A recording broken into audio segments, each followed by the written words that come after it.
On the day of the wedding, the bride and her ex-boyfriend locked themselves in the dressing room for half an hour and refused to come out. On June 7, 2028, the banquet hall at the Bayou Hotel in Jiangnan City was nearly empty. The wedding, originally scheduled for 10 o'clock, had been delayed by half an hour, while a crowd gathered in front of the bride's dressing room. Liu's parents and her two brothers stood guard at the door, blocking Zhang Wei, who was dressed in his groom's suit. It's just Zhao Yin in there with her. They wouldn't do anything inappropriate, Liu's mother pleaded anxiously. She knew that if Lu Ruyin and her ex-boyfriend Zhao Yin really did anything inside, her family's reputation would be completely ruined. Zhang Wei stared coldly at the entire Lu family. If he hadn't come in person, he would still be in the dark. His fiancée had spent half an hour alone with her ex-boyfriend on their wedding day. The wedding is off, Zhang Wei announced, turning and walking away, ignoring the Lu family's desperate calls behind him. Having grown up in an orphanage, Zhang Wei once believed that Lu Ruyin was the most important person in his life. He never imagined reality would hit him so hard. As he took a taxi back to Xingfu Community, something strange happened. Snow began to fall heavily from the sky, even though it was June. The moment Zhang Wei got out of the car, air raid sirens suddenly blared, and his phone started vibrating nonstop. Urgent notifications flooded in. Everyone must return home immediately. Do not go outside. The surface is no longer safe for humans. People will be relocated to underground cities and stages. Late that night, an official government announcement shocked the entire internet. Blue Star had undergone an unknown catastrophe, and humanity would have to survive in underground cities. Due to limited space, all social, work, and entertainment activities would take place in the third world. The news sparked a frenzy online. Some suspected it was a hoax, others had already received their relocation notices, while many more speculated about magnetic anomalies and supernatural events. Zhang Wei glanced at his phone and saw that his scheduled relocation date was 3 months away. Throughout the day in Jiangnan City, the number of people visible on the streets gradually dwindled.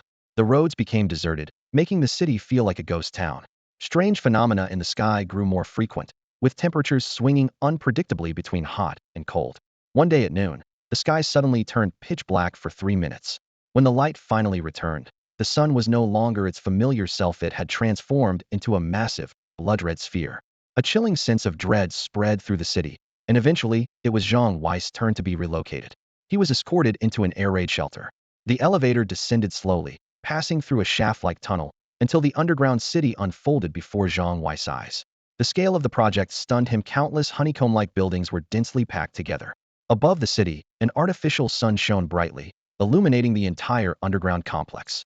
Soon after, Zhang Wei was assigned to a room. Guided by staff, he registered his personal information, and the military personnel quickly departed. Zhang Wei sat quietly for a moment, took a deep breath, then stood up to examine his roughly 15-square-meter room. It was fully equipped with a desk, chairs, bed, bathroom, smart devices, and storage cabinets. The only unusual feature was a holographic pod facing the bed, the device used to connect one's consciousness to the third world. Steadying himself, Zhang Wei focused on the smart device in the room and said, "Tell me about this place."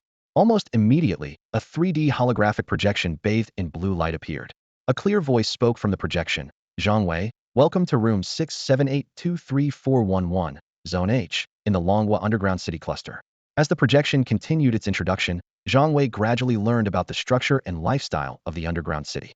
The residential areas were divided into S, A, B, G, and H zones, with 9 zones in total providing living space for the population.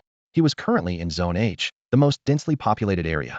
Because underground space was limited, a global initiative had launched a holographic social platform called the Third World, which replaced real-world social and entertainment activities.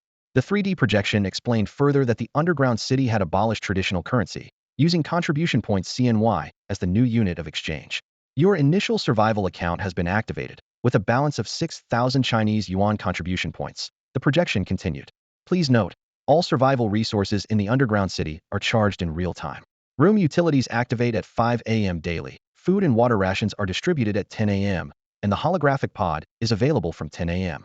Each day, a fixed cost of 100 contribution points will be deducted. If your account reaches 0, you will be transferred to the silent layer, which is located 12 to 15 kilometers underground in a zone with excessive geothermal radiation. As the voice faded, the 3D projection slowly disappeared. Zhang Wei looked down at his account balance of 6,000 Chinese yuan, his expression growing serious. These contribution points would only cover 60 days of living expenses. To be precise, 59 days. He turned and entered the holographic pod, preparing to enter the virtual third world. As a wave of dizziness washed over him, Zhang Wei opened his eyes to find himself standing in a magnificent, golden halcyon utterly different from anything he had imagined. Greetings, honored survivor of Longhua. Welcome to the third world. A female NPC began to speak softly, providing a detailed introduction to the basic situation of the third world. She explained clearly that this world was divided into two areas, the regular society zone and the adventure zone. Zhang Wei listened intently, gradually understanding the difference. Choosing the regular society zone meant entering a simulated surface society, living a typical 9-to-5 life, and accumulating contribution points through work. The adventure zone, on the other hand, was a fully immersive game world. As Zhang Wei hesitated, the NPC suddenly urged him, "Please make your choice." A glint of determination flashed in Zhang Wei's eyes as he replied in a low voice, "Adventure zone. Congratulations, survivor, on making your choice. You will now be transported to the adventure zone. Fight for the future of Longhua."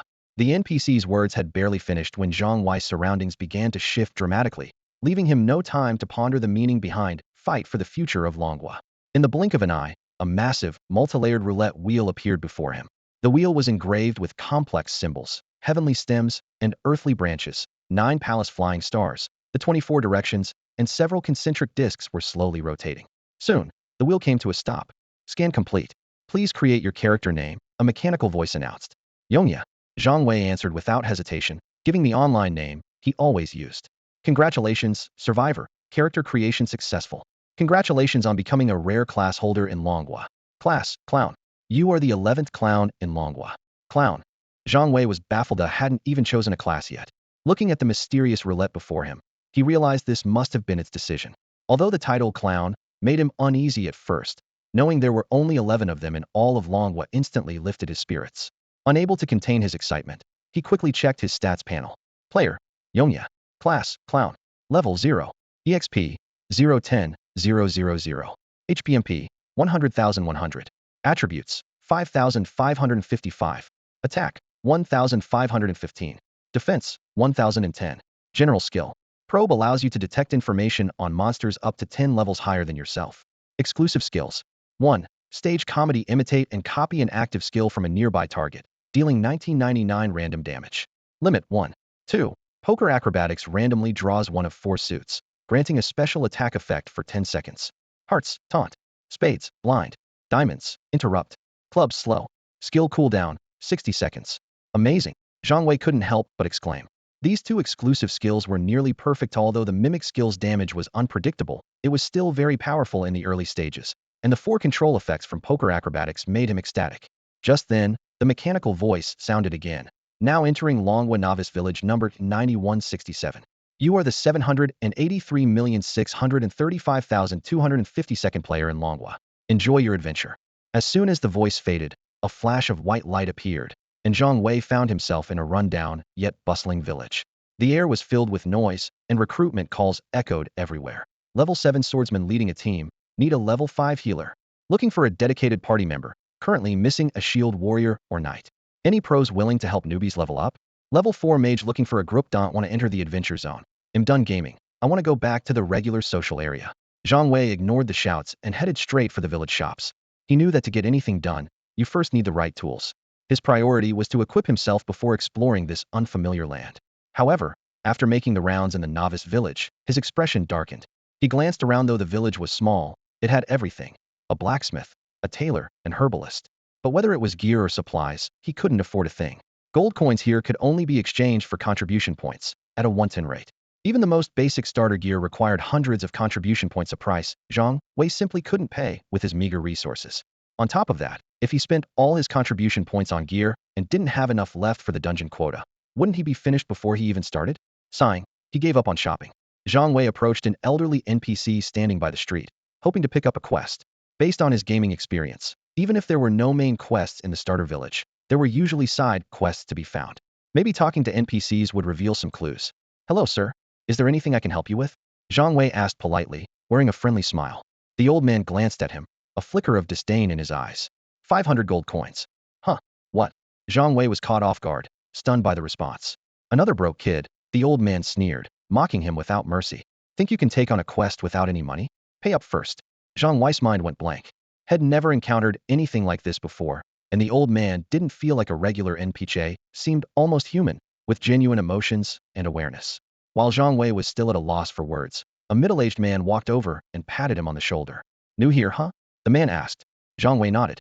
Don't bother trying. Every NPC in the starter village asks for gold before you can take a quest. Zhang Wei forced a smile, thinking, this game's design is really something. Still, he wasn't ready to give up hope to find a low-key way to explore this world. Want to join a party? The man offered, giving Zhang Wei a once-over. We have 4 people, all level 2. Zhang Wei shook his head and politely declined. No thanks. I'm used to going solo. He knew his class was rare, and keeping a low profile was the best way to survive. If he teamed up with others, his class would be exposed. All right, the man said, not pressing the issue. He patted Zhang Wei's shoulder again and walked away. Watching his figure disappear into the distance, Zhang Wei sighed. He realized that in this world, sticking together might be the only way to last. Zhang Wei continued to approach other NPCs in the village, but without exception, they were all shrewd merchants demanding either gold or items. Any hope of picking up a free quest was completely dashed. Every NPC was so cunning that Zhang Wei felt thoroughly fleeced. In the end, he was mocked by a crowd of NPCs and completely gave up on questing. With no other options, he turned and headed out of the village. Just as he was about to leave, he heard an old woman muttering to herself. Why haven't they come back? None of them are worth keeping. Zhang Wei stopped, about to strike up a conversation, when the old woman suddenly looked straight at him. Boy, are you afraid of dying? Zhang Wei was taken aback. The old woman didn't wait for a reply and continued mumbling. Really? Now her train of thought veered away as if she had never seen Zhang Wei at all, completely ignoring him. Zhang Wei shook his head, thinking how odd she was, and stopped paying attention. He walked out of the starter village. Outside, the open field stretched as far as the eye could see, already packed with people and full of noise. Many player parties noticed Zhang Wei was solo and kept sending him invitations. Notifications popped up one after another. Frowning, Zhang Wei waved his hand, declined all the invites, and disabled private messages from strangers. He took a deep breath and continued forward, deliberately avoiding crowded areas. Along the way, he used his stage comedy skill to mimic a mage casting fireball at monsters. As the crowds thinned out, Zhang Wei picked a quiet spot to stop. He took a moment to prepare, then locked onto his first target, a monster called Silly Goose. He didn't rush to attack. Instead, he used detection. The system prompt appeared. Silly Goose, level 1, HP 100100, attack 8, physical defense 5, magic defense 5. Details: leader of the village's 3 bullies, a childhood nightmare the old village chief recalls. I was chased by a goose back in the day. The attributes were pretty average. After evaluating the situation, Zhang Wei figured that as long as players were careful, most of them should be able to handle it. I should be able to finish this instantly, he thought, and immediately cast Fireball. Whoosh, whoosh, 2 fireballs shot out, streaking through the air one after another and hitting the Silly Goose. But in the next second, only 1 and 1 damage numbers floated above its head. Seriously? Such bad luck. Zhang Wei was stunned. It was the minimum possible damage. The Silly Goose, having been attacked, started charging toward him. Whoosh, whoosh, another 2 fireballs. Still 1 and 1. How is this possible? Zhang Wei exclaimed in disbelief, firing off fireball after fireball. 1, 1, 1. Seeing the pitiful damage, a sense of foreboding crept over him. Distracted for a moment, Zhang Wei was pecked by the Silly Goose. With the game's 100 realism, a sharp pain shot through his thigh. His health bar immediately dropped noticeably. 5. Unwilling to give up, Zhang Wei kept casting fireball, but even after his mana was completely drained, the Silly Goose's health had only dropped by half. Every single hit was just 1, with no other damage values at all. A wave of searing pain shot through him, and only then did Zhang Wei notice that his health bar had somehow been emptied. Ding. Due to player death, 50 of your gold and experience have been deducted. What the? Zhang Wei barely had time to curse before his body turned into a beam of white light and vanished. Ding. In Newbie Village 9167, Silly Goose 10333, 4 has successfully killed a rare class player. Ding. In Newbie Village 9167, Silly Goose 10333, 4 has successfully killed a rare class player. As the system broadcast echoed out, the once lively Newbie Village suddenly fell silent for a moment, but soon voices of disbelief erupted everywhere. A rare class player got killed by a level 1 goose. And it even triggered a system announcement? Who the heck is this noob? At the respawn point in the Newbie Village, Zhang Wei walked out with a dark expression, quickly heading toward the village outskirts. He had exchanged his initial 100 contribution points for 100 gold coins, but now only had 50 left. Luckily, he hadn't converted too many points, or he would be in real trouble.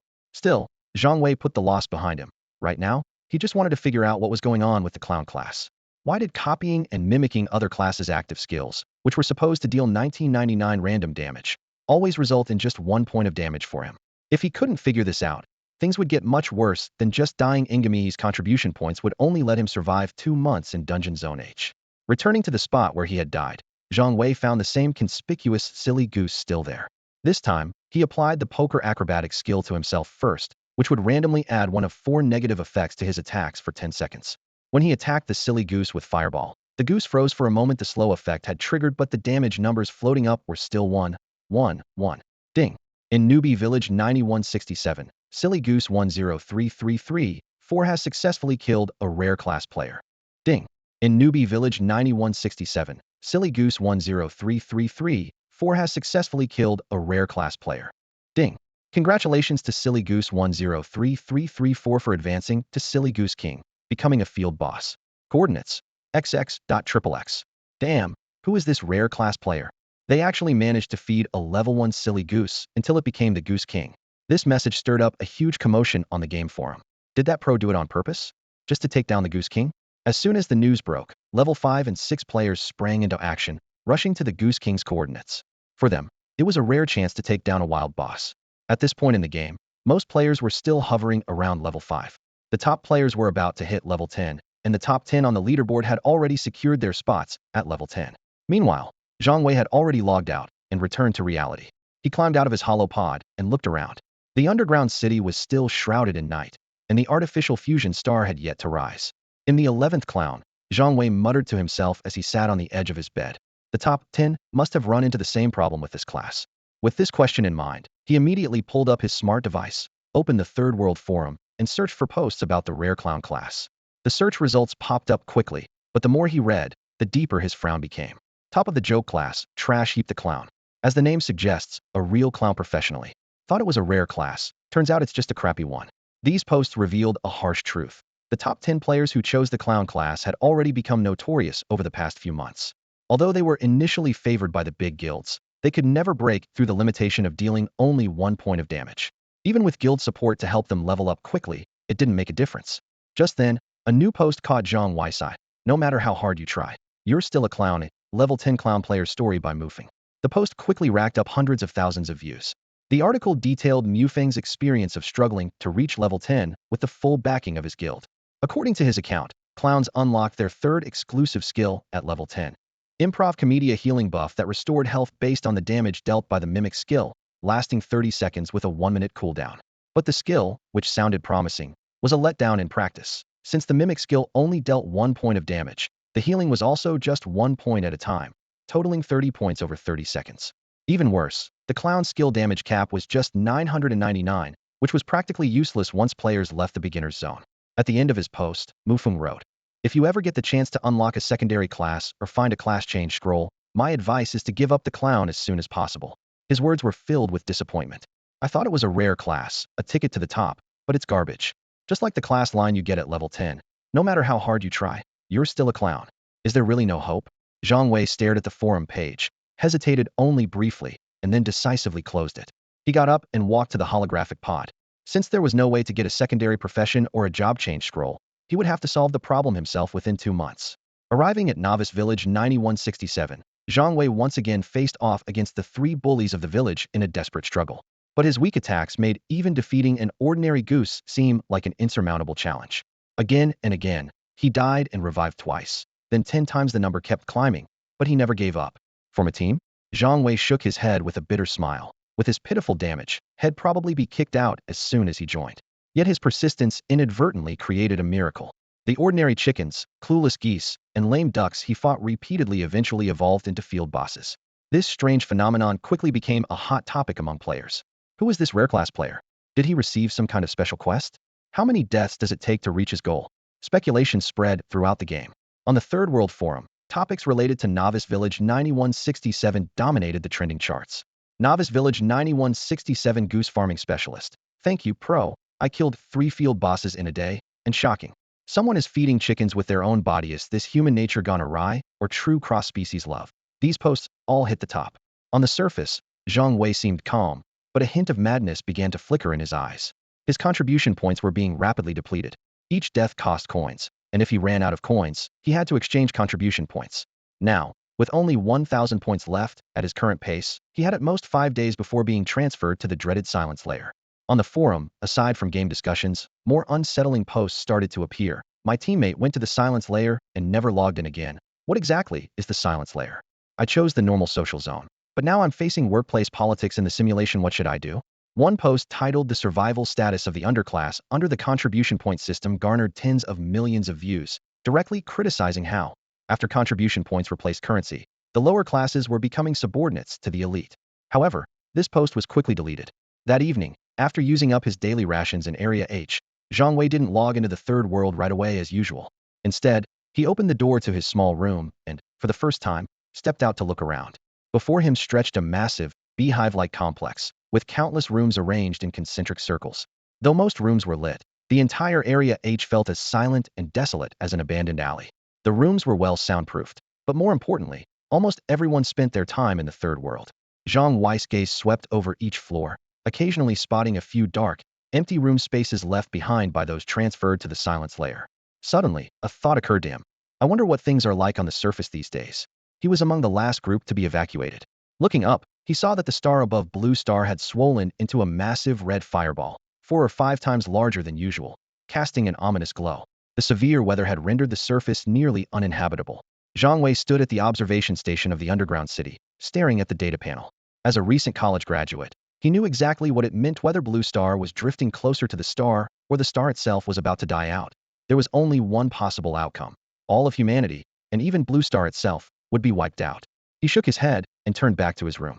Right now, he had a more pressing problem to solve. If he couldn't figure out how to deal with the clown skill damage, he might not even live to see the end of human civilization. Third World, Novice Village number 9167. Zhang Wei tried once again to leave the Novice Village, only to be stopped at the entrance by an elderly woman. He recognized this NP. Countless players had tried to get a quest from her, but none had succeeded. He had tried before as well, but this time, she spoke to him first. Young man, the old woman rasped. I've been watching you these days. You're not afraid of dying. Zhang Wei gave a bitter smile. It wasn't that he wanted to just dealt so little damage that he couldn't even beat chickens, ducks, or geese. What choice did he have? This time, you really are going to die, the old woman said calmly. Her words startled Zhang Wei. His contribution points had just hit 0, and he was planning to take one last stroll around this world. At that moment, in the control room of Sector H in the underground city cluster, a mechanical voice announced, Sector H67823411, contribution points nearing 0. Prepare for transfer to the silent layer. 2 humanoid robots received the order and headed straight for the target room. The old woman continued. My son and grandson both left here just like you, but they never came back. Her gaze softened. I have a wish. Will you help me fulfill it? Please tell me, ma'am. Zhang Wei nodded earnestly. Staying alive was better than dying, after all. My son and grandson wanted to cross the mountain to the south. Can you find out if they made it out alive? A system notification popped up. Chance quest triggered. Explore South Mountain and search for the missing travelers. Time limit, 10 days. Accept. Zhang Wei accepted the quest without hesitation. Just as he was about to leave, the old woman stopped him again. South Mountain is dangerous, and you're too weak. Take this sword for protection. She handed him a gleaming longsword. As a clown class character, he could use any class's weapon à rare advantage. Other players passing by saw this and immediately crowded around. Did you trigger a quest? Want to team up? Zhang Wei refused decisively, squeezed through the crowd, and headed out of the village. Still, quite a few people secretly followed him, their intentions obvious. If they killed him, maybe they'd get the quest, and that nice-looking sword as well. Zhang Wei could feel a crowd of people following behind him, but he had no choice but to keep moving forward. All these players were higher level than he was, while he was still stuck at level 0, making it impossible for him to outrun them. As he headed further south, the level of the wild monsters around him noticeably increased, and the area became even more dangerous. We can't let him go any further. Someone in the crowd finally called out. A skinny player holding a dagger darted forward, nimbly blocking Zhang Wei's path. Hey man, either tell us how you got the quest, or let's team up and do it together, the dagger-wielding player said firmly, locking eyes with Zhang Wei and making it clear he wouldn't take no for an answer. That's right. In just a few seconds, dozens of players had surrounded Zhang Wei, forming a human wall and cutting off any possible escape route. It's too late, Zhang Wei thought grimly, preparing for the worst at worst. He'd just die and respawn back in the starter village, then try to sneak out again. The pain of dying in this game was excruciating, but after dying so many times, he'd grown numb to it. He figured he was pretty ruthless for daring to risk death so often. With a swift motion, Zhang Wei slashed his long sword across the skinny player's neck. In this hyper-realistic game, even without using any skills, he could still attack with his weapon. There was a wet sound as the skinny player's eyes widened in disbelief, staring at Zhang Wei as a massive damage number floated above his head. 486. Damn, that's some crazy damage. Watch out, he might be a top-ranked player. Seeing Zhang Wei's insane damage, the crowd immediately grew tense and took a step back. The dagger player, under everyone's shocked gaze, turned into a flash of white light and disappeared on the spot. One hit KO? Someone in the crowd shouted. It's his sword, there's something special about it. As soon as the words were out, all eyes locked onto the long sword in Zhang Wei's hand, their greed barely concealed. That sword was given by an NPC. Could it be a gold-tier weapon? Any hesitation, the crowd had vanished, and people began closing in on Zhang Wei again, their eyes burning with desire. People die for money, birds for food, how true. Zhang Wei was a bit stunned himself. Had been prepared for a desperate fight, expecting to get killed and sent back to the starter village. He hadn't expected to one-shot the skinny player. He finally checked the sword's stats, and a look of shock flashed across his face. Mother's Sword quest item. Level, none. Rarity, epic. Attack power, 247. Skill, passive, armor penetration, ignores target's physical defense. Special, crit rate 100, attack speed 100. Details, the sword in a mother's hand, cutting through the wanderer's path, 12 strikes a second, every hit a critical. Maybe this will finally make you visit home. If you want, even a mage can wield it. Note, third world equipment tiers. Worn, white, blue, purple, gold, epic, divine, legendary, unique. These stats are insane, Zhang Wei thought, shocked. The sword ignored defense, maxed out attack speed and crit rate, and had no level requirement. It was basically a divine weapon. He had no idea how much it was worth in the third world, but based on past experience, it could easily sell for over 1,000,000 gold. However, gold now had to be exchanged with contribution points, and those determined your survival in the dungeons, so the sword might not fetch as high a price as he hoped. Still, that was just his guess. No one could say for sure what it was really worth. Plus, since the weapon had no class restriction, Zhang Wei figured it had something to do with the third world's hyperrealism. Any player could use any weapon, though using a weapon outside your class would probably come with some drawbacks. By now, a huge crowd of players had gathered around Zhang Wei, tightly encircling him. There must have been at least 400 or 500 people. As he looked at the greedy glint in their eyes, the excitement in Zhang Wei's heart quickly faded. Even with this overpowered weapon in hand, taking on so many players was simply impossible. But Zhang Wei was never one to sit and wait for defeat. Gripping his long sword tightly, he locked his gaze on the nearest burly man and charged forward without hesitation. Get him. He's Alanethri's, no way he can kill us all. The man roared, quickly summoning a shield. As a shield warrior, he had just witnessed Zhang Wei instantly kill an assassin with a single blow. So now he braced himself defensively with full concentration. With a resounding crash, a 467 damage number appeared above the man's head. The tough warrior's face instantly went pale. He had lost 3/4 of his health in one strike. His attack is way too high. Be careful, the man shouted as he stumbled backward. Zhang Wei couldn't let his opponent put any distance between them. With only 100 health points himself, it would take just a few hits from higher level ranged players to finish him off. Just as he was about to charge into the crowd and start a killing spree, a system notification suddenly sounded. Ding. The audience is in place. Would you like to start the show? Zhang Wei froze for a moment, then answered instinctively, start. The moment he spoke, his body moved as if guided by some unseen force, and he involuntarily launched a fireball. The fireball shot toward a mage in white robes like a spirit, and the 999 damage number that followed left everyone stunned. What the hell? Is he hacking? Isn't he a swordsman? How can he cast fireball? The burly man yelled in disbelief. His outburst snapped Zhang Wei back to his senses. Audience, show, start. These words echoed in his mind, and he urgently needed to test his theory somewhere safe. But for now, everyone coveting his life had to die first. Fireballs began flying from his hand 2 at a time, every second, precisely cutting down his enemies. The scattered players who had hoped to profit from the chaos panicked, forgetting to fight back and only thinking about escaping before their companions fell. After all, in the third world, dying meant losing half your experience and half your gold. That was a huge setback. Not to mention the terrifying pain of death. In the blink of an eye, Zhang Wei was the only one left standing, surrounded by dozens of player corpses that hadn't yet disappeared. The rest had long since fled. On the surface, Zhang Wei appeared calm, but inside he was in turmoil. He was starting to understand the unique traits of the Jester class. Spotting a wild boar in the distance, he experimentally threw a fireball at it. Sure enough, it only did a pitiful 1 point of damage. If there aren't enough spectators, the damage is just 1 point, Zhang Wei muttered to himself. When the enraged boar charged at him, he casually slashed with his sword.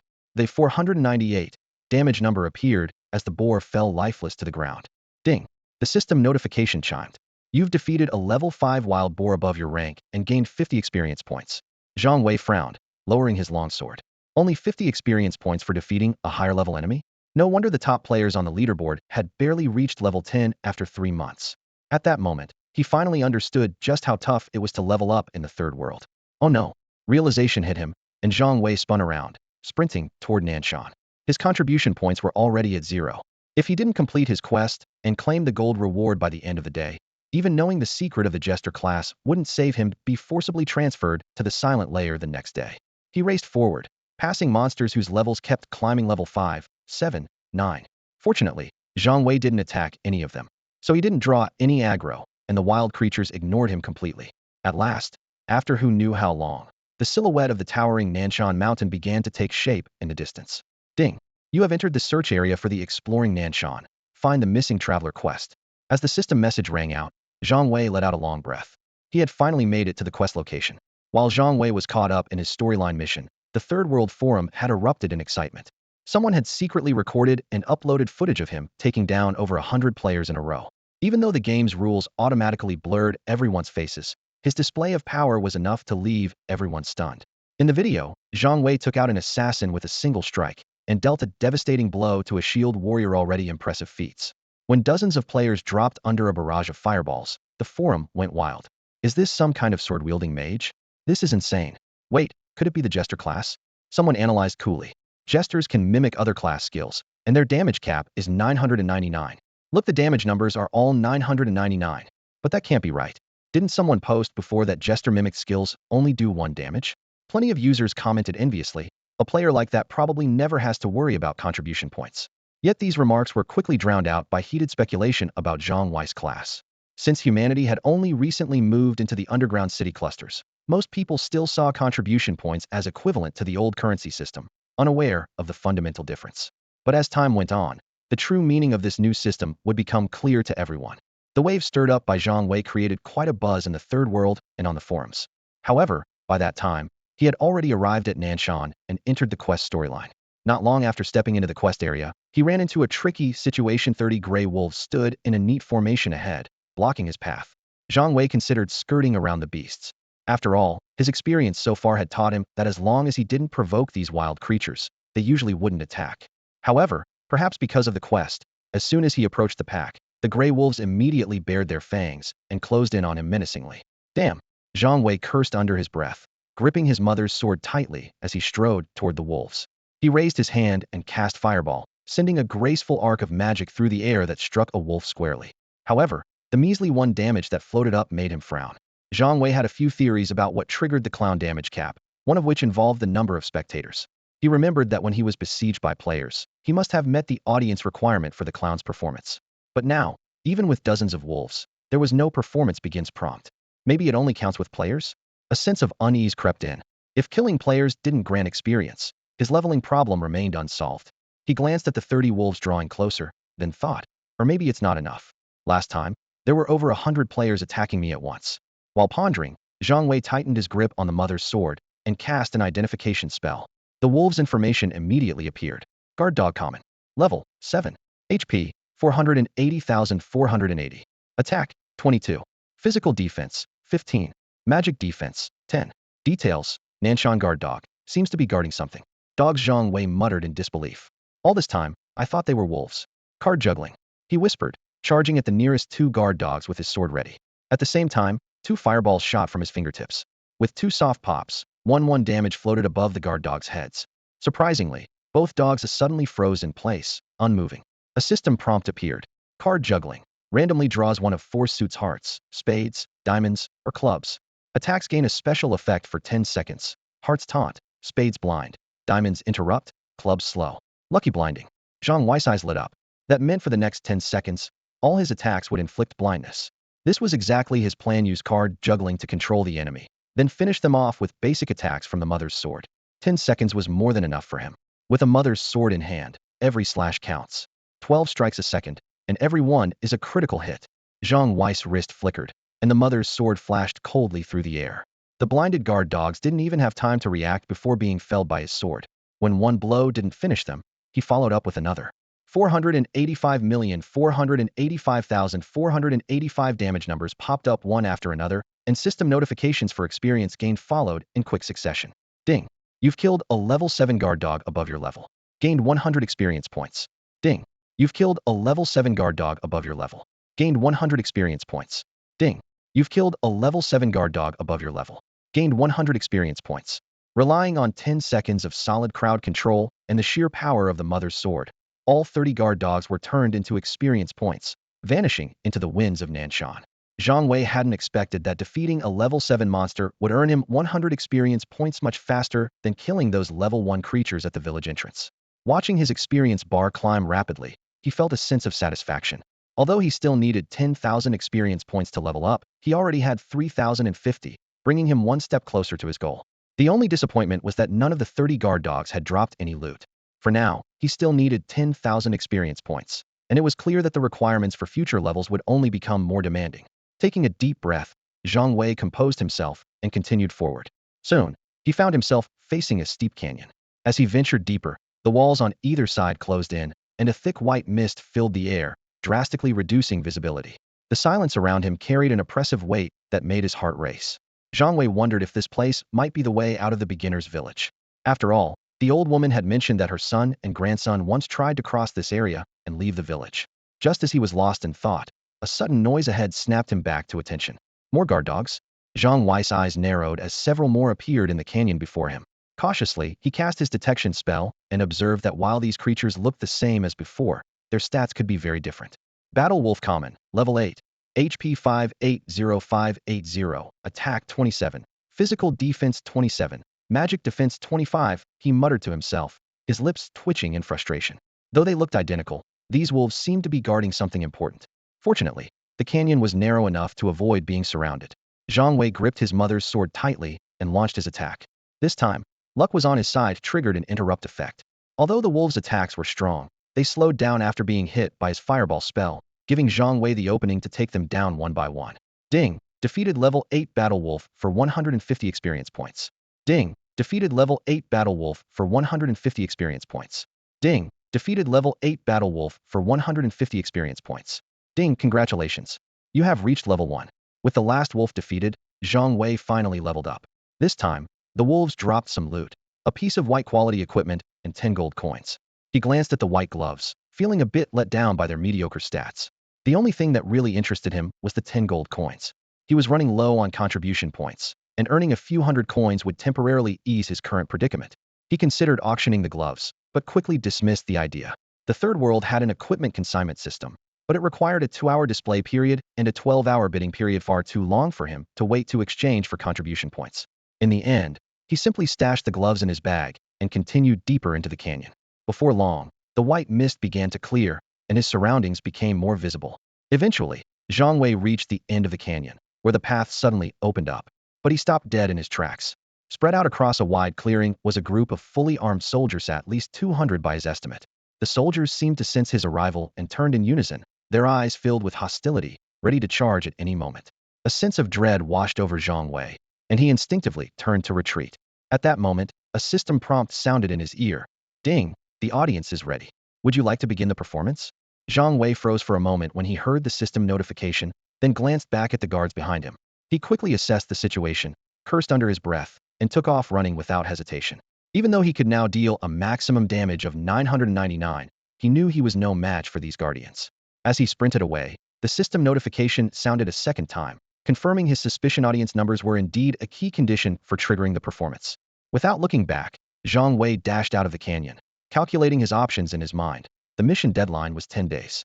Since he couldn't complete it now, he'd have to find another way to get the gold coins. At the same time, as Zhang Wei left the southern mountain, 2 AI robots stood motionless like metal statues outside room 67823-411 in the H district of the underground city. The display screens on their chests showed a countdown, 29 minutes.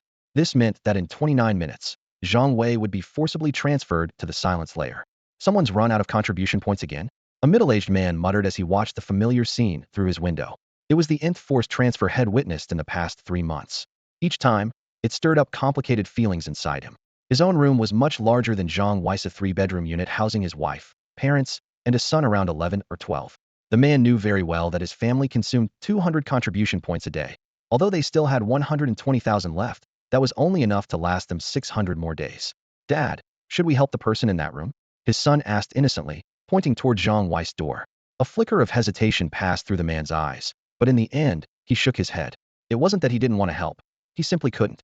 Even if he tried, it wouldn't make a difference.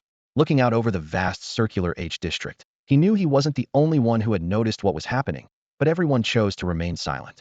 This made him reflect on a deeper issue. Resources in the underground city were limited, and there was simply no way to support so many people. Without the vast surface area of the world above, trying to keep billions of people alive underground was nothing short of impossible. What was even more unsettling was that they knew nothing about the current state of the surface. The authorities of Longwa had only given a brief announcement, saying the surface was temporarily unfit for human habitation. Thinking about all this, the man was overcome by a profound sense of helplessness. He wasn't alone. It was only after being relocated underground that ordinary people all over Blue Star realized just how little they truly knew about the world. What happens after these 600 days? The middle-aged man stood by the window, gazing at the motionless robots in the distance, feeling an even heavier weight in his heart. Although choosing to live in the normal society zone allowed him to earn contribution points through work in the third world, recent changes had made him increasingly uneasy. The abnormalities at work were becoming more obvious as colleagues' eyes reflected growing anxiety and unease. The workload kept increasing, but contribution points remained unchanged. All these signs hinted that something was quietly changing in the normal society zone. A deathly silence filled the room for more than 20 minutes. Suddenly, one of the robots made a faint mechanical noise, and then two robots entered the room one after the other.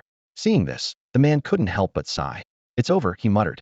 Meanwhile, outside the newbie village in the third world, in the wild ox monster area, Zhang Wei was negotiating with a team of players. 5,000 gold coins, Zhang Wei said firmly to the swordsman leading the team. 3,000. Deal, the lead swordsman countered after a brief hesitation. Transfer it now. Zhang Wei agreed without hesitation, making the swordsman wonder if he had offered too little. Suddenly, a shield warrior interrupted. "Hold on, prove your strength first." Before he finished speaking, Zhang Wei's longsword slashed at him. 467. The damage number appeared above the shield warrior's head, leaving the rest of the team stunned. "We got a bargain." The swordsman cheered and quickly completed the 3,000 gold transaction. Zhang Wei immediately converted 2,000 gold into contribution points. Just as Zhang Wei was about to speak, his character suddenly vanished from the game. Did he just log off? The shield warrior asked in disbelief. "Don't tell me he's a scammer," the priestess said angrily. "No way. A player that strong wouldn't cheat for just 3,000 gold." The swordsman shook his head. Maybe something happened to him in real life, the swordsman guessed. What could possibly happen in the dungeon? The shield warrior asked, frowning. "I think he was disconnected." The assassin, who had been silent all this time, finally spoke. "Third bro, are you saying someone unplugged his internet cable?" The swordsman turned to the assassin and asked. Inside the holographic pod, Zhang Wei suddenly opened his eyes. The dizziness from being forcibly logged out hadn't fully faded when he noticed two unexpected guests in the room. The realization made him instantly alert, was certain he had locked the door. How had these two robots gotten in? The robots stared silently at Zhang Wei, their metallic shells reflecting cold light under the room's lamp. After a moment, one of them spoke in a mechanical voice. "Sector H67823411, survival account credited with 2,000 contribution points. Transfer execution order cancelled." As soon as it finished speaking, both robots turned and left, their metal footsteps echoing across the floor. Outside the door, a middle-aged man was closely monitoring the situation. When he saw the two robots leave empty-handed, a look of confusion crossed his face. "Where's the person?" he muttered. This was very different from previous times when people had been forcibly removed from Sector H. Though puzzled, he couldn't help but feel relieved. Inside the room, Zhang Wei stared expressionlessly in the direction the robots had gone, pondering how they could enter and exit his room so freely. Without lingering on it, he quickly re-entered the third world. In the third world, the female priest was analyzing the situation. He was probably forced offline. He agreed to the leader's terms so quickly just now maybe he didn't have enough contribution points. "Really?" the swordsman asked, confused. "A top player like him running short on points? Players in the first tier should have no trouble earning gold." "It is strange," the priest admitted, her expression reflecting her doubts. The shield warrior, growing impatient, interrupted. "Why overthink it? Let's just wait until he logs back in and ask him directly." Just as he finished speaking, Zhang Wei's figure appeared in place. He apologized. "Sorry, everyone. I had a bit of an issue." However, the team, led by the swordsman, seemed surprisingly unfazed. After a few brief greetings, Zhang Wei received a system prompt. "Lung Lai, level 8 swordsman, has sent a party invitation. Accept?" Zhang Wei accepted the invitation, but chose not to share his personal information. This immediately drew the shield warrior's displeasure. "Hey man, you're not sharing your class or level." The female priest also voiced her concern. "Yongyi, if you don't share your info, how are we supposed to coordinate?" Remaining calm, Zhang Wei replied, "I'm a level 10 swordsman." Seeing this, Lung Lai quickly tried to smooth things over. "All right, let's all introduce ourselves so we can get to know each other." He took the lead, Lung Lai, level 8 swordsman. The shield warrior was the first to speak, introducing everyone in the party. Chu Tian, level 8 shield warrior. Next were Han Xiao, and Ying, and Mu Wan, who were a level 8 priest, a level 8 assassin, and a level 8 mage, respectively. Once the introductions were done, Lung Lai spoke seriously. This time, we're heading into the Lost Lands. He turned to Zhang Wei and explained in detail, the Lost Lands are one of the few areas near the newbie village that haven't been fully explored. The place is tainted, and players inside lose a percentage of their health over time. The deeper you go, the faster your health drains. Lung Lai's expression was grave. The biggest problem is, so far, no one in the village can craft antidote pills or anything similar, so it's extremely hard to venture far inside. Han Xiao, the priest, added, but the monsters there give much more experience than those in other areas. It's actually a great place to level up. Percentage-based health drain? Zhang Wei's expression shifted when he heard that.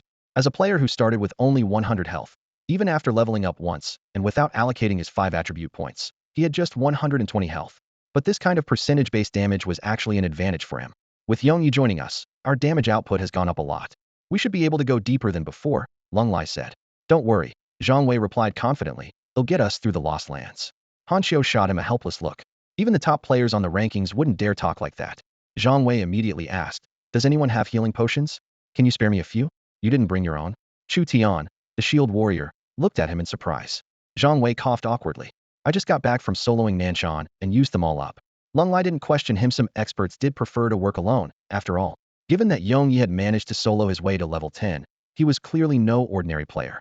Lung Lai generously traded him 50 stacks of rejuvenation pills, basic potions that restored 20 health and mana each. They weren't anything special, but they were cheap and plentiful. Let's go, Zhang Wei urged. Guided by Lung Lai, the group soon arrived at a swamp shrouded in crimson mist. Poisonous frogs and water snakes swam just beneath the surface of the murky water. System notifications popped up. Ding. You have entered the Lost Lands. Ding. You are infected by toxic fumes. You will lose 1 of your health every minute. Let's begin, Lung Lai said in a low voice. Zhang Wei, Lung Lai, and Chu Tian took the lead, with the priest and mage following closely behind. The assassin had already melted into the shadows. Zhang Wei casually cast his detection spell, and monster information appeared before his eyes. Infected toad common. Level 7. Health 320,320. Attack 17. Physical defense 15. Magic defense 10. Description: who says toads can't eat swan meat? Prejudice truly is a mountain. Infected water snake common. Level 7. Health 310,310. Attack 19. Physical defense 17. Magic defense 12. Description: aim for the 7th inch on a snake. I'm 6.9 inches long. How do you plan to hit me? Seeing these stats, Zhang Wei felt completely at ease. These monsters weren't a threat to him at all. The only thing he needed to worry about was the constant 1 health drain every minute. There were quite a few players grinding monsters and leveling up around the Lost Lands, but the area was spacious enough for Zhang Wei and his team to find a relatively quiet spot to push deeper inside. With every swing of his sword, monsters fell one after another. Zhang Wei's movements were swift and precise, each strike taking down a wild creature with ease. His terrifying damage output left his teammates in shock, especially Lung Lai, who was also a swordsman. Seeing that his own damage was barely half of Zhang Wei's, he couldn't help but feel a pang of bitterness. Yongya, what's going on with your health? Han Xiao, the team's priest, asked with a frown. As the main healer, she kept a close eye on everyone's HP. She had just casually cast a healing spell, only to find Yongya's health instantly restored to full, a strange occurrence that immediately caught her attention. The other teammates had noticed as well, but no one said anything until Han Xiao brought it up. Then, all eyes turned to Zhang Wei. I'm a skeleton swordsman, Zhang Wei replied, still focused on clearing monsters. His tone was calm. All my stat points and gear are allocated to attack. You can do that? Lung Lai's eyes lit up as he instantly realized the advantage of such an extreme damage build, especially in an area like the swamp where HP is reduced by percentage. Boss, that's a bit risky, the assassin, and Ying, quickly pointed out. You need to survive if you want consistent damage. Lung Lai nodded in agreement, though he still envied Zhang Wei's impressive output. Zhang Wei ignored their concerns and kept his attention on the battle. The system kept announcing over-level monster kills, and each one netted him 150 experience points, 50 more than monsters of the same level in Nanshan. Even better, he received 50 experience points whenever a teammate got a kill. At this rate, his experience bar was rising quickly. Ding! Congratulations, you've reached level 2. The level up notification chimed, and Zhang Wei allowed himself a small smile. However, he didn't rush to allocate his 5 new stat points.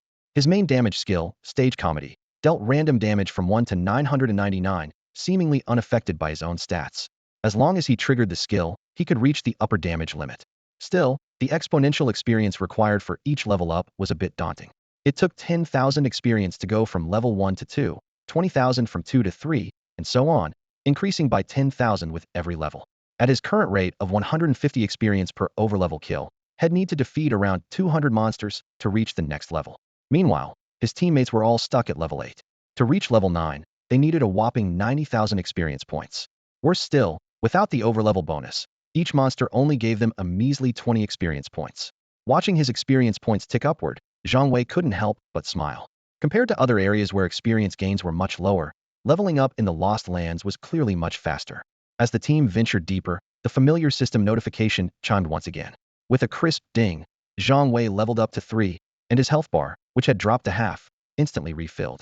The sudden change caught Priest Han Xiu off guard just as she was about to cast a healing spell, but seeing the rest of the team's health dangerously low, she quickly refocused and continued healing her other teammates.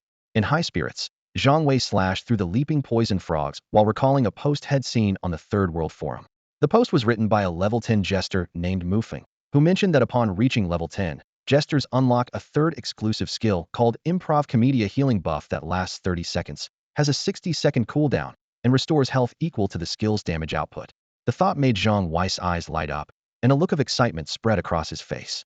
In performance mode, his skill damage reached as high as 999 points, which meant improv comedy could potentially heal for that same staggering amount.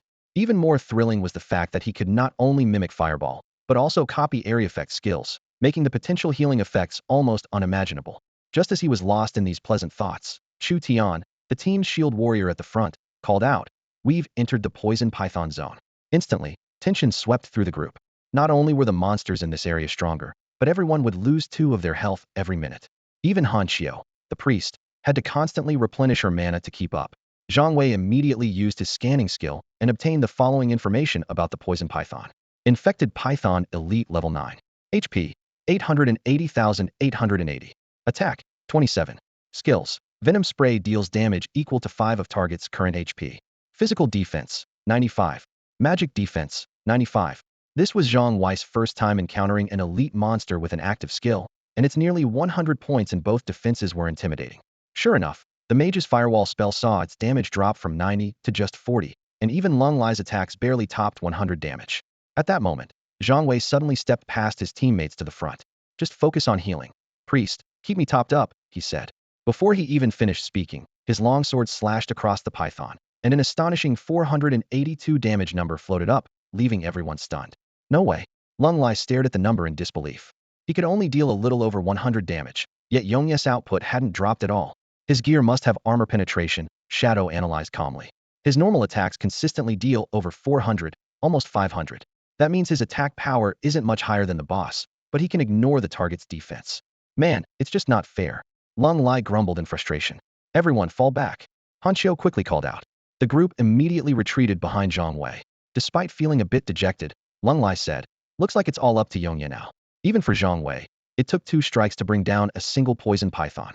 The rest of the team's damage was negligible, so their new strategy was for the priest to focus all her healing on keeping Zhang Wei alive and dealing damage. Heh, shield warrior Chu Tian chuckled. That 3,000 gold was definitely worth it. Ding. The system notification sounded repeatedly as Zhang Wei took down 3 level 9 infected pythons in a row, earning 200 experience points each time. In this perilous lost land, Zhang Wei had completely mastered the rhythm of dealing with the venomous snakes. Even when facing these dangerous creatures that could drain health by percentage, he handled them with ease thanks to the priest's continuous support. He moved nimbly among the snakes, dodging when possible and never hesitating to take a hit when necessary. While the rest of the team didn't have to face the snakes directly, they still had to deal with the area's persistent health draining effect. One after another, they pulled out potions to restore their HP. Although it pained them to use up their healing supplies, watching their experience points made it all worthwhile. Zhang Wei, in particular, gained even more due to the bonus from defeating higher-level monsters. Priest Han Xiu, who was closely monitoring Zhang Wei's health bar, suddenly noticed something odd. His HP instantly refilled to full. She was puzzled. This usually only happened during a level up. Instinctively, she checked the leaderboard, but the top spot still showed level 10. Maybe it's some kind of healing skill, Han Xiu reassured herself, knowing that Zhang Wei's impressive damage output was definitely real. In fact, Zhang Wei had just reached level 4. With this prime grinding spot, the bonus experience from fighting tougher enemies, and his exceptional clearing speed, his rapid progression was unbelievable to most, but for him, it was effortless. He quickly calculated. Level 5 required 50,000 experience, which meant another 250 pythons. At his pace 2 strikes per snake, that goal was well within reach. At that moment, Cold Lie's excited voice rang out from the team, leveled up. Almost simultaneously, the rest of the team reached level 9 as well. Since they had been training together, their experience was nearly synced, and this collective level up secured their position in the top ranks. Zhang Wei heard his teammates cheering, but he paid it little mind. Since entering the Lost Land, he had already gained 3 levels, and now he was just 1 step away from level 5. As he prepared to find more targets, he noticed the area had been cleared of snakes. Suddenly, a strange rustling sound came from ahead. Watch out! Shield warrior Chu Tian rushed in front of Zhang Wei, bracing himself. That sounds like something big. Zhang Wei didn't try to act tough and cautiously stepped back a few paces. The golden challenge of the Lost Land. Zhang Wei handled the venomous python with remarkable ease, thanks to 2 key advantages. First, the snake's percentage-based health loss mechanic couldn't instantly kill him. Second, the sword he wielded, the compassionate mother's blade, was incredibly powerful. Just 2 strikes were enough to take down a venomous python. This unique combination allowed this seemingly fragile swordsman to thrive in the perilous Lost Land. The team stood ready, each member holding their breath and focusing intently ahead. Suddenly, from within the crimson mist, a massive creature emerged, a black giant python, over 8 meters long. It raised its upper body, its dark red tongue flickering like twin streaks of bloody lightning. Looking down at the group from above, Lung Lai quickly cast a detection spell, and the boss stats appeared in the team channel. Black Anaconda King Gold Boss. Level 10. HP 50 00050 Attack 227. Skills 1. Constrict 2. Venom 3. Heavy Strike 4. Summon. Physical Defense 125. Magic Defense 120 inch. The team was thrilled at first, but their excitement soon gave way to caution. Lung Lai frowned slightly. This could be trouble. That thing has high HP and defense. It won't be easy. Boss, this is a gold tier boss, said Chu Tian, the shield bearer, unable to hide his excitement. If we kill it, there will be a system-wide announcement. That made Lung Lai's eyes light up. Seeing Zhang Wei's confusion, Chu Tian grinned and explained, it's a chance to make a name for ourselves, and it'll definitely help with the ladies in the future. After a quick discussion, all eyes turned to Zhang Wei. Yongya, do you think you can break through its defenses? Lung Lai asked. Zhang Wei nodded in response. Then let's do it. Lung Lai decided without hesitation. If we die, he'll take the blame. Don't worry, boss, said Ning, the assassin. We've already made enough profit on this run. Yongya, how confident are you? Lung Lai pressed. 104. Zhang Wei replied calmly. The team mistook this for overconfidence, but Zhang Wei clarified. That's how many strikes it'll take to kill it. With that, the battle began. Unexpectedly, the Black Anaconda King ignored Chu Tian, the shield bearer, who stepped forward and lunged straight for Zhang Wei. Chu Tian quickly activated his shield skill, forcefully drawing the boss aggro, but he lasted only 5 seconds before being instantly killed. Zhang Wei seized the opportunity, landing 24 strikes. Then Ning stepped in but was quickly swept away by the snake's tail, vanishing in a flash of white light. Zhang Wei followed up with another 18 strikes. At that moment, Han Xiao, the priest, stepped forward unexpectedly. Let me try. Healing won't help anymore. She looked at Zhang Wei, her voice firm. They'll buy you the time for 30 more strikes. After a brief moment and 31 strikes, Zhang Wei swiftly pulled back, retreating from the fray as priest Han Xiao's body dissolved into a flash of white light. The Black Anaconda King's health had dropped to less than a third, but only Lung Lai and the mage Mu Wan remained on the battlefield. Mu Wan's eyes were resolute, ready to step in, but Lung Lai stopped her with a firm hand. You wouldn't last a second, he said, and before he finished speaking, he charged straight at the boss. Hang in there, Zhang Wei murmured. Hold for 6 seconds, and I can finish it off. Lung Lai couldn't help but roll his eyes, thinking Zhang Wei was really pushing his luck. He focused all his attention on drawing the Black Anaconda King's aggro, while Zhang Wei seized the opportunity to circle around and attack from the other side. It wasn't that Zhang Wei didn't want to share the heat, it was just that with his health, a single hit from the boss would be fatal. In the entire team, he was the only one capable of dealing enough damage to the boss. Faster! Lung Lai suddenly shouted, darting forward and slashing fiercely at the Black Anaconda King. His own health was almost gone, and the boss was nearly depleted as well. In that critical moment, Zhang Wei's final strike landed precisely on the Black Anaconda King. We did it! Lung Lai shouted in delight, and Zhang Wei finally breathed a sigh of relief. But at that very instant, something went wrong. Instead of collapsing, the Black Anaconda King's entire body turned crimson, and its last sliver of health stayed locked in place. Even more shocking, Zhang Wei's attack, which should have dealt over 400 damage, registered as 0. Damn, it's a health lock. Lung Lai's expression changed instantly, cursing himself for forgetting the boss' ultimate move when near death. The Black Anaconda King let out a piercing shriek, and the sound of slithering filled the air from all directions. In the blink of an eye, hundreds of venomous snakes swarmed in, surrounding the last three players. With a thunderous crash, the Black Anaconda King whipped its massive tail, striking Lung Lai, who was hanging on by a thread. Regroup at the respawn point, Lung Lai managed to say before his form dissolved into white light. At the same moment, as the boss attacked, Zhang Wei's sword struck the crimson-scaled creature, sparks flying, but there was no damage at all. It's useless, Muwan said helplessly. This is a protection phase. We have to clear out the venomous snakes before we can attack the boss again. Why don't you go first? Zhang Wei suddenly said to Muwan. Seeing Muwan's confusion, Zhang Wei explained seriously, you should die first. Muwan shot Zhang Wei a fierce glare but charged into the swarm of snakes, without hesitation. As a fragile mage, her health dropped in an instant, and she too vanished in a flash of white light. The moment Muwan fell, Zhang Wei fixed his gaze on the boss, now shielded by the protection phase, and hurled a fireball. He wanted to see if his mimic skill's random 1999 damage could bypass the protection. Poof. 1. The Black Anaconda King froze, and so did Zhang Wei. Then a look of wild joy spread across his face. This meant the Jester class could ignore the rules of the third world. It was practically a bug.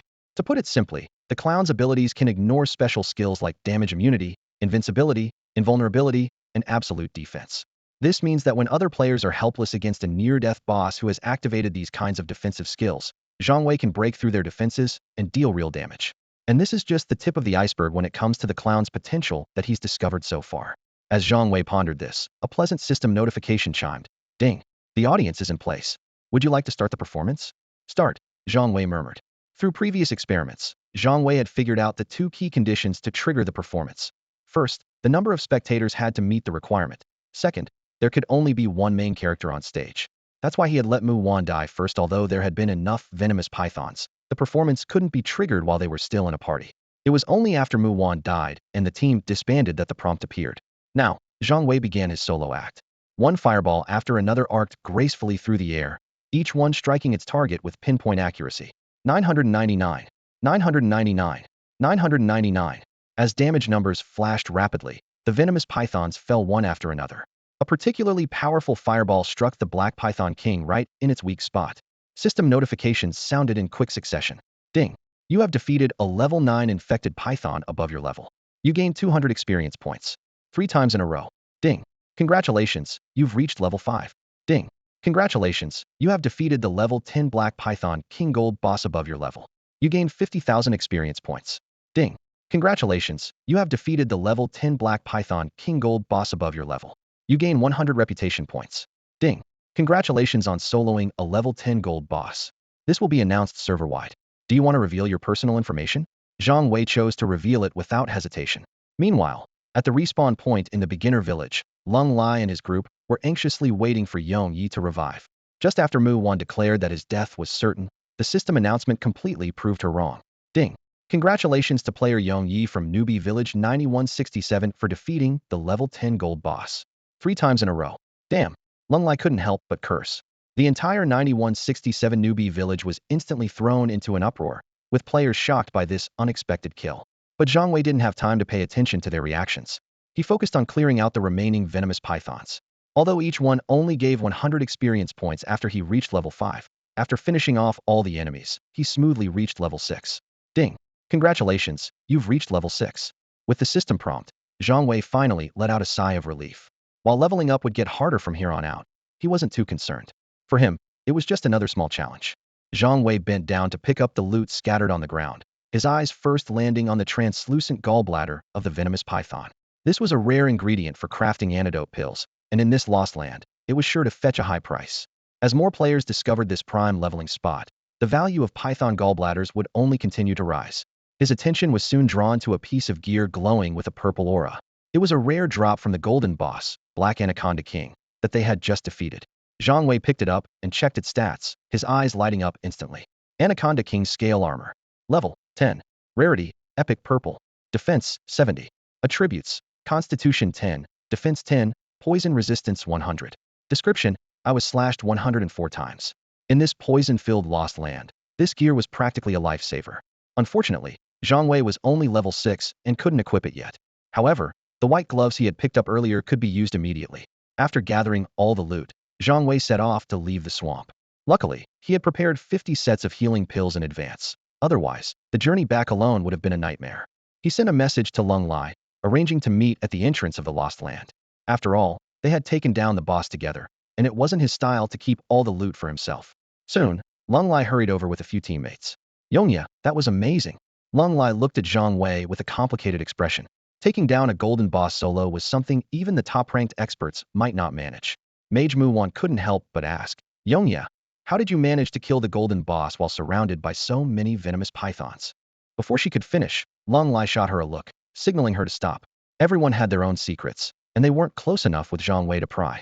Zhang Wei didn't explain. He simply took out the Anaconda King scale armor and the materials. These are the items and materials that dropped from the boss. We'll pay 5,000 gold coins for the materials, Lung Lai said decisively. The gear belongs to you, Yongya. None of the others objected. Without Zhang Wei, they never would have been able to defeat the Black Anaconda King. Seeing their generosity, Zhang Wei didn't want to take advantage. He suggested, how about this? I'll keep the gear, you guys take the materials. There's still time, let's clear the Lost Land together again. Deal. Lung Lai readily agreed, inviting Zhang Wei back into the party. Although the wild monsters in the Lost Land gave great experience, for Zhang Wei, who was already level 6, the bonus for fighting higher level mobs had dropped significantly. Now, each monster only gave him 60 experience points. Even after the group pushed deeper into the python-infested area, his level didn't budge. As everyone focused on grinding, Mage Mucio privately messaged Lung Lai. Boss, Yongya might not even be level 10, he could be lower level than us. I know, Lung Lai replied calmly.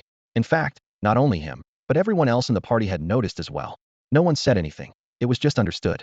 Muwan watched Zhang Wei's agile figure ahead, dispatching each venomous python with a single sword strike. A flicker of awe flashed in her eyes. She quickly lowered her head, fingers flying across her communicator as she sent Lung Lai a message. Should we let him try out that hidden dungeon we discovered by accident? Lung Lai's reply came almost instantly, short and firm. No.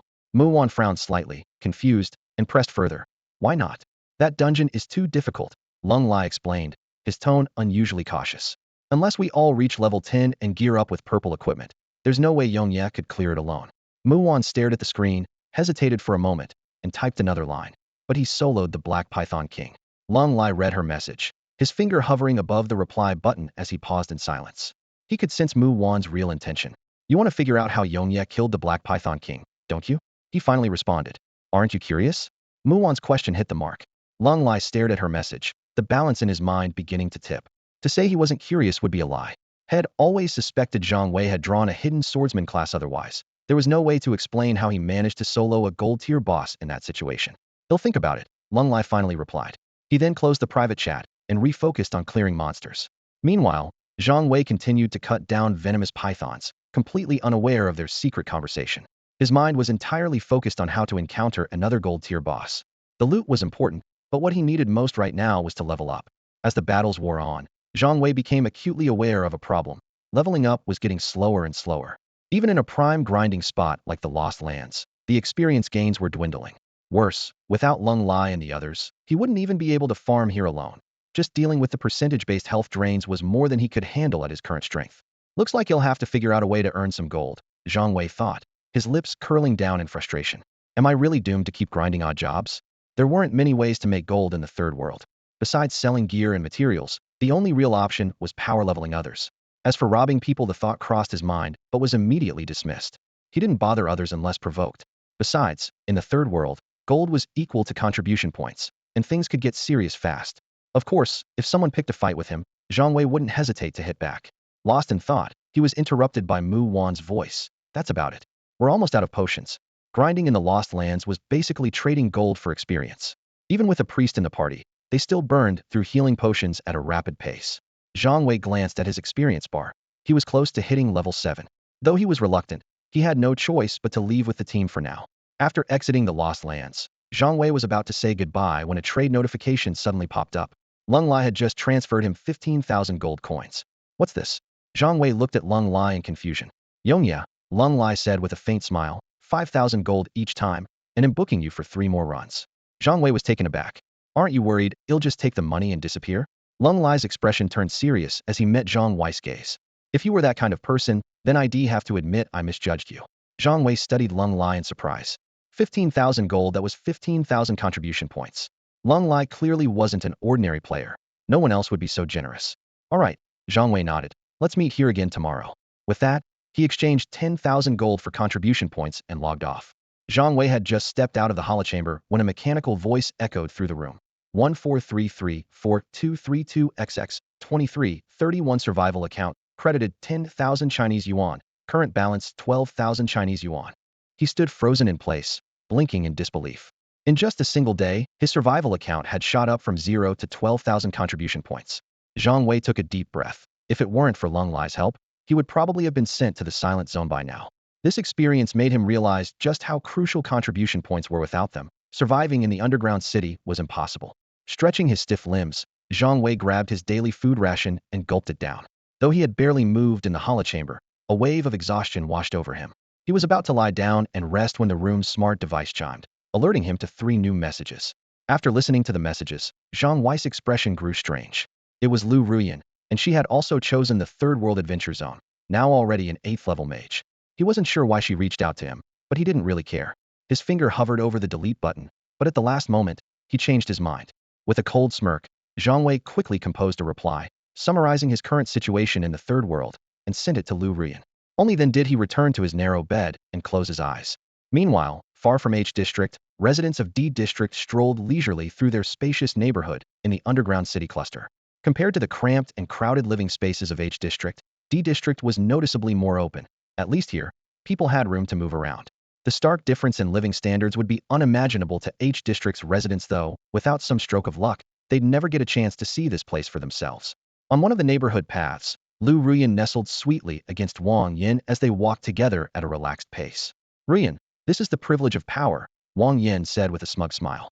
Everyone thinks I'm just some rich kid, but you can't get into D District on money alone. Lu Ruyan nodded in agreement, her eyes sparkling with admiration. Then Wang Yin's tone shifted. Ruyan, why did you reach out to that nobody, Zhang Wei? A hint of arrogance crossed Lu Ruyan's face. All my life, I've only ever gotten bored of things and thrown them away. No one has ever dared reject me. Wang Yin grinned. Oh, so you want to play with him? That's right. A flash of wildness appeared in Lu Ruyan's eyes. I want to make him regret it. All right. Wang Yin patted her head as if she were a pet. Just don't go overboard. With that, Wang Yin checked the time and said, come on, let's head into the Third World. Lu Ruyan's face showed reluctance at the mention of another trip into the Third World. Can't we stay a little longer? She couldn't understand if those from the lower districts were forced into the Third World for entertainment and socializing because of their cramped living conditions. But people in D District had plenty of space. Why did they spend so much time in the virtual world too? But Wang Yin didn't bother to explain. His tone turned firm. No, all you need to know is that the Third World is far more than just a game. Seeing the change in his expression, Lu Ruyan didn't dare protest further and obediently followed him back. The next day, in District H of the underground city, the artificial sun rose on schedule. Zhang Wei woke from his sleep, quickly washed up, and couldn't wait to log into the Third World. As soon as he logged in, his private message panel was flooded with unread messages, over a dozen, all from Lung Lai and the others urging him to hurry up and join them. What's the rush? Zhang Wei muttered, rubbing his temples as he hurried to the meeting spot. When he arrived, Lung Lai and his team had just gotten there as well. Lung Lai looked Zhang Wei up and down in surprise. You actually logged off to sleep? Zhang Wei was taken aback, noticing the strange looks from the group. He realized something was off. Don't you guys sleep? The full dive pods have life support systems. It's much better than sleeping in a bed, Shield Warrior Chu Tian replied matter-of-factly. Zhang Wei fell silent. His own pod didn't have such advanced features. In that moment, he understood Lung Lai and the others were definitely not ordinary, and certainly not just fellow residents of District H. Sensing the awkward atmosphere, Lung Lai quickly changed the subject. Since everyone's here, let's keep leveling up. With that, he pulled Zhang Wei into the party and led everyone back to the Lost Lands. With yesterday's teamwork experience, their coordination had clearly improved, and their monster hunting efficiency soared. Before long, the team reached the area where the venomous pythons roamed. Just then, the system notification chimed. Ding.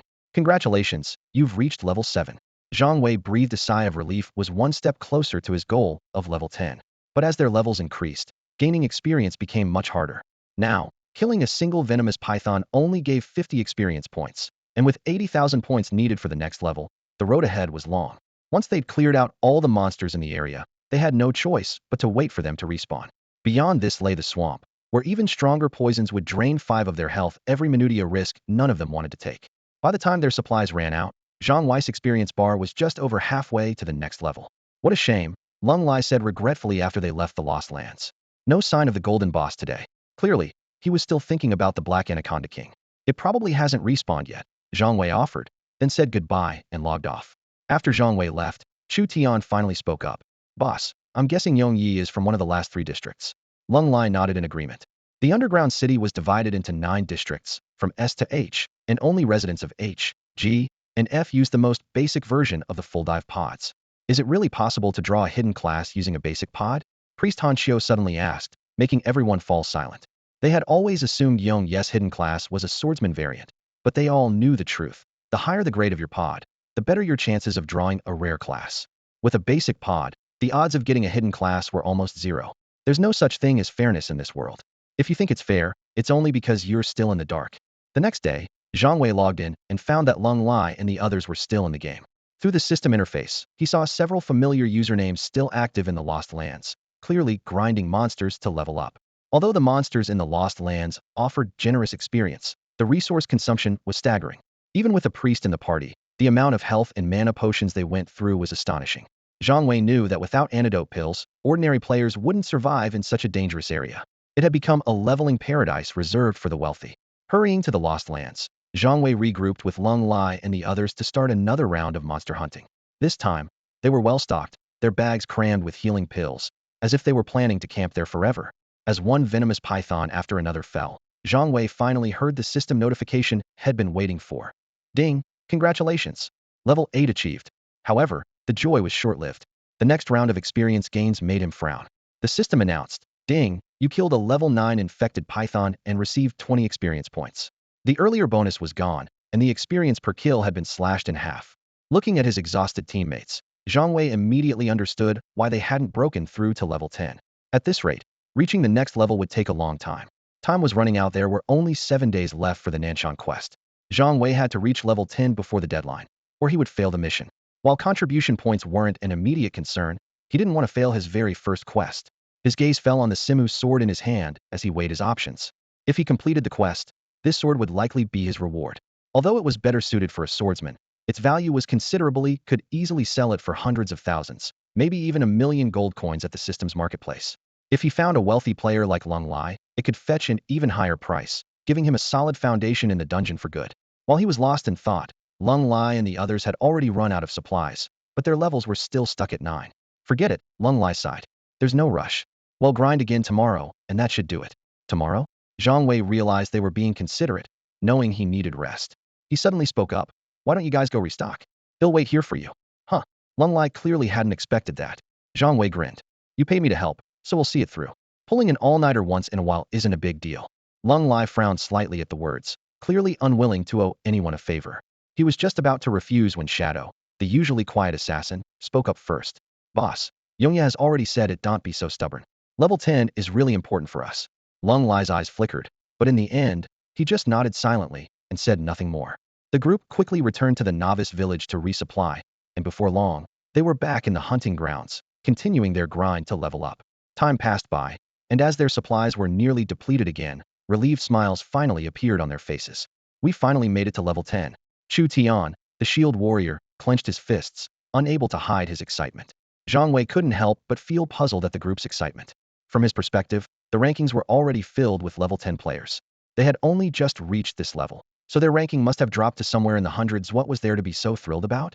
Noticing Zhang Wei's confusion, Lung Lai hesitated for a moment before asking, Yongya, do you know why the leaderboard is full of level 10 players, but not a single one at level 11? Is there a level cap in the novice village? Zhang Wei replied without thinking. It was a common setting in many games. No. Lung Lai shook his head but didn't elaborate further. Instead, he said mysteriously, just get to level 10 as soon as you can, and don't leave the novice village recklessly. Zhang Wei frowned slightly, sensing there was some hidden meaning behind Lung Lai's words. But after being online for so long, he was too exhausted to think much of it. I'm logging off, guys. See you around if fate allows. Zhang Wei smiled as he said his goodbyes. Now that Lung Lai's group had reached level 10, they wouldn't need him for their team anymore. But just as he was about to log off, the system suddenly notified him of a trade. 20,000 gold coins appeared in his account. Zhang Wei paused in surprise, looking at Lung Lai, unsure why he had received the money.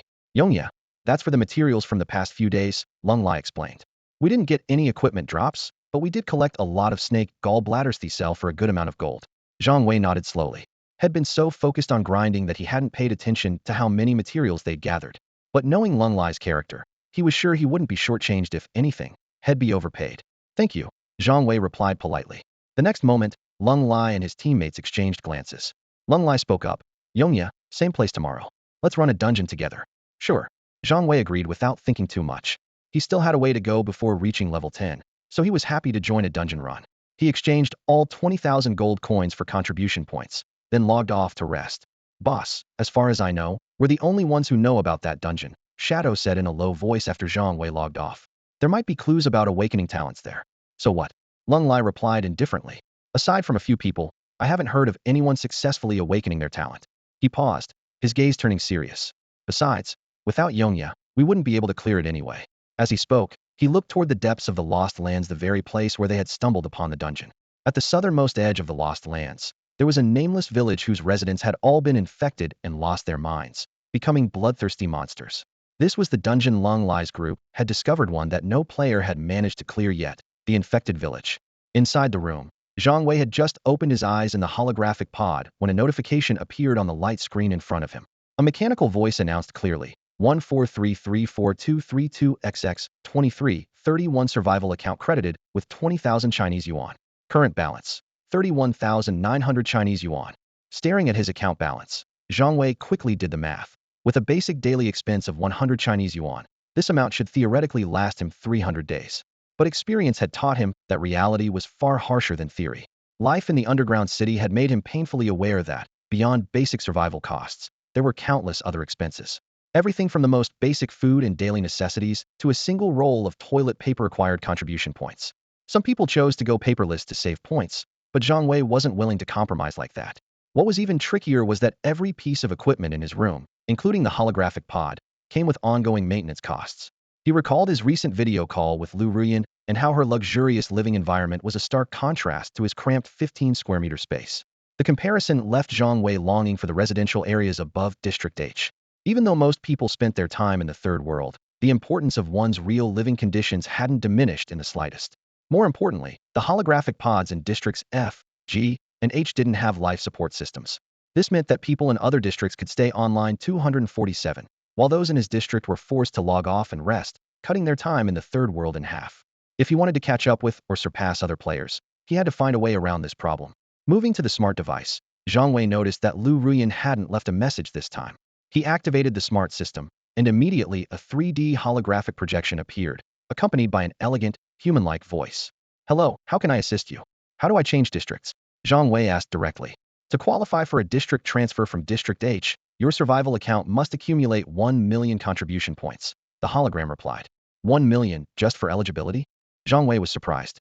How many points would it take to move to District D? The lack of life support systems in the lower 3 districts' pods made them unappealing, needed at least to reach District D. 50 million contribution points, the hologram answered. The figure left Zhang Wei staring in shock at his modest balance of just over 30,000. It was clear that moving between the lower districts was relatively easy, but crossing that threshold became exponentially harder. Although he hadn't rested for over a dozen hours, Zhang Wei had a sudden thought just as he lay down. Is there any way to reach District E besides contribution points? There is, the 3D hologram replied slowly. Those who make significant contributions to humanity can apply for a district transfer. Like what? Zhang Wei pressed, curiosity lighting up his eyes.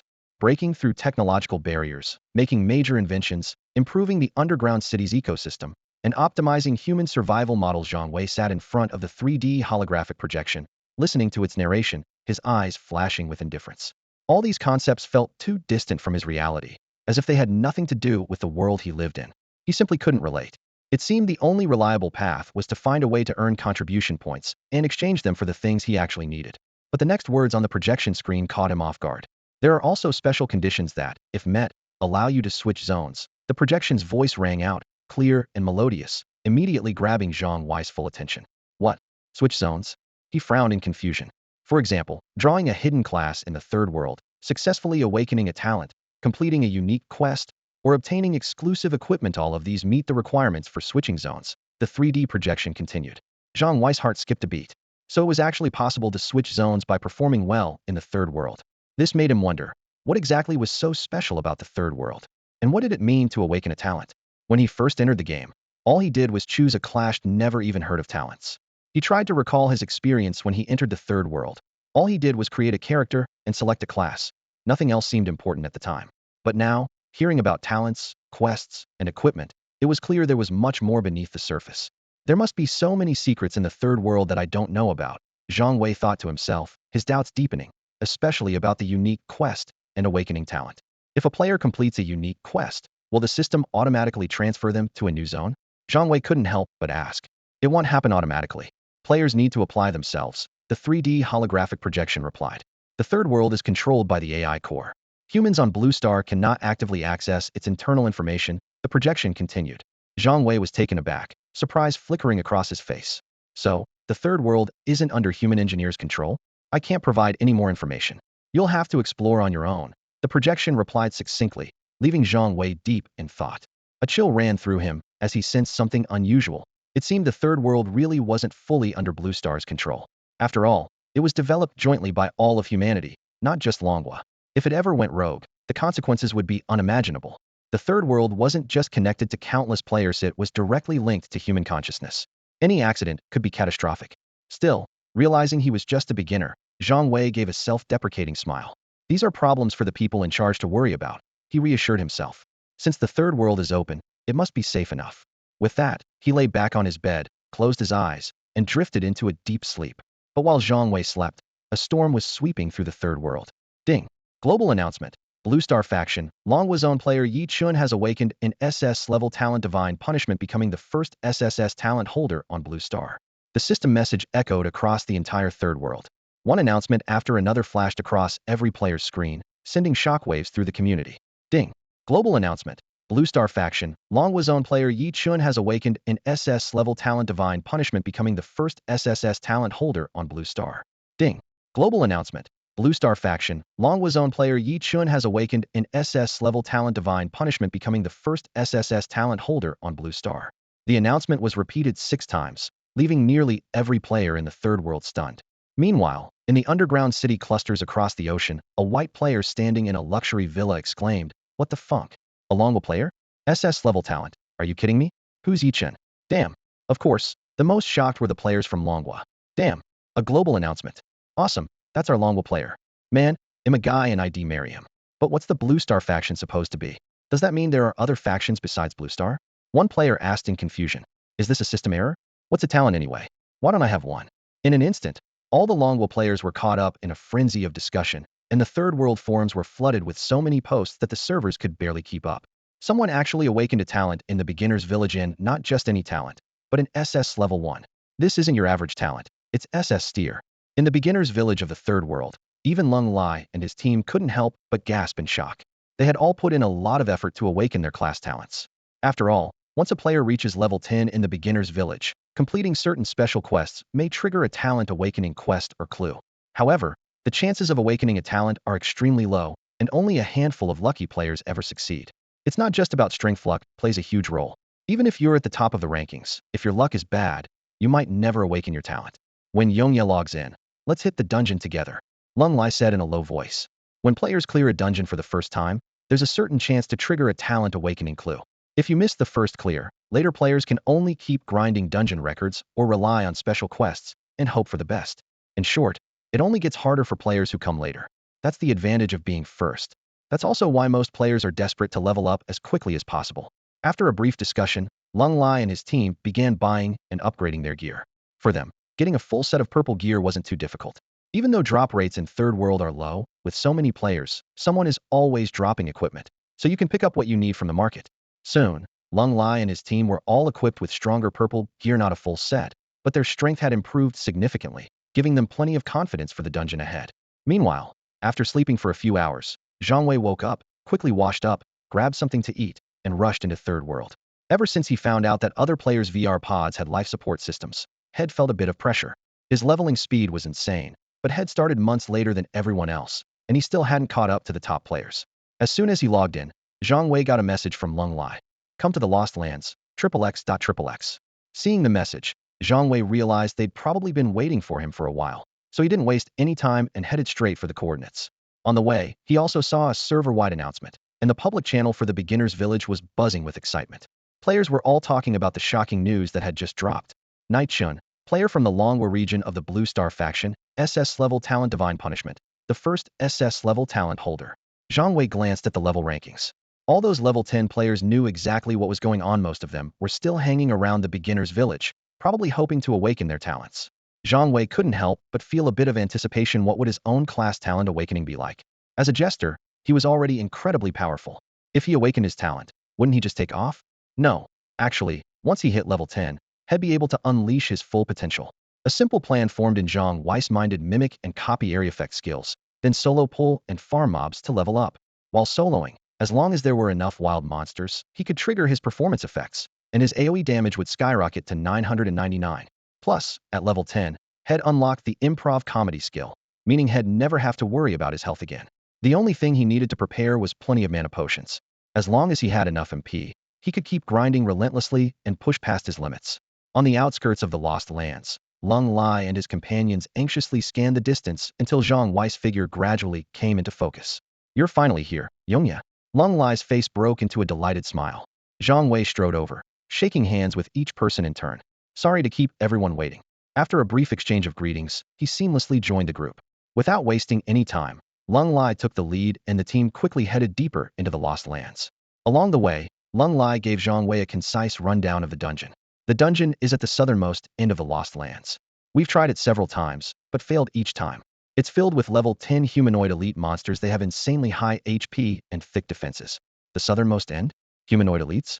Zhang Wei frowned as he listened, an odd look flickering across his face. The monsters Lung Lai described sounded strikingly similar to the Nanshan Guardians. Could it be the same dungeon? While he pondered, the group had already entered the territory of the venomous pythons. But this time, those hissing snakes weren't their target, and the team pressed on without pause. Suddenly, a system notification chimed. Ding. You've entered the core area of the Lost Lands. 5 HP will be deducted per minute. Once inside the core, Lung Lai and the others immediately began using healing potions to maintain their HP. Zhang Wei glanced around. The area was completely deserted, with no other players in sight. We only kept going out of curiosity, and ended up stumbling across this dungeon, Lung Lai explained, leading the team as they suddenly veered south. After a long trek, the outline of a towering mountain gradually appeared in the distance. Is this really Nanshan? Zhang Wei muttered in surprise. At that moment, Lung Lai came to a sudden stop. We're here. Another system prompt sounded. Ding. You have entered the infected village area. Would you like to enter the dungeon? Yes. Lung Lai replied without hesitation. As soon as he spoke, the scene before them began to warp and shift. A dilapidated village slowly came into view, and at its entrance, a few villagers with stiff movements and shuffling gaits wandered back and forth mechanically. Chu Tian, the shield warrior, stepped to the front. Han Xiao, the priest, took position in the middle. Mu Wan, the mage, held the rear. Shadow, the assassin, activated his stealth skill and silently approached the villagers. After using Detect, he shared the results in the team chat. Mutated villager elite. Level 10. HP 30003000. Attack 60. Physical defense 55. Magic defense 45.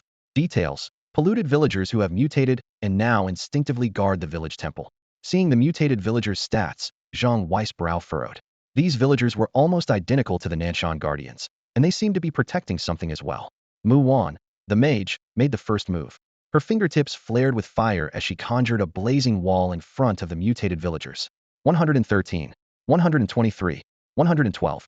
The villagers let out guttural growls as they took damage, then charged at the group in a frenzy. Chu Tian, the shield warrior, shouted and stepped forward with his shield, successfully drawing their aggro. Thud, thud. 478, 456.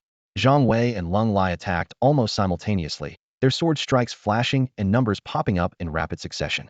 Zhang Wei was a little surprised Lung Lai's damage was nearly on par with his own, and even the mage's area attacks were doing over 100 points of damage. Clearly, the team's power had grown significantly since reaching level 10.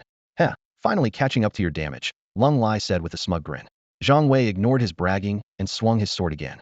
Sensing a friendly rivalry, Lung Lai immediately followed up with another attack. 477, 465, 234. With everyone going all out, the mutated villagers were quickly taken down. To Zhang Wei's surprise, each villager granted 500 experience points, several times more than regular monsters outside. Let's go? Excitement sparkled in Zhang Wei's eyes as he strode deeper into the village. He had a strong feeling that clearing this dungeon for the first time would be enough to push him straight to level 10. As the group followed the winding path into the village, a wave of decay and rot hit them immediately. In that instant, a system alert chimed in everyone's ear. Ding!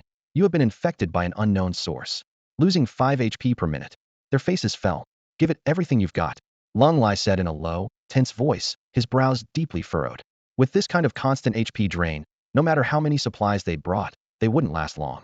They had barely gone any distance when groups of mutated villagers appeared in sight.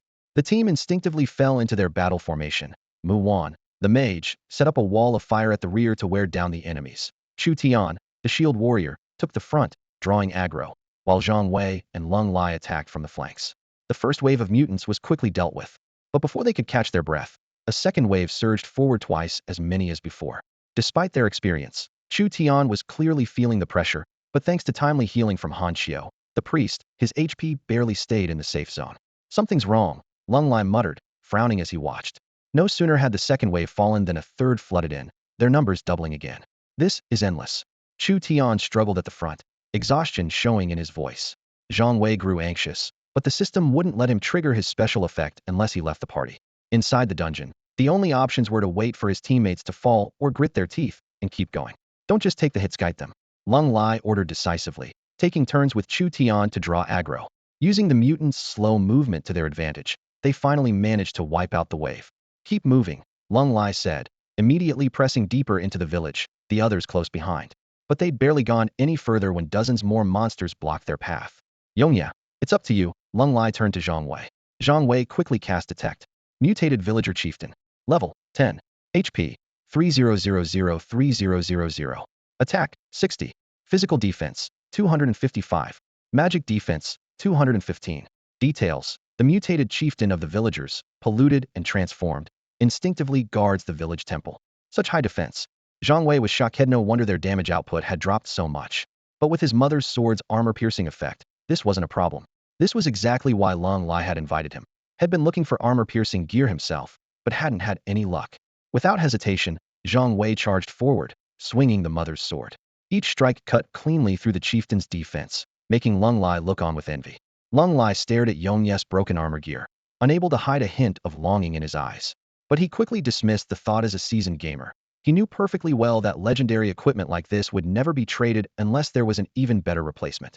The battle was at its peak. Zhang Wei, with his high damage and attack speed, was the team's main source of DPS. Although the rest of the team's damage was much lower, they still did everything they could to share the pressure. When the last mutated boss finally fell, everyone let out a sigh of relief. The stage that had defeated them so many times was finally cleared, thanks to Yongya's armor-piercing attribute. Han Xiao quickly gathered the few blue items that had dropped to the ground, while Zhang Wei didn't bother with the loot, knowing Lung Lai would handle the reward distribution. The team pressed forward and soon reached the center of the ruined village. The cramped village path suddenly opened up, revealing a grand red temple standing tall in the middle of the square. Everyone stopped in their tracks, stunned by the sight. Should we go in and take a look? Lung Lai instinctively glanced at Zhang Wei. Zhang Wei turned to Shadow. Scout ahead with your stealth skill. Shadow nodded and disappeared into the shadows. Less than a minute later, a message popped up in the team channel. I'm dead. What happened? Lung Lai quickly asked. You'll see when you go in, Shadow replied, keeping it mysterious. Don't be secretive, just tell us. Lung Lai pressed. Nope, too embarrassing, Shadow replied, still being vague.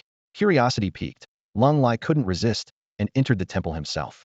A few minutes later, another team message appeared. I'm dead. Zhang Wei looked at the strange turn of events and said to the two female teammates, you two go in together and check it out. Although he was curious too, he had to be cautious under the circumstances. This suggestion, however, made Mu Wan and Han Xiao a little resentful. Mu Wan snorted softly, then entered the temple with Han Xiao. Before long, both of them sent the same message in the team channel. See you back at the newbie village. Seeing his teammates' baffling reactions, Zhang Wei finally stepped into the red temple himself. As soon as he entered, the system notification chimed. Ding! You have entered the temple of all beings. Inside, there wasn't a single Buddha statue. Instead, a massive spinning wheel stood on the altar. The moment Zhang Wei's eyes landed on it, his pupils contracted sharply, his face filled with shock and disbelief. Fate favors the bold. If you've got the guts, go for it. On the spinning wheel, the options displayed were SS level talent, S level talent, S level talent, unique quest, and unique equipment. While Zhang Wei was still in a daze, a crisp voice sounded. Ding. Congratulations, you have completed the dungeon quest. Completed? Zhang Wei was taken aback. He looked around, but all he saw was the empty temple. The wheel hovered quietly in front of him, with no one else in sight. The words invincible state glowed mysteriously on the wheel, making it seem both alluring and unreachable. Zhang Wei couldn't help but feel suspicious. Even though all of this was happening in the third world dungeon, it felt oddly familiar. To test my theory, let's give it a try, Zhang Wei thought to himself. He decided to take a chance and said aloud, yes. Ding. 5 of your health has been consumed. Note, inside the temple, health cannot be restored with supplies. The prompt appeared clearly before his eyes. Zhang Wei hesitated for a moment, but gritted his teeth and chose to continue. He watched the wheel with a mixture of nerves and anticipation as it spun. Finally, it landed squarely on unique equipment. I got it. Zhang Wei was a little surprised. He glanced at his remaining health bar, confusion written all over his face. Ding. Congratulations, you've gained 99 access to unique equipment. Only one more is needed to obtain it. Would you like to spin again? Zhang Wei's heart skipped a beat as he read the prompt. Was it really possible to get this unique equipment? Almost reflexively, he clicked confirm again. The wheel started spinning once more, and again landed on unique equipment. Ding. Congratulations, you've gained 99.9 access to unique equipment. Only 0.1 more is needed to obtain it. Would you like to spin again? What a scam. Zhang Wei was now certain that this opportunity wheel was almost identical to that old, notorious Pink Sixie app. Just moments ago, he had been that gullible fool happily sharing hope with others in exchange for a few bucks. Now, Zhang Wei couldn't help but feel a sense of disdain towards Lung Lai and the others. If they hadn't died to this kind of scam, he would have found it laughable. But then, he smirked.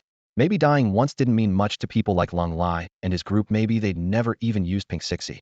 But Zhang Wei knew very well that he had once willingly shared this kind of junk with others for the sake of a mere 100 yuan. He turned his attention back to the wheel. Seeing his health bar drop lower and lower, Zhang Wei took a deep breath and decided to try Fireball. With a slight movement of his finger, he cast a fireball.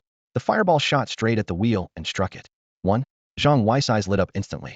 He had only meant to test it out, but he actually saw the fireball deal damage to the wheel and his own health dropped a bit as well. This confirmed it could really hurt the wheel this way. As he continued to fire off more fireballs, the damage slowly added up. Suddenly, a startled voice burst out from the wheel. How is this possible?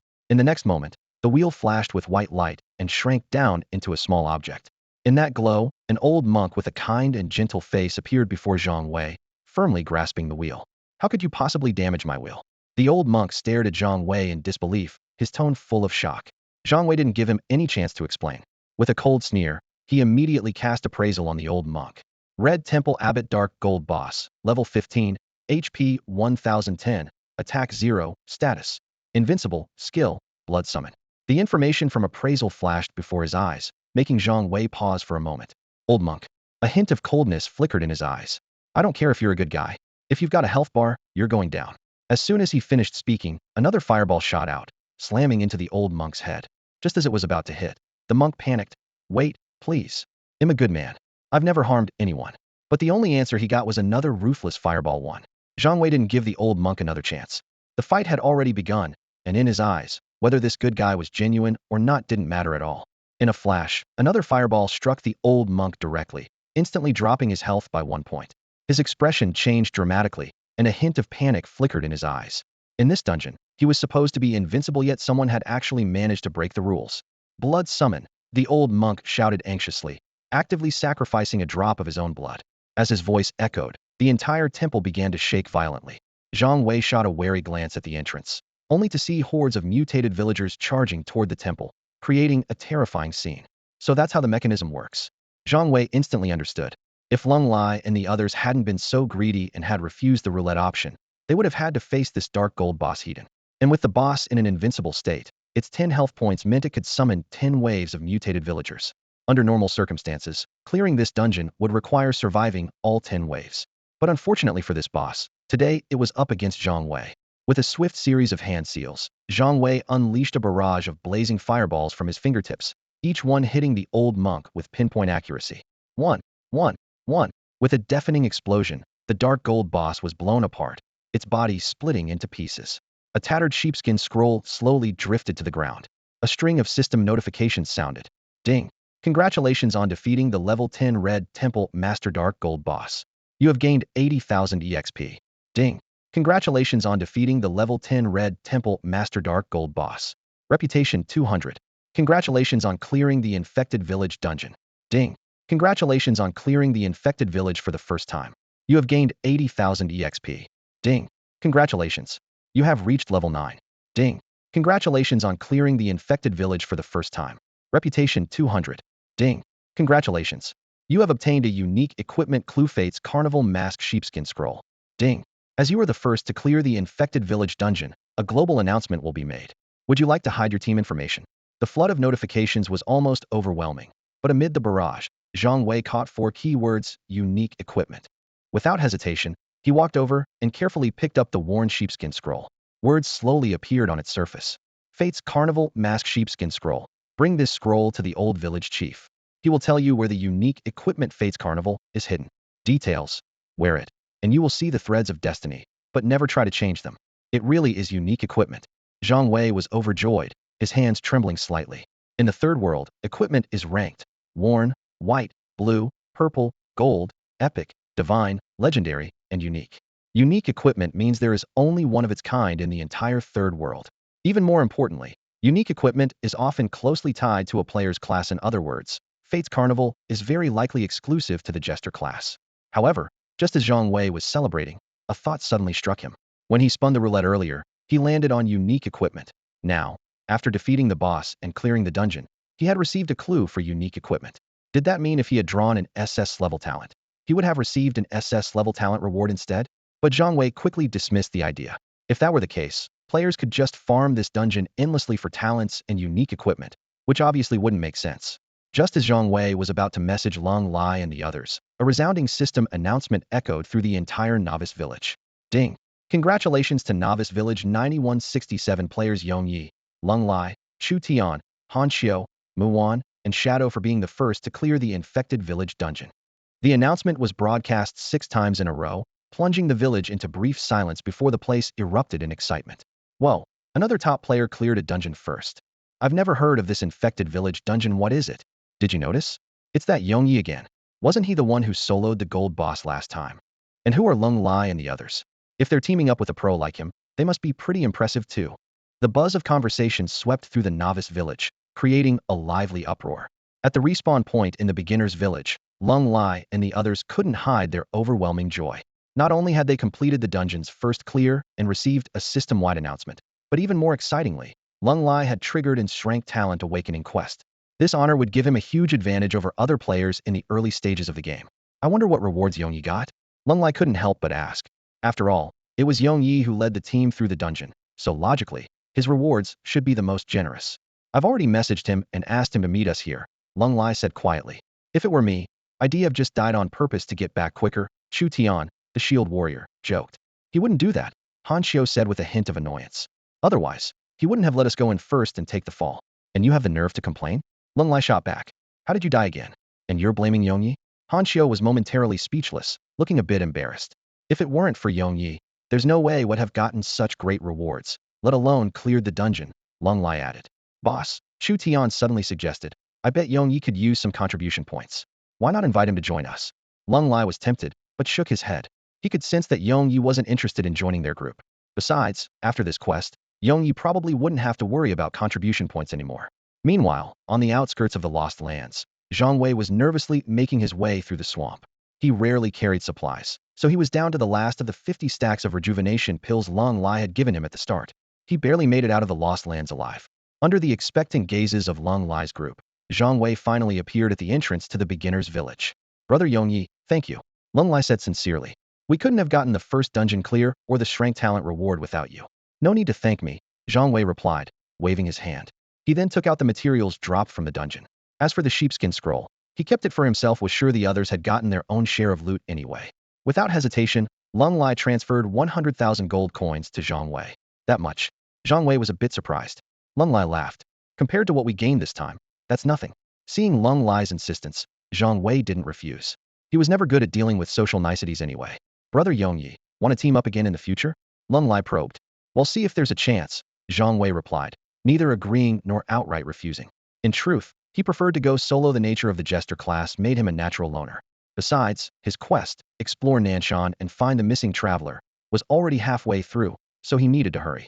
After a brief farewell, Zhang Wei said goodbye to the group and hurried off to find the village chief. Even someone as reserved as him couldn't hide his excitement over a unique piece of equipment.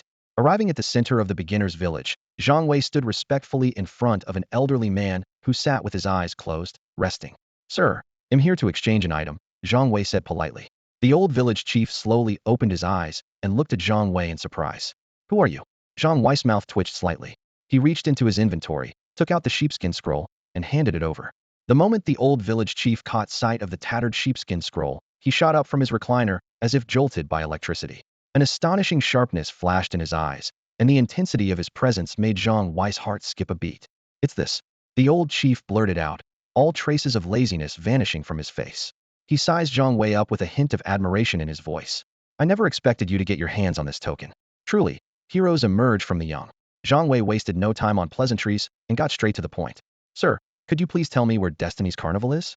That's a unique piece of equipment, the old chief said, stroking his beard with a meaningful look. Huh. Zhang Wei was momentarily lost. Seeing Zhang Wei's confusion, the chief's face twitched in mild frustration as he repeated, more pointedly, it's a unique piece of equipment. I know.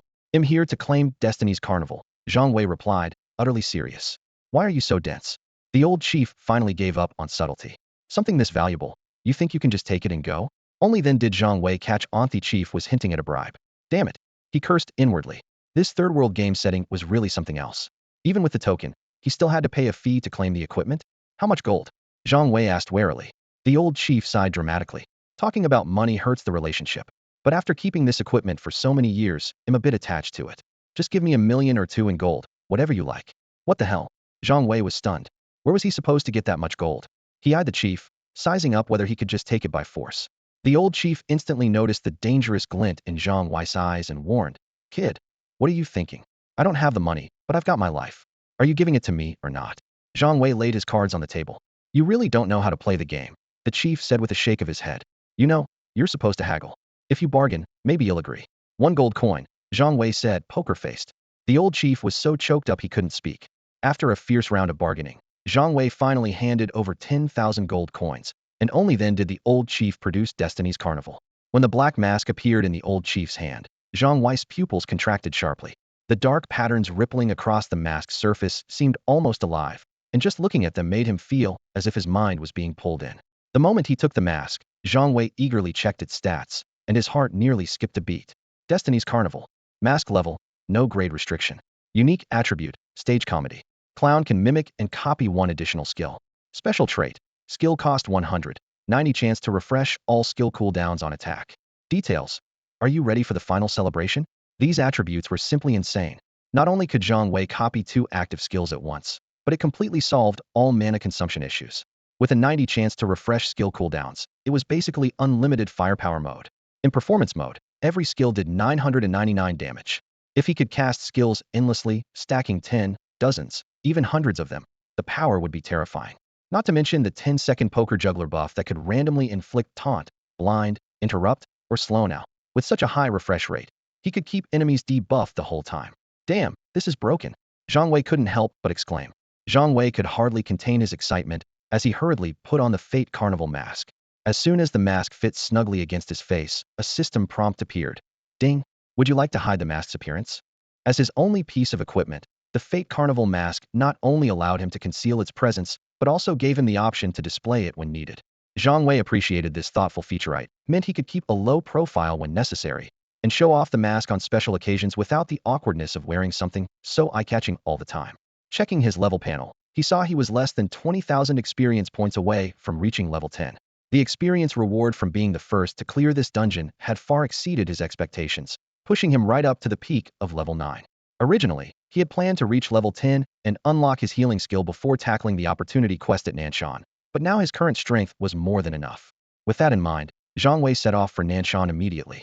Along the way, he recopied the Firewall and Lightning skills to mage abilities. Though these area effect spells didn't deal much damage in the hands of regular mages and were mainly used for controlling wild monsters, for Zhang Wei who could trigger 999 damage they were the perfect choice. Soon, the familiar scenery of Nanshan came into view. The system prompt sounded. Ding! You have entered the quest area for Explore Nanshan. Find the missing traveler. Seeing the familiar guard dogs and battle wolves, Zhang Wei even felt a twinge of affection. He stopped and began casting Firewall repeatedly. Thanks to the Fate Carnival mask's zero-cost effect, walls of flame erupted instantly among the wild monsters. Each hit only dealt a single point of damage, but the sheer number and duration of the firewalls had an astonishing effect. He followed up with bursts of lightning, filling the area with flashes and roaring flames as the monsters howled in pain. Even better, his skills randomly triggered taunt, blindness, interrupt, and stun effects, making it impossible for the monsters to get close. With this energy-free, high-frequency casting, Zhang Wei easily cleared a path forward. After passing through the canyon, Zhang Wei reached the domain of the Nanshan Guardians. In the clearing ahead, a squad of fully armed soldiers turned to face him in perfect formation. Nanshan Guardian Elite. Level 10. HP 30003000. Attack 60. Physical defense 55. Magic defense 45. Details: Nanshan Guardians, seemingly protecting something. These guardians had much higher HP than ordinary monsters, but Zhang Wei's gaze shifted past them to the massive ancient tree looming in the background. Zhang Wei used his probing skill on the ancient tree, and the system immediately returned the target's information. Southern Mountain Ancient Wood. Dark Gold Boss Level 10. HP 200 000 Attack 227. Skills 1. Entangle 2. Heavy Strike 3. Withered Tree Reborn. Physical Defense 125. Magic Defense 120. This legendary giant tree guards the border of the Southern Mountain realm and, according to tales, has never allowed anyone to cross the mountain and live. Suddenly, a system notification chimed. Exploration of Southern Mountain completed. You've found clues for the Lost Wanderer's fortune quest. Please report the Southern Mountain Ancient Woods information to Granny Yu. A thought flashed through Zhang Wei's mind. To his surprise, this fortune quest only required him to investigate, not to kill. This dark gold boss clearly a foe far beyond an ordinary player's capabilities. Still, since had encountered such a powerful opponent, he wasn't about to let the chance slip by. Just as Zhang Wei was preparing to strike, hundreds of guardians surged in from all directions. The system delivered a timely prompt. The audience is in place. Shall the show begin? Let's begin. At his whisper, a blazing wall of fire swept across the battlefield, carving a scorching trench through the ranks of the guardians. Damage numbers 999, 999, 999 flashed up like a torrential downpour. With only 3,000 HP each, the guardians fell like paper before the flames, dropping in droves within seconds. Zhang Wei's real target was the boss at the rear. Taking advantage of the firewall that held off the guardians, he unleashed a barrage of lightning, raining down on the Southern Mountain Ancient Wood. Thunder roared as purple bolts poured like a waterfall, and the dark gold boss health bar plummeted. Sensing the threat, the ancient tree lashed out with thick branches like giant pythons, but every attack missed its mark. Zhang Wei's negative status effects kept triggering. Blindness made the boss lose track of him. Interruptions cut off its skills, slows hampered its movements, and the occasional taunt only let it land a rare effective strike. With the boss HP nearly depleted and only a handful of guardians left, the Southern Mountain Ancient Wood suddenly erupted in a blinding red light. Its massive body swelled in an instant. The system blared a warning. Boss has entered Berserk mode. All attributes doubled. The boss was on the brink of death, triggering its final mechanism. But to Zhang Wei, this was nothing more than its last desperate struggle. Just as the boss was down to its last sliver of health, it suddenly regained half its HP, an extra 100,000 points out of nowhere. Seeing this, Zhang Wei frowned in alarm, immediately recalling the boss' third skill, Withered Tree in Spring. He had no idea how many more times this skill could activate. Instinctively, he glanced around. There were only a handful of guardians left. If he couldn't kill the boss before the event ended, things would get complicated. Without hesitation, Zhang Wei gave up on the remaining guardians and focused all his attention on the boss. Walls of fire and bolts of lightning rained down relentlessly, one wave after another, as if all the world's fire and thunder were at his command. 999, 999, 999, each hit landed with pinpoint accuracy, striking the boss weak points. Even though the boss was now in Berserk mode, with all its stats doubled, Zhang Wei's fixed damage attacks were unaffected. Dozens of overlapping firewalls and lightning spells quickly drained the boss' newly restored health. The boss counterattacks had lost all threat. Zhang Wei used taunt, interrupt, blind, and slow, 4 different debuffs to completely disrupt its attack rhythm. Even in its rage, the boss could only watch helplessly as it was slaughtered, unable to fight back. With a thunderous crash, the boss' massive body finally collapsed. Ding! Congratulations on defeating the level 10 Nanshan Sangmu Dark Gold boss. You've gained 80,000 experience points. Ding! Congratulations on defeating the level 10 Nanshan Sangmu Dark Gold boss. Reputation 200. Ding! Congratulations, you've reached level 10. Ding! Congratulations on solo killing the level 10 Nanshan Sangmu Dark Gold boss. This will be announced publicly. Would you like your personal information to be displayed? Zhang Wei didn't hesitate and chose to make his information public. Ding! Congratulations to player Yonya from Novice Village 9167 for defeating the level 10 Dark Gold boss. It was Yonya again. In Novice Village 9167, Ordinary players flooded the chat channel, full of admiration and envy for this top player. You're amazing. We bow to you. Please take me along. Me too. 1. As Yongye's name kept popping up in the system announcements, more and more people started paying attention to this mysterious player. Who exactly is this Yongye? Shui Yunjian, vice president of the Xiagu Roaching Guild in Novice Village 9167, couldn't help but ask quietly. He was completely under the radar before. How did he suddenly appear out of nowhere? Beside him, a beautiful woman also looked puzzled. I remember he only showed up recently, but he's already triggered 3 system announcements, she continued. Still, he's definitely not one of the top players on the level leaderboard. Shui Yunjian nodded, his gaze drifting instinctively to the village's level rankings. First, Curtainfall, Lightning Mage, level 10. Second, No Gravity, Necromancer, level 10. Third, Maple Leaf, Swordsman, level 10. Fourth, Muhanshan, Hidden, level 10. Fifth, Invincible, Shield Warrior, level 10. Sixth, Fushi, Battle Strategist, level 10. Seventh, Nuwa, Hidden, level 10. Eighth, Shut Up Noisy, Knight, level 10. Ninth, Sanjin, Archer, level 10. 10th, Upstairs is an Idiot, Assassin, level 10. At that moment, 3 players from the Xiagu Roaching Guild were on the leaderboard, and within Novice Village 9167, the guild was undoubtedly the strongest. There are no official guild tokens available in the beginner's village. All guilds are formed privately by players and have not been formally registered within the system. Shui Yunjian narrowed his eyes in thought for a moment, then turned to Yuluo Nishong beside him and said, Nishong, go and approach Yongyi. See if you can recruit him into our guild. Me again? The beautiful female player looked slightly uncomfortable. Shui Yunjian laughed heartily. You're the perfect choice. If you manage to bring him into the guild, he'll transfer 500,000 gold coins to you right away. The mention of that amount made Yuluo Nishang's attitude change instantly. Don't worry, brother Shui, he'll give it my all. Meanwhile, the game's public channel was flooded with recruitment messages from major guilds. Among them, the messages from Great Qin Dynasty stood out. The Great Qin Dynasty sincerely invites Yong Yi to join our guild. This message was posted 3 times in a row. The Great Qin Dynasty was well known in the game, and its guild leader, Qin Shihuang, was famous for luring top players with lavish rewards. But at that moment, Zhang Wei had no time to pay attention to any of these invitations. He had just reached level 10 and unlocked the 3rd exclusive skill for the Jester class, Improv Comedy. He opened his stats panel to check. Player Yongyi, Class Jester, level 10, Experience 67, 340200000, HPMP 400,350, Attributes 1, 51, 51, 515, Attack 3,535, Defense 6,060. His skill list showed. General Skill Appraisal reveals information about monsters up to 10 levels higher than yourself.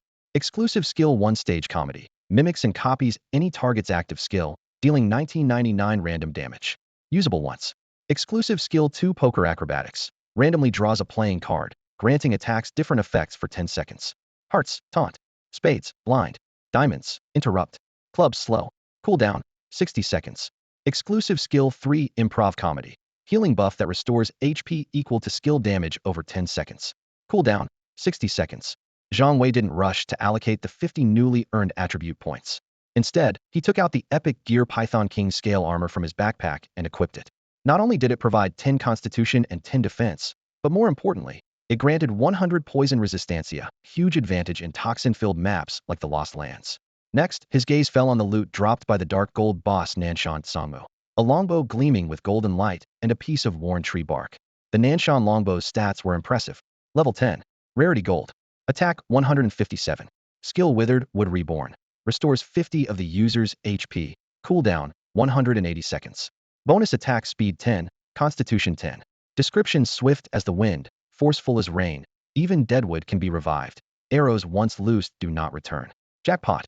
Zhang Wei's eyes lit up. The longbow was top tier. While not quite as legendary as the benevolent mother sword, it was still a rare find. He briefly considered copying an archer skill to use the bow himself, but quickly dismissed the idea. His priority was to gather enough gold to enter Zone E and gain access to the life support system. Finally, he checked the worn tree bark. Worn bark. Description: bark dropped by Nanshan Sangmu. It seems to be connected to the phoenix perching Wudong in the Sea of Life. Although its use was unclear, Zhang Wei put it away in his backpack for later. With the opportunity quest completed, it was time to return to the beginner's village and report back to Granny Yu. He set off right away, eager to see what rewards awaited him. At the entrance to the novice village, Zhang Wei informed Granny Yu about the Nanshan ancient wood. The old woman's eyes flashed with surprise as she stared straight at Zhang Wei. You actually killed it? That's right. Zhang Wei nodded sincerely. Granny, the task is complete. His meaning was obvious, was expecting his reward. However, Granny Yu seemed oblivious to his hint and muttered to herself, they say everyone who tried to cross Nanshan was slain by that creature. Where did that rumor come from? I've never heard of it. If you could defeat it, there's no reason my son or grandson would have had any trouble. Zhang Wei looked at this unpredictable NPC and was momentarily speechless. Finally, he got straight to the point. Granny, the task is done. Shouldn't I get a reward? Oh, Granny, you finally looked up at him. Young people help the elderly out, and all you think about is a reward? Zhang Wei was taken aback. Was she really planning to stiff him? Such a pity. Granny Yu shook her head with a sigh. I still haven't learned what I wanted to know. If I had, I could have given you a better reward. The sword will have to do. Wait. Zhang Wei caught the key detail and quickly interrupted her. He ran through the entire quest in his mind and suddenly had an idea. He pulled out a tattered piece of bark from his inventory, the item dropped by the Nanshan ancient wood. The system had hinted that it was somehow connected to the phoenix perching wudong in the sea of life. Granny, is this what you're looking for? The moment Granny Yu saw the bark, a sharp gleam flashed in her previously clouded eyes. So the phoenix perching wudong in the sea of life is here, she murmured, repeating the words as if in a trance. Zhang Wei wisely waited in silence. From her reaction, it was clear this was exactly what she wanted. At last, Granny Yu composed herself and turned to Zhang Wei. I never expected you'd find it. This saves me quite a bit of trouble. She paused for a moment, then said, in that case, besides the sword, I'll give you something else as well. As she spoke, she drew an item from her sleeve and handed it to Zhang Wei. When he took it and saw its details, he was stunned. Mocking impermanence gloves, damaged state. Life and death play at your fingertips. Fate's patterns swirl in your palm. Every carnival of destiny ends. The last jest belongs to impermanence. Carnival of Destiny. Mocking impermanence. This was clearly a unique item that matched the Carnival of Destiny mask he already owned. Was he really about to complete a second unique set so soon? Zhang Wei was so excited that he could barely contain himself. He knew all too well that owning a Destiny Carnival mask would make him nearly invincibly, could take down a dark gold-level boss single-handedly. He had already experienced the gear's overpowered attributes firsthand. If he managed to get another one, wouldn't that send him straight into the stratosphere? Just imagine if he assembled a full set of unique equipment and left the beginner village. What chance would other players have? Even those with SS-level talents would be no match for him. But as excitement surged through him, Zhang Wei quickly regained his composure. He realized that the trickster's capricious gloves were currently incomplete and clearly required some special conditions to restore them. Granny, why are they incomplete? Zhang Wei couldn't help but ask. Granny Yu gave him a knowing smile, a hint of amusement in her eyes. You people from Blue Star have a saying, a greedy snake tries to swallow an elephant. You just got one piece of unique gear, and you're already thinking about the next? So what? Zhang Wei shot back, undeterred. Granny, if there's a reward, it should be usable. What's the point of giving me equipment I can't use? Granny Yu chuckled. You're really something. The challenge of the quest I gave you wasn't nearly enough to earn a unique item. Zhang Wei blinked in surprise. Then why did you give me the trickster's capricious gloves? Because they're incomplete, Granny Yu replied as if it were obvious. They don't qualify as a true unique item. Zhang Wei was taken aback, but the logic made sense. Still, he quickly smiled and asked, Granny, so how do I fix them? Granny Yu shook her head firmly. That's something you'll have to figure out on your own. Zhang Wei frowned, clearly finding the situation a bit troublesome. But Granny Yu spoke again, her voice tinged with mystery. Don't worry too much, life is full of surprises. There's always a way. Zhang Wei was stunned. Did Granny Yu know something? He was about to press her for more information, but she waved him off impatiently. Go on, go on. You've got your reward. Don't linger here. Zhang Wei hesitated, then turned and left. Back in the beginner village, Zhang Wei checked his online time. It had already been several hours. After thinking for a moment, he took the kind mother's sword and the Nanshan longbow out of his backpack, intending to put them up for sale. Both weapons had originally been quest rewards, but the quest item tag on the kind mother's sword had disappeared, proving it was no longer bound to any quest. Both weapons had impressive stats, especially the kind mother's sword. If he didn't have the Destiny Carnival mask, he would have been reluctant to part with them. But now, they were no longer of much use to him. He no longer needed to rely on basic attacks to defeat monsters, and his skill damage wasn't affected by his weapons. So he decided to put both weapons up for sale. Are you sure you want to list the kind mother's sword and the Nanshan longbow for sale? The system prompted. Confirm. Zhang Wei clicked without hesitation. With that done, he logged off to rest. What he didn't expect was that these two weapons would soon cause a huge stir in the beginner village. Bang!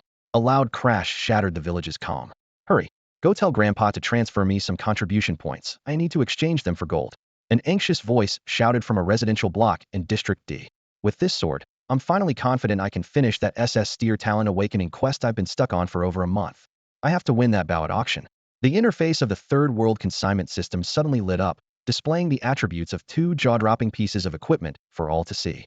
First up was the Mother's Sword, which immediately grabbed everyone's attention with its stunning stats.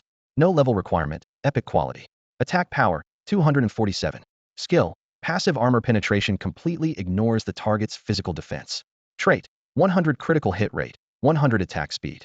The equipment description featured an unforgettable line, a sword in a mother's hand, striking down on her wandering child. 12 strikes per second, each a guaranteed critical hit. Try staying away from home after this. Close behind was the equally impressive Nanshan longbow. Level 10, gold quality. Attack power, 157. Skill, withered tree in spring restores 50 of the character's health, 180-second cooldown. Trait, 10 arrow speed, 10 constitution. Details, swift as the wind, relentless as the rain. Even withered wood can spring to life. Once an arrow is loosed, it cannot be recalled. The appearance of these two items caused an instant sensation in the novice village. Given the Third World's notoriously low drop rate for equipment, most players were still struggling with basic blue and white gear. The initial shock quickly gave way to heated discussion. They're actually putting these god-tier items up for sale? Who on earth managed to get these? My top-tier blue gear is absolute trash compared to these. Speculation about the price spread rapidly. These have to go for at least 10,000 gold, right? No way. More like several tens of thousands. You're underestimating it at least 100,000. 200,000 minimum. Amid the commotion, various factions in the novice village began making their moves behind the scenes. As the 2-hour public listing drew to a close, the first bids took everyone's breath away. Mother's Sword, 2 million gold coins. Nanshan Longbow, 1 million gold coins. Holy crap, 2 million. The chat channel exploded with exclamations. Everyone knew that gold coins were as good as contribution points, making this sky-high price a clear testament to the sword's value. In the novice village, Lung Lai and his team watched the auction closely. Boss, what do you think the final price will be? Shield warrior Chu Tian asked curiously. It's hard to say, Lung Lai replied, shaking his head, his expression serious. Too bad it's not a dagger, Shadow, the assassin, said with regret. Boss, how much gold have you prepared? Do you need our help? Chu Tian pressed. 10 million, Lung Lai answered calmly, stunning his teammates into silence. Seeing their shocked faces, Lung Lai explained, my level talent awakening quest isn't easy to complete.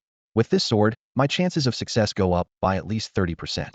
Although Lung Lai's current gear was already impressive, especially after he started working on his level quest, which led him to acquire several top-tier items. If he could add the Mother's Sword with its 247 attack power and 100 critical hit rate to his arsenal, he was confident he could deal over 1,000 damage per strike.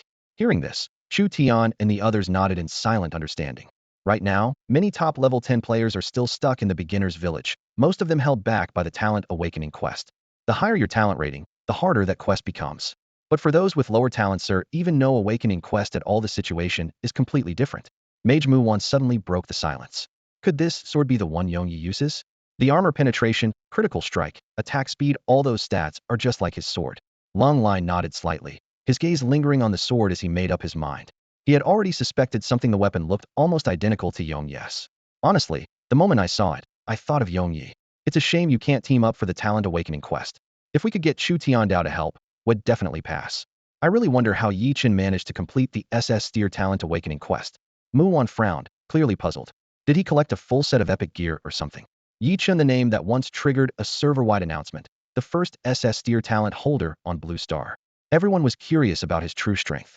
Maybe it's some insane hidden class, like Shadow Assassin or something, Shadow guessed quietly, uncertainty in his voice.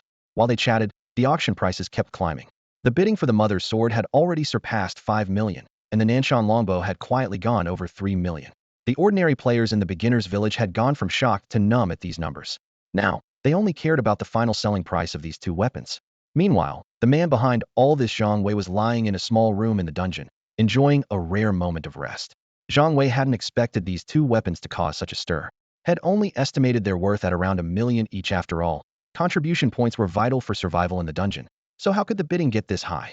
But this was what most ordinary players, especially those in District 3 and beyond, believed.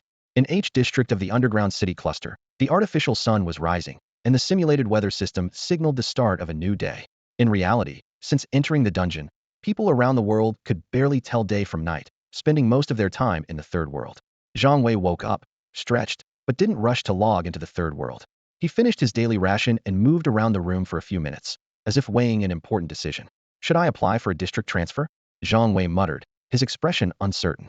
Based on what had read, he now met all the requirements. A hidden class, awakened talent, a unique quest completed, and a unique piece of gear. Now that he had the Destiny Carnival in hand, he still couldn't decide whether to apply for a transfer now or wait for a better opportunity. He felt uneasy. After a moment's thought, he asked himself, is transferring districts really free, or is there some hidden cost? According to the 3D holographic projection system, the third world was run by the AI, and humans couldn't get any detailed information about it on their own. There, Zhang Wei could reveal his identity without worry after all. Yongyu was just his in-game ID. But in the dungeon, things were different. Here, people could trace his real-life identity, and any number of unexpected problems could arise. After all, the tallest tree in the forest is the first to be felled. Zhang Wei took a deep breath and leaned back in his chair, resolve settling in his heart. No matter how mysterious the third world was, the vague sense of pressure in the dungeon still made him wary. In the end, Zhang Wei decided to wait a little longer. If he could switch regions using contribution points, there was no need to reveal that he owned unique gear. Taking a deep breath, he lay down in the VR pod, and his consciousness quickly entered the third world. As soon as he appeared in the starter village, Zhang Wei was stunned by the flood of messages scrolling across the chat channel. A weapon worth over 10 million spotted in the starter village. One weapon is worth over 10 million, and I'm still grinding for a few hundred coins every day. Why aren't those two weapons mine? Exclamations and complaints filled the channel. He hurriedly opened the auction system, and the bidding prices for the two weapons made him gasp. The compassionate mother sword had already soared to 12 million gold coins, and the Nanshan longbow had reached 7 million. Even more shocking, there was still a whole hour left before the auctions ended. At this rate, 50 million contribution points might not be out of reach after all, Zhang Wei thought to himself. Just these two weapons could get him nearly halfway there, if he could find a few more like them. After weighing his options, Zhang Wei set his sights on the starter village's dungeons. At the moment, there were only three choices: the infected village, the spider cave, and the land of shallow analysis. Considering the locations and dungeon characteristics, he decided on the spider cave. When he arrived at the dungeon entrance, a crowd of players had already gathered. Dungeon runs for 5,000 gold, guaranteed clear. Looking for a priest, hurry up. 8 waiting for one. Anyone, even a corpse will do. The shouts rose and fell. Without hesitation, Zhang Wei pushed through the crowd and walked straight to the portal.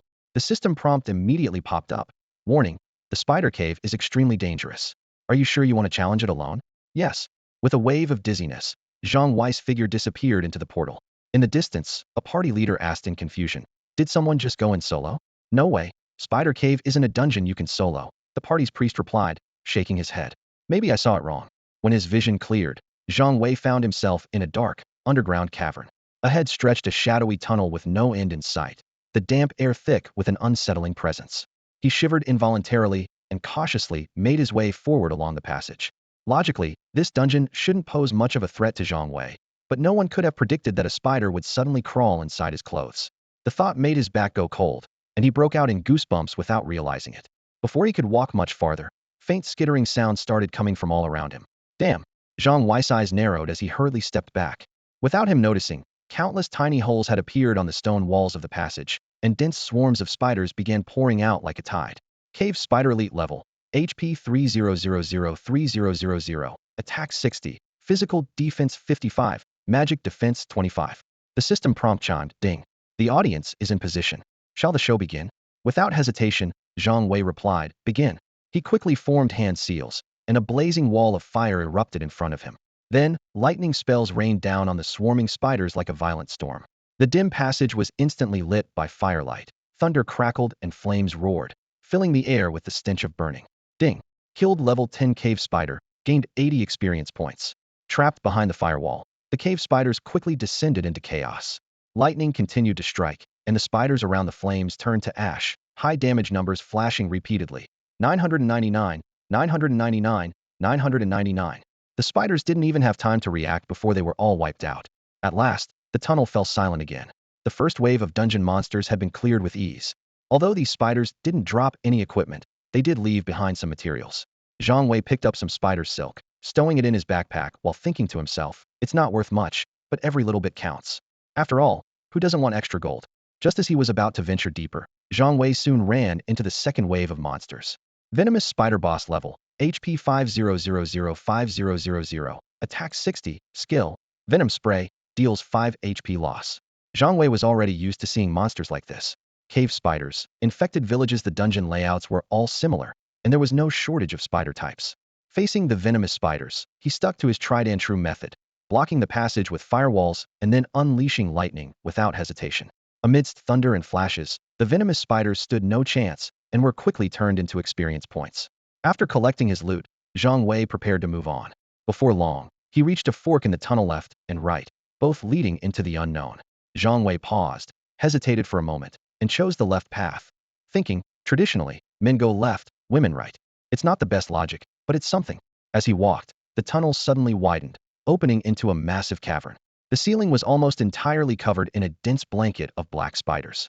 Zhang Wei's eyes were immediately drawn to the monster in the center, a gigantic, crimson spider staring straight at him. Its gaze was that of a predator, filled with menace and hostility. Zhang Wei fixed his gaze on the crimson spider and cast his detection spell. The cave left spider dark gold boss, level 10, HP 100, 000100000, attack 100,000, skill 207. Skill details: 1. Web shot. 2. Venom. 3. Bond. Physical defense 125, magic defense 120. Zhang Wei's eyes narrowed slightly.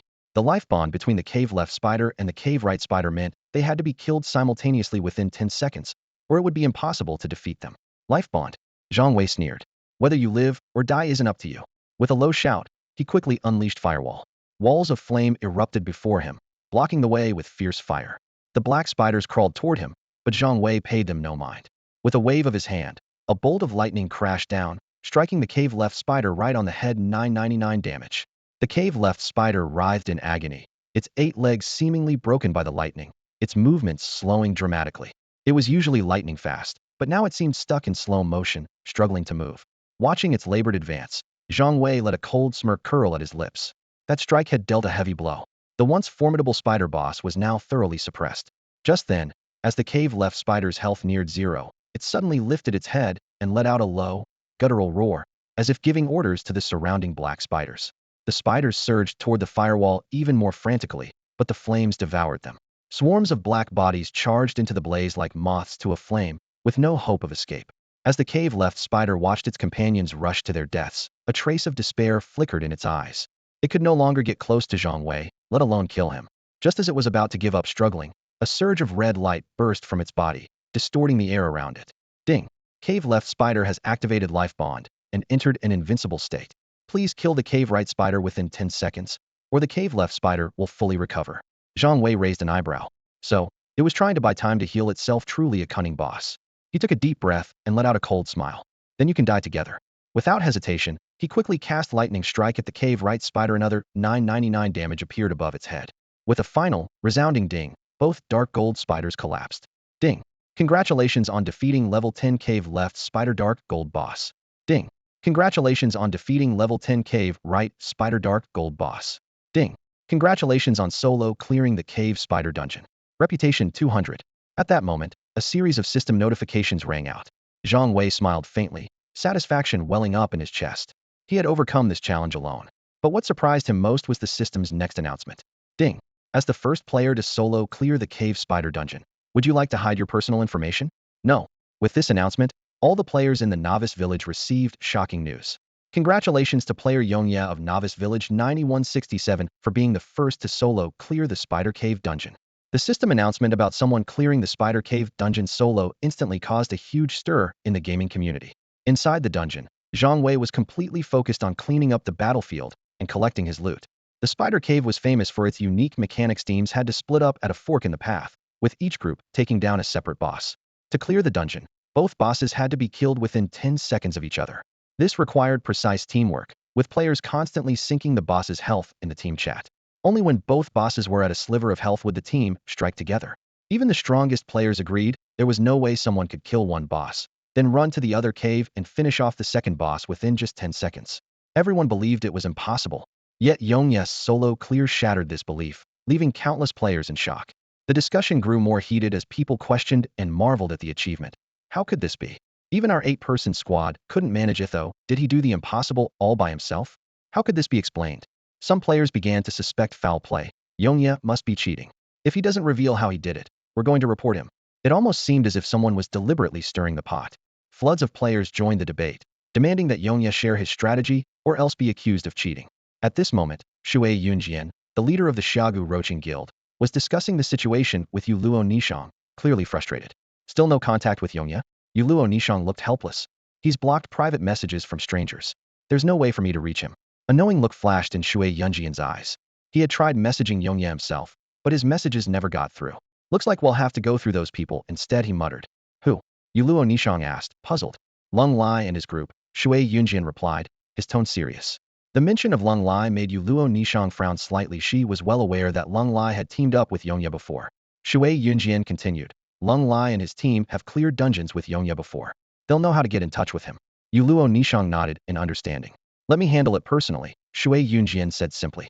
Meanwhile, Lung Lai and his friends had also noticed the unusual uproar online. Chu Tian's loud voice rang out. Boss, it's obvious someone's pulling strings behind the scenes. Lung Lai snorted. Yeah, it's pretty clear. Still, all this drama doesn't really affect Yongye. He didn't seem too concerned. Assassin Shadow couldn't help but chime in. How could anyone solo the double boss mechanic in the spider cave? How did he pull it off? He looked serious. What he had thought was an impossible challenge had been cleared with ease, and Yongye's name had even appeared in the system announcement. It was genuinely shocking. He did what none of us could. This is causing quite a stir. Even the top-ranked players must have noticed him by now, Assassin Shadow said gravely. Inside the dungeon, Zhang Wei remained oblivious to the storm brewing outside. He was staring at the loot with a look of pure surprise and satisfaction. As the first solo clear, his rewards were especially generous. One item in particular caught his eye. Thread of Fate Ring. Level 10. Rarity, Epic. Attributes, Defense 5, Constitution 5. Special effect, Bonded passive. When HP drops below 5, triggers a bond effect, granting immunity to all attacks for 5 seconds. Cooldown, 1 hour. Thread of Fate, Zhang Wei murmured, reading the ring's name. He felt even more curious. This item seemed to carry some kind of special power. Its effect made him realize that in the most dangerous moments, he'd be granted a brief window of total immunition. Mysterious ability, almost as if it was hinting that an unimaginable challenge awaited him in the future. Zhang Wei carefully examined the spider leg guards, a piece of purple quality equipment. As part of a level 10 set, these leg guards not only provided 500 health points and 50 points of damage reduction, but more importantly, wearing the full set granted a comprehensive attribute boost. Attack power, defense, and movement speed would each increase by 10. A pig? Zhang Wei couldn't help but make a strange face as he read the special note in the equipment details. Collecting the full spider set would transform the wearer into a spider, definitely a unique feature. Although it was only a purple item, the 500 health bonus was quite decent, especially since he was still missing a pair of leg guards. As for the epic quality Thread of Fate Ring, Zhang Wei thought it over and decided to keep it for himself. The ability to become immune to physical attacks for 5 seconds when health drops below 5 was a rare lifesaver. However, apart from some crafting materials, there wasn't much else of value from this dungeon run that he could sell for profit. Zhang Wei sighed. His main goal was still to earn gold to exchange for contribution points and prepare for entry into Zone E. After clearing the current cave, he doubled back to the fork and checked the right side cave to see if the boss killed by the bond effect had dropped anything. Unfortunately, the area was empty. When he returned through the portal, the newbie village chat channel had exploded. Yongye is cheating. Yongye, explain yourself. Share your solo dungeon strategy. Accusations and complaints flooded the chat. Zhang Wei quickly understood what was going on, but he had no intention of responding. If anyone genuinely believed he was cheating, they could just report him. Most of these people were probably just fishing for his solo strategy. Just as he was about to enter the dungeon again, he received a private message from Lung Lai, saying that Shui Yunjian, the guild leader of Chivalrous Romance, wanted to contact him. Chivalrous Romance was the top guild in the newbie village and fairly well known. But Zhang Wei didn't want to join any guilds doing so would expose his Joker class. Although this supposedly underpowered class wasn't actually that hard to master, Zhang Wei wasn't interested in drawing unnecessary attention at this stage. Seeing that his 2 weapons in the auction house still had half an hour left before the bidding ended, Zhang Wei decided to run the dungeon again. As for Shui Yunjian's invitation, he simply ignored it. But before entering the dungeon, seeing the chaos in the public chat, he suddenly had an idea and typed, "Everyone, calm down. Soloing the spider cave is actually very simple. Whoa, it's really him. It's the real Yongye. Tell us the 3 key points for soloing." The public channel erupted in excitement, then fell silent for a moment, only to explode with even more heated insults. This guy is so cocky. Zhang Wei entered the spider lair dungeon once again, but this time, his demeanor was completely different. His mage robe billowed as he sprinted forward, and the staff in his hand glowed with dazzling magical light. Blue-white arcs of lightning crackled through the air as his chain lightning spell struck, while walls of crimson fire blazed across the ground, dealing a terrifying 999 damage per second to every enemy in their path. Even the elite spiders, each boasting 3,000 health points, fell helplessly before him, especially since he could cast 10 spells at once. A thunderous boom echoed through the narrow tunnels as multiple lightning spells exploded in quick succession, and firewalls rose behind him, sealing off any pursuit. Zhang Wei tore through the dungeon as if no one could stop him, charging straight toward the boss lair. The dark gold boss, with a massive 100,000 health points, had barely revealed itself before it was engulfed by a barrage of lightning. A system prompt immediately sounded. Ding. The cave left spider has activated its life link and is now invincible. Please defeat the cave right spider within 10 seconds, or the cave left spider will fully heal. Before the message had even faded, another announcement followed. Ding. Congratulations on defeating the level 10 cave right spider dark gold boss. Ding. Congratulations, you have set a new record for clearing the spider lair dungeon. Your achievement will be announced publicly. Would you like to reveal your identity? Reveal it. Zhang Wei answered without hesitation. If people were going to accuse him of cheating, he might as well fan the flames even higher. Outside the dungeon, the crowd of players criticizing Yongya was growing more agitated. When faced with their accusations, Yongya had only replied with 3 periods, a dismissive attitude that infuriated everyone even more. Just as they were organizing a group report, the system announcement echoed throughout the beginner village. Ding. Congratulations to player Yongya from beginner village 9167 for setting a new record in the spider lair dungeon. 15 minutes, 14 seconds, and 78 milliseconds. The message was broadcast 3 times, and instantly, the entire village fell silent. The speedrun leaderboard updated immediately. First place, Yongya, 15 minutes and 14.78 seconds. Second place, Falling Curtain Team, 23 minutes and 34.32 seconds. Third place, Idle Team, 26:78.11. This is impossible, someone shouted in disbelief. Even if you ignored all the monsters, just running through the dungeon would take more than 15 minutes. Did he just one-shot everything?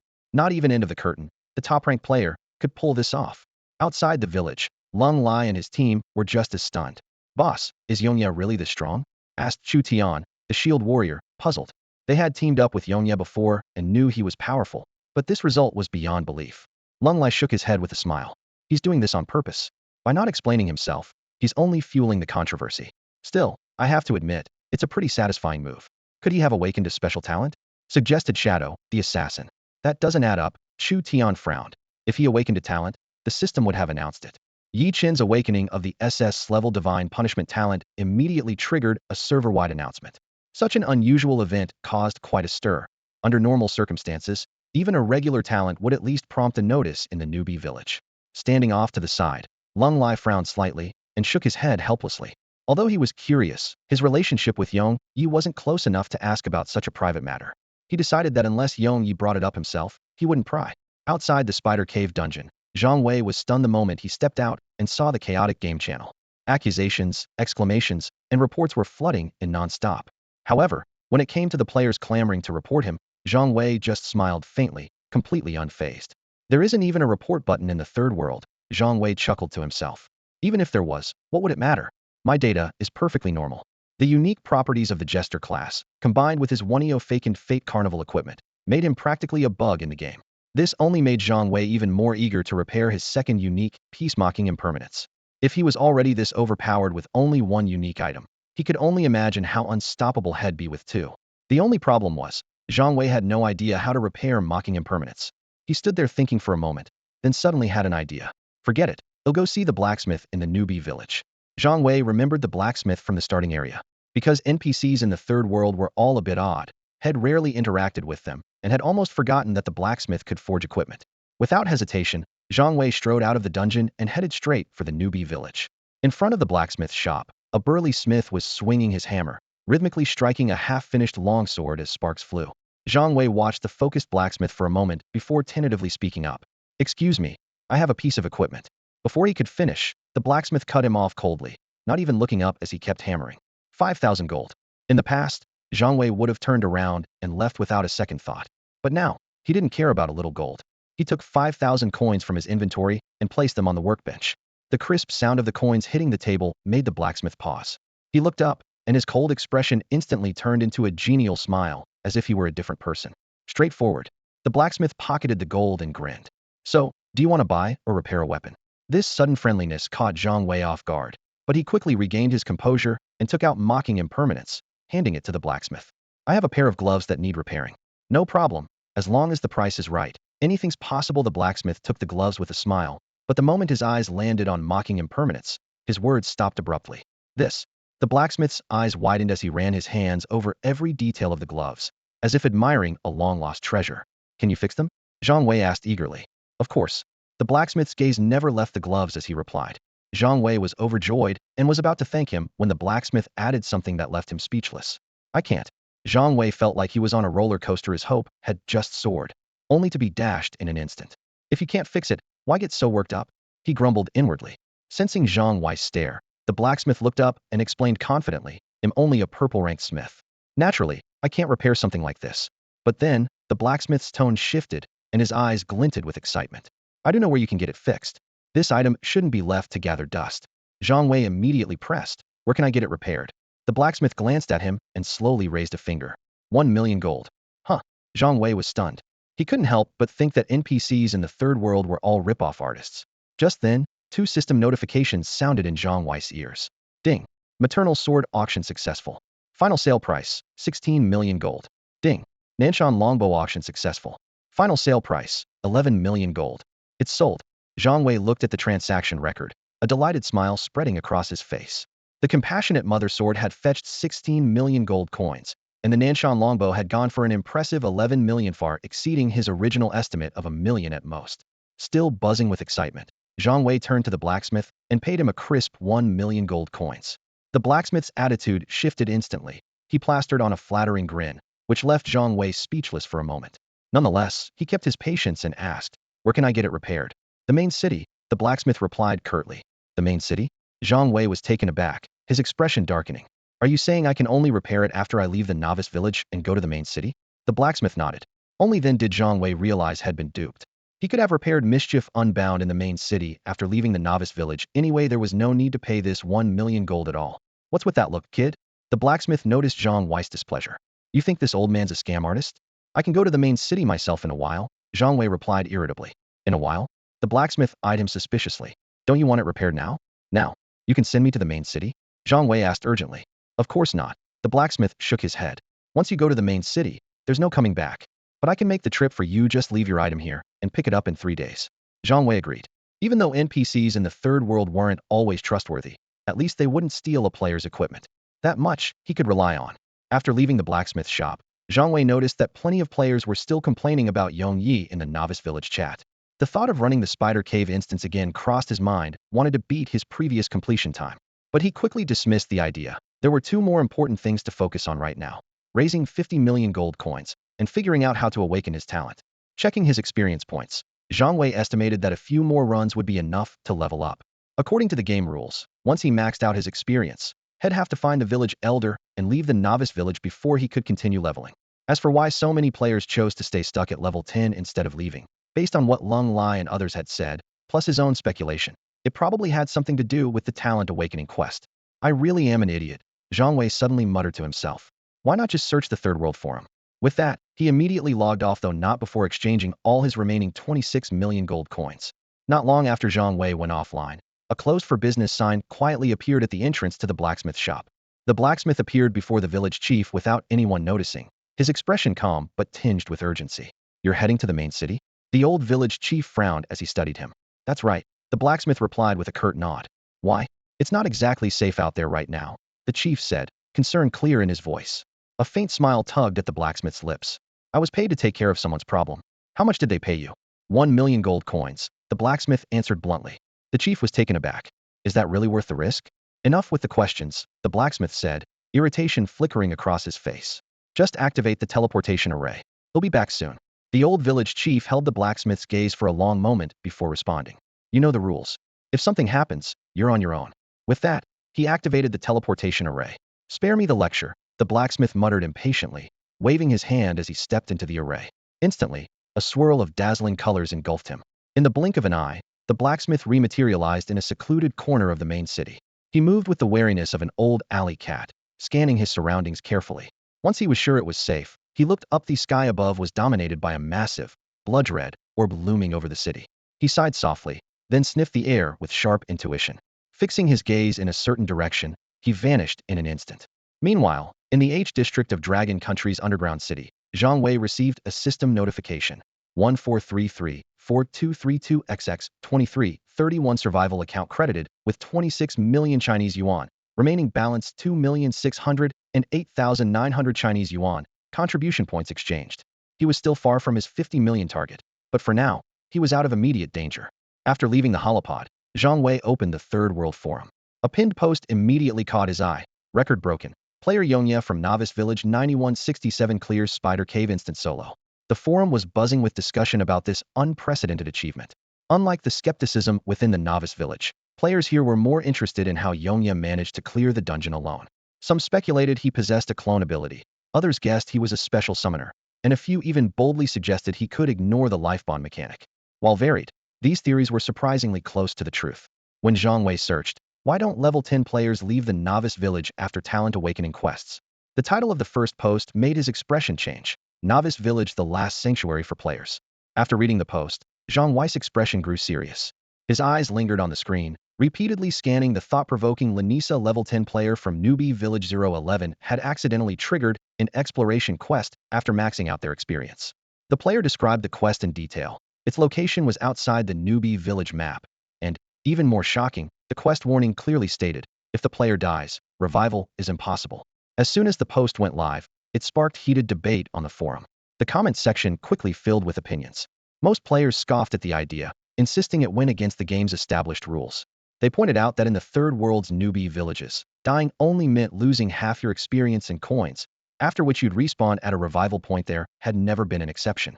Some even argued that since players only connected their consciousness to the Third World, with their real bodies safe inside the dungeon's holochambers, true death was impossible. Still, a few creative players offered different perspectives. Maybe death here means your level resets to 0?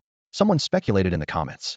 Others suggested a Hansen investigation. Once you leave the newbie village, just go to the main city and see if there's a revival point.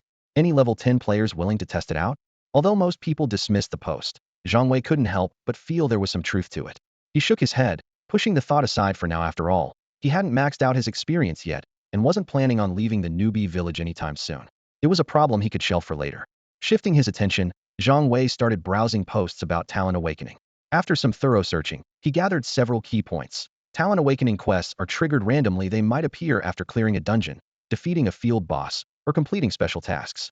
Worryingly, the quest only gives one chance. Fail, and it vanishes.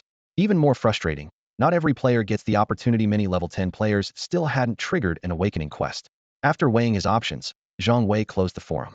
He hadn't found the exact answers he wanted, but at least he had a clearer direction. Since dungeons and field bosses were the most straightforward paths, he decided to focus on those. As for rare special quests, he'd leave those to luck for now. With his mind made up, Zhang Wei entered the holochamber without hesitation and returned to the Third World. His goal was clear the Spider Cave dungeon awaited.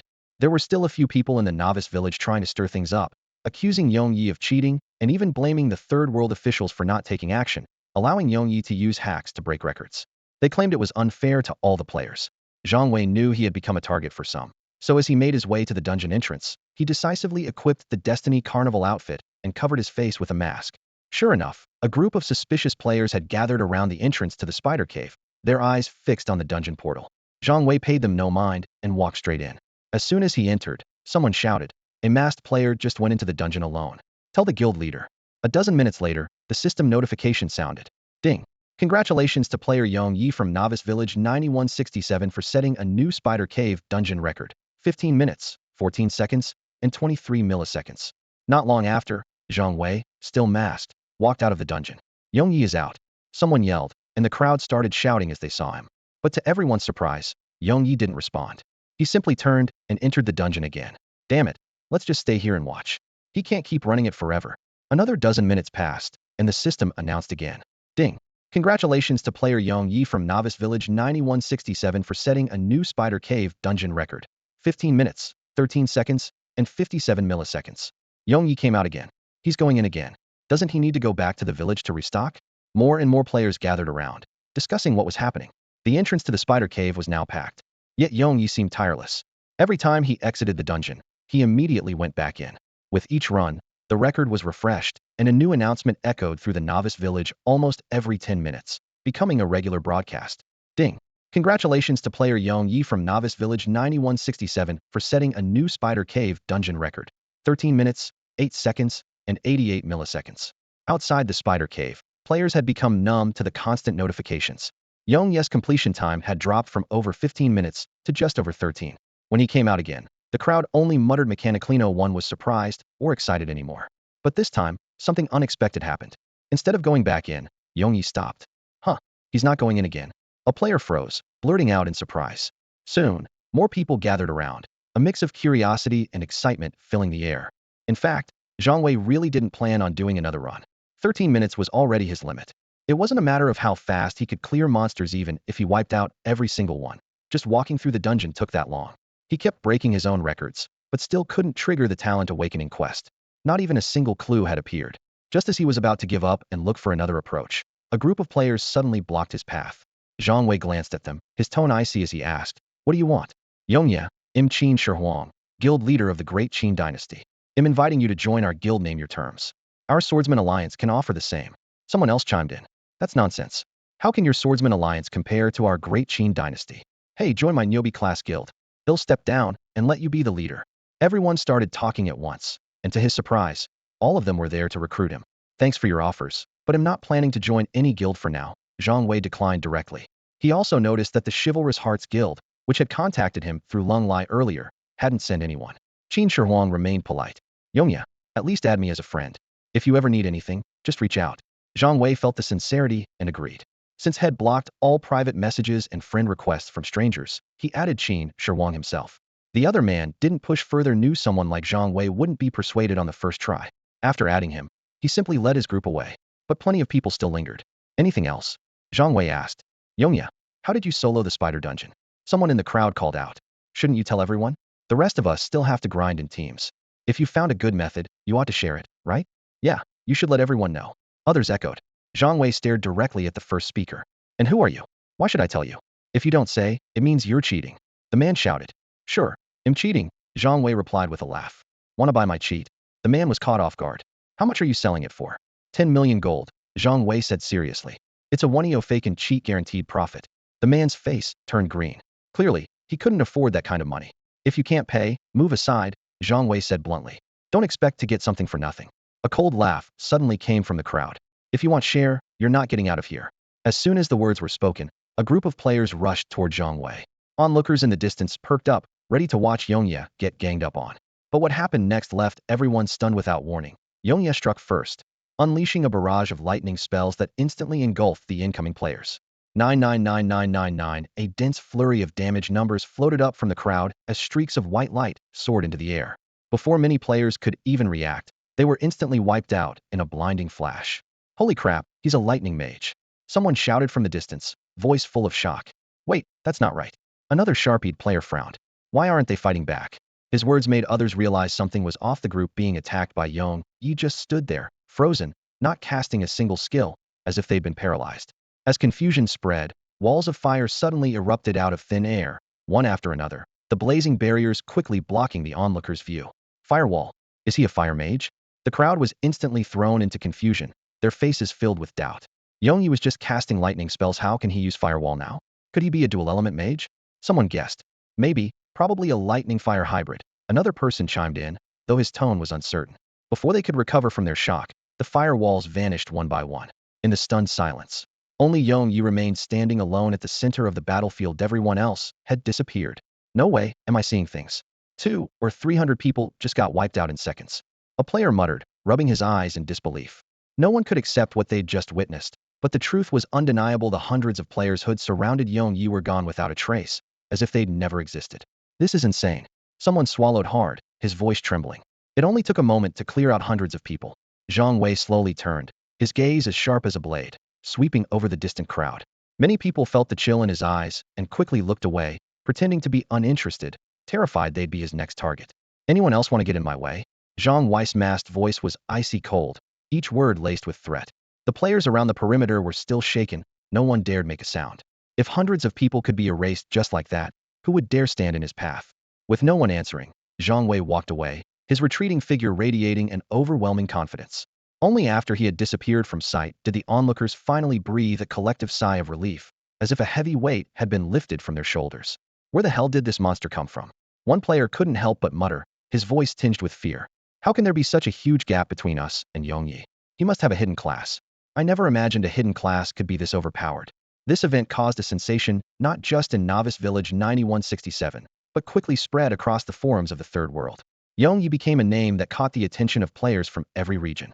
In District C of the Dungeon City, inside the grand hall of a luxurious villa in the 101 Villa complex, a distinguished middle-aged man turned to a young man beside him and asked in a low voice, Mufong, is this Young Yi the clown?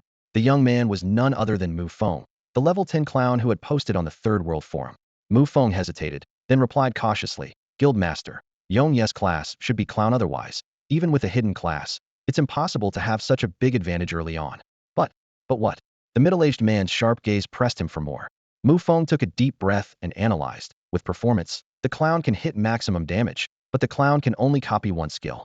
The middle-aged man nodded slowly, his brow furrowed, clearly skeptical. Young Yi started with lightning spells, but then used firewall. That's beyond what the clown class should be able to do. And he cast so many lightning spells in such a short time. That's not normal, Mufong continued, tapping his fingers on the table. A clown can copy skills, but the cooldowns are the same as the original class. The middle-aged man fixed Mufong with a piercing look. It seems there are still clown mechanics we haven't discovered. Mufong stiffened, sitting up straight. Guildmaster, I'll do my best to uncover all the clown's secrets as soon as possible. Mufong was one of only 11 clown class players in Longhua. Like Zhang Wei, he started in District H, but after discovering the clown's performance mechanic, he joined the middle-aged man's guild and was brought to District C. After arriving in District C and seeing the luxury there, Mufong suddenly realized even in the world beneath the city, the gap between people was as vast as ever. After returning to the beginner's village, Zhang Wei logged off right away. Hours of intense monster hunting had pushed both his body and mind to their limits. Even someone young like him needed a proper rest. Lying on his simple bed, he couldn't help but think of those high-end holopods in other areas, equipped with life support systems. If he had one of those, he wouldn't need to log off so often. Exhaustion quickly took over, and his consciousness faded as he drifted off to sleep. As for the uproar had caused on the Third World Forum, Zhang Wei wasn't concerned about it at all. His mind was entirely focused on his newly awakened talent and the possibility of switching regions. Meanwhile, in the luxurious District D, Lu Rian was watching the forum discussions sparked by Yongya. The nickname immediately reminded her of Zhang Weihe, always used that username. As the thought crossed her mind, she gave a wry smile. Zhang Wei was still stuck in District H with the most basic holopod. How could he possibly pull off something like this? Standing beside her, Wang Yin didn't notice the change in her expression. He kept his eyes on the forum and said, this Yongya seems impressive. Once we get to the main city, maybe we should try to recruit him. Yeah. Lu Rian nodded lightly. Wang Yin, out of habit, reached out to ruffle her hair. Come on, we should get ready too. Lu Rian felt a flicker of resistance at his affectionate gesture, but she hid it well. She knew Wang Yin only saw her as a carefully kept pet. Still, compared to struggling for contribution points in District H, being a pampered pet in a gilded cage didn't seem so bad. By the time Zhang Wei woke up again, the sun was already high in the sky. After a quick wash and a meal, he prepared to log back into the game.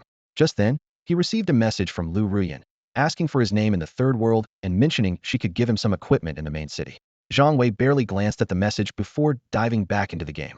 This time, he didn't need the Destiny Carnival mask to hide his identity. Yesterday's commotion had died down, and no one would connect this ordinary player to the infamous Yongya. As soon as he logged in, he received a private message from Lung Lai. Yongya, you're incredible. Outside the Spider Cave dungeon, a series of lightning spells crackled through the air as Zhang Wei unleashed his attacks, while walls of fire turned vast areas into blazing infernos. The sudden onslaught of magic left Lung Lai and the others stunned. Wasn't Yongya supposed to be a swordsman? Tapping the screen, Zhang Wei sent a brief message. Allow me to reintroduce myself. Yongya, level 10 lightning and fire mage. You've got to be kidding me. Lung Lai immediately replied in a private message. Zhang Wei just smiled at the response and didn't bother to reply. He turned and left the beginner village. This time, instead of heading back to the Spider Cave, he made his way straight toward the Lost Lands. He wanted to see if he could find any clues for the Talent Awakening quest in the infected village dungeon. After all, the fortune wheel in the Red Temple had left a strong impression on him. Around the outskirts of the Lost Lands, many players were already grinding for experience. At this rate, the place would soon become even more crowded, and the deeper dungeons would no longer remain mysterious. Zhang Wei headed directly south and quickly reached the dungeon entrance. A deadly crisis awaits in the infected village. Are you sure you want to challenge it alone? The system prompt appeared, but Zhang Wei stepped in without hesitation. Unlike last time, he no longer needed to swing his sword. Instead, he unleashed a dazzling display of magic, combining lightning and firewall spells. Dozens of bolts of lightning struck down, and the entire village fell silent. But when he entered the temple, he realized things were different from what he remembered. The fortune wheel was nowhere to be seen. Instead, a dark old boss, the Red Temple Master, stood there alone. Where's the fortune wheel? Zhang Wei asked directly. The Red Temple Master paused for a moment, scrutinizing Zhang Wei. Have you been here before? Zhang Wei's expression darkened at those words, and without another word, he launched his attack. He had a suspicion the fortune will likely only appeared for players clearing the dungeon for the first time. Facing a boss with only 10 HP, Zhang Wei simply cast a fire wall, burning it down in no time. The usual mechanics that should have summoned 10 waves of minions were meaningless in front of him. Unfortunately, the boss only dropped some materials and a few blue-tier items, no clues about talent awakening. Maybe I'm being too impatient, Zhang Wei reflected. Relying on luck like this clearly wasn't the best approach. Just then, a system prompt appeared. Congratulations on defeating the level 10 Red Temple Master Dark Gold boss. EXP 0. Congratulations on solo clearing the Infected Village dungeon. Reputation 200. As the first player to solo clear the Infected Village dungeon, a server-wide announcement will be made. Would you like to hide your personal information? Zhang Wei selected no. Congratulations to Yongye from Beginner Village 9167 for being the first to solo clear the Infected Village dungeon. Back in the Beginner Village, Lung Lai was stunned when he heard the system announcement. Why is Yongye soloing dungeons? Isn't his experience already maxed out? The shield warrior Chu Tian asked in confusion. It's probably for the Talent Awakening quest, Lung Lai replied in a serious tone. Talent Awakening. The others' expressions shifted at those words. They all understood what that meant, just like how it was almost impossible to draw hidden classes with a basic grade hollow pod in Zone 3. The chances of awakening a talent with basic grade equipment were. The announcement that Zhang Wei had cleared the Infected Village dungeon sent shockwaves through the Novice Village once again. Players who had been camping near the Spider Cave dungeon quickly dispersed like a receding tide after hearing the system message. However, since the location of the Infected Village dungeon hadn't been revealed, only Lung Lai, his companions, and Zhang Wei knew where it was. Those with ill intentions, hoping to target Zhang Wei, could do nothing but search the village in vain. Meanwhile, after speedrunning the Infected Village dungeon over a dozen times, Zhang Wei finally stopped, his brow furrowed in frustration. This is strange, Zhang Wei muttered, staring at the system interface in confusion. I've been breaking records non-stop since yesterday. By all rights, my Talent Awakening quest should have triggered by now. Yet, the system remained silent, and he hadn't found any special items in the dungeon. Rubbing his temples, Zhang Wei decided to stop grinding aimlessly. Something's definitely off, he said to himself. There's no point in continuing like this. He could no longer gain any experience in the Novice Village, and running dungeons only earned him materials and gear. He still needed 24 million contribution points to reach 50 million, but the loot from the dungeons barely made a dent. If top-tier gear were that easy to come by, his two prized items wouldn't have fetched such a high price. Even so, Zhang Wei listed all the materials and equipment had collected over the past couple of days on the consignment system. As he quickly navigated the interface, he thought, these should at least net me a few 100,000. Every little bit counts. With that done, Zhang Wei was about to log off and look into the issue when a private message from Lung Lai popped up. Meet me at the resurrection point in the Novice Village. I have something to discuss with you. Zhang Wei raised an eyebrow, puzzled. What could be so important that it can't be said in a message? Still, he headed toward the village, thinking Lung Lai and his group might know something, since they weren't from District 3. Before long, Zhang Wei arrived at the resurrection point and found Lung Lai and the others waiting for him. Yongye, Lung Lai got straight to the point, meeting Zhang Wei's gaze. Are you trying to trigger the Talent Awakening quest? That's right, Zhang Wei admitted without hesitation. That was exactly what he was after. Lung Lai exchanged a meaningful look with Chu Tian, then said seriously, in that case, you'd better leave District 3 first. Zhang Wei paused, suddenly realizing the issue. Is it the holographic pod? Lung Lai nodded. Exactly. If you're using a basic model, your chances of getting the Talent Awakening quest are really low. So, the higher the quality of the pod, the more advantages you have in the third world? Zhang Wei asked, frowning. That's right, Chu Tian replied before anyone else, then quickly offered, do you want us to help you get out of District 3? That way, your odds of triggering the quest will be much better. I guess I'll have to find a way to transfer districts myself, Zhang Wei muttered under his breath. Still, he politely declined. Chu Tian's offer, didn't want to owe that kind of favor. Besides, he only needed 24 million more gold to switch districts, and he could handle that himself, even if it took a little more time. After chatting with the group for a bit longer, Zhang Wei logged off. Watching Zhang Wei's avatar disappear, Chu Tian couldn't help but remark, he's really not worried about falling behind, is he? He's probably maxed out his experience already, Lung Lai replied in a low voice. We're all on equal footing now. That's right, the assassin Shadow interjected, his eyes glinting sharply. Compared to the Novice Village, the main city is where the real competition begins. When the main city was mentioned, everyone present grew noticeably more serious. The next day, as soon as Zhang Wei logged in, he headed straight for the blacksmith shop. Today was the agreed-upon day, and he was eager to see whether the unique item Mocking Fate would bring him any surprises. Outside the blacksmith shop, the forge master grinned as he saw Zhang Wei approach. You're right on time, kid. The old man just got back. and you're already here. Senior, I'm here to pick up my equipment, Zhang Wei said urgently, skipping any small talk and getting right to the point. What's the rush? The Forge Master frowned. It's not like ID run off with your stuff. Zhang Wei gave an embarrassed smile. Didn't mean to be rude, sir. Here you go. The Forge Master handed Mocking Fate over to Zhang Wei. Immediately, the item stats appeared before Zhang Wei's eyes. Mocking Fate gloves. Level, none. Grade, unique. Attribute, stage comedy number of skills the clown can mimic and copy one. Trait, improvise performance while wearing Mocking Fate. Performances are no longer restricted by conditions and can be improvised at will. Description, life and death play out at your fingertips. Destiny swirls in your palm, every carnival must end, and Mocking Fate has the final act. This is just going to make me even more of a maniac. Zhang Wei stared in shock at the item's special traits. The biggest weakness of the clown class had just been patched. The clown's greatest strength lay in its performance mechanic, but its biggest problem was also the performance itself. If there weren't enough spectators, the mechanic couldn't be triggered, which severely limited the clown's damage potential in battle.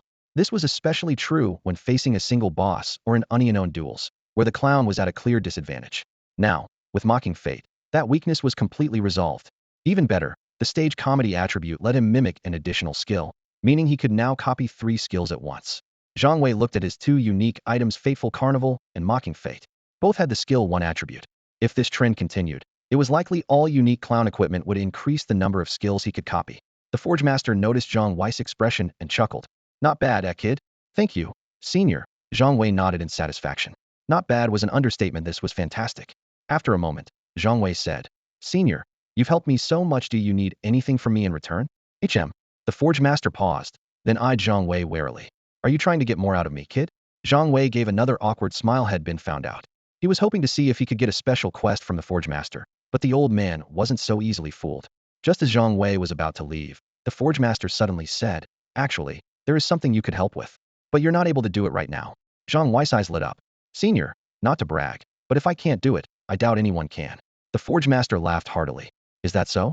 Well, I do have a little errand that'll take about 3 days. Think you can handle it? Zhang Wei was taken aback. An errand? He was about to agree when he suddenly realized something. Wait, Senior, do you mean ID have to be online for 3 days straight? That's right, the Forge Master replied, his tone turning serious. And if you fail, it won't just be the quest, you'll actually die for real. Death. Hearing that word, Zhang Wei's pupils contracted sharply.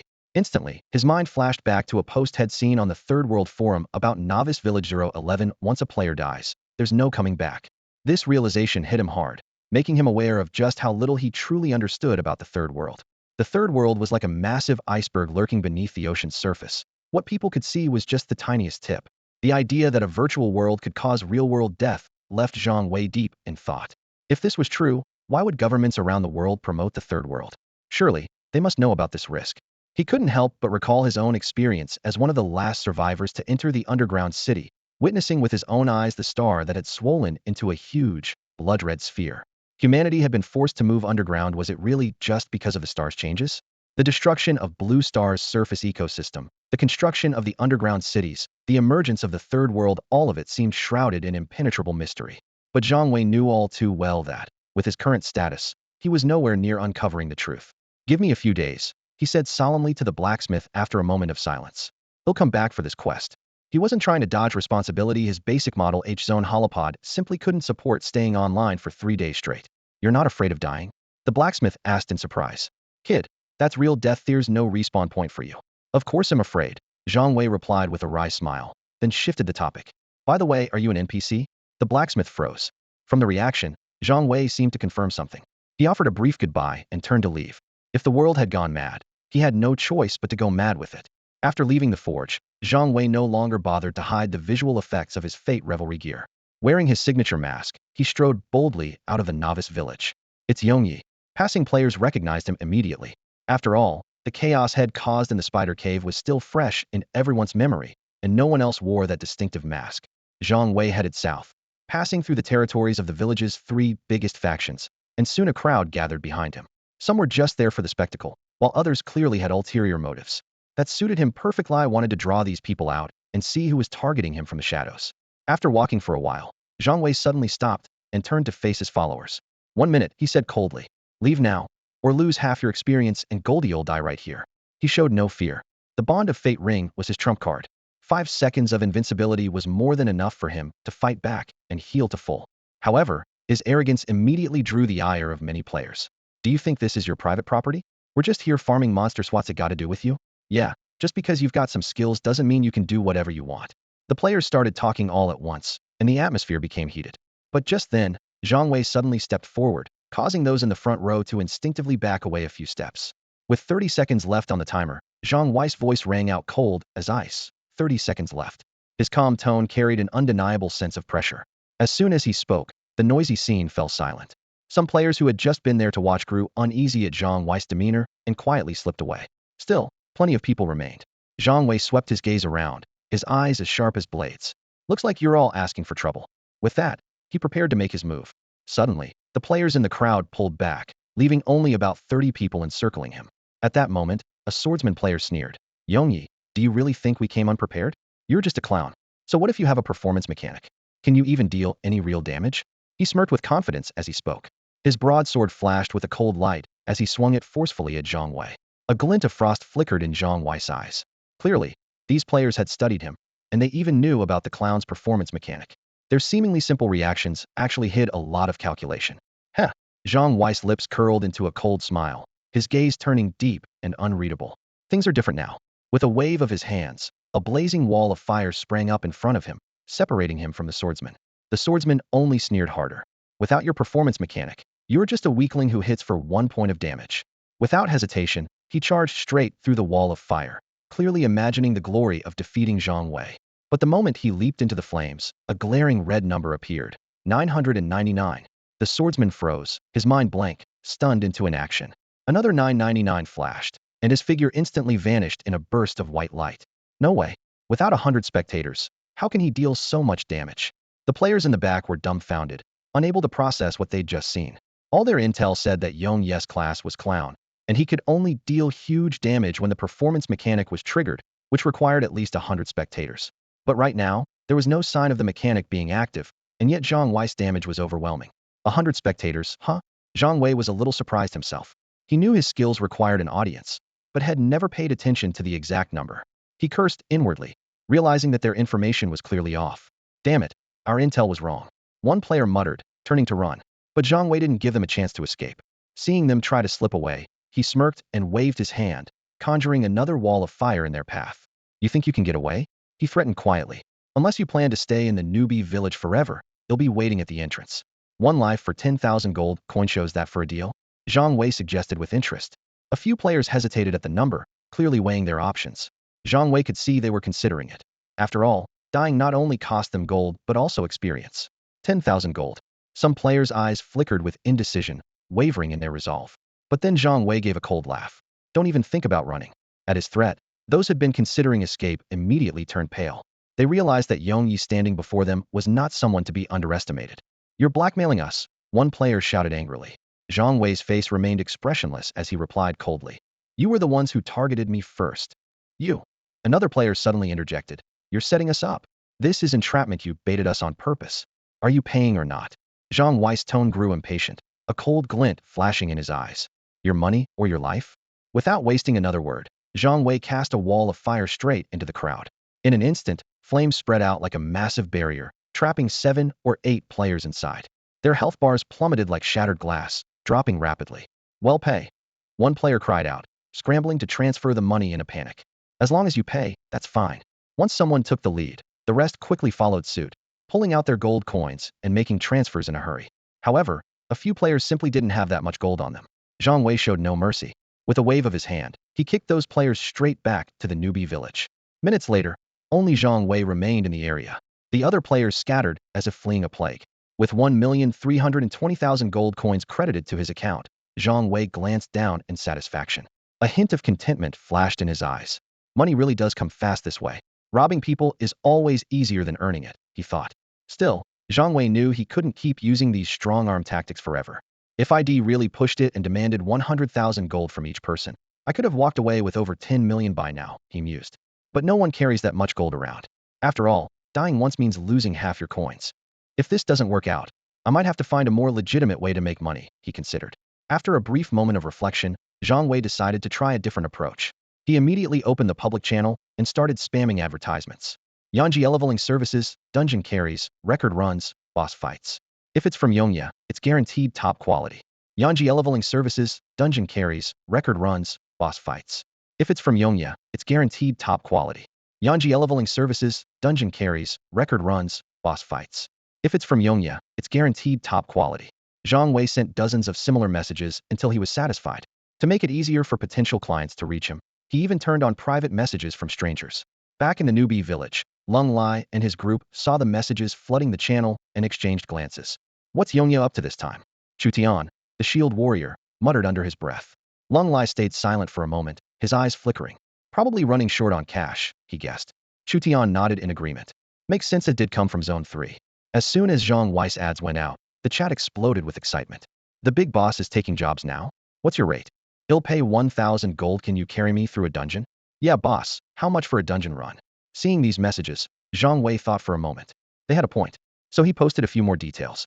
Yanji leveling, 100,000 gold per hour, spider cavern clear, 10 million gold per run, shallow analysis grounds clear, 1 million gold per run, boss fights, 500,000 gold per boss.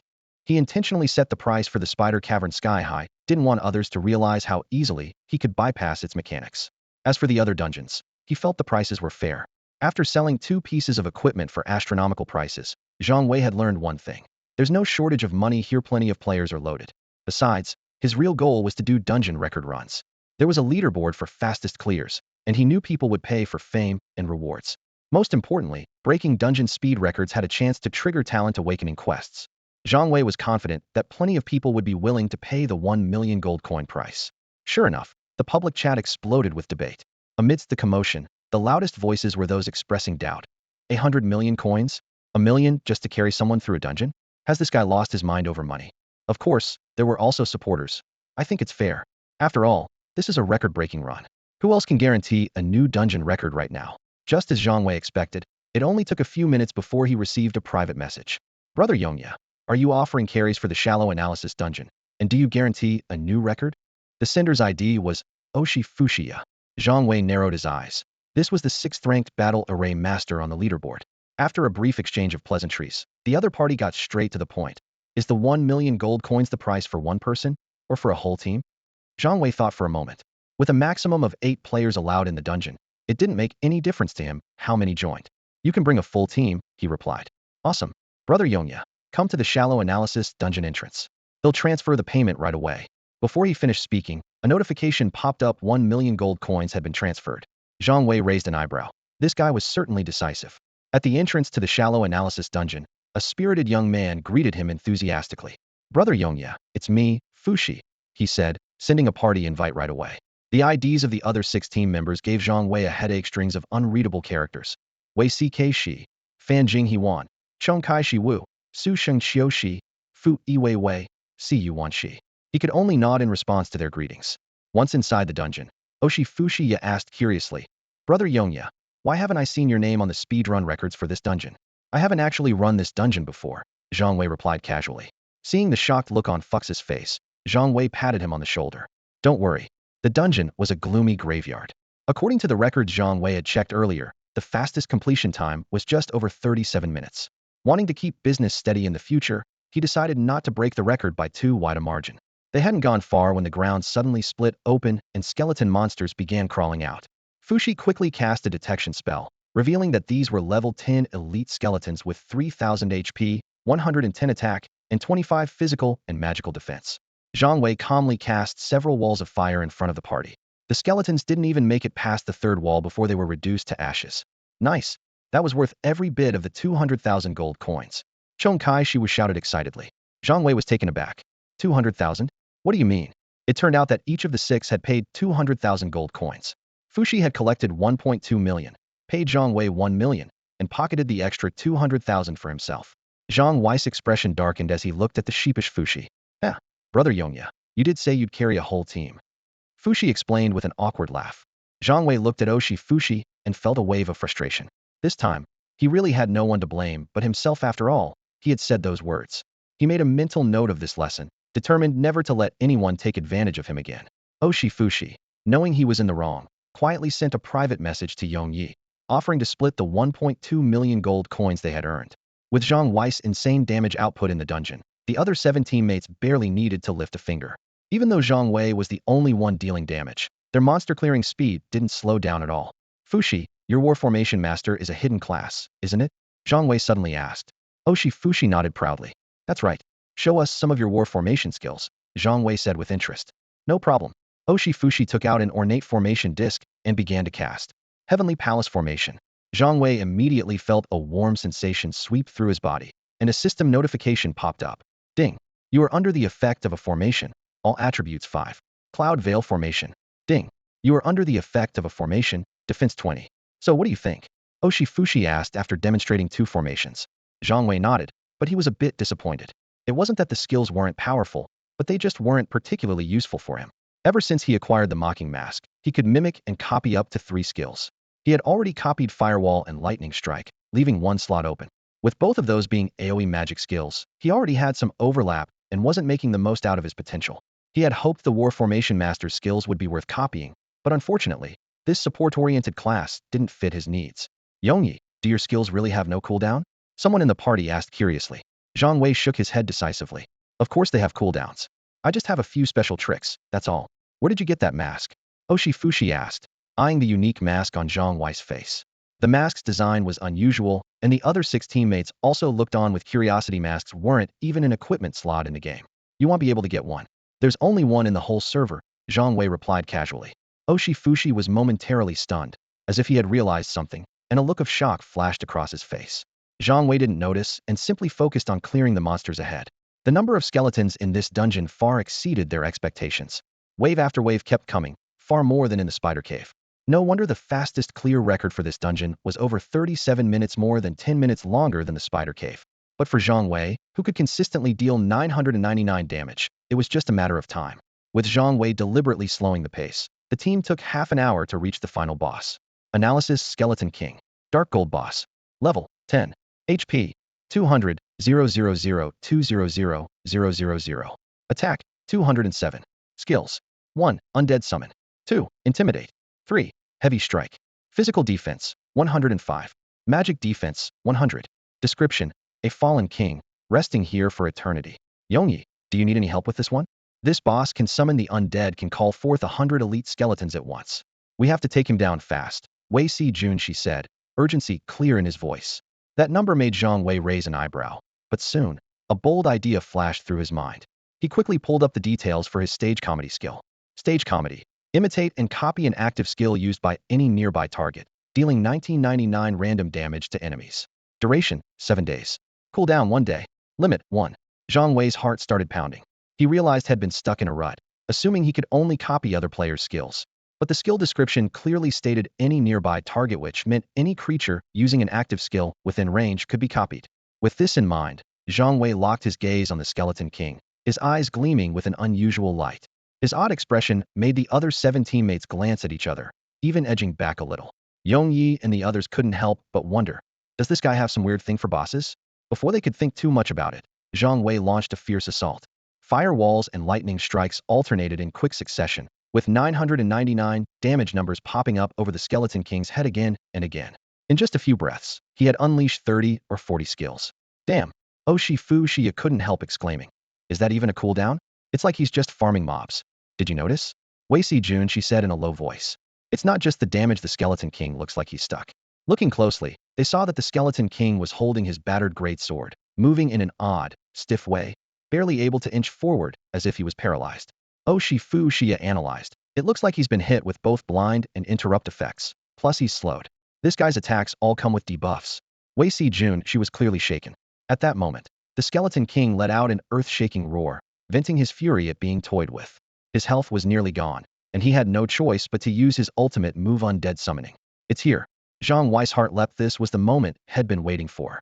As a swarm of elite skeletons appeared around them, he immediately used the stage comedy skill on the Skeleton King. A system prompt followed. Ding. Stage comedy effect triggered. Successfully copied Undead Summoning skill.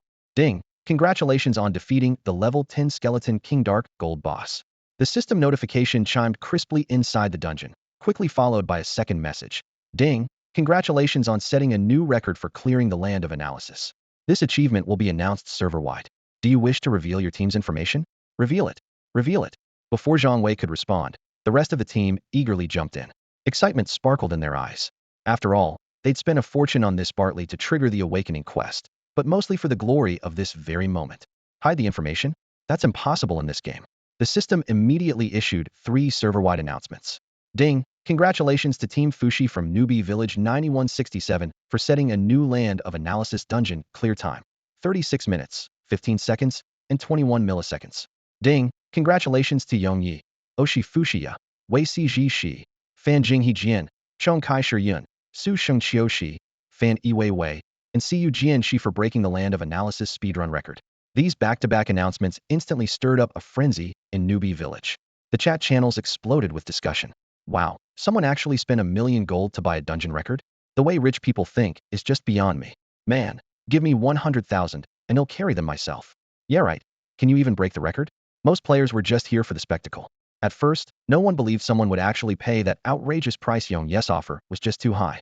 But now, with the system announcements out, it was free publicity for Yongyi. The truth was right there. He really could shatter dungeon speed records with ease. That made all the players who'd been on the fence start to reconsider.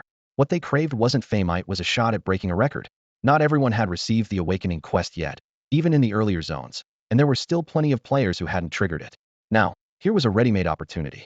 Sure, breaking the record only increased the odds of triggering the quest. It wasn't a guarantee, but it was still far better than aimlessly grinding dungeons. Inside the dungeon, the team members were beaming with barely contained joy, but Zhang Wei's attention was completely focused on the skill head just copied. He didn't even notice the system announcements. Necromancer's summon details. Stage comedy mimicry skill. Summons 100 analysis skeleton elites to assist in battle. Each skeleton can deal 1999 damage. Skeleton elites remain for 0.5 hours. Skill cooldown, 1 hour. When Zhang Wei saw the newly added Necromancer's summon in his skill list and read the details, his eyes widened in disbelief. Amazing, he thought, thrilled.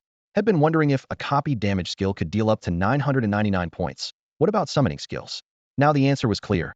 Each skeleton could deal a random 1999 damage.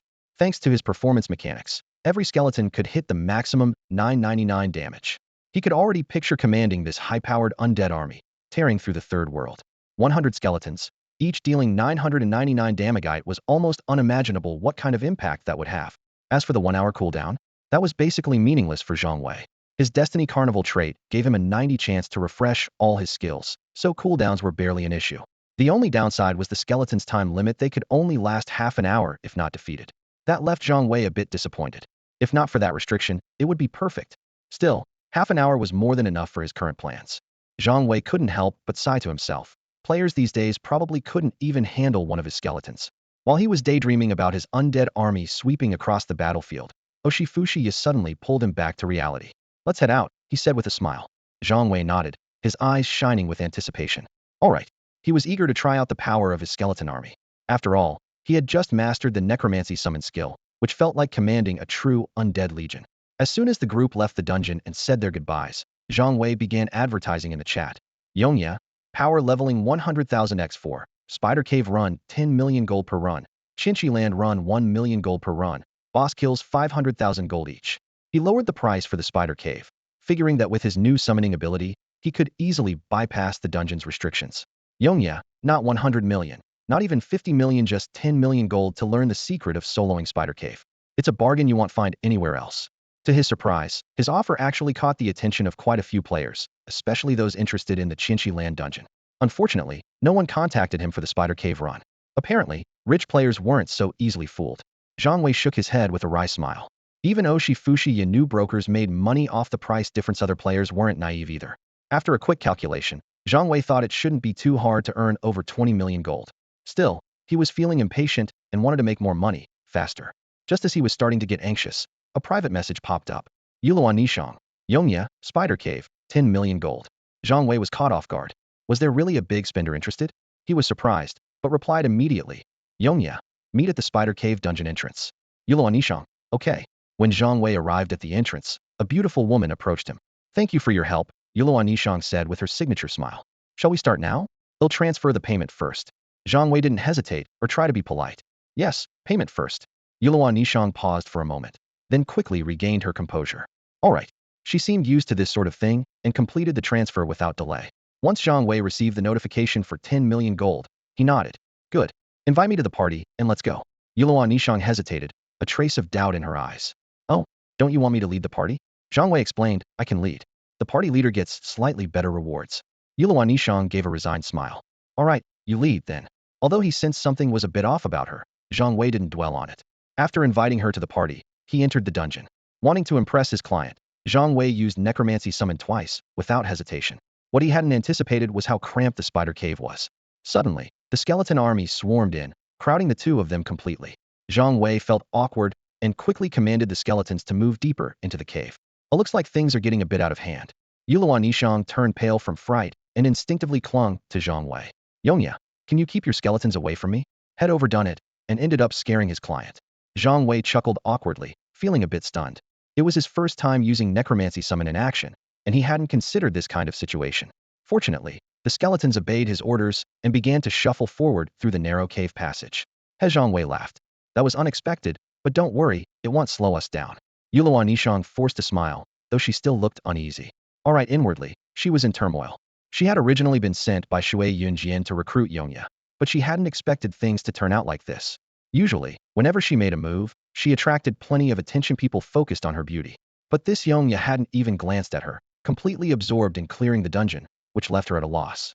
Zhang Wei's skeleton army was on par with the monsters in the spider cavern in terms of stats, but the real difference lay in their damage output. Thanks to the mocking impermanence item, each skeleton could easily deal 999 points of damage with every hit, no conditions required. So, over 100 skeletons surged through the crossroads like a tidal wave, crushing everything in their path with ease. Meanwhile, Zhang Wei and Yuluo Nishang trailed behind, unable to keep up with the pace. Yuluo Nishang was a bit unsettled. Since entering the dungeon, she hadn't seen a single monster in the spider cavern, yet notifications kept popping up in her ear, telling her she'd gained experience from monster kills. Clearly, the skeletons had already cleared out all the enemies. Recalling the earlier scene, there had to be at least 100 skeletons. No wonder Yong Yi could solo the dungeon. She finally understood. He could summon such a massive army. Walking side by side through the corridor, Zhang Wei said enthusiastically, once we reach the boss chamber, this run will be almost over. Yuluo Nishang smiled and complimented him. No wonder you can solo dungeons, you're able to summon so many skeletons. As she spoke, she tucked a strand of hair behind her ear, her eyes glimmering with charm. Yongyi, have you ever thought about joining a guild? No need, Zhang Wei replied without hesitation, shaking his head. Right now, I don't rely on a guild at all. In fact, joining one would just bring me unnecessary trouble. Yuluo Nishang gently tried to persuade him. There are some things you just can't handle alone. I'm not alone, Zhang Wei answered seriously, his eyes shining with determination. I have my skeletons.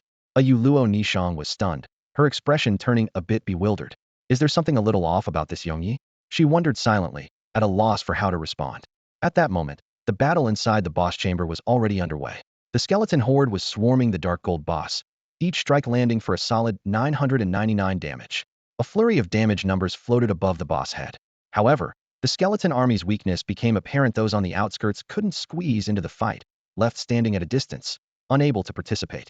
Only when a skeleton inside was knocked down by the spider boss could another move in to take its place. Zhang Wei and Yuluo Nishang finally reached the entrance, and the scene before them left Yuluo Nishang stunned once again. She could hardly believe her eyes. Every skeleton was dealing nearly 1,000 damage, and their health pools were even higher than most players.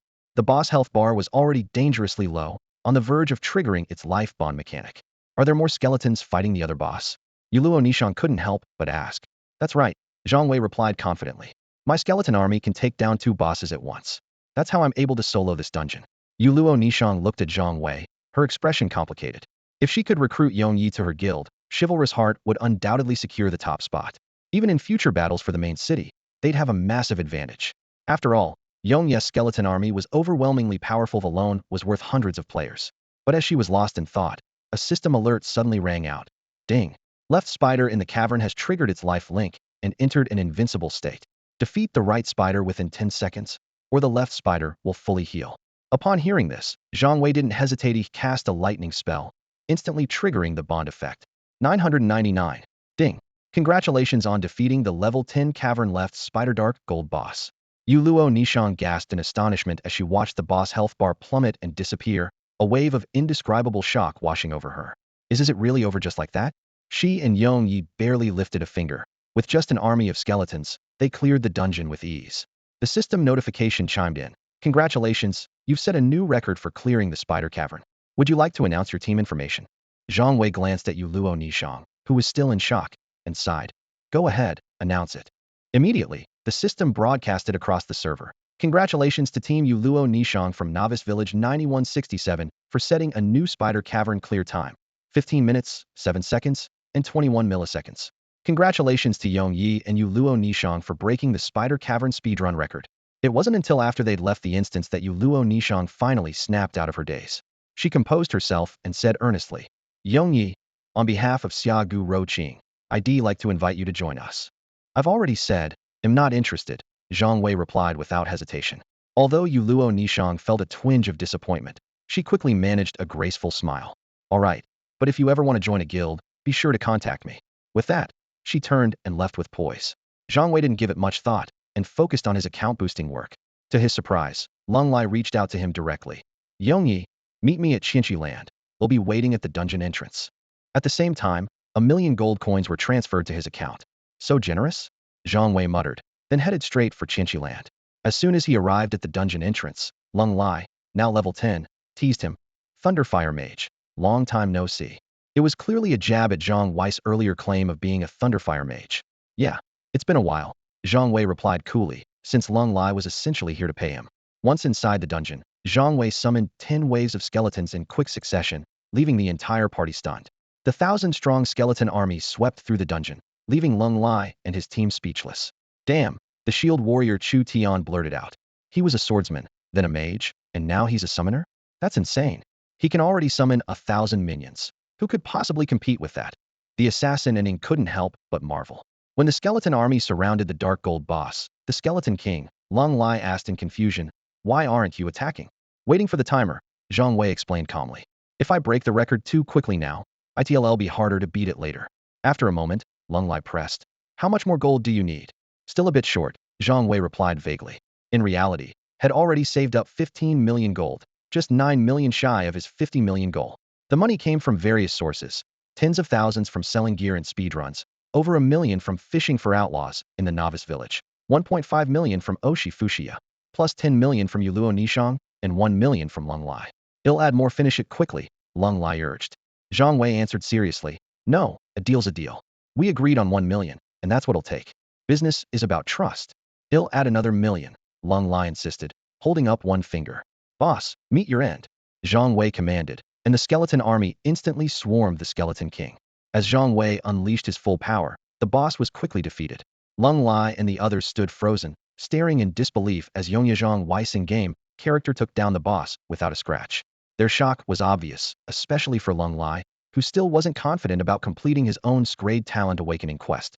Witnessing Yongye's incredible speed and strength in clearing the dungeon, Lung Lai was filled with a complex mix of emotions that he couldn't quite put into words. Moving swiftly, Zhang Wei picked up the materials and a piece of purple gear dropped by the boss, stowing them in his inventory. He turned to the others and said, let's go. Yongye, how much gold do you still need? Lung Lai suddenly asked, breaking the silence in the dungeon. What do you mean? Zhang Wei paused, frowning slightly, not sure why Lung Lai was bringing this up. Lung Lai replied calmly, though his eyes were firm and resolute. Stop wasting your time power leveling for others. The sooner you switch zones, the longer you'll be able to maintain your advantage. Zhang Wei fell silent. He knew Lung Lai was right, but he didn't want to owe anyone a favor. His fingers idly traced over the equipment slots. Think of it as a loan, Lung Lai said with a small smile. Just pay me back when you have enough gold. Seeing Zhang Wei still hesitating, he added, if you really don't want to owe me, you can add some interest. All right, Zhang Wei agreed with a brief nod. The blacksmith's forging quest couldn't be delayed. Completing it might trigger the awakening of his talent. If he waited too long and someone else got it first, the consequences would be dire. He still didn't know exactly how long the zone transfer would take, but applying as soon as possible was definitely the right move. The team filed out of the dungeon. Lung Lai opened the trade window and sent Zhang Wei 9 million gold. As soon as the transaction notification sounded, Zhang Wei exchanged all the gold for contribution points. After saying a quick goodbye to the others, he logged off. In the H zone of the underground city, Zhang Wei slowly sat up from the haptic pod as the system notification confirmed his contribution points had been credited. He raised his hand, summoning a blue holographic display, and spoke softly, request zone transfer. Verification complete. Survival account balance, 50.1278 million, meets requirements for transfer to E-zone. Matching E-zone residence. The cold, mechanical voice responded, match successful. E-zone 210311 assigned. deducting 40 million contribution points. Transfer will begin in 12 hours. Please prepare in advance. With that, the hologram faded away. Just like that, 40 million contribution points are gone. Zhang Wei was momentarily stunned, frowning again. But then he realized the transfer would happen in just 12 hours. The efficiency was impressive. He turned and walked to the door, stepping out into the narrow corridor. It was late at night in the underground city, with rows of densely packed rooms stretching endlessly in both directions. Dim emergency lights cast a faint glow from the ceiling, illuminating humanity's last refuge. What really happened on the surface? Zhang Wei muttered to himself. What puzzled him even more was that not only had the government failed to provide any explanation, but it almost seemed to have vanished after they entered the underground city. Zhang Wei shook his head, forcing a wry smile and pushing the thoughts aside. He was worrying too much didn't know the truth, and even if he did, what difference would it make? There was nothing he could do. He knew that, for now, getting into E-Zone was all that mattered. As long as he got in tomorrow, he could start the blacksmith's quest. Failure would mean real death, but with 2 unique grade pieces of equipment, if even he couldn't complete it, there wouldn't be many who could. Since he was leaving tomorrow anyway, Zhang Wei didn't log back into the third world. He returned to his room and quickly fell asleep. The next day, H-Zone, Underground City, noon. There was a knock at Zhang Wei's door. Coming. Zhang Wei called out, delighted. He got up to open the door, only to see a woman in military uniform standing outside. Zhang Wei, 23 years old, registered in Jiangnan City, transferred to Zone E on March 11th. The woman recited this information fluently, her eyes carrying a hint of deeper meaning. Is this information correct? She asked, turning to him for confirmation. Zhang Wei hesitated for a moment, then quickly replied, yes, it's correct. Since entering the underground city, this was his first time speaking to another living person, and he couldn't help but feel a bit excited. My name is Yi Ming. I'm in charge of your transfer, she said as she walked ahead, her introduction brief and to the point. Follow me. Her tone was decisive, leaving little room for small talk. Zhang Wei followed silently behind Yi Ming until they entered the underground city's transport module. Once the module started moving, Zhang Wei finally couldn't hold back his curiosity. What's the situation on the surface? Now that he finally had someone to talk to, he was eager to find out what was happening outside, his voice tinged with anxiety. Yi Ming shook her head slightly, answering simply, I don't know. Zhang Wei seemed skeptical about her response, looking at her with doubt. The Constitution says citizens have the right to know and to supervise. Yi Ming glanced at him, her expression unreadable, then fell silent. Zhang Wei pressed on. What about the military? Why haven't I seen any soldiers or government officials in the underground city? She didn't reply right away. After a pause, she finally spoke in a low voice. Am I not a person? Her tone was calm, but there was a hint of resignation. Before she could finish, Zhang Wei interrupted anxiously. That's not what I meant. That's enough. When the time comes, you'll know. Yi Ming cut him off, refusing to say more. How long will I have to wait? Zhang Wei persisted. The surface is uninhabitable either because of a stellar anomaly or something supernatural, right? He added impatiently, but Yi Ming offered no answer. She simply stared straight ahead, silent. Minutes ticked by as the transport module began to descend. Zhang Wei finally stopped asking questions. Soon, they arrived at Zoni. Unlike the other areas of the underground city, this place wasn't filled with stacked shipping containers, but was lined with tall buildings. Though the space wasn't as expansive as the world above, the narrow gaps between the towers seemed to emphasize the area's limitations. They took the elevator straight up. At last, Yi Ming spoke. This is your room. Zhang Wei looked around. The room was much more spacious than the one in Zone H, simply decorated but with a modern feel. He couldn't help but walk around, surprised at how different it was from what had imagined life underground would be like. Yet Yi Ming remained in the elevator, quietly standing inside without any intention of entering the room. Zhang Wei asked softly, would you like to come in and sit for a while? Yi Ming suddenly looked at him, her expression growing complicated. I hope to see you in the third world. Without waiting for a response, she quickly pressed the elevator's close button and left. Zhang Wei stood there, stunned, her words echoing in his mind. The third world? He frowned slightly but didn't dwell on it, turning his attention to the tasks at hand. Now that he was in Zone E, it was time to get started. He entered the bedroom and climbed into the holopod, preparing to enter the third world. Outside the blacksmith shop in the novice village, Zhang Wei approached the smith. Sir, I'm here to accept a quest. The blacksmith glanced up at him. Are you sure you want to do this? No need to hesitate. Give me the quest, Zhang Wei replied firmly, without a hint of doubt. The blacksmith nodded, seeming to approve of Zhang Wei's decisiveness. All right, he said in a deep voice. Then, a system notification sounded. Ding. Special quest triggered. Scout Intelligence Recon the Fallen Zone. Duration, 3 days. Do you accept? Details, survive for 3 days in the Fallen Zone and return with intel. Rewards are based on performance. The higher your rating, the better the rewards. Note, death during the quest is permanent. Please proceed with caution. Without hesitation, Zhang Wei selected accept. Immediately, another system prompt appeared. Teleport to quest area now? Zhang Wei paused briefly. The blacksmith explained, when the time's up, you'll be sent back automatically. Zhang Wei nodded. Teleport. As soon as he spoke, he vanished from the spot. Time seemed to freeze. Much later, a figure suddenly appeared around the corner of a building. Is this Jiangnan? Zhang Wei cried out in shock. He stood frozen on the spot, his eyes sweeping over scenes that were all too familiar: streets, signs, buildings. Every corner was a place he once knew intimately. There was no doubt about it. This was Jiangnan City. Yet, compared to the lively bustle from just a few months ago, the streets were now completely deserted, as if the city had become a ghost town.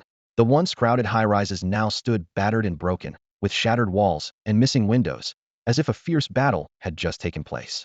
The smooth concrete roads were riddled with potholes and cracks, their edges piled high with uncollected trash bags and broken furniture. The city felt lifeless. Did I return to the surface? A sudden wave of anxiety washed over Zhang Wei, his emotions churning. He couldn't tell whether what he saw was a simulated environment crafted by the third world, or if this was truly the state of the real world above ground. Instinctively, he looked up. Hanging in the sky was a massive crimson sphere, looming like an omen of doom. It radiated a searing, unnatural light that stained the entire city of Jiangnan a blood-red hue. Just then, a hoarse and savage roar echoed from the end of the street. Zhang Wei spun around, his pupils contracting. A monstrous creature, over a meter tall, had silently appeared at the street corner. Its body bristled with silvery, spiked fur that gleamed coldly in the light, each step heavy and wild. Its snarling maw slowly opened, revealing two dagger-like fangs that radiated deadly menace. Ding, you have entered a fallen zone. Please collect intelligence while ensuring your safety. Required information: beast soldier types, numbers, strength, and gathering points within the fallen zone.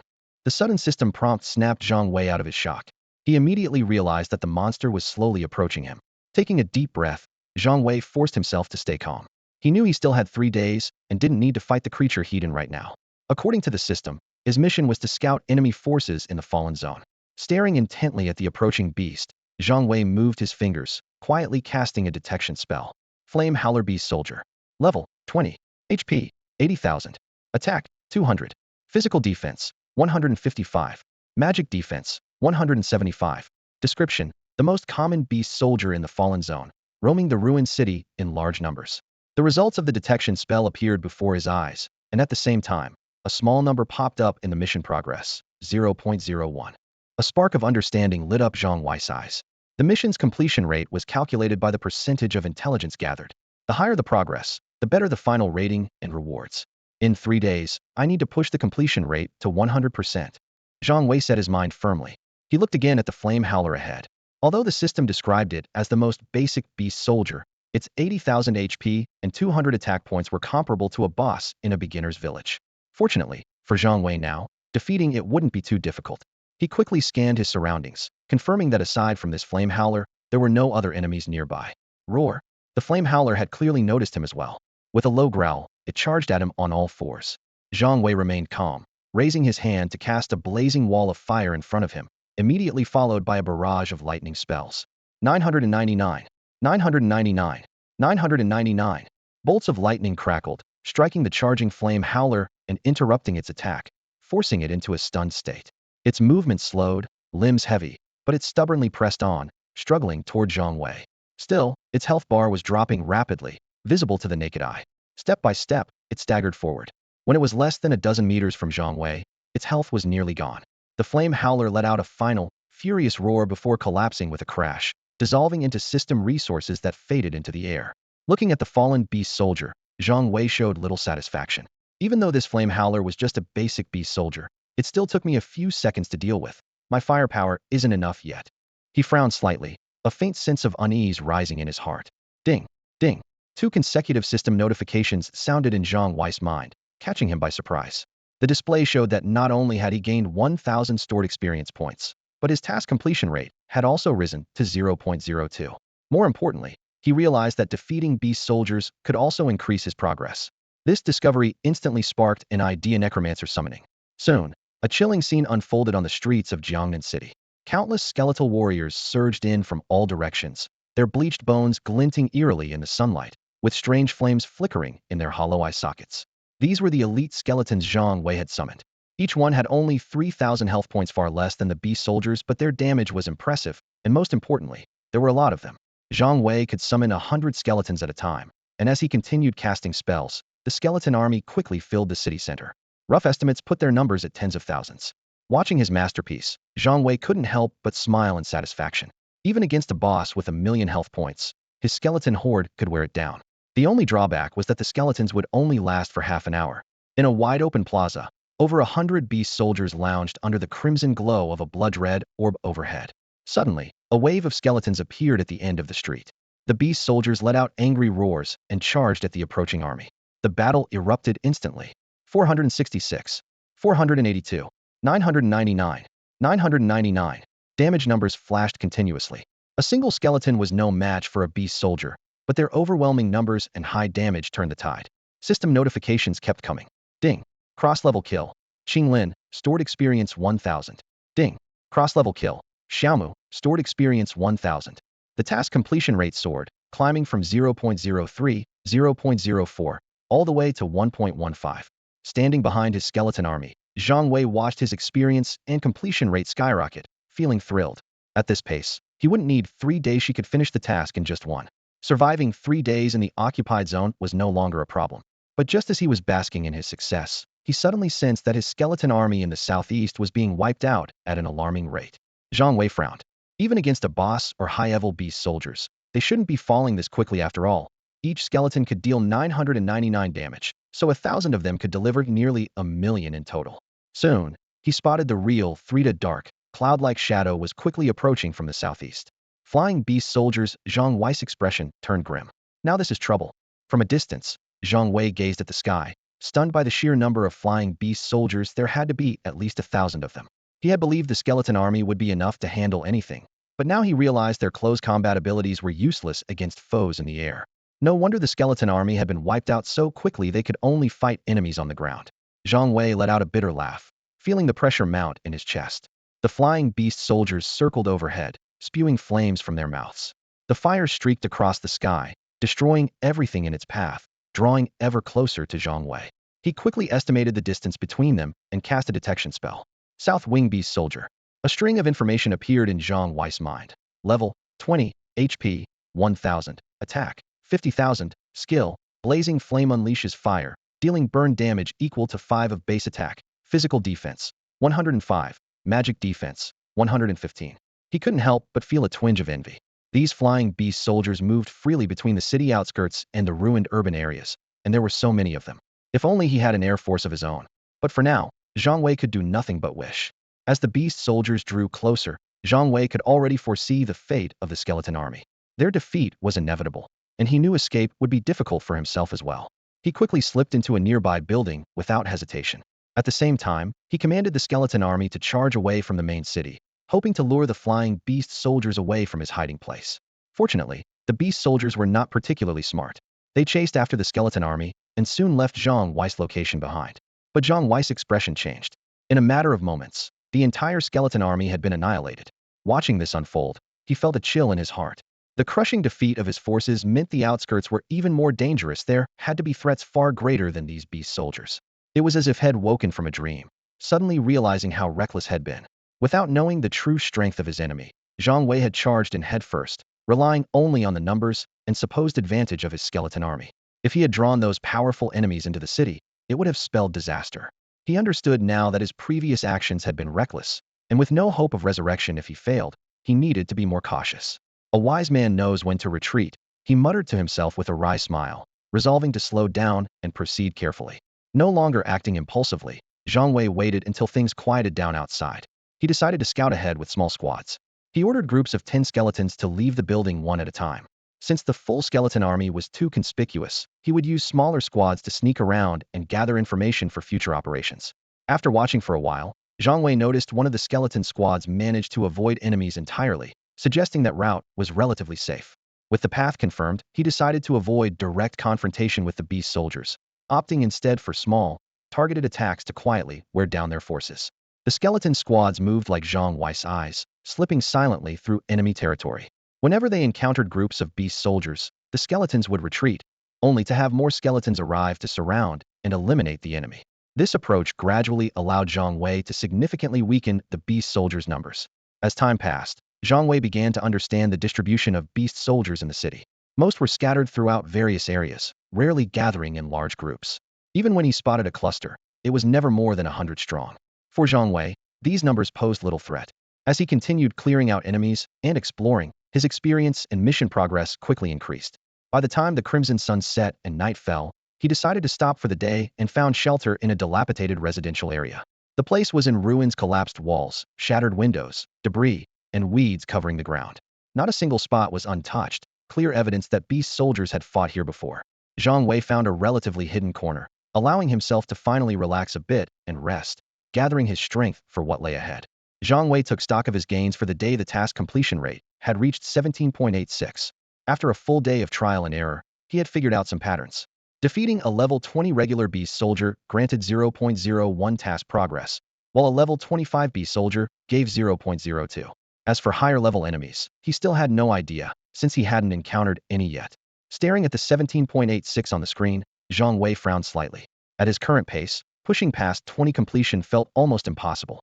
For most players, even taking down a few beast soldiers would be their limit, given how tough these monsters were. Suddenly, a thought occurred to him: maybe there were other opportunities outside the city. He had always stayed within the urban area, hunting the lowest level beast soldiers, and had never ventured beyond its borders. Although he had sent skeletons out to scout, they were always destroyed almost immediately, and he never dared to approach the edge of the city himself. But tonight, with everything so quiet, Zhang Wei felt a sudden urge. The beast soldiers in the city were no longer a threat to him. If he didn't figure out what was happening outside, he knew he wouldn't be able to rest easy. After some careful consideration, Zhang Wei decided to act. He slipped through the residential complex, avoiding the main roads, and made his way toward the city's outskirts via secluded alleys. As a longtime resident of Jiangnan City, he knew every corner by heart. After crossing a few streets, he quickly reached the outermost area, once high-end residential district, now completely deserted. Just outside the neighborhood ran a drainage canal. Crossing it would mean leaving the city proper. Scanning his surroundings to make sure there were no beast soldiers nearby, Zhang Wei released his 100 skeletons, which stood silently inside the complex. Then, he headed for a tall building and quickly climbed to the rooftop. Standing by the window, he gazed out into the pitch-black expanse beyond the city, unable to see anything in the darkness. But Zhang Wei was prepared. Immediately commanded his skeletons to cross the drainage canal and head further out. From above, he held his breath, eyes fixed on the distant shadows. The skeletons formed a line and slowly made their way across the canal, moving into the darkness beyond. Even after all of them had crossed, nothing out of the ordinary happened. Zhang Wei frowned. The area seemed eerily calm, almost too quiet. Just as he started to grow suspicious, a deafening roar shattered the silence. Suddenly, the dark open ground erupted into a sea of fire, lighting up the night sky. Zhang Wei's eyes widened in shock as he spotted a massive creature swooping down, a flying beast soldier with a wingspan nearly 30 meters across. The 100 skeletons on the ground had no time to react before they were engulfed by the roaring flames, vanishing in an instant. One after another, damage numbers flashed. 13372, 13273, 13311, tens of thousands of points tearing through their defenses in a split second. Zhang Wei's expression changed dramatically, and he quickly cast his detection skill. Blazing Wyvern Beast General, level unknown, attributes unknown, further information undisclosed. Ding task completion rate increased to 20. As expected, fortune favors the bold. Just by gathering information on the Blazing Wyvern with his detection skill, his progress had jumped straight from 17.86 to 20. But before he could celebrate, the Wyvern seemed to sense something and suddenly turned, flying straight toward Zhang Wei's location. Damn! Zhang Wei's face went pale as a wave of anxiety washed over him. Did they find me? Zhang Wei's heart pounded wildly, cold sweat soaking his back in an instant. He didn't dare linger for even a second. Spinning around, he bolted down the stairs, his footsteps echoing through the empty corridor. The Blazing Wing Dragon Commander was simply monstrous. A single attack could deal over 10,000 points of damage. Zhang Wei knew exactly how dangerous his situation was. Even the slightest touch from that creature would mean instant death. As he hurried downstairs, he formed hand seals with both hands, casting his Necromancer's summon. Ghostly blue light flickered at his fingertips, and a horde of skeletons materialized from the void, their bones clattering ominously. By the time Zhang Wei, gasping for breath, reached the first floor, the entire building was filled with his summoned skeleton army. Their pale bones glimmered eerily in the dim corridors. Meanwhile, the Blazing Winged Dragon was circling above the residential complex, its massive wings stirring up scorching currents of air as its eyes swept the ground below like searchlights. Crouching by a window, Zhang Wei observed for a moment, sweat beading on his forehead. Trying to escape across open ground would almost certainly get him spotted by the dragon. Gritting his teeth, He retreated back inside, slipping quickly through the emergency exit and down into the underground parking garage. The garage's exit led directly outside the complex, giving him a chance to avoid the dragon's search and escape undetected. Once he reached the parking garage exit, Zhang Wei issued an attack command to his skeleton army, just to be safe. This was his diversion. Although the skeletons couldn't possibly reach the dragon soaring above, they would be more than enough to draw its attention. Thousands of skeletons surged out of the building in a mighty wave, their empty eye sockets fixed on the dragon overhead as they let out fearless, defiant roars. The blazing winged dragon didn't disappoint. It immediately launched an attack upon spotting the skeletons, jaws opening wide as torrents of dragon fire poured down like a waterfall. 13,372. 13,273. 13,311. Huge damage numbers flashed in the air. The skeletons were wiped out in an instant, their bones scattered everywhere, many even suffering negative health points. Fortunately, Zhang Wei had summoned enough of them to buy himself some time. While the dragon was busy annihilating the skeletons, Zhang Wei hunched low and crept along the wall, slipping out of the parking garage and making a quick escape back to Jiangnan district. Few hiding in the corner of a dilapidated apartment block, Zhang Wei finally let out a long breath, his heart still racing. The pressure from a commander-class beast like the blazing winged dragon was overwhelming. It felt like he could be incinerated at any moment. In this mission, Zhang Wei was acting as a scout. His detection skill could now easily identify even level 25 beast soldiers, but it was completely ineffective against the blazing winged dragon. All he knew was its name and rank. Everything else was a mystery. If there were more beast commanders of this level outside the city, things would get very grim. He glanced down at his wristwatch, checking the blinking mission progress. Still needed 80 more to reach completion. From his exploration throughout the day, he estimated there were around a dozen different types of beast soldiers in the city. But there was another pressing problem. Head discovered that once beast soldiers in the city were eliminated, they didn't respawn. That meant every kill was one less enemy remaining. If I wipe out all the beast soldiers in the city and still can't reach 100 completion, that'll be a real problem, Zhang Wei thought, frowning. The higher the completion, the better the rewards.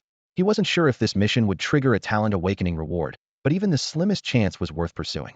Talents weren't like gear that could be swapped out later. Their level was crucial to his future growth.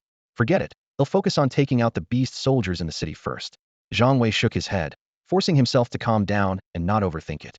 If it came to it, he could always lure beast soldiers from outside into the city. There was no way he'd run into a blazing winged dragon commander every time. After a brief rest, Zhang Wei set out again under the cover of night. On a dark, windy night perfect for crime and chaos, the beast soldiers stationed in the city could take a break. But Zhang Wei had no intention of wasting time. The moment he stepped beyond the boundaries of his residential complex, his gaze locked onto a lone wandering beast soldier, a tiger lizard. System information immediately appeared before his eyes. Tiger lizard beast soldier, level 25, HP, 100,000, attack, 10,000, physical defense, 300, magic defense, 215, speed, 225. Details, elite beast soldier of the Fallen Lands, active in ruined urban districts. Zhang Wei quickly formed hand seals, his fingertips glowing with a fiery, orange-red light. Firewall, he called out. For blazing walls of fire erupted from the ground, trapping the tiger lizard in the center. Without giving the beast a chance to react, he unleashed a barrage of lightning spells, arcs of blue-white electricity striking his trapped prey. 999. 999. Damage numbers flashed rapidly. The tiger lizard roared in fury, its muscles tensing as it lunged at Zhang Wei. But the negative effects of Zhang Wei's skills kicked in. The 10-odd meters between them suddenly seemed like an unbridgeable chasm to the beast, every step a struggle. Just as Zhang Wei was about to ramp up his attack, something unexpected happened. The binding effect on the tiger lizard suddenly vanished. It instantly regained its mobility and leaped straight at him. Just my luck. Zhang Wei's eyes widened in shock. He instinctively dodged backward, at the same time tracing a dark purple rune in the air with his right hand. Necromancy summon. Cracks split open across the ground, and skeletal warriors began to crawl out, quickly assembling into a formidable skeletal army. Zhang Wei knew that the only way the tiger lizard could have broken free was if the skill's taunt effect triggered in succession. Surround it, he commanded sharply. 100 skeletons surged forward like a tidal wave, encircling the tiger lizard in an impenetrable ring of bone. The beast fought ferociously, each swipe of its claws sending skeletons flying and scattering bone fragments everywhere. But there were simply too many skeletons. It was completely overwhelmed and unable to break through to Zhang Wei. Individually, the skeleton's attacks were weak, but each strike still dealt 999 damage, and the relentless blows kept the damage numbers rising.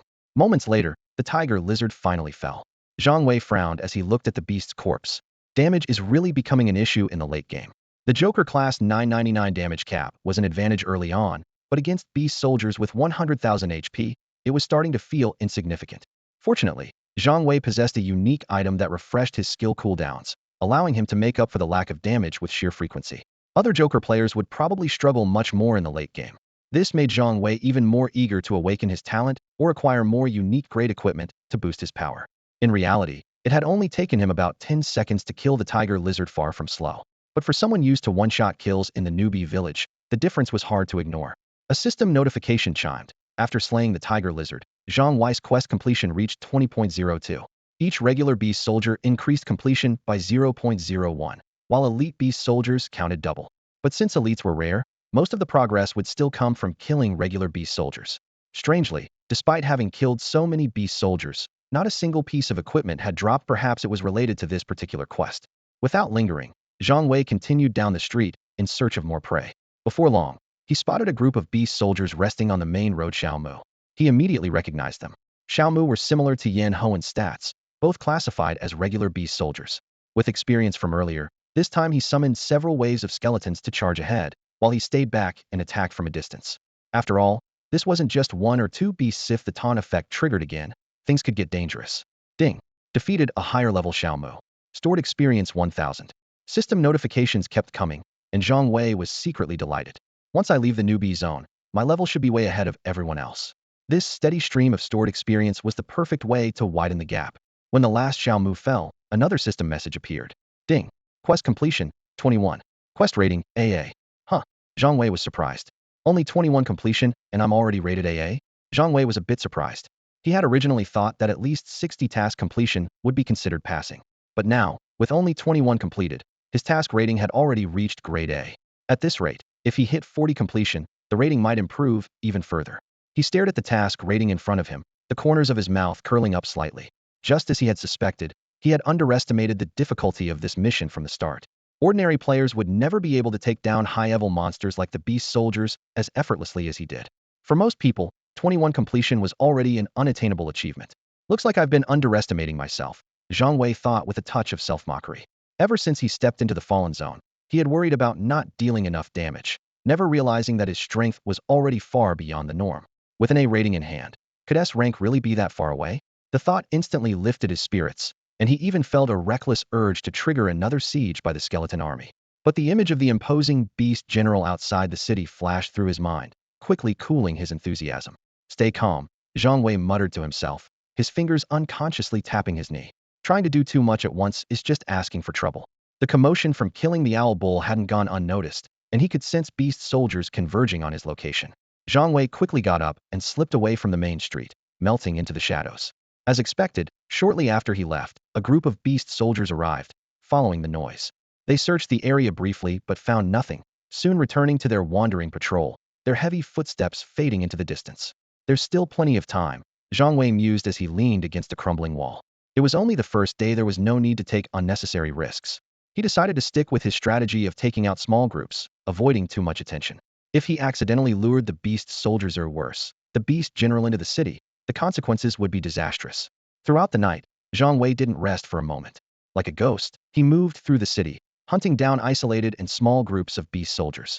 Every strike was swift and clean, leaving no trace behind. By the time the Crimson Star rose again, his task completion had reached 31.13. At that moment, Zhang Wei was curled up in the corner of an abandoned house, watching the massive red orb rise slowly in the sky through the broken walls. His brows furrowed unconsciously. This really is Jiangnan City, he thought, almost certain. His fingers brushed the familiar patterns on the wall. If everything before him was the real surface world, did that mean the hordes of beast soldiers in the city were also real? For a moment, Zhang Wei was lost in confusion. The reality presented by the Dragon Kingdom's underground city was far beyond the reach of 21st century technology. His long-held materialist beliefs were starting to waver. Just then, he sensed that the skeleton squads he had sent to the east, south, and west had vanished at the same time. The skeletons had disappeared when their time ran out. Zhang Wei's expression changed slightly as he quickly got up, his gaze turning to the last direction. Only the north remains. The skeleton squads in the east, south, and west disappearing on schedule meant they hadn't encountered any beast soldiers along the way. Once a beast soldier was killed, it didn't respawn. Each death was one less to worry about. After a day and night of relentless hunting, Zhang Wei had nearly cleared out 3/4 of the beast soldiers in the city. He glanced at the 31.13 completion on his task panel, then looked toward the northern part of the city, a wry smile appearing on his face. Looks like just the beast soldiers in the city won't be enough to reach 100. They're forcing me to lure the beast soldiers into the city, Zhang Wei muttered, resignation and determination in his voice. With that, he adjusted his gear, stepped out of the house, and headed resolutely toward the north of the city. With only one area of beast soldiers left, he no longer worried about triggering a massive battle. Every step he took was steady and purposeful, as if he was ready for whatever greater challenge awaited him. He summoned 10 waves of skeletons at once, sending 1,000 of them to clear the way, advancing in an unstoppable tide. By a road on the north side of the city, a lone tiger lizard stood frozen, its eyes fixed on the dense army of skeletons, a flicker of confusion passing through its gaze. Where did these strange creatures come from? And how could there be so many of them in the city? Before the tiger lizard could figure it out, the leading skeleton raised its bone blade and brought it down in a swift arc. A bright 999 damage number floated above the lizard's head. Roar, outraged by the attack on its dignity. The tiger lizard let out a furious roar, then turned and bolted, its tail swinging wildly behind it in panic. Zhang Wei was stunned by the scene. This was the first time he had seen anything like it. Every beast soldier had killed before had faced him with cold-blooded, fearless determination. Frankly, they seemed brainless. But this tiger lizard actually knew how to run away. He didn't dwell on it, and continued directing his skeleton army forward. Soon, however, Zhang Wei realized something was off. Despite the skeletons marching for quite some time, aside from that first tiger lizard, not a single other beast soldier appeared. Just as Zhang Wei was growing suspicious, a massive horde of beast soldiers suddenly rounded the corner up ahead, charging at full speed, the ground trembling beneath their feet. Did it go for reinforcements? Zhang Wei raised an eyebrow. Although surprised, he quickly ordered the skeleton army to meet them heat. The beast soldiers were fearless, but so were the skeletons. They had already died once. After all, what did they have to fear? The two sides clashed in close combat, instantly locked in a brutal melee. The sound of bone blades striking beast claws echoed non-stop, mingling with the crunch of shattered skeletons and the howls of wounded beast soldiers. Ping, you have slain Xiongmu across levels. Experience stored, 1,000. Ping, you have slain Yanho across levels. Experience stored, 1,000. Ping, you have slain Tiger Lizard across levels. Experience stored, 1,000. System notifications kept popping up as Zhang Wei quickly estimated the size of the beast horde, all the while summoning more skeletons to replace those that fell. The beast's superior health soon became apparent. The skeletons were falling faster than the beast soldiers, but Zhang Wei kept replenishing their numbers from the rear. From time to time, he hurled lightning bolts and firewalls into the fray for long-range support. Lightning arced through the beasts, and flames devoured everything in their path. In this war of attrition, the number of beast soldiers began to plummet, converting directly into Zhang Wei's growing stored experience and mission progress. Zhang Wei couldn't help but wonder, once the level cap was lifted, how many levels would he gain in one go? Would he jump right to level 20? Or even 30? Before long, the last group of beast soldiers in Jiangnan City was defeated, their bodies strewn across the ground. Ping, mission completion, 35. Mission rating, SS. Hearing the notification, a smile appeared on Zhang Wei's face. After all his hard work, his mission rating had finally advanced to SS. And the completion percentage was even lower than head expected. He had thought he'd need 40 to bump up the rating. The only problem now was that the city was completely empty. If he wanted to increase his mission completion further, his only option was to head outside the city. But out there waited the blazing wyvern. Zhang Wei paused for a moment, his gaze resolute. Let's do this. Gritting his teeth, he set off toward the city outskirts. No gambler loses every single time. Zhang Wei still couldn't believe he would encounter another beast general level creature. Still, to be cautious, he sent a nondescript skeleton ahead to scout the path. Outside the city, the little skeleton crossed the drainage ditch encircling the city and walked forward for several dozen meters before stopping, not venturing any further. After confirming that the skeleton hadn't been attacked by any beast soldiers, Zhang Wei carefully followed. The sight before him brought a slight sense of relief. A thin layer of reddish mist shrouded the scorched earth outside the city like a sheer veil, and beyond the mist stretched an endless horde of beast soldiers. Seeing these beast soldiers, Zhang Wei let out a sigh of relief. Despite their overwhelming numbers outside the city, there were no beast generals in sight, at least from what he could see. A bit of good news. Suddenly, a system notification chimed. Ding. Basic information of the Fallen Zone perimeter has been recorded. Mission progress increased to 36.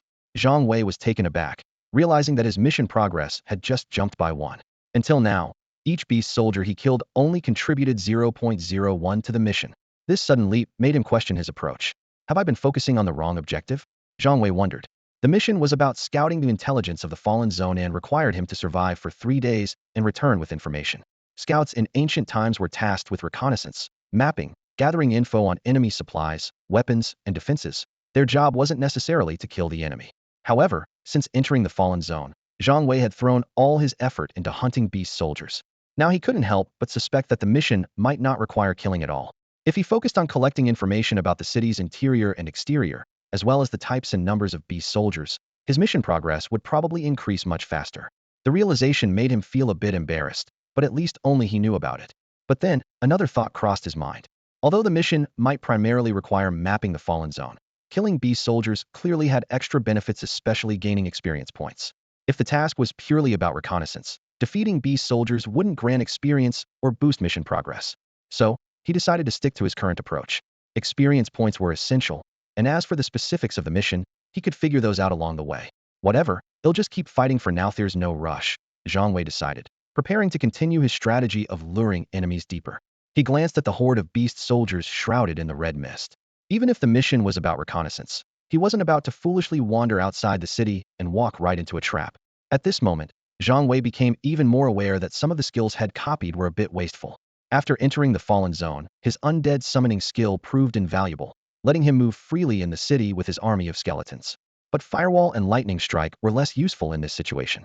With limited skill slots, balancing his abilities was crucial. If he had copied invisibility instead, things would have been much easier. But it was too late to change skills. No, he'd have to wait until the mission was over to readjust. After pausing for a moment, Zhang Wei retreated to a nearby residential complex. Soon, 100 skeletons emerged and began advancing forward. They swaggered across the drainage ditch and stopped just 100 meters or so from the beast soldiers outside the city. Zhang Wei, stationed inside the residential complex, watched the scene unfold in secret. These skeletons were bait he had carefully arranged, meant to lure the beast soldiers into the city so he could gain experience points and progress on his mission. But plans rarely go as expected. The beast soldiers entrenched on the scorched earth remained motionless, but suddenly a flock of flying beast soldiers swooped down from above. Zhang Wei frowned at the sight. He was no stranger to these Nan-E, but the real headache was that his skeletons on the ground couldn't reach these creatures soaring freely in the sky. In the blink of an eye, the first wave of 100 skeletons was shattered to pieces by the Nan-E's attack. Unwilling to give up, Zhang Wei sent out several more waves. But the result was always the same: the cursed Nan-E would strike first every time. This left him in a dilemma. Even if the skeletons managed to lure the Nan-E into the city, their lack of ranged attacks made them useless. Unless he personally used his lightning spell, there was no chance of victory. As Zhang Wei racked his brain for a solution, a chunk of concrete suddenly fell from above, nearly striking his head. Startled, he looked up to see a damaged bay window on the 17th floor swaying in the wind. Inspiration struck on either side. 30-story towers rose up, forming a natural canyon that cut the sky into a narrow strip. Soon, another group of skeletons swaggered out of the city. As expected, the Nan-E swooped down again, but this time, the skeletons suddenly turned and dashed back toward the city. Although the Nan-E were much faster, the sheer number of skeletons managed to lure them into the city's trap. In a narrow passage flanked by tall buildings, the fleeing skeletons suddenly stopped in their tracks. The Nan-E, sensing victory, circled overhead, ready to attack. At that moment, the sky darkened. Countless skeletons leaped from rooftops and broken windows, pouring down like a waterfall. With a series of crashes, the skeletons landed precisely on the Nan-E's backs, their bony fingers clutching tightly onto the creature's wings. Each Nan-E was instantly pinned down by dozens of skeletons, losing control and plummeting to the ground like broken kites. Piercing screeches echoed through the air, but the struggle was futile. Once grounded, these aerial predators became prey for the skeleton army. The skeletons lying in ambush surged forward, launching a merciless slaughter. Hidden in the shadows, Zhang Wei watched his plan succeed, a slight smile tugging at his lips. System notifications chimed one after another. Ding. Cross-level kill. Nan-E. Experience stored 2,000. Ding. Mission completion increased to 36.04. The double experience points took Zhang Wei by surprise. But just as he was reveling in his success, a piercing howl split the sky. The ground began to tremble, and outside the city, a massive wave of beast soldiers surged forward like a tidal wave. The commotion caused by the beast horde flooding into the city was massive, and Zhang Wei sensed something was wrong almost immediately. He quickly realized that the earlier cry from the southern winged beast had actually been a call for help. But this turn of events fit perfectly with his original plan to lure the beast soldiers into the city. Without hesitation, Zhang Wei retreated deeper into the urban area, finding an inconspicuous house to hide in. Outside the city, the beast soldiers surged into the urban district like waves. The intense clash between them and the skeletons lasted only a moment before the endless tide of beasts overwhelmed the resistance. The skeletons were already much weaker than the beast soldiers, and without Zhang Wei's support, they stood no chance against the onslaught. After defeating the skeletons, the beast soldiers began to roam aimlessly through the city. As for the southern wings, after a brutal battle, they retreated from the city in disarray. It seemed that these beast soldiers had their own territories, with only the most basic ones remaining in the city. Flying beasts like the southern wings rarely lingered in the urban area.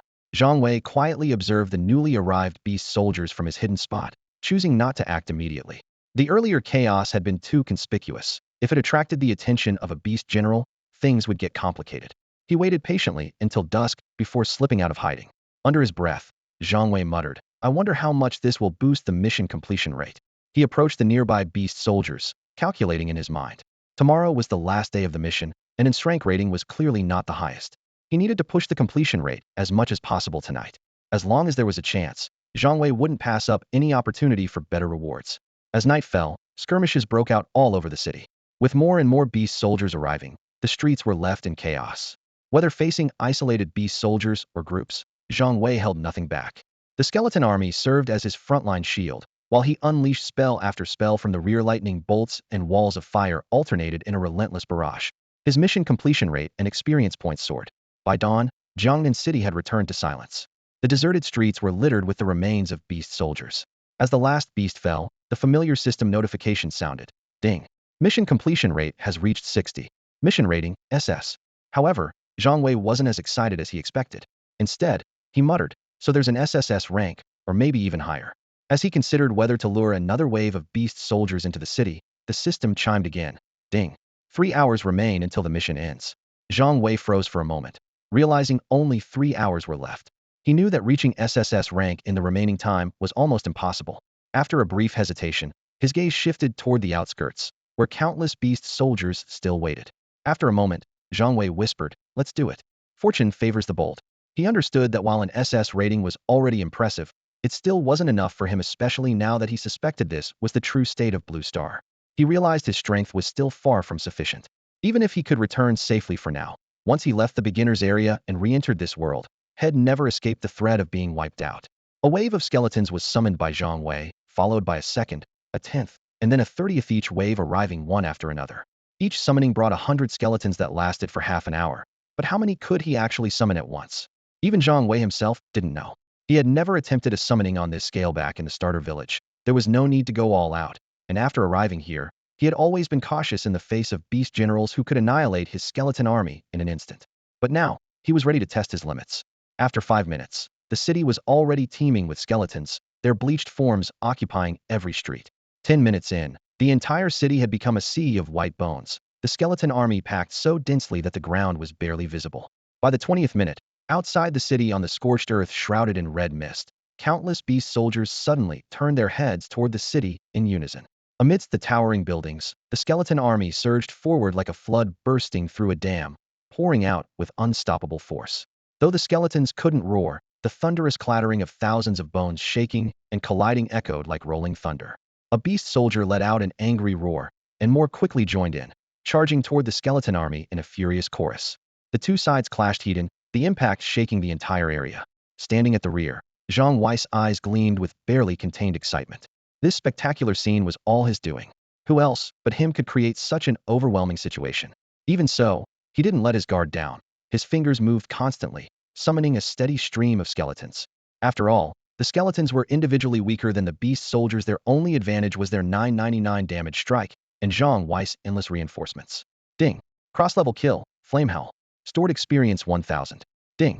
Cross-level kill, Tiger Lizard. Stored experience 1000. Ding. Cross-level kill, Red Serpent. Stored experience 2000.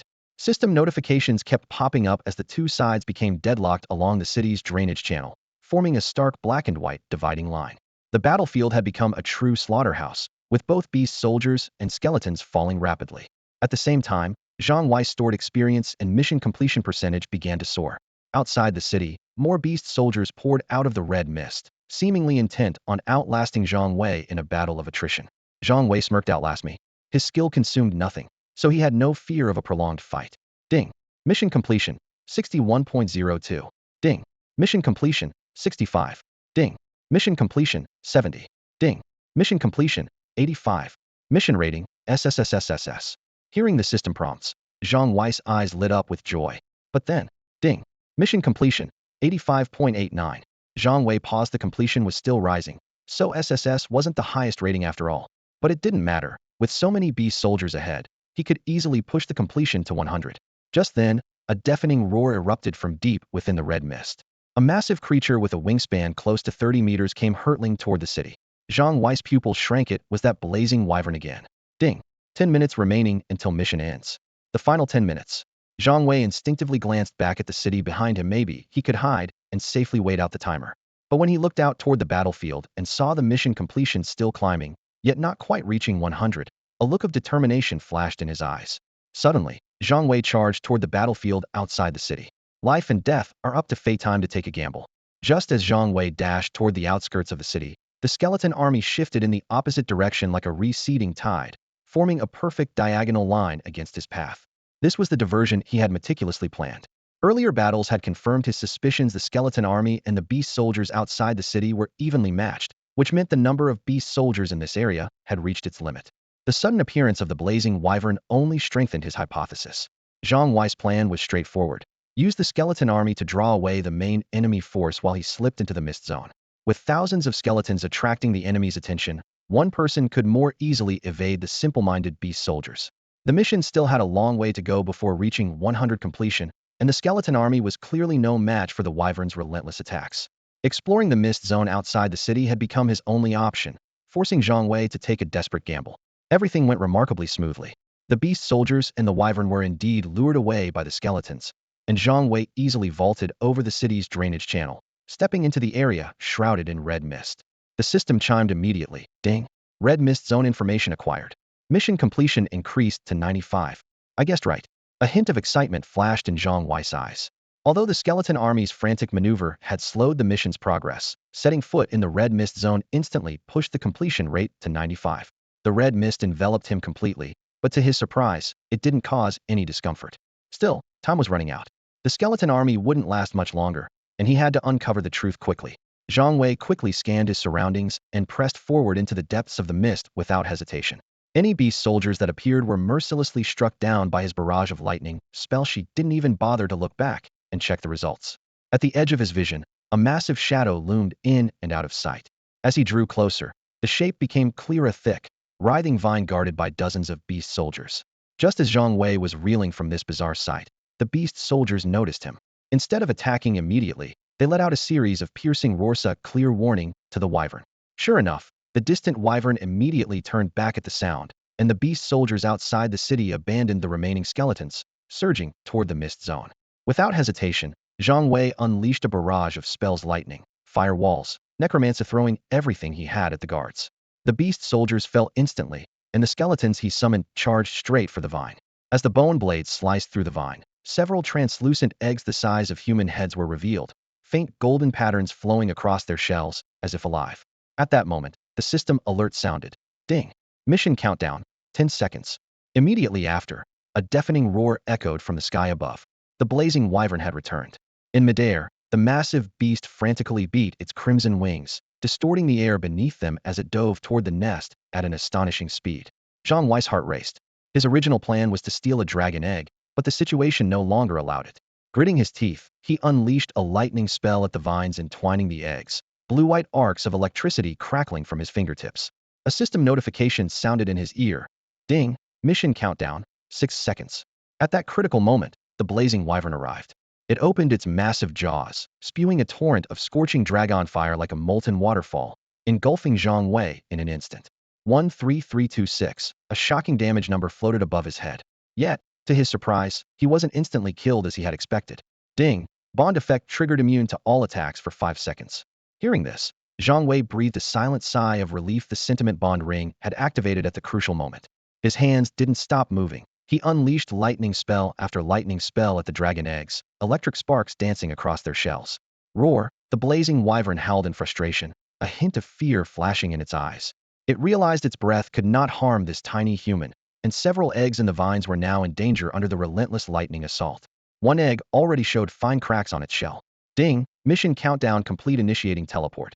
Zhang Wei grew anxious as he saw one of the eggs about to shatter under his attack, but at that moment, the system forcibly teleported him away. In the split second before his body vanished, he poured all his strength into one final lightning strike. With a crisp crack, the sound of a shell breaking rang out. When Zhang Wei opened his eyes again, he was back in the starter village, standing in front of the blacksmith shop. He quickly looked down to check his mission progress. Mission complete, 105. Mission rating, pending unknown reason. 105? Rating pending. Zhang Wei was stunned. Had he overcompleted the mission, or was 100 not the actual limit? Heh, kid, making it back alive is no small feat. As Zhang Wei stood there in shock, the blacksmith looked at him with a smile. That snapped Zhang Wei back to reality. He looked up at the blacksmith and replied, I guess I just got a little lucky. The blacksmith waved his hand dismissively. Luck is part of strength, too. Then he changed the subject. Let me see how you did on your mission. I don't think I hit the max completion, Zhang Wei said, glancing at the 105 figure, a hint of regret in his voice. Hey, the blacksmith started to comfort him. This mission's impossible to max out. Just getting a rating is, but when he saw Zhang Wei's 105 completion, he stopped mid-sentence. Sir? Zhang Wei looked at him, confused. Is something wrong? The blacksmith stared at Zhang Wei in disbelief, rubbed his eyes, and checked again. Finally, he could only mumble to himself, 105. How is that even possible? The blacksmith stared at Zhang Wei's task completion rate in disbelief, falling silent for a moment.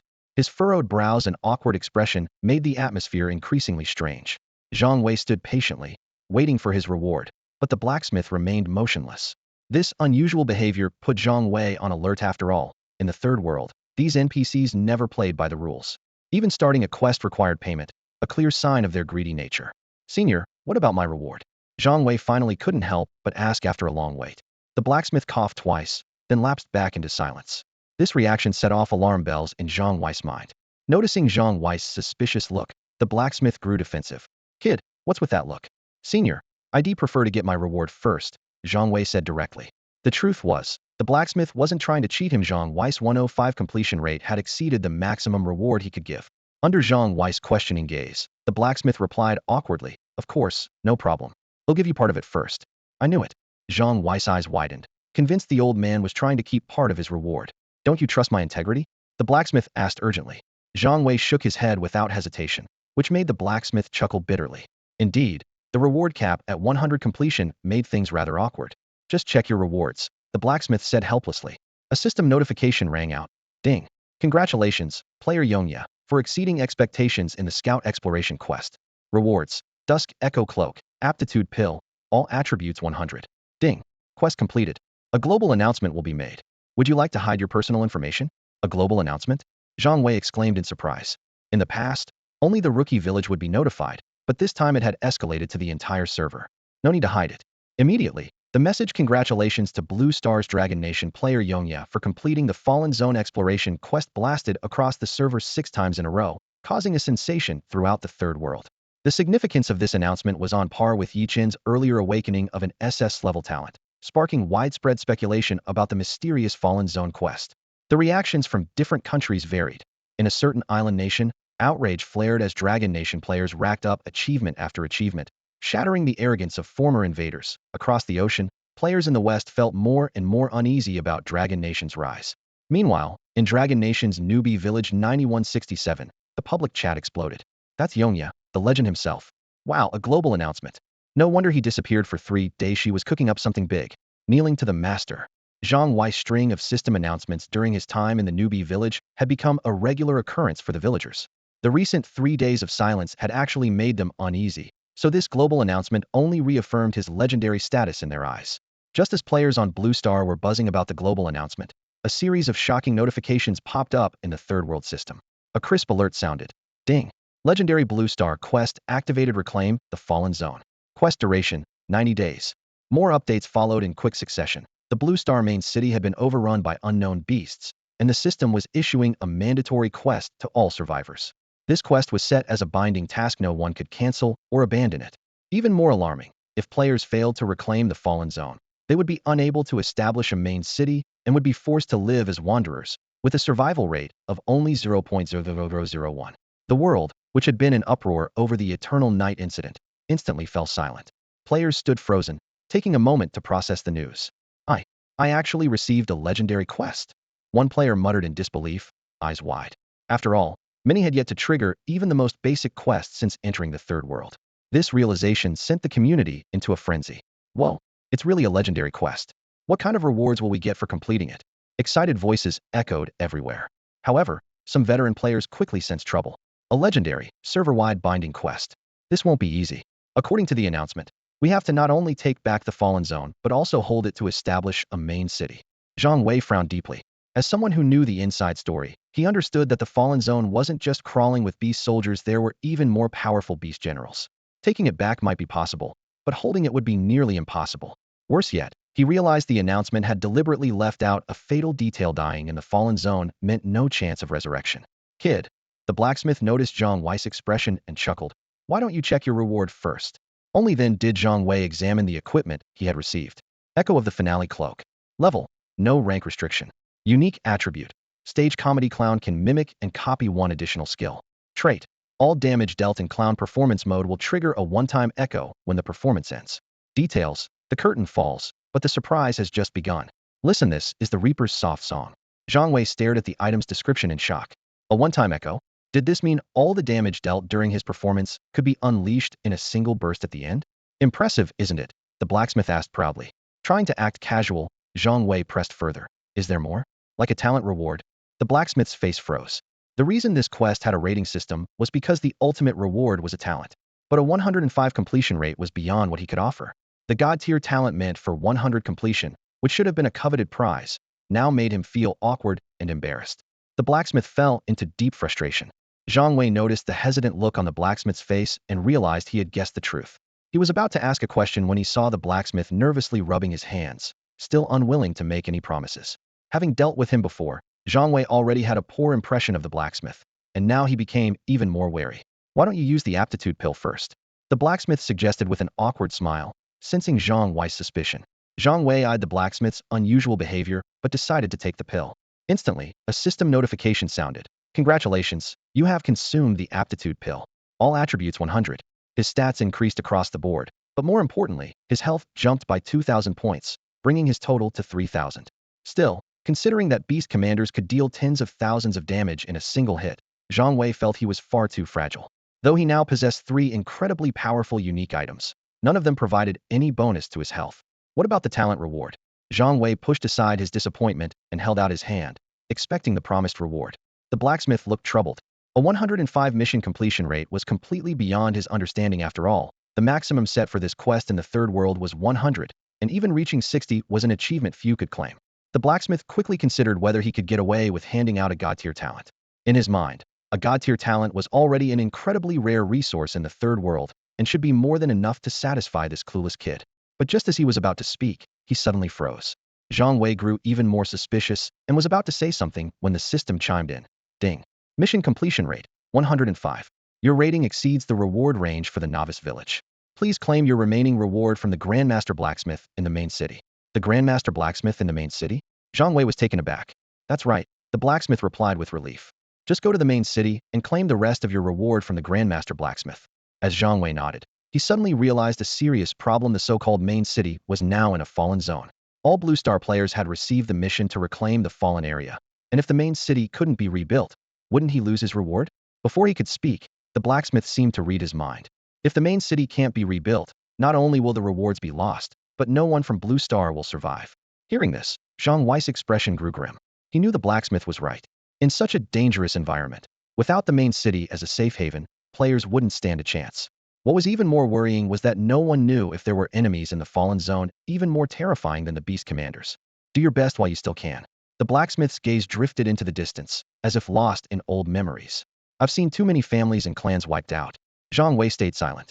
Having experienced life in an occupied zone, he knew the blacksmith was telling the truth. Thank you, sir. I'll take my leave now. Zhang Wei didn't linger any longer and strode away. Time was running out. There were only 90 days to reclaim the lost territory. That meant they had to train enough level 10 players within that window to stand a chance against the beast army. The sooner, the better, so players would have more time to level up in the occupied zone. Clutching the unique equipment he had just acquired, echoes of Duskin idea sparked in Zhang Wei's mind. He could leave the starter village right away and head straight for the occupied zone. That way, he wouldn't be held back by level restrictions or waste precious time leveling up. But before leaving, there was one thing he needed to test. Just as Zhang Wei was about to look for a dungeon to test his theory, a private message notification popped up. Yongya, You've been holding something big back, haven't you? It was from Lung Lai. Zhang Wei remembered he still owed Lung Lai 9 million gold coins. After a moment's thought, he replied, Yongya, do you want me to carry your team through the spider dungeon? 10 million per run? Lung Lai responded quickly. A small smile appeared on Zhang Wei's lips. That was his asking price for setting a speedrun record in the spider cave. He'll give you a 10% discount, he replied casually. Meet at the spider cave entrance. When Zhang Wei arrived, Chu Tian, Han Xiao, and Ying, and the others greeted him enthusiastically. Boss, you're here. Let's go in, Zhang Wei said, getting straight to the point. Lung Lai nodded and added Yongye to the party. Inside the dungeon, Lung Lai struck first. His sword slash landed, and a damage number of 2,345 floated above the spider's head. How's that? Lung Lai looked at Zhang Wei with satisfaction. As a swordsman, he was finally able to outdamage the clown class. Not bad, Zhang Wei nodded calmly, then cast lightning bolt. 999999999, a whole swarm of spiders dropped instantly. It's fine, I can keep up with your single target damage, Lung Lai insisted, trying to save face. Stay close. Zhang Wei suddenly picked up the pace. Let's set a new speedrun record. With that, he headed straight for the boss lair, clearing all the elite monsters along the way by himself. This is insane, exclaimed Chu Tian, the shield warrior. Even though it wasn't his first time teaming up with Zhang Wei, this overwhelming power still got his blood pumping. When they reached the boss den, Zhang Wei suddenly said, Lung Lai, let me borrow your sword for a second. Though puzzled, Lung Lai handed over his weapon. Zhang Wei took the sword and gave it a casual swing. The others wondered if Yongye had copied the sword or a skill, but then a staggering damage number appeared above the boss. 2,348,888. Well? Zhang Wei asked, mimicking Lung Lai's earlier tone. Congratulations to Team Lung Lai from Starter Village 9167 for setting a new spider dungeon clear time.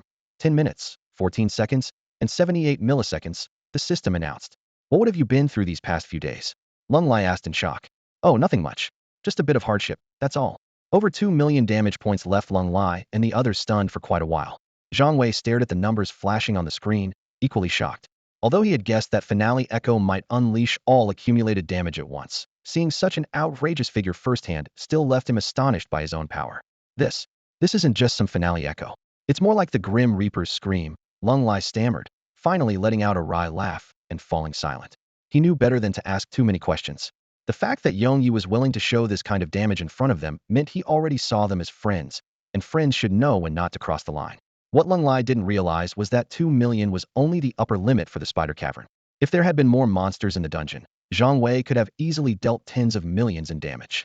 Unstoppable, muttered Chu Tian, the shield warrior. They had once thought they could gradually close the gap with Yongyi, but reality hit them hard. Instead of shrinking, the gap had only widened to the point that Yongyi was now out of sight. Han Xiao looked at Yongyi with admiration before turning to Lung Lai. Boss, when do you think you'll be able to deal 1 million damage? Lung Lai was momentarily speechless, then managed a bitter smile. 1 million? Maybe when I'm over level 100. He changed the subject, asking, Yongyi, when are you planning to leave the novice village? In a day or two, Zhang Wei replied, glancing at the group. See you in the main city.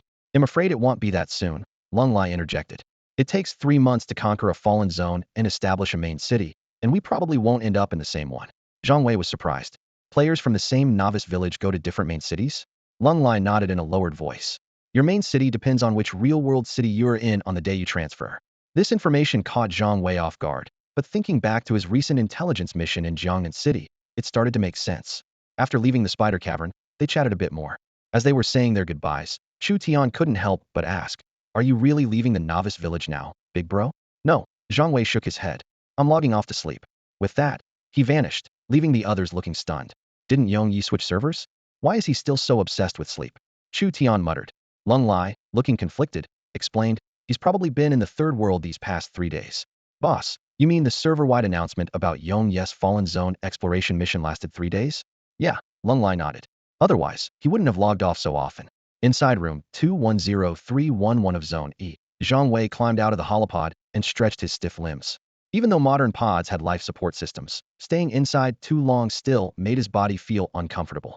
He walked to the window and looked out at the residential area of Zone E, which was almost as nice as a regular neighborhood. He couldn't help but think it was far better than the later districts. At a glance, the neighborhood looked deserted. There wasn't a single person in sight, and the silence made it feel like an abandoned corner of the world. Most of the time, Zhang Wei stayed in the third world.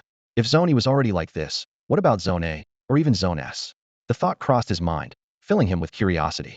Could the earlier zones really be as desolate as the surface world? But Zhang Wei quickly dismissed the idea as a bit absurd. After all, this was an underground city. Even if there were differences between zones, it couldn't possibly be as vast and barren as the surface. He let the thought go and opened the Third World Forum. Many posts were discussing the mission to reclaim the fallen zones. As he read through the threads, Zhang Wei realized that most people saw this as a kind of benefit unique to the Third World.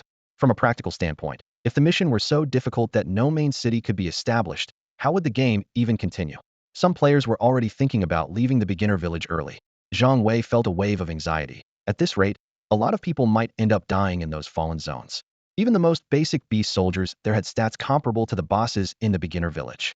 For an ordinary player to go alone was basically a death sentence.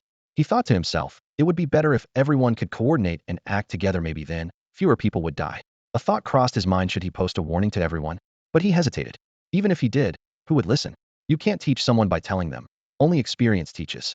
He knew this all too well, tried to offer advice before, but it had only earned him ridicule. Had been through this too many times. Just then, a post was suddenly pinned to the top of the forum. The title read, Notice from the Longwa government. Unified schedule for players leaving the beginner village. Zhang Wei was stunned for a moment. The government was stepping in? He was shocked. At the same time, every public channel in the Third World's beginner villages displayed this announcement, and instantly, thousands of players were in disbelief.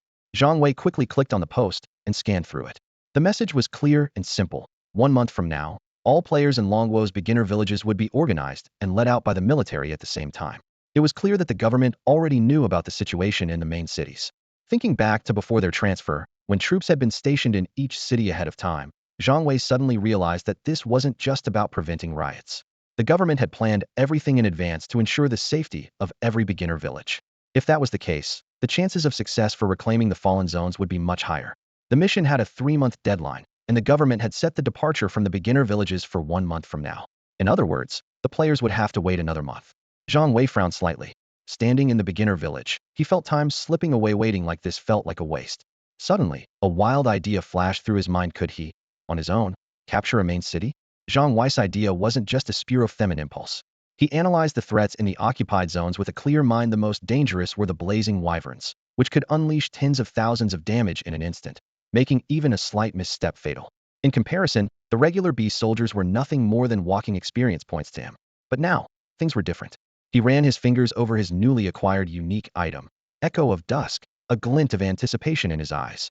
The beast soldiers swarming the occupied zones were the perfect damage reservoirs, enough for him to amass tens of millions in stored damage. Even a mighty blazing wyvern wouldn't be able to withstand such a devastating blow. This could really work. Zhang Wei clenched his fist, his eyes burning with determination. Taking down a main city solo would surely yield unimaginable rewards. But he quickly reminded himself to stay cautious. I can't get careless. What if there's more than one blazing wyvern in there? Having made up his mind, Zhang Wei didn't rush. He washed up, went to bed, and only entered the immersion pod and logged into Third World after waking up naturally. Arriving at Novice Village 9167, Zhang Wei was about to head straight to the village elder to leave when he remembered he needed to adjust his skill setup. He now had 4 mimicable skill slots, currently equipped with Lightning, Firewall, Necromancy, and Sword Aura. Had originally copied Sword Aura just for show, but the thrill of dealing over 2 million damage with Echo of Dusk convinced him to keep it. Necromancy's versatility was beyond question. It was perfect for offense, baiting enemies, or defense. Compared to those, Firewall and Lightning, both area effect skills, felt a bit redundant. I need to get invisibility, Zhang Wei mused. In a high-risk area where resurrection wasn't possible, having an extra survival skill could make all the difference. But as soon as he stepped out of the novice village, Zhang Wei noticed something was off. The usually bustling village entrance was deserted, with only the 3 local bullies lounging around. The public chat channel was strangely silent, too. Puzzled, he sent a private message to Lung Lai for answers. Lung Lai quickly replied with an update on what had happened the previous day. The military had taken over training arrangements for new players, reallocating resources, and even assigning teams to prime leveling spots like the Lost Lands. Just as Zhang Wei was about to head to a leveling area, he caught sight of a streak of light racing across the sky in the distance. As Zhang Wei drew closer, he realized that the streak of light was actually another player. Sword riding? Zhang Wei's eyes widened in disbelief. Someone in the starter village could already fly on a sword? The newcomer was a young man in his 20s, standing steadily on a long sword, hovering above Zhang Wei. Comrade, why aren't you out leveling up? The young man asked seriously.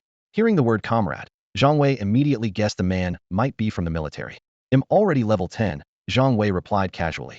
The young man nodded, not pressing further. He turned and flew off on his sword.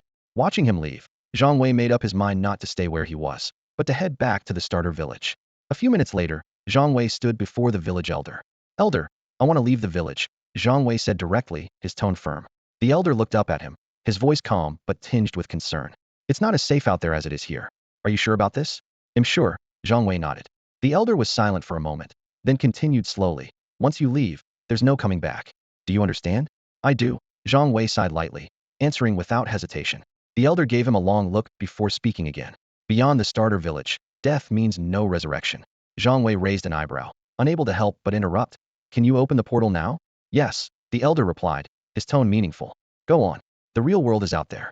With that, the elder quietly activated the teleportation array.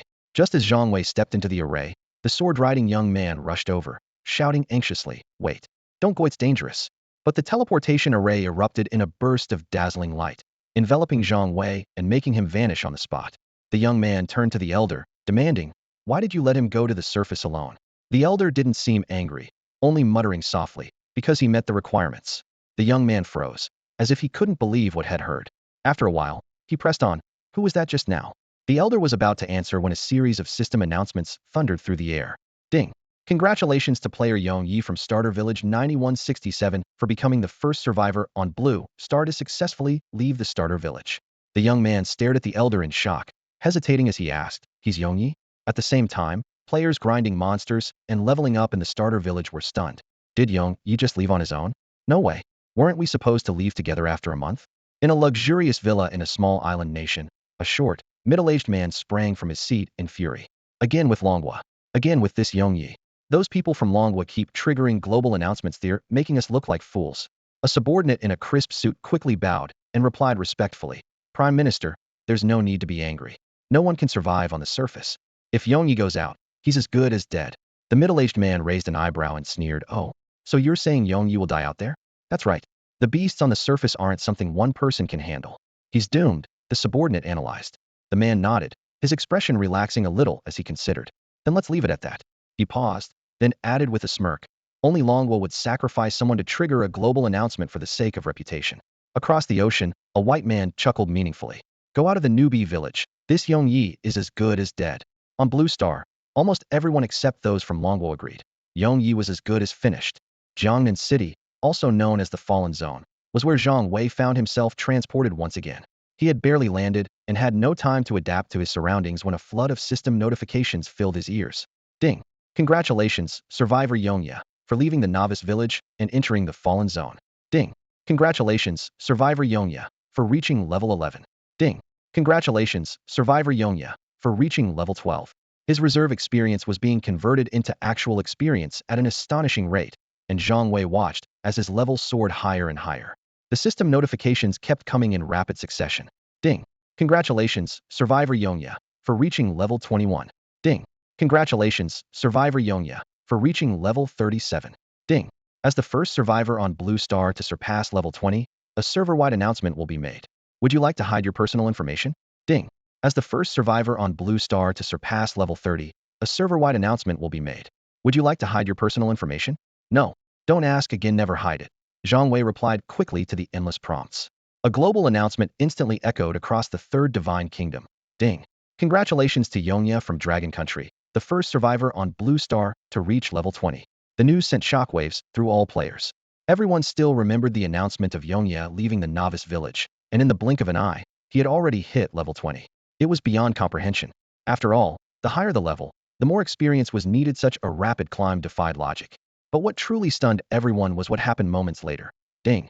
Congratulations to Yongya from Dragon Country, the first survivor on Blue Star to reach level 30. Blue Star erupted in excitement. All the players who had been grinding levels for the Take Back the Fallen Zone quest stopped what they were doing. From the Novice Village to level 30 in just 5 minutes? It was unheard of in the game world. Damn! I knew he was a cheater, must be using hacks. A player shouted excitedly in Novice Village 9167. Meanwhile, Zhang Wei was completely unaware of the uproar outside. All his attention was focused on the non-stop system notifications. Ding! Survivor Yongya has entered the mission location for reclaiming the Fallen Zone. Ding! Survivor Yongya, would you like to start the quest? Start!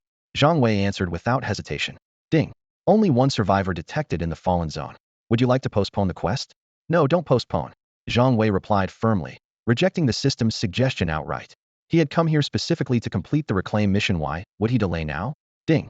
Blue Star Legendary Quest activated. Reclaim the Fallen Zone. Objective: Jiangnan City Fallen Zone. Ding. First phase of the quest. Survivor Yongya, please eliminate 5,000 beasts in the Western District of Jiangnan City 05000. Looking at the first phase target displayed on his quest panel, Zhang Wei couldn't help but smile. Eliminate 5,000 beast soldiers? For him now, that was hardly a challenge at all. This time, instead of summoning his army of skeletons to sweep away everything in his path, Zhang Wei softly chanted the incantation for sword control. As soon as he finished speaking, his body soared into the air, a flying sword materializing beneath his feet. Instantly, he shot skyward, exhilarated by the sensation of flying on a sword. Hovering in midair, he looked down over the city of Jiangnan.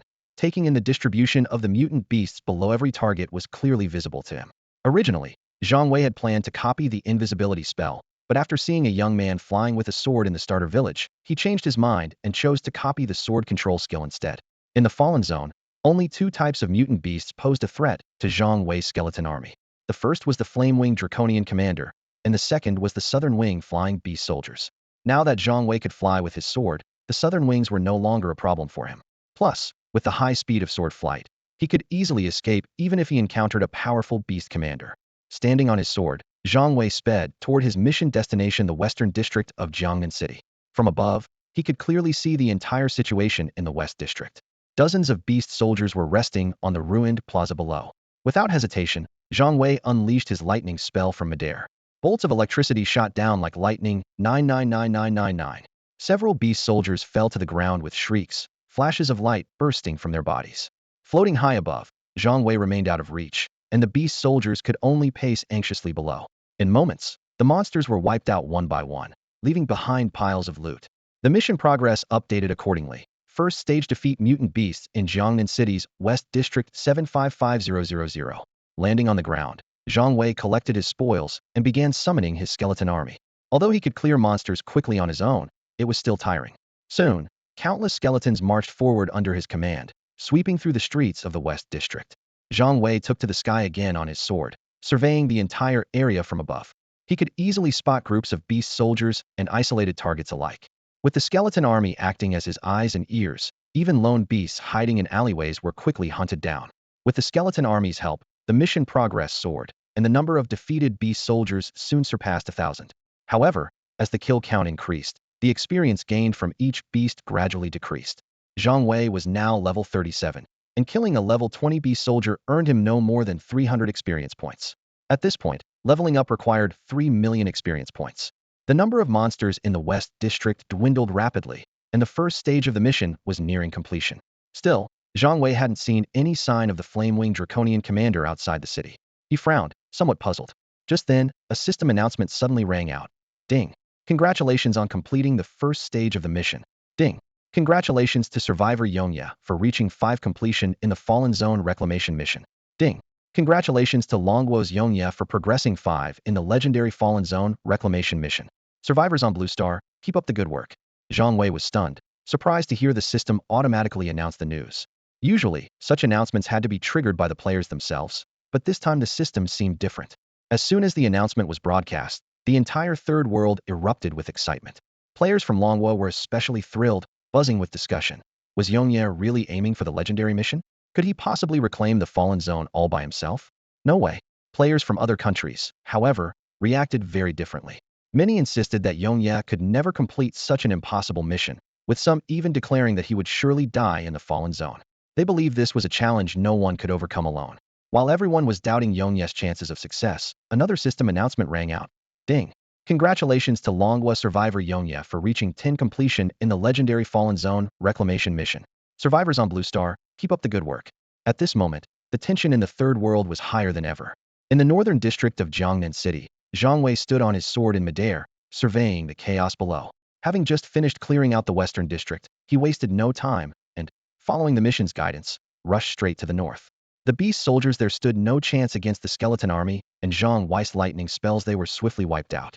At this moment, his mission completion rate had risen to 10. Phase 1 mission. Eliminate the beasts in Jiangnan City's Western District 50005000. Completed. Mission progress 5. Phase 2 mission. Eliminate the beasts in Jiangnan City's Northern District 7000-7000. Completed. Mission progress 5. Ding. Congratulations, Survivor Yonya has reached level 38. Zhang Wei looked at his rapidly increasing level, feeling a mix of emotions. While everyone else was still stuck at level 10, he was far ahead. This gave him a strange sense of accomplishment, but also made him uneasy. How high will my level be when this is all over? He wondered, a hint of anticipation in his heart. This was supposed to be a group mission for all the players in the starter village, but now he was the only one who had completed it. He couldn't help but think, I'm doing this for everyone's sake. Gazing down at the remaining beast soldiers in the northern district, he muttered, otherwise, who knows how many people would have died here. There were plenty of players in Jiangnan, but with so many beast soldiers, large casualties would have been inevitable. Phase 3 mission. Eliminate the beasts in Jiangnan City's Eastern District 010-000. Pending. Mission progress 5. Zhang Wei glanced at the third phase of the mission, frowning slightly. At this rate, even if he wiped out every beast soldier in the entire city, his progress would only reach about 20. It seemed the real challenge lay with the beasts outside the city. He muttered to himself, then flew off toward the Eastern District on his sword. In the Eastern District, Zhang Wei looked down at the horde of beast soldiers below, and a sudden idea struck him. He decided to cast Necromancer's Summon from midair.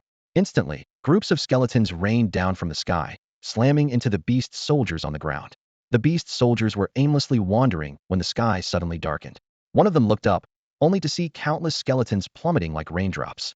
With a series of heavy thuds, the skeletons struck the earth, leaving the beast soldiers stunned and disoriented, unable to react. Without hesitation, the skeletons brandished their bone blades, thrusting them at the bewildered beast soldiers. Damage numbers flashed rapidly: 999, 999, 999. Watching the scene unfold, Zhang Wei smiled in satisfaction. Instead of staying to watch, he turned and flew toward another cluster of beast soldiers in the distance. Along the way, skeletons fell like snowflakes, blanketing the ground in an instant. Meanwhile, in Starter Village 9167, Lung Lai and several teammates were leading players in training at a leveling spot, gathering the group as ordered by the military. Just then, a young man arrived on his sword, nodding slightly to Lung Lai. He's here. Lung Lai looked at the young man and sighed inwardly before speaking. Maple Leaf, what brings you here? After flying closer, Maple Leaf glanced at Lung Lai and said calmly, the higher-ups asked me to check what are the chances of Yonya surviving? Lung Lai fell silent for a moment, his expression shifting before he answered in a low voice. You don't know? Maple Leaf frowned. Didn't you team up with Yonya before? You should know what he's capable of. Lung Lai paused, then suddenly said, I believe he can complete the mission. Maple was momentarily stunned by what he heard. Even though he knew it was nearly impossible, his understanding of Lung Lai made him realize that if Lung Lai said this, then Yonya's plan might actually succeed. He took a deep breath and said in a low voice, you know how difficult it is to establish a main city, right? There are even beast general-level monsters in the Fallen Zone. Lung Lai didn't say much more. He simply repeated calmly, I believe Yonya can do it. Just as Maple was about to respond, the system announcement suddenly rang out. Ding! Congratulations to Dragon Country's Survivor Yonya for progressing 15 in the legendary quest Reclaim the Fallen Zone. We hope the other survivors on Blue Star will keep up the effort. Ding! Congratulations to Dragon Country's Survivor Yonya for progressing 15 in the legendary quest Reclaim the Fallen Zone. We hope the other survivors on Blue Star will keep up the effort. The announcement echoed 6 times, reaching every beginner village in the third world. Maple froze, the words he was about to say stuck in his throat. In the end, he could only nod. All right, they'll report everything you've said, word for word. With that, he turned and left. As the announcement spread, players in the third world grew excited once more. Do you think Yonya can really finish the quest alone? He just left, and he's already made 15 progress. Maybe it's not as hard as we thought. Are we really going to have to wait another month? Come on, he might be a big shot, but we're not that far behind. No matter how strong Yonya is, he can't be better than all of us put together, right? You do have a point. In Beginner Village 0446, Zhao Yin and Lu Rian were busy helping the second and third tier players level up. When Zhao Yin heard the system announcement, he couldn't help but feel a pang of regret. I was hoping to recruit him, but it looks like that chance is gone. Lu Rian turned to him, frowning slightly. What do you mean? Zhao Yin gave a cold laugh, as if he saw right through everything. I don't know who Yonya really is, but he's probably just some poor kid with no background. He must have gotten lucky and picked up a hidden class in the third world, which is how he's been progressing so fast. But then Zhao Yin changed his tone. Still, he shouldn't have gone to the Fallen Zone alone. Sometimes, it's not wise to stand out too much. He's putting his life on the line. Lu Rian raised her eyebrows in surprise. You don't think Yonya can complete the quest? Zhao Yin shook his head confidently. No one can do it alone. Lu Rian's expression remained calm, but she argued, he's already finished 15. Zhao Yan seemed to have expected this and replied even more confidently. That's just the easy part. The difficulty will ramp up as the quest goes on. He'll learn what despair really means soon enough. Lu Rian kept her face neutral, but she felt a subtle ripple inside. Ever since she had heard of Yongya, she had a gut feeling that he was Zhang Wei. Logically, she knew it was almost impossible, but she couldn't ignore her instinct. Suddenly, Zhao Yan smiled. Still, if Yongya really does finish the Fallen Zone quest on his own, that wouldn't be so bad either. Lu Rian responded absent-mindedly. Oh? Zhao Yan chuckled. You might not know, but the quest Yongya is working on right now is exactly the Fallen Zone. If he manages to pull it off by himself, we won't even need to get involved. A flash of shock crossed Lu Rian's eyes. Her mind suddenly blank. What? Yongya is from Jiangnan too? Just then, the system announcement sounded again, echoing through the entire beginner village. Ding! Congratulations to Dragon Country's survivor Yongya for progressing 20 in the legendary quest Reclaim the Fallen Zone. We hope the other survivors on Blue Star will keep up the effort. Ding! Congratulations to Dragon Country's survivor Yongya for becoming the first survivor on Blue Star to reach level 40. All at once, everyone's attention was focused on this one name. The occupied area of Jiangnan City really was just 20. Zhang Wei returned to the surface and began collecting his spoils. In less than a day, he had single-handedly cleared the entire city of beast soldiers, leaving their remains scattered across the ground. As he expected, the system showed the mission progress at only 20. Eliminating the beast soldiers in the city center could only take him that far. Still, his gains were substantial. Zhang Wei leveled up twice in a row, reaching level 40. He frowned as he examined the items he'd collected. Strangely, despite killing so many beast soldiers, he hadn't found a single piece of equipment, just piles of beast materials. Just as Zhang Wei finished disposing of the last beast soldier's corpse, the system notification sounded. Phase 5 mission. Eliminate Jiangnan City's flying beast 05000. Pending. Mission progress. 5. Flying beasts? Zhang Wei stared at the mission details, pondering for a moment. Could it be the Nani? He immediately took to the sky on his sword, quickly rising high above the city. With a wide view, he saw a chilling sight. Dense black clouds were rolling in from the east, west, south, and north, converging on the city's center. But those weren't clouds at all, they were swarms of flying creatures. So it really is. Zhang Wei's eyes narrowed as he began casting lightning spells in midair. Blue-violet arcs of electricity gathered at his fingertips, overlapping and extending outward until dozens of electric nets surrounded him. As he worked, he also threw out a few basic attacks here and there. These weren't wasted movements. His only piece of gear, Destiny Carnival, had a trait that gave a 90 chance to reset skill cooldowns with each attack. When the reset didn't trigger, Zhang Wei relied on normal attacks to refresh his abilities. The Nani flock drew closer. Zhang Wei cast an identification spell. Nani Beast Soldier. Level 20. HP 50,000. Attack 270. Skills: Blazing Flame shoots fire, dealing base attack 5 burn damage. Physical defense 105. Magic defense 115. Only 270 base attack. Zhang Wei quickly analyzed. Now that I'm level 40, my health is nearly 5,000. I can take it. Heaton. Crackling sounds followed as the first wave of Nani broke into the lightning field, and the air filled with the smell of burning flesh. 999. 999. 999. In an instant, one Nani was struck by over a dozen lightning attacks at once, losing a quarter of its health immediately. The unlucky beast barely lasted 3 or 4 seconds before being charred to a crisp. Zhang Wei didn't pause. His hands kept forming seals, laying down more lightning fields to try and keep most of the Nani at bay. But there were simply too many of them. Few managed to break through and launched attacks at Zhang Wei. 378. 404. Damage numbers flashed above Zhang Wei's head, but strangely, his health didn't drop at all. 999. 999. The moment his health bar dipped, it immediately shot back up. Haha. Seeing this, Zhang Wei couldn't help but grin triumphantly. As long as I'm not killed instantly, it's nearly impossible for them to take me down. It turned out that after reaching level 10 as a Jester, had gained an extra skill improv comedia buff that restored health equal to the skill's damage. This was Zhang Wei's first time using it in real combat. Quite a few Nani managed to break through the lightning field, but their attacks were negligible to Zhang Wei. A single blazing flame from a Nani dealt about 400 damage, while any of Zhang Wei's skills healed him for 999. Plus, his sword flying was agile enough that he never took too many hits at once. Zhang Wei maneuvered nimbly through the air, deftly dodging the attacks of the blazing flames. Meanwhile, his lightning spell wreaked havoc among the Nan-E flock, forcing them to endure the damage due to its wide range. As time passed, their numbers dropped sharply, and Zhang Wei's attacks became even more effortless. He charged straight into the center of the enemy group, casting lightning with ease. Just as he was fully immersed in the battle, a deafening roar suddenly erupted from outside the city. Roar? A system notification immediately appeared. Phase 6 quest. Defeat the Jiangnan City Beast General. The Crimson Flame Wyvern 01 pending. Quest progress 5. Zhang Wei's eyes lit up. Wasn't this the Crimson Flame Wyvern that had once intimidated him? Scanning the battlefield, he saw that only a handful of the original 5,000 Nan-E remained, and the accumulated damage had already soared past 10 million. Even as a beast general, there's no way you have over 10 million HP. Zhang Wei calculated to himself, then resolutely sped toward the wyvern. The massive creature spread its wings, spanning over 30 meters, and charged at him with overwhelming force. Zhang Wei quickly broke free from the Nan-E flock and readied his sword to meet the challenge. As they closed in, he instantly cast an identification spell. Crimson Flame Wyvern Junior Beast General. Level 50. HP 5 million. Attack 2,250. Skill Dragon's Breath deals 500 base attack as continuous damage within a 100m x 100m area. Description: Outlying Lord of the Fallen Zone, leaving scorched earth in its wake. As soon as Zhang Wei entered its attack range, the wyvern unleashed a torrent of Dragon's Breath. In the same instant, Zhang Wei formed a sword with his fingers, releasing a sword aura imbued with echoes of twilight, while activating stage comedy to copy the wyvern's own Dragon's Breath. His sword aura sliced through the sea of fire, piercing the creature's body with deadly precision. 12,372,623. A staggering damage number appeared as the enormous wyvern was cleaved in two, crashing to the ground.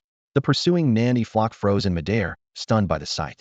Just as Zhang Wei was about to savor his swift victory, he suddenly realized, this is bad, and hurriedly retreated on his sword.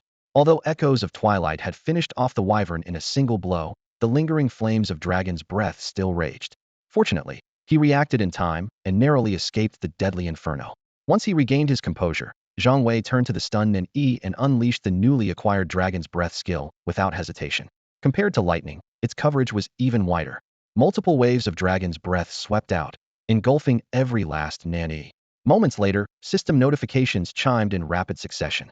Phase 5 quest. Defeat the Flying Beasts of Jiangnan City 5000 complete. Quest progress 5. Phase 6 quest. Defeat the Jiangnan City Beast General. The Crimson Flame Wyvern 11 complete. Quest progress 5. Finally reached 30. Zhang Wei murmured with a satisfied smile, but his expression quickly darkened. If a beast general like the Crimson Flame Wyvern was only the tip of the iceberg, that meant even tougher opponents awaited him. At that moment, he suddenly turned to look into the distance. The red mist outside the city had grown unnaturally thick, surging toward the urban area like a tide of viscous blood. In the Third World's novice villages, Yongye's name had become the talk of the town.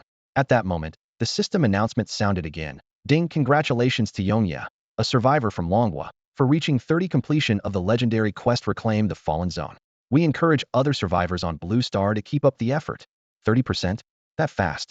Yongye is incredible.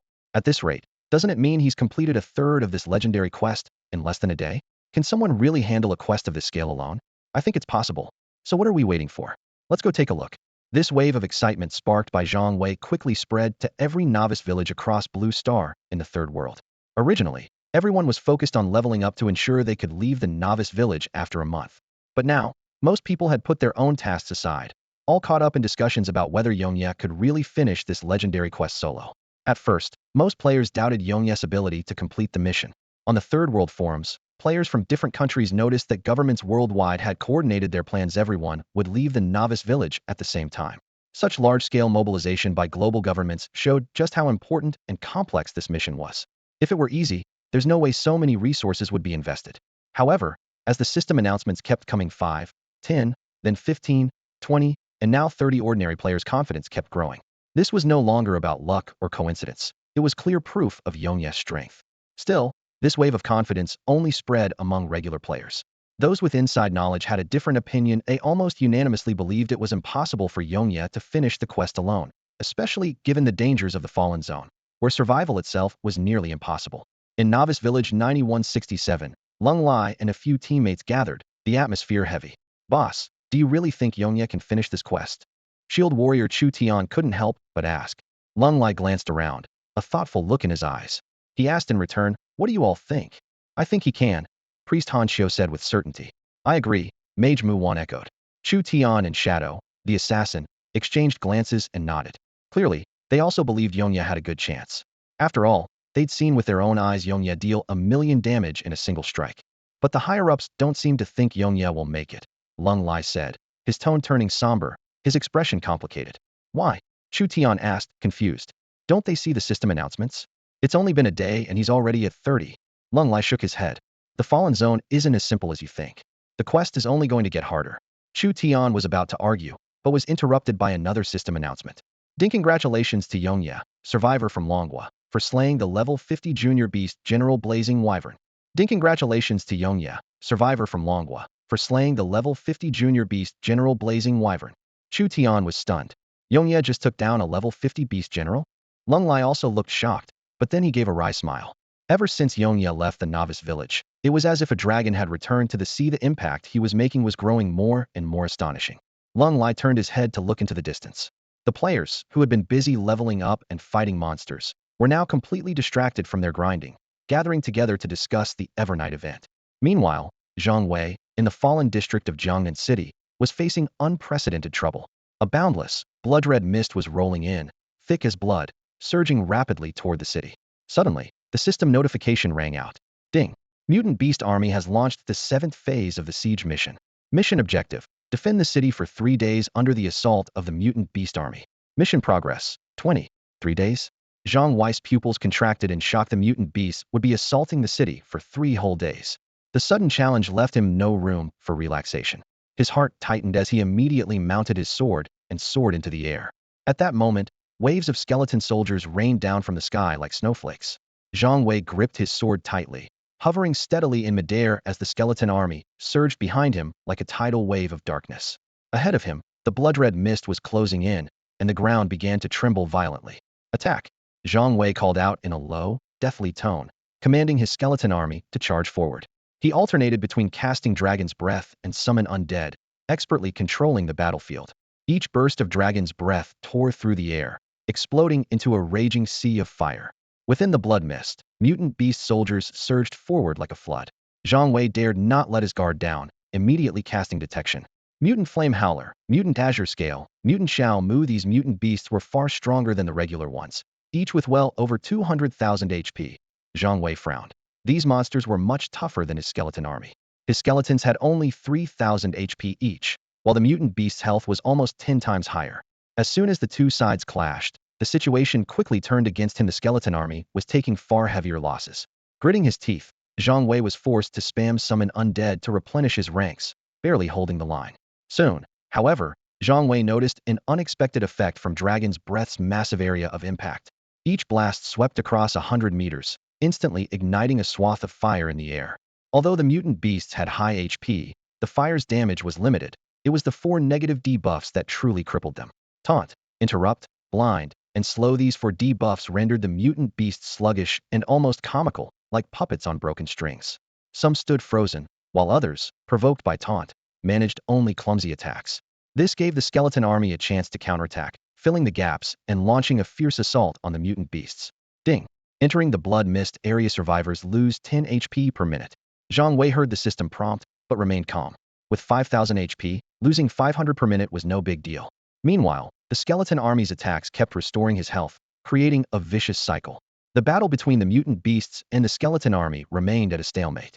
Hovering in the air, Zhang Wei seemed a bit bored. Watching the ongoing struggle below, he couldn't help but mutter to himself, "At this rate, how many levels am I going to gain by the end of this?" Zhang Wei stood on the blood-soaked battlefield, watching his experience points slowly increase. As a level 40 player, he needed 4 million XP to level up, but the mutated beasts before him were only level 20 to 25. Even with their stats doubled by the blood mist, the XP gained from defeating them was greatly reduced.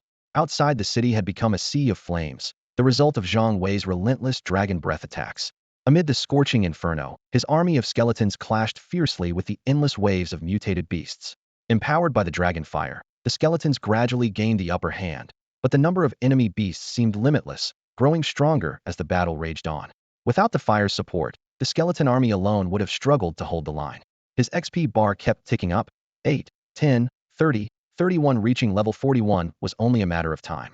But as Zhang Wei focused on farming XP, uneasy chatter began to spread in the beginner's village. "Hey, why haven't we heard anything from Yongyi for so long?" "Yeah, it's been hours since the last system announcement about 30 quest completion. Maybe the quest is stuck? Could something have happened to Yongyi?" The discussion stretched late into the night, but the system remained silent. Without any life support systems, players from all countries had to log off to rest, and soon the forums were flooded with speculation. Most players from Longwo believed Yong Yi was just facing a temporary setback, but players from other countries had different opinions. Players from Bangzi and island nations swarmed the forums, leaving malicious comments under Longwo posts. Yong Yi must be dead. There's no way anyone can solo this quest. Your legend ends here. This is the price of playing the lone hero. The forum arguments escalated quickly. In these flame wars, players from other countries were no match for the Longwo crowd. It was like comparing fireflies to the sun and moon. How dare a bunch of clowns question our Yong Yi? Had enough kimchi yet? Just wait to be proven wrong. Let's see you reach 30 completion first before you talk. As the bickering intensified, one Bangzi player snapped. If Yong Yi isn't dead, he'll eat 3 pounds of shit. A Longwo player shot back. Yeah right, you won't even get it while it's still warm. An island player chimed in. Deal. If Yong Yi isn't dead, they'll split the 3 pounds with you. All night long, Longwo players dominated the forums, leaving their rivals speechless. Things got so heated that some island players started betting their own mothers, and the conversation soon veered off into resource sharing. How old is your mom? Even if you gave her to me, I'd pass. I've got links to island resources. Want them? I've got Bangzi resources here. 1-2. Dear fathers, your humble son begs for mercy. The comments from the two major resource holders, Wulong and Fengchu, caused a huge stir on the Third World Forum. Players from other countries quickly retreated, and for a while, no one dared to leave a message on the forum. However, by the next day, players from all over the world returned to the Third World to continue grinding and leveling up, all secretly waiting for a system announcement. Based on Yongye's usual pace, things shouldn't have been so quiet. Yet, to everyone's surprise, even by the evening of the second day, there was still no sign of any system announcement. Actions speak louder than words. One player from a certain island nation mocked on the forum. It's been so long, and there's still no news from the system. Yongye has finished. This is an undeniable fact. Although Dragon Country players were starting to have doubts, they still responded forcefully. System announcements aren't as common as cabbages. You don't just get one whenever you want. Has any player from your country ever triggered a system announcement? Sparrows can't understand the ambitions of swans. Yongye is surely preparing for something even more incredible. While heated arguments raged on the forum, the reality in the occupied zone of Jiangnan City was this. Zhang Wei, already at level 48, stood in midair on his sword. For 2 days straight, he had been summoning skeletons and unleashing dragon breath without pause, maintaining a massive skeleton army and a sea of raging fire. Though exhausted, he knew he was about to reach level 50, a level gap that far exceeded the other players, who were still around level 10 in their beginner villages. On the third day, a glimmer of excitement flashed in Zhang Wei's tired eyes. The blood mist was starting to thin, and the beast horde was finally showing signs of fatigue. After 3 days of intense battle, the end was in sight. He immediately ordered his skeleton army to launch a counterattack and unleash dragon breath from above. At that moment, the system notification sounded. Congratulations to survivor Yongye for reaching level 50. 7th stage quest. Defend the city against mutant beast soldiers for 3 days complete. Quest completion, 20. Back in the beginner villages, anxiety among the players was growing. Someone said worriedly, it's already the 3rd day. Why haven't we heard anything from the boss? Others were beginning to lose faith. Could something really have happened to him? World leaders were also closely watching the situation, but all chose to wait and see. On the forum, Dragon Country players, who had started out so confident, began to lose their nerve by the 3rd day. Some even said in frustration, I'm not logging onto the forum tonight. Just as everyone's nerves were stretched to the limit, the long-awaited system notification suddenly rang out across all beginner villages. Ding! Congratulations to Dragon Country survivor Yongye for completing 50 of the legendary quest to reclaim the occupied zone. We hope all survivors on Blue Star will keep up the good work. Ding! Congratulations to Yong Yi, a survivor from the Dragon Nation, for reaching 50 progress on the legendary quest to reclaim the fallen zone. We hope other survivors on Blue Star will keep up the good work. The system announcement echoed 6 times in a row, shaking the entire Blue Star novice village. Every player was stunned for a full 3 seconds. Then a wave of exclamations erupted. Holy crap! Holy crap! Holy crap! Players in the Dragon Nation's starting village shouted in unison. These simple words became their only way to express their shock. After 3 days of silence, Yong Yi suddenly dropped a bombshell: 50 quest completion. And before anyone could recover from their shock, a second system announcement followed. Ding! Congratulations to Yong Yi, survivor of the Dragon Nation, for becoming the first player on Blue Star to reach level 50. Level 50? That's insane. Completely insane. Is the system bugging out? The players were utterly dumbfounded. A 50 quest completion was already hard to believe, but this level was just beyond reason. Everyone knew how difficult it was to level up in the Third World. It was practically a universal consensus among players. And yet, Yong Yi had shot straight to level 50. How could anyone else compete? Yong Yi is a total monster. Even so, he's one of us. Dragon Nation players for the win. Yong Yi is incredible. The Dragon Nation's players were fired up not just because of Yong Yi's unbelievable quest progress and level, but because his achievement brought honor to all Dragon Nation players. Hurry, let's get to the forums. That guy from Bangzi who said he'd eat 3 pounds of crafes, not getting away. And don't forget the Island Nation's bet. Those idiots who claimed Yong Yi was using hacks, I'm going to roast them tonight. Players who hadn't planned to visit the forums suddenly sprang into action, eager to make their presence known. But whether it was the Bangzi or the Island Nation's players, all of them had gone into hiding. The forums were eerily quiet. No one dared to show their face. Dragon Nation players, not satisfied with this, posted hundreds of thousands of warm greetings to their rivals' loved ones before leaving in triumph. Meanwhile, in the fallen zone of Jiangnan City, Zhang Wei was cleaning up the battlefield. His inventory was nearly full, so he could only pick up the most valuable materials. Strangely, even after killing so many beast soldiers and mutant beast soldiers, he hadn't gotten a single piece of equipment. Looks like monsters won't be dropping equipment directly anymore, Zhang Wei muttered as he looked at the piles of materials on the ground. He had a suspicion once the main city was established, players would probably have to bring these materials to the blacksmith or tailor shops to craft weapons and gear. And it wasn't just weapons and equipment. Without a main city, this place was nothing but ruins. There would be no potions, supplies, or even NPCs. The importance of the main city was obvious. No wonder the system announcement warned that if the quest to reclaim the fallen zone failed and the main city couldn't be established, the survival rate for players would drop below 0.0001. After Zhang Wei finished sorting his loot, the 8th stage of the quest popped up. Stage 8 Quest. Enter the depths of the Red Mist Zone and defeat the Heart-Eater Mirror Spider Intermediate Beast General. Progress, 20. Seeing the quest details, Zhang Wei let out a sigh of relief. As long as it wasn't another time-consuming task, he was fine. The 3-day city defense of Stage 7 had already worn him out. A single boss was nothing now. After acquiring the Echo of Dusk, no ordinary boss could threaten him anymore. Zhang Wei summoned 10 waves of skeletons to clear the path ahead, heading straight for the Red Mist Zone outside the city. As the mutated beast soldiers retreated, the blood mist gradually faded, and the surrounding area was once again shrouded in fog. Although a few scattered beast soldiers still lurked within the mist, these ordinary enemies were no longer a threat to Zhang Wei, who had already reached level 50. He couldn't be bothered to waste his dragon's breath on them, simply commanding his ever-growing skeleton army to push forward, crushing any obstacles in their way. Suddenly, there was a commotion at the front of the skeleton army. As the beast soldiers parted, a massive creature revealed itself, the heart-eroding mirror spider. The appearance of this gigantic boss prompted Zhang Wei to soar into the air on his sword for a better view. The creature was as large as a small hill, with 8 thick legs like steel pillars supporting its bulky body. Each joint was lined with sharp, backward-facing spikes, and when fully extended, its legs spanned dozens of meters. Zhang Wei was about to unleash his finale echo, but decided to play it safe and cast an identification spell first. Heart-eroding Mirror Spider Intermediate Beast General. Level, 55. Health, 10 million. Attack, Skills, Mirror Heart Passive. Trait, reflects 100 true damage when attacked. Description, a cute and harmless little spider. Damn. Zhang Wei cursed when he saw the stats, and immediately held back his finale echo. The boss' ability to reflect 100 true damage was far too dangerous. Using his ultimate attack recklessly would mean instant death, possibly hundreds of times over. After clearing out the surrounding minor enemies, Zhang Wei decisively ordered his skeleton army to retreat. The skeleton's 999 points of damage came from his own skills, so any reflected damage would inevitably hurt him. This boss would have to be handled personally. When Zhang Wei launched his dragon's breath attack, the heart-eroding mirror spider remained completely unfazed. It seemed accustomed to this kind of assault thanks to its massive health pool and perfect damage reflection. It only needed to wait for enemies to destroy themselves. But this time, it had met its match. 99999999999 Zhang Wei's healing abilities perfectly balanced out the damage.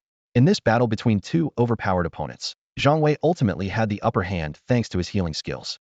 Although the drawn-out fight was exhausting, after several hours of attrition, the heart-eroding mirror spider finally fell. A system notification popped up. Stage 8 Mission. Enter the depths of the Red Mist Zone and defeat the heart-eroding mirror spider intermediate beast general. Completed. Mission progress, 2070. Seeing the significant jump in mission progress, a flash of excitement appeared in Zhang Wei's eyes. With the defeat of this intermediate beast general, the quest was finally nearing its end.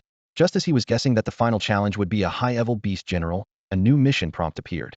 Stage 9 Mission. Subdue Gelato Jr. Lord, and build the Jiangnan main city. Pending completion. Mission progress, 30. Ding. Congratulations to Yongya, survivor of the Dragon Nation, for completing 70 of the legendary quest, Retake the Fallen Zone. We hope survivors on Blue Star will keep up the good work. The system announcement echoed in Zhang Wei's ears, but he only glanced at it indifferently. His attention was fixed on the final stage of the quest: defeat the Lesser Lord, Gelato. The quest location was clearly marked within the city, causing him to frown. A boss stronger than a beast general had been hiding in Jiangnan City all along? Even more puzzling was the fact that after patrolling the city for so long, he hadn't noticed a thing, and the Lesser Lord had never shown itself. Despite his doubts, Zhang Wei decided to act immediately. As he made his way toward the city, he quickly summoned his army of skeletons. Countless skeletons surged from all directions, quickly forming a massive force. Facing a Lord-level beast for the first time, he chose to be especially cautious. After all, it didn't matter how many skeletons died, they were perfect for scouting ahead and absorbing damage. As Zhang Wei led his skeleton army toward the city, the beginner village was thrown into chaos once again. The 70 completion rate had everyone on edge. What's the point of grinding now? Yongye is about to solo the whole quest, and we won't even get scraps. Which main city is Yongye heading to? We need to follow him, fast. What about our quests now? Ordinary players in the Dragon Nation were in total panic. No one doubted Yongye's ability to finish the legendary quest anymore. Now they were worried about their own quests. Many level 10 players were especially anxious. They had been at the top of the rankings, but now they watched helplessly as Yongye pulled ahead by 40 levels. Even those with hidden classes had fallen behind into the second tier, and the gap was hard to accept. High-level officials from other countries were getting nervous, too. From Korea to Japan to the United States, different factions began reassessing the situation. According to our simulations, there's no way he can finish this quest. But what if he actually conquers a main city? Could this be a deliberate strategy by the Dragon Nation to lull us into a false sense of security? After repeated calculations, the last 30 of the quest progress is absolutely impossible for a single player to complete. Meanwhile, Zhang Wei had no time for these distractions. He stood atop his sword, hovering high above the city, watching as the skeleton army poured into the urban streets like a tidal wave. Yet, after round of thorough searches, there was still no sign of Gelato. Do I have to go into the city myself? Zhang Wei gazed thoughtfully in the direction of the city. Zhang Wei gazed at the calm city, his eyes narrowing as he cautiously assessed the situation. The quest to subdue the low-tier lord, Gelato, clearly required him to enter the city limits to trigger it. Realizing he might be overthinking things, he decided to act and soared into the city on his sword. The system notification sounded immediately. Ding, you have entered the final stage of the quest. Another warning followed. Ding, you have triggered the low-tier Lord Gelato's territory barrier. Zhang Wei tensed instantly. As the system prompt faded, a massive, semi-transparent shield enveloped the entire downtown area of Jiangnan City. Without hesitation, he swung his sword at the barrier, sending out a sharp wave of sword energy. 999. The system promptly displayed more details. Low-tier territory barrier HP. 1 billion defense. 20002000. Details. Low-tier Lord Gelato's territory barrier. You cannot harm Gelato within his territory until the barrier is broken. 1 billion. Zhang Wei stared at the barrier's stats in shock, waves of disbelief crashing through his mind. Before he could react, a deafening boom erupted from the city center. The ground split open violently as a gigantic beast, over 100 meters long, burst forth. A horde of unsuspecting skeletons was scattered like toys. Zhang Wei's pupils contracted as he fixed his gaze on the colossal creature before him. Its body was covered in reddish-brown markings, resembling a massive steel-clad lizard, its presence truly intimidating. The system immediately displayed the boss information. Gelato Low-Tier Lord, level 60, HP 20 million, attack power 20,000. Skills 1. Spatial Shift 2. Rending 3. Barrier 4. Near-Death Revival. Details: a beast species with impressive talent in chaotic space. 20,000 attack power. Zhang Wei studied the low-tier lord with a grave expression, thinking, that attack stat is insane, and I can't hurt it inside its territory unless I break the barrier. But then he reconsidered, relaxing slightly. That restriction probably doesn't apply to me. He immediately ordered his skeleton army to attack. Compared to Gelato's massive form, the skeleton horde looked like ants. But as 999 and 999 damage numbers kept popping up, Zhang Wei breathed a sigh of relief. His copied skill, dealing 1999 random damage, was indeed bypassing the barrier's protection. The moment Gelato took damage, surprise and shock flickered in its eyes before quickly turning to rage. It lashed out with its massive claws, instantly smashing scores of skeletons to pieces. 29,032, 30032 damage numbers appeared above the skeletons. A fierce battle broke out between Gelato and the skeleton army, while Zhang Wei smartly hid behind his troops, continuously summoning more skeletons. He watched Gelato's spatial shift skill carefully, refraining from using his dragon breath for now. Even though the wide-range attack could trigger his passive effect, He suspected the beast might instantly teleport to him, and with his current health, he couldn't survive a single hit from Gelato's claws. As the saying goes, enough ants can bring down an elephant. Gelato's HP was slowly whittled away by the relentless skeleton assault. Almost there, Zhang Wei thought, seeing the boss health drop to a third. He stopped summoning skeletons and flew on his sword above Gelato, immediately unleashing Finale Echo.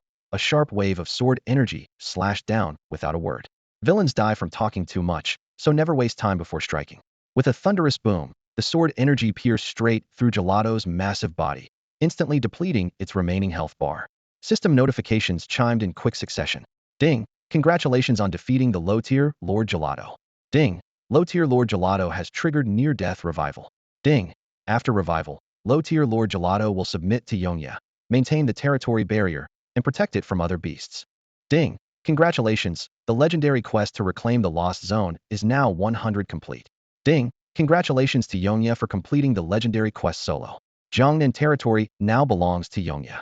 Ding! Congratulations, Lord of the territory Yongya has reached level 60.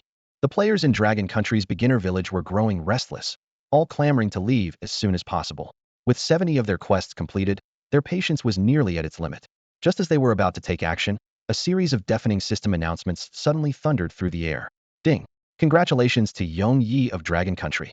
The legendary quest Reclaim the Lost Zone has reached 100 completion. Survivors from other regions of Blue Star, keep striving. Ding! Congratulations to Yong Yi of Dragon Country for single-handedly completing the legendary quest and successfully claiming the territory rights of Jiangnan City, becoming the first territory lord on Blue Star. Ding! Congratulations to Lord Yong Yi for reaching level 60. Ding! The legendary quest to reclaim lost territory determines ownership. Survivors of Blue Star, keep up the good work. Ding! Blue Star territories are now open. All lost areas are now unclaimed. Survivors, reclaim them as soon as possible. The system announcements poured in like a relentless flood, showing no sign of stopping. Players' reactions split sharply. Dragon Country's players erupted with excitement, while those from other nations remained motionless, as if stunned. It really proves that saying some people always underestimate you, but you end up shining the brightest. Lung Lai was deeply shaken by the system announcements. He always believed Yong Yi could finish the quest, but now that it had truly happened, it still felt like a dream. A quest that tens of thousands had prepared for was completed by Yong Yi alone. Boss, Chu Tian asked with a trace of doubt. Is Yong Yi playing some private server from a third world? Lung Lai paused, then chuckled. Didn't you hear the announcements? Yong Yi is already level 60. Chu Tian could only nod helplessly. Taking a territory solo? If it were me, I couldn't do it. Meanwhile, in a certain country's underground villa, a wine glass shattered on the floor, its fragments reflecting an angry face. Idiots. Absolute fools. You all said there was no way Yong Yi could finish the quest. How do you explain this now? The man slammed the table and berated his subordinates furiously. Sir, it seems we were tricked by Dragon Country. One subordinate replied cautiously. Move up the timetable. We have to act now. The man roared. Dragon Country has already claimed a main city. We must reclaim our lost zones immediately. Zhang Wei, however, paid no mind to the reactions of foreign leaders. All his attention was on his quest rewards. When the system chimed again, his eyes widened in shock. Ding! Territory Lord Yong Yi. Personal reputation 100,000. Ding! Congratulations, Territory Lord Yong Yi. You have gained the basic territory bonus. The Lord receives special boosts. HPMP 4 million, all stats 5,000. Ding! The Territory Lord holds all military, administrative, and economic rights over the territory. Ding! You may construct 2 teleportation arrays in your territory for targeted transport. Ding! Restoration of Jiangnan City is underway. Progress 1. Each system announcement left Zhang Wei more stunned. He hadn't expected the Jiangnan territory to become his, nor did he expect the system to start addressing him as Territory Lord instead of Survivor. What shocked him even more was that, after completing the legendary quest, his level had jumped straight to 60, a full 10 levels higher than anyone else. At that moment, Zhang Wei felt more confident than ever in his ability to complete this quest. Not only had he become the Lord of Jiangnan, but he was also the first player in Blue Star's history to successfully reclaim a territory. The attribute boosts granted to Zhang Wei as the Lord of his territory left him utterly stunned. HPMP 4 million, all stats 5,000. These were astronomical numbers. Eagerly, he opened up his latest stats panel. Player information. Class, Eternal Knight Jester. Rank, Junior Territory Lord. Level, 60 EXP 0600. HPMP, 4.05 million 4.05 million. All attributes, 5,100 5,100 5,100 5,100. Attack, 15,000 15,000. Defense, 10,000 10,000. Skill system, General skill. Probe. Reveals information about monsters up to 10 levels higher than the player. Exclusive skills. 1. Stage comedy. Mimics and copies an active skill from the target, dealing random damage between 1 and 999, up to 4 times. 2. Poker acrobatics. Randomly draws one of 4 suits, granting a special effect for 10 seconds. Hearts, taunt. Spades, blind. Diamonds, interrupt. Clubs, slow. Cooldown, 60 seconds. 3. Improv comedy. Applies a 10-second healing buff, restoring HP equal to the skill's damage cooldown, 60 seconds. 4. Jester's stage. Within a 1,000 by 1,000 meter area, incoming damage is randomly reduced by 10 to 90. Seeing his newly acquired Jester's stage skill, Zhang Wei couldn't help but laugh out loud. The area it covered was impressive, and while performing, he could almost guarantee the maximum 90 damage reduction would trigger. That meant an attack that would normally deal 10,000 damage would only take away 1,000 HP. Combined with his massive 4 million health pool, he was practically a walking fortress. The sheer gap in attributes made Zhang Wei feel a little guilty. Balance seemed to mean nothing in the third world. Whoever gained an early advantage would only become stronger and stronger. His only regret was that his territory city was still under reconstruction. But soon, Zhang Wei's attention was drawn to another major gain, the junior lord-ranked beast, Gelato. This powerful creature, now serving as his territory's guardian, had a spatial leap ability that intrigued him the most. Watching Gelato lying obediently in the distance, Zhang Wei wondered, could the hordes of beasts in the occupied zones have arrived on Blue Star through Gelato's spatial leap ability? If that were the case, could he copy this skill and use it for spatial teleportation himself? Zhang Wei stood in front of the massive figure of the junior lord, Gelato, and said with focused determination, "Go ahead, try activating a spatial jump." This was just a casual experiment. Zhang Wei hadn't expected much. To his surprise, however, Gelato actually understood his command. A swirling spatial rift gradually formed in front of Gelato, and in the next instant, the giant creature vanished without a trace. Zhang Wei's pupils contracted sharply as he instinctively turned around. Gelato had already reappeared behind him, lying quietly on the ground. You really understand human speech? Zhang Wei was amazed, and immediately took the opportunity to use his stage comedy mimicry skill on Gelato. The system notification chimed. Ding. Spatial jump skill successfully copied. Swordsmanship replaced. Eagerly, Zhang Wei checked the details of his newly acquired skill. Spatial Jump Beginner allows spatial travel within the Blue Star Fallen zones. Cooldown, 7 days. Seeing that the skill could only be used within the Blue Star Fallen zones, Zhang Wei felt a slight twinge of disappointment, but quickly let it go. After all, he wasn't planning to leave Blue Star anytime soon, so this limitation wouldn't affect his plans. No need to worry about anything outside Blue Star for now, Zhang Wei mused, his gaze growing sharper. Does this mean I can take over other Fallen zones too? The system announcement had made it clear that all surface Fallen zones were unclaimed, meaning anyone who captured them would own them. With the ability to spatially jump, he could appear directly in any Fallen zone. Just by claiming the Jiangnan territory, he had gained a significant boost in his stats. If he were to conquer more regions, the benefits would be even greater. Right now, the urban area of Jiangnan was still under reconstruction. Although he couldn't fully exercise his lordship rights yet, Zhang Wei was already envisioning future development. Transaction fees, taxes, real estate rentals and sales, even teleportation array usage, these would all provide him with a steady stream of income. But Zhang Wei quickly regained his composure, knowing he needed to confirm some key details before making any moves. He didn't want all his hard work to end up benefiting someone else. There was still time before the various countries launched their plans to reclaim the Fallen zones, so there was no need to rush. As for Gelato, the massive guardian beast seemed to sense Zhang Wei's concerns and took the initiative to burrow underground. The sight left Zhang Wei both surprised and reassured. This guardian beast was far more intelligent than he had expected. Meanwhile, Jiangnan's urban area was still being repaired, and it would take some time before everything was restored. Fortunately, the city was protected by a barrier, making it impossible for the beast soldiers outside to invade. With Gelato, a lord-level guardian beast, standing watch, those beast soldiers wouldn't dare make any reckless moves. To complete his mission, Zhang Wei had spent several days without rest in the immersive holographic environment of the Third World. Now that the task was done, all that remained was to wait for the main city's full restoration. He stepped out of the hologram pod and stretched a little, still feeling a bit uncomfortable. After all, it took time to readjust after lying inside for so long. Since it was nighttime in the underground city, Zhang Wei exercised for a bit before opening the Third World Forum. Almost every post on the forum was about him, with a mix of praise and skepticism. The headlines were especially eye-catching. Number 1 in the Third World, Yongya. There were also threads speculating about the legendary rewards he might have earned for completing the mission solo. Others claiming the Third World has become Yongya's private server, and even some accusing him of cheating. One post read, Island Nation demands Dragon Country disclose Yongya's personal information and accept international oversight. But soon, Zhang Wei noticed something that caught his attention. Countries had actually moved the schedule up. He frowned slightly as he read the post. He realized that his successful capture of the Jiangnan Fallen Zone had caused all nations to bring their plans forward, now set for 3 days later. Originally, he had intended to conquer the other fallen zones one by one, but that plan was likely ruined. If other players intervened during his attempts to reclaim those zones, the system wouldn't count it as a solo completion. Even if he succeeded, the territory would belong to the faction, not to him personally. Zhang Wei let out a deep sigh and muttered, as expected, plans never keep up with changes. Although his strength had increased significantly, there was no way he could capture another fallen zone in just 3 days. A single defense mission alone required that much time. Meanwhile, in the Dragon Country's beginner village in the Third World, Zhao Yin was discussing Yongya's identity with Lu Rian. Rian, do you really think Yongya is Zhang Wei? Zhao Yin asked, looking surprised. Lu Rian nodded. Yongya is Zhang Wei's usual online name, and he's based right here in Jiangnan City. Zhao Yin thought for a moment and shook his head.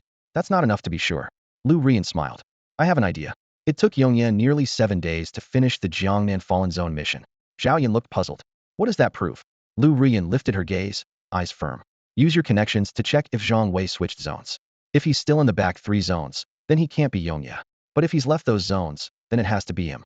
Zhao Yin was silent for a moment before finally shaking his head. It won't work. There's no way to verify zone transfers in the underground city. Lu Rian was surprised and pressed him anxiously. Why not? As long as we keep tabs on Zhang Wei, we can get all the information we need. Zhao Yin shook his head helplessly. Give it up. That route won't work. We'll have to figure something out inside the Third World. Lu Rian was stunned. Although she didn't quite understand, she knew there were things she shouldn't ask, so she simply nodded. On the other side, after browsing the forum, Zhang Wei washed up and went straight to bed. Early the next morning, before he was fully awake, a system notification suddenly sounded in his ear. Ding. City district restoration in your territory is underway, progress at 10. Zhang Wei's eyes snapped open, instantly alert. Did I hear that right? Was that sound just now a system notification? Zhang Wei jolted upright in bed, a flash of shock in his eyes. He glanced around, confirming that he was indeed in his room in Dungeon Zone E, not the Third World. Yet the clear system prompt still echoed in his ears. Jiangnan Territory City reconstruction in progress, 10 complete. Puzzled, he tried to summon his internal energy, necromancy, dragon's breath, sword aura. He attempted 3 times in a row, but nothing happened. Just as he began to wonder if he'd imagined the whole thing, a thought struck him. He immediately climbed into the holographic pod. As soon as he entered the Third World, the familiar cityscape of Jiangnan appeared before him. On the territory interface, the restoration progress was clearly displayed, 10. It matched exactly what had heard in the dungeon. Zhang Wei frowned, a wave of uneasiness rippling through him at this discovery. Wanting to confirm his suspicions, he whispered, spatial jump. Before he finished speaking, he vanished from the city, and in the next instant, he was back in his room in Dungeon Zone E. What shocked him even more was that all of his equipment and character stats, everything that belonged to him in the Third World, remained intact. Staring at the holographic pod in front of him, a bold theory began to form in his mind. Was this seemingly ordinary device simply a consciousness-linking machine, or was it actually some kind of spatial teleportation equipment? If it was the latter, then the novice village was probably a safe zone specifically set up in the Third World.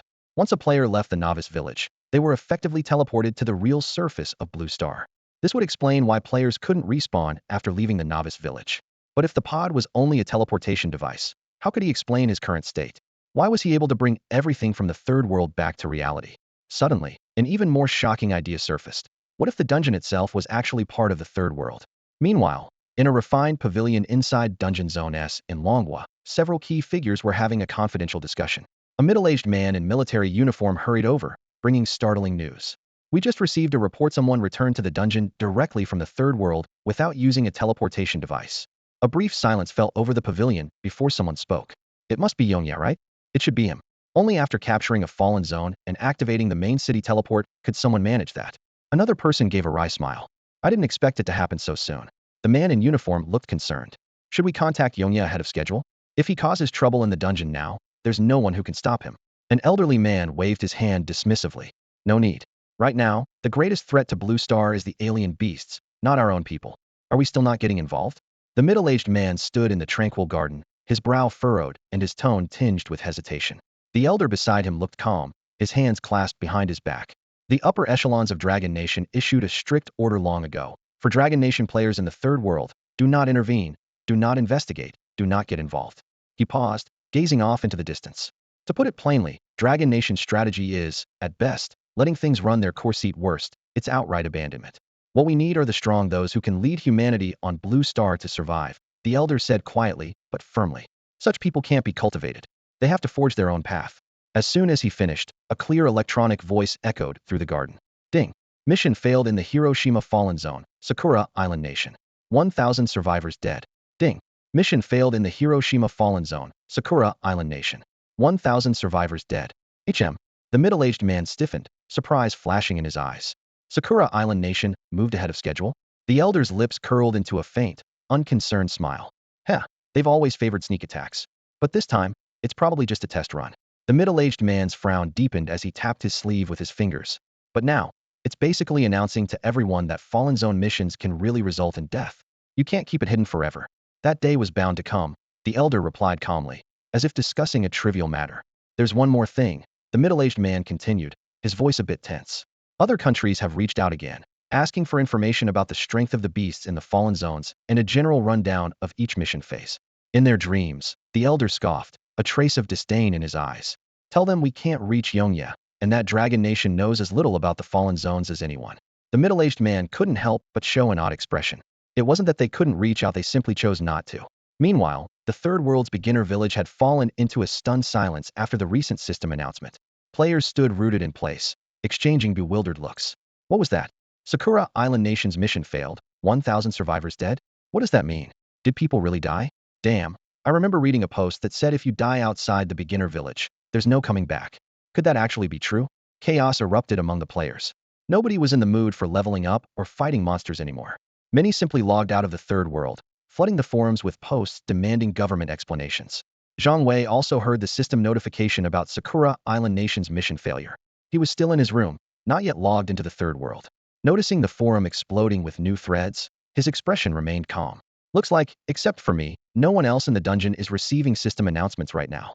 Watching the non-stop stream of posts, Zhang Wei wondered how the various governments would explain this. Compared to the panic of other players, Zhang Wei was exceptionally calm. After all, he already knew that deaths in the Fallen Zones were permanent.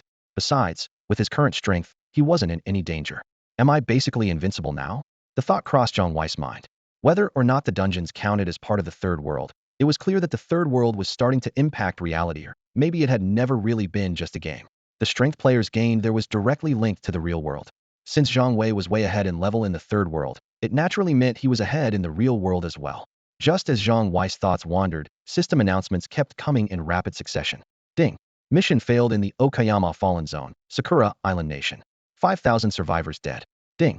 Mission failed in the Okamoto Fallen Zone, Sakura Island Nation. 10,000 survivors dead. Ding. Congratulations to Sakura Island Nation for completing 5 of the legendary mission to reclaim the Kyuku Fallen Zone. Blue Star survivors are encouraged to keep pushing forward. Ding. Congratulations to Sakura Island Nation for completing 5 of the legendary mission to reclaim the Kawasaki Fallen Zone. Blue Star survivors are encouraged to keep pushing forward. Ding. Congratulations to Sakura Island Nation for completing 5 of the legendary mission to reclaim the Nagoya Fallen Zone. Blue Star survivors are encouraged to keep pushing forward. Zhang Wei's expression hardened, a sharp glint in his eyes. Was Sakura Island Nation using people's lives to test how many were needed to reclaim a fallen zone? I have to admit, this is indeed a solution. Sacrificing a small group to scout the way forward increases the odds of success and can reduce casualties later on. Zhang Wei frowned slightly, tapping his fingers on his knee as he considered the situation. The final stages of reclaiming the occupied zones were the real challenge, and time was running out.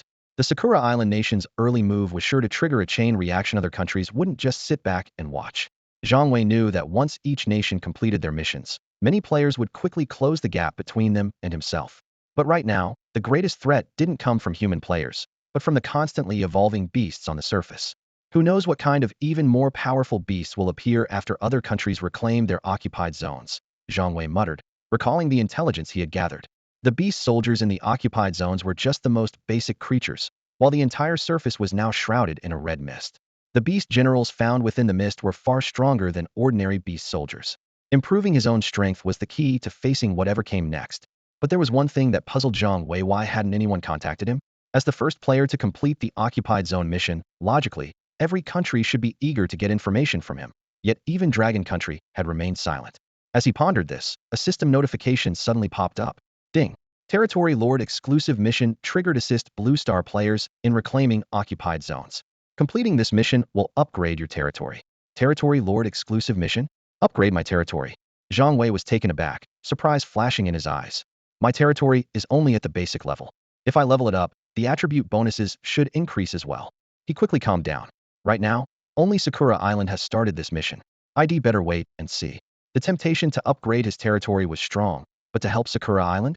A cold smirk appeared on Zhang Wei's lips. Dragon Country hasn't started their mission yet. I should focus on getting stronger first. Without wasting any more time, Zhang Wei activated spatial teleportation, leaving the underground city and returning to the surface. With his teleportation ability, he could join Dragon Country's reclamation mission at any moment once it began.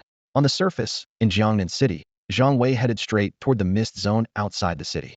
There were no more beasts left in the city, so if he wanted to keep leveling up, he had to venture into the mist.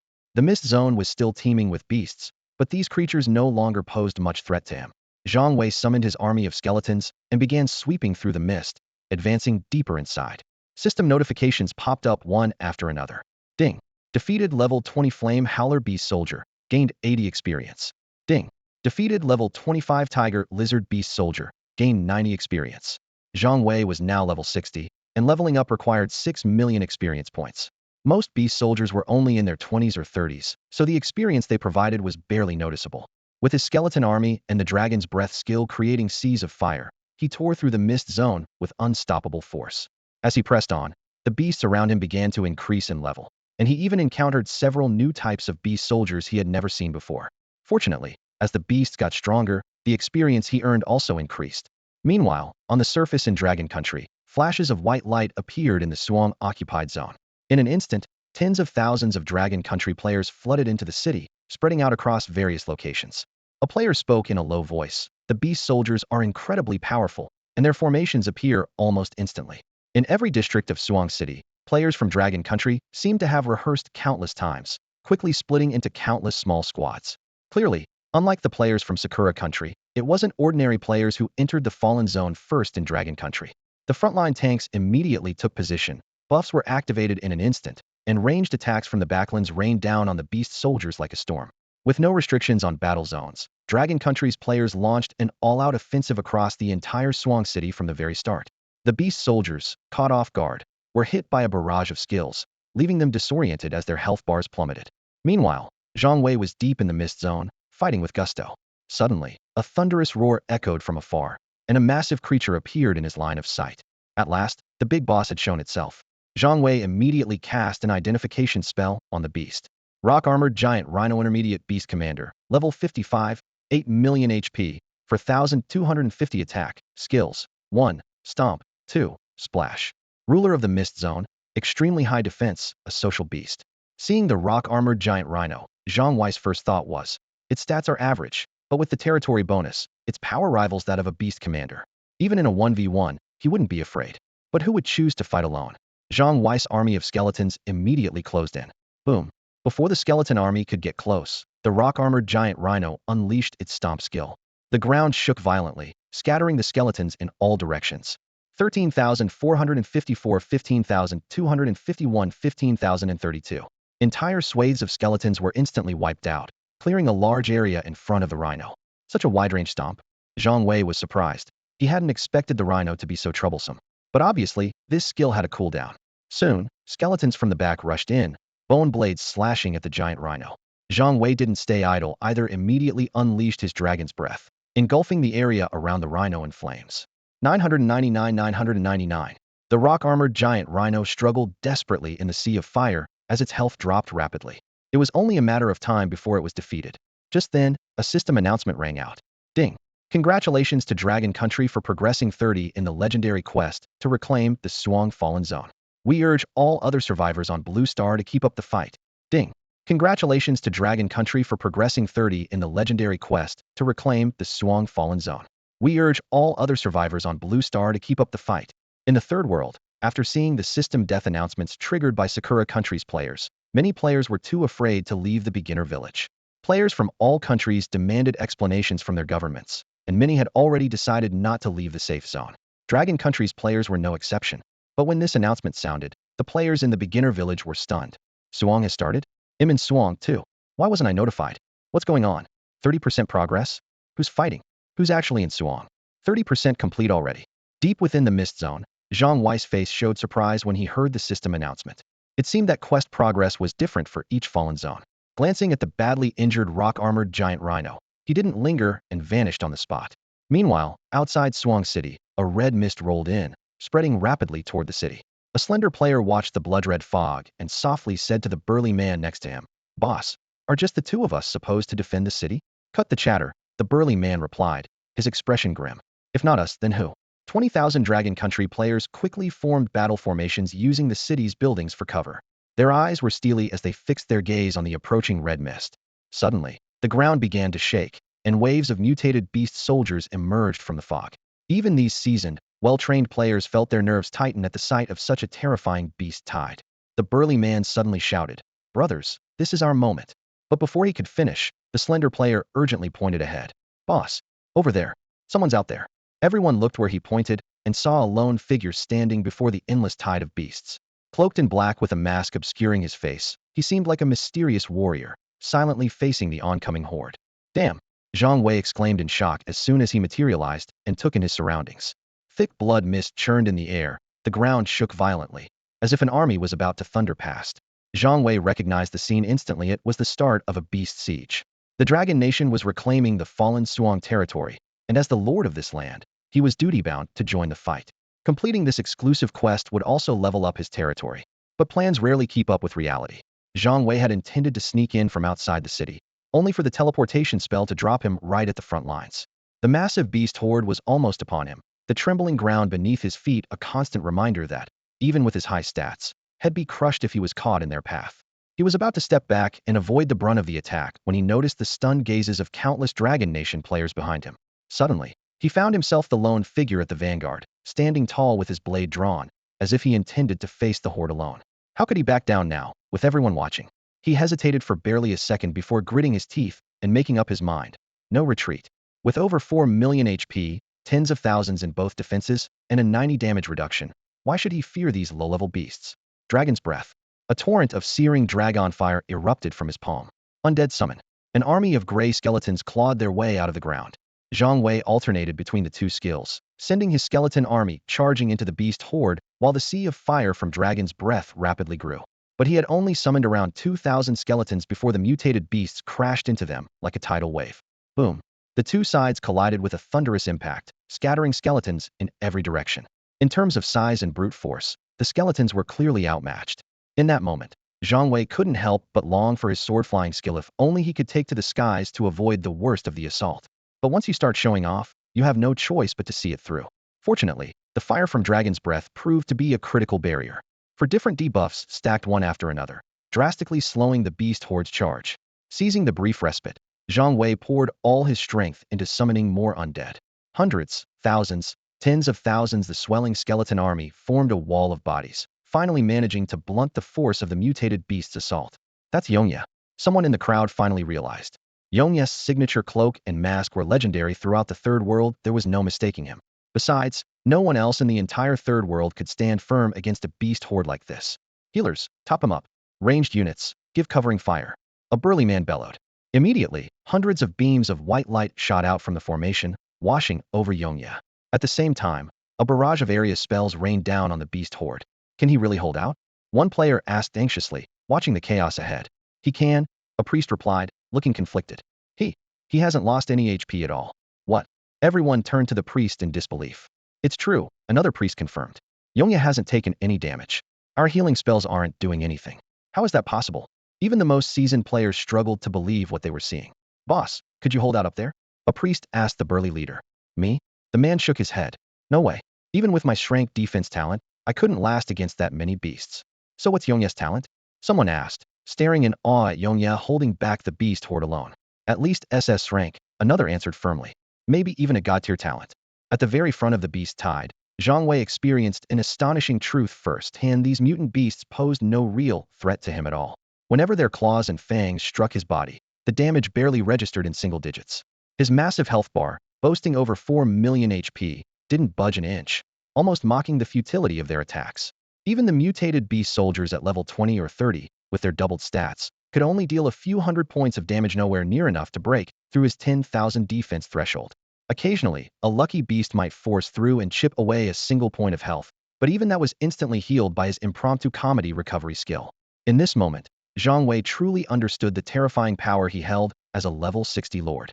With both his level and stats far outclassing his opponents, even mountains of these low-level beasts couldn't shake him. Glancing back at the crowd of Longwo players behind him, a faint smile appeared on his lips. It was time for his solo performance. Without hesitation, he launched a counterattack, plunging into the beast horde like a sharp blade. The sight left the Longwo players behind him stunned. Boss, am I seeing things? Is he even human? He's basically a walking bug. How can he summon so many skeletons? Aren't there cooldowns and limits on summoning skills? Watching Yong Yi charge deep into the beast tide, even managing to suppress its momentum, the burly leader couldn't help but curse in awe. Damn, that's insane. No wonder he can handle the mission alone. What should we do now? Keep defending? Someone asked hesitantly. Defend what? He's holding back the whole beast tide by himself. Another player shouted, eager to join the action. After surveying the battlefield, the burly man made a quick decision. Follow him. Let's grab some easy kills and level up.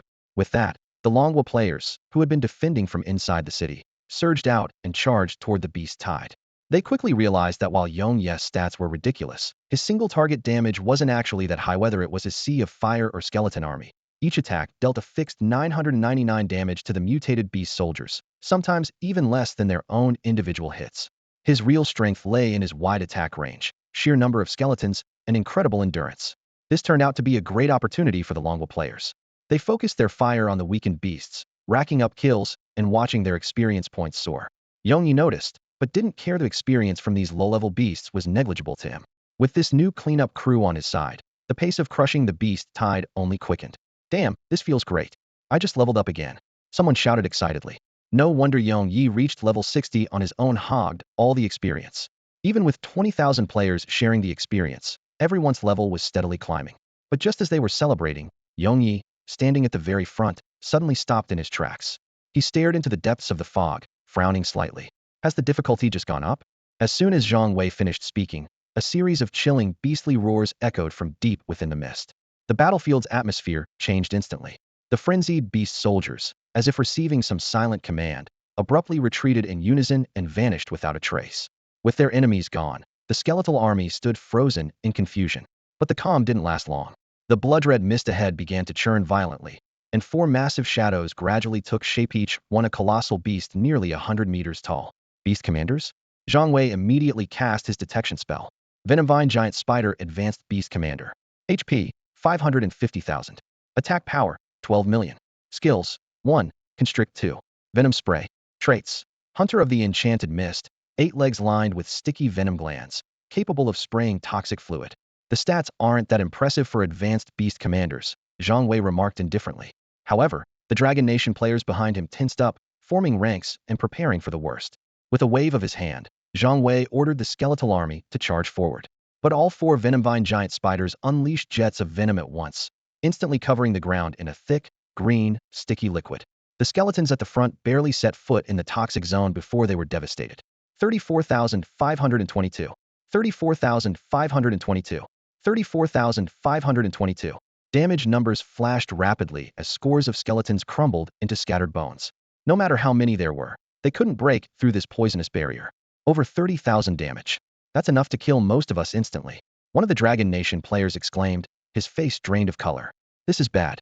Get ready for a fight to the death, the burly leader said in a low voice. Yes, sir. Everyone responded in unison, already braced for sacrifice. Zhang Wei frowned in thought. I need to find sturdier tanks. The current skeletons only had 3,000 HP and couldn't withstand the beast commander's attacks. He cast his Dragon Breath skill, sending a wave of flames across the venomous zone. To his surprise, the toxic liquid quickly evaporated under the intense heat. Just as he was about to order the skeleton army to advance, he noticed the unusual formation of the 4 Venomvine Giant Spiders. A bold idea struck him. Slowly, he extended his right hand, bringing his index and middle fingers together, and traced a line toward the spiders. Meanwhile, back in the Dragon Nation's novice village, players anxiously awaited news about the Swang Fallen Zone mission. Why hasn't there been a system announcement yet? Did something go wrong? No way. We never go in unprepared. By the way, who went to tackle the Swang Fallen Zone, anyway? Weren't they saying it's actually fatal if you go out there? Ding. Congratulations to Longhua. The legendary quest to reclaim the Swang Fallen Zone has reached 60 completion. Survivors on Blue Star, keep up the great work. The system announcement echoed 6 times in a row, reverberating in every player's ears. Longwo's players erupted with excitement. their voices overlapping in heated discussion. 60% already? That's insanely fast. Sakura Island jumped in first, and they're only at 20. Inside the Swung Fallen Zone, 20,000 Longwell players had just witnessed Yongye's terrifying power firsthand. With a casual flick of his finger, sword energy erupted, dealing over 70 million damage in an instant. Four bosses were slain on the spot. Is he even human? Someone whispered in awe. Isn't the damage cap supposed to be 999? This is beyond anything I've ever seen. Zhang Wei looked on with satisfaction at the aftermath of his ultimate skill, Final Echo. As long as enough damage was stacked, even gods would have to bow before it. Turning to the stunned Longwell players behind him, he said seriously, "Everyone, get ready. The quest just got a lot harder." A burly soldier stepped forward to thank him, but before he could finish, the ground began to shake violently. Zhang Wei spun toward the depths of the fog, his expression turning grim. The blood mist slowly parted, revealing nearly 100 massive beasts. At the front stood one towering over 100 meters tall, with countless others massed behind it. The difficulty had skyrocketed. This was 10 times worse than before. Damn it. What kind of exclusive quest for a territory lord is this? It's a total setup. Zhang Wei gritted his teeth. He had just used Final Echo, and now a horde of beast generals and a giant lord had appeared. He could escape alone, but the 20,000 Longwell players behind him would be in grave danger. Just as he braced himself for a desperate fight, a system prompt chimed. Ding. Your loyal audience is ready. Would you like to begin the second act of your performance? Ding. Loyal audience members are in place. Should we begin Act 2? This system prompt caught Zhang Wei off guard for a moment before a surge of joy lit up his eyes. He had finally uncovered a deeper secret of the Jester class. The performance mechanism actually had a second act. Ever since he acquired the unique item, Carnival of Mockery, the performance system was no longer restricted, which had made him relax his exploration of the class's mechanics. Now, the unexpected trigger of a second act proved the class had far more potential than had imagined. Suppressing his excitement, Zhang Wei said in a low voice, "Begin." The system responded immediately. Act 2 has begun. Carnival Feast. Carnival Feast effect. Jester skills now deal random damage between 1 and 999. The upper limit increases by the number of loyal audience members, with no cap. Current effect, 199920000. Seeing this number, Zhang Wei's eyes widened in shock. The second act's effect actually converted the number of loyal audience members directly into a damage cap. A quick glance behind him revealed roughly 20,000 Dragon Nation military players, meaning his skill damage cap had just increased by 20,000 points.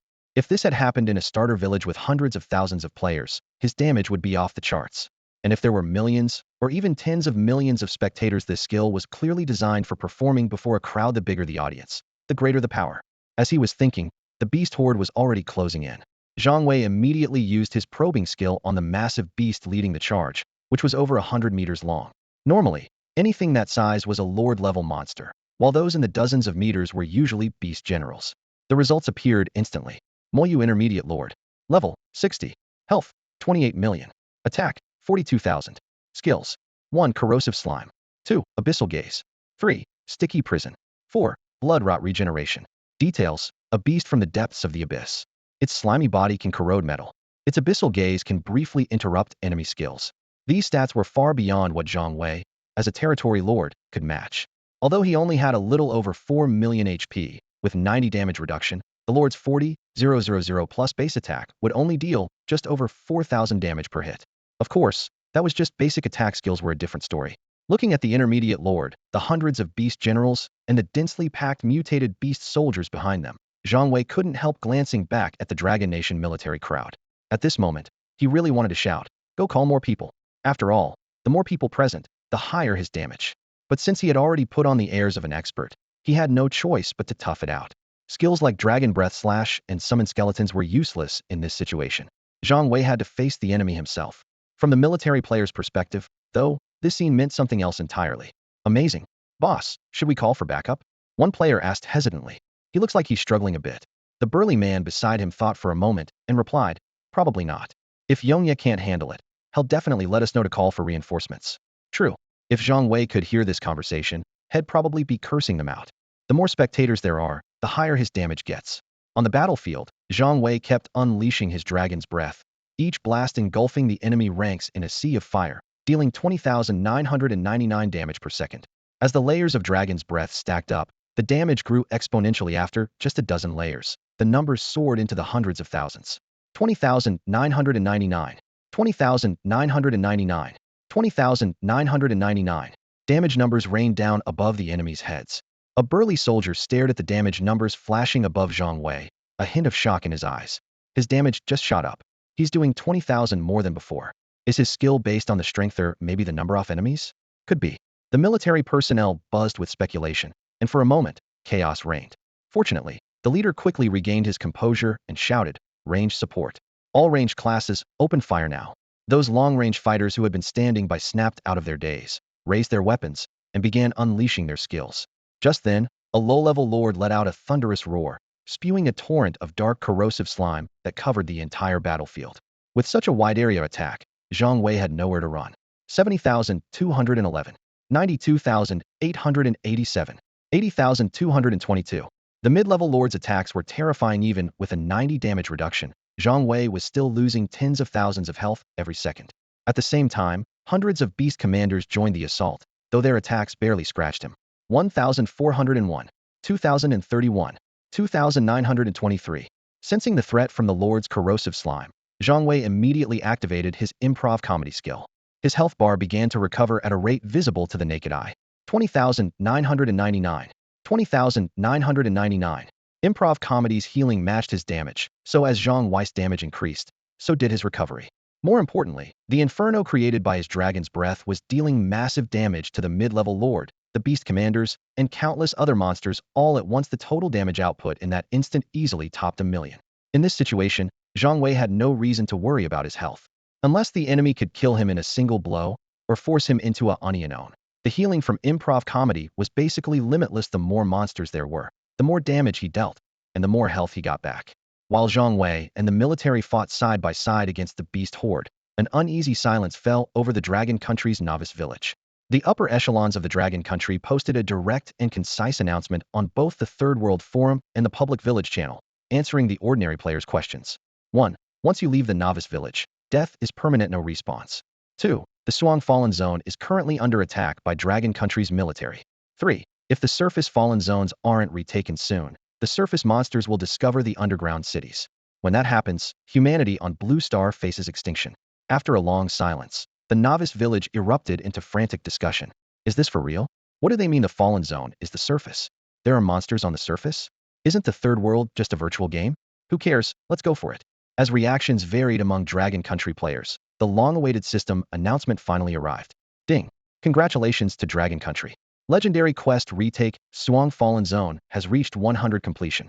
We encourage all Blue Star survivors to keep striving. Ding! Congratulations to Dragon Country. Legendary quest retake, Suang Fallen Zone, has reached 100 completion.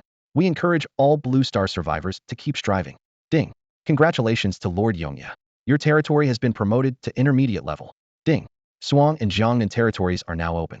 Survivors from the corresponding regions may proceed to upgrade their territories. Back on the devastated battlefield in the Suang Fallen Zone's mist area, Zhang Wei looked around and left with a parting shot. Next time, make sure to bring more people, at least 1,000,000 players. After Zhang Wei left, only 20,000 military players from the Dragon Nation and one special guardian beast remained on the battlefield. A newly reborn intermediate lord, Mian, revived through corrupted blood. Although Zhang Wei's presence had made the mission to reclaim the Fallen Zone much more difficult, the Suang territory had unexpectedly gained a powerful intermediate guardian beast. This surprising turn left the military players in disbelief. We actually took it down that easily? That's insane. Boss, the mission's done. What should we do next? The 20,000 military players were still reeling from shock. The image of Yongya taking on the beast tied alone was still fresh in their minds. While they provided fire support from the rear, it merely sped up the clearing of monsters a little. When Yongya's damage suddenly skyrocketed, a sea of fire swept across the area, dealing hundreds of thousands of damage in an instant. The mutated beast soldiers were wiped out before they could even react. Throughout the battle, only 100 or so beast generals and lord-level beasts could truly stand against Yongya. Initially, these military players had been prepared to sacrifice themselves, believing that only by shedding blood could they awaken the fighting spirit of Dragon Nation's players and survive the catastrophe of Blue Star's mutation. Yet now, even with the mission growing more challenging, Yongya had single-handedly turned the tide. What else can we do? Report the situation as it is. Looks like we'll need to adjust our plans for reclaiming the Fallen Zone. Meanwhile, Yongya returned to the Jiangnan territory, which had just been upgraded to intermediate level. Jiangnan territory. Level. Intermediate upgradable 05. Owner. Yongya. Status. Repaired 5. It dropped another 5? Zhang Wei frowned at the territory information. The repair progress had decreased from 10 to 5 after the upgrade. Still, The intermediate territory could be further improved, and the 5 likely meant that 5 more territories needed to be captured to upgrade again. As the territory leveled up, Zhang Wei's stats doubled as expected. Player information. Player. Yongya. Class. Jester. Rank. Intermediate territory lord. Level. 65 EXP. 230 0006 500 000. HPMP. 8 050 0008 050 000. Attributes. 15 10015 10015 10015 100. Attack. 35 00035 000. Defense. 15 00015 000. Skill information. General skill. Investigation can detect information on monsters up to 10 levels higher. Exclusive skills. Stage comedy can mimic and copy a target's active skill, dealing 1999 random damage, up to 4 times. Card acrobatics 60s cooldown, randomly draws a suit for 10 seconds. Hearts taunt, spades blind, diamonds interrupt, clubs slow. Improvise comedy 60s cooldown, lasts 10 seconds, heals HP equal to skill damage. Jester stage within 1000 m x 1000 m. Damage received is randomly reduced by 1090. With the experience gained from defeating beast generals and lords, plus rewards for assisting in reclaiming the fallen zone, Zhang Wei had reached level 65 and boasted an incredible 8 million HP. Zhang Wei gazed at his attributes with delight, his heart pounding with excitement. His current strength was now on par with that of a mid-tier beast general. However, what thrilled him most this time was triggering the second act of his performance. The random damage cap of his clown skill had increased, as had the number of loyal spectators. This was precisely the hope he had when leaving that message for the military.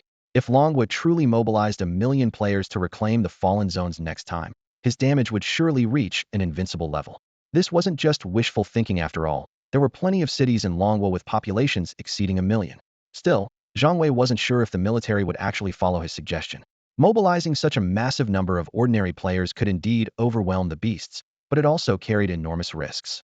Most untrained players had weak stats, and if they encountered battle, the casualties could be disastrous. Numbers alone might not compensate for a lack of strength.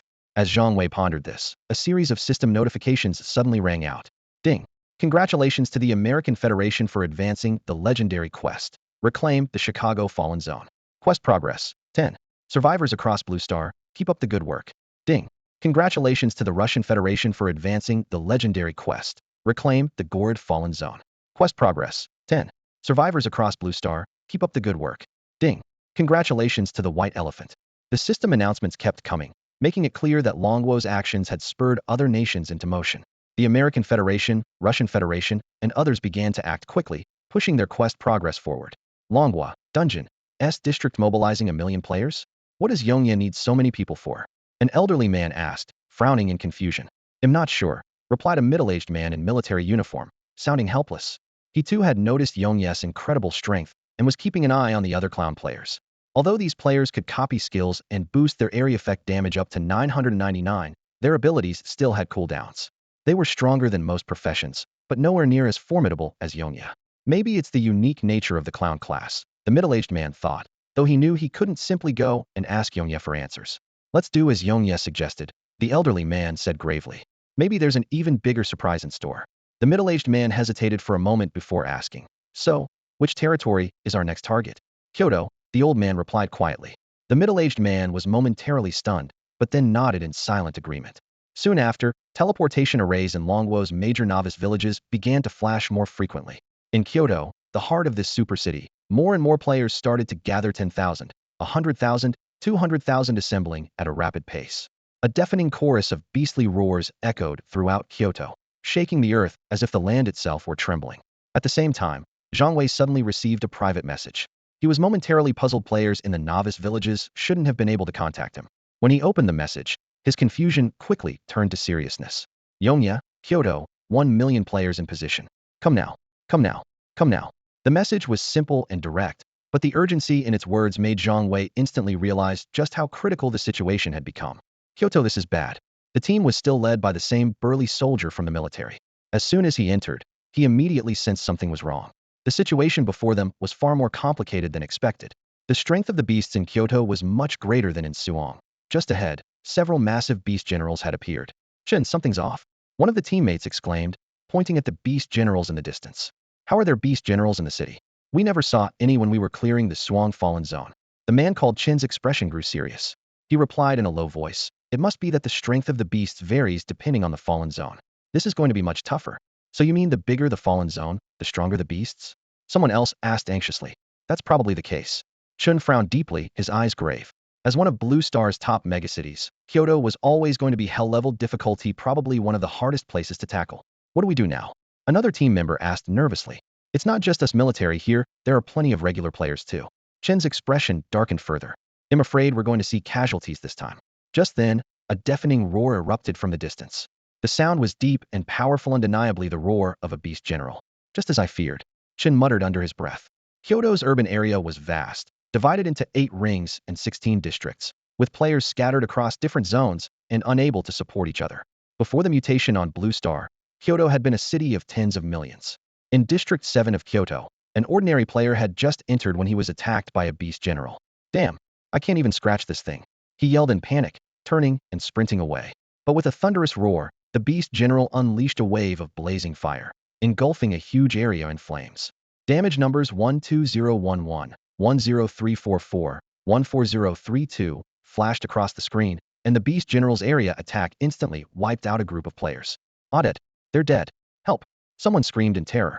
Although everyone knew that dying here meant no resurrection, seeing dozens of people consumed by fire right before their eyes sent a wave of fear crashing over them.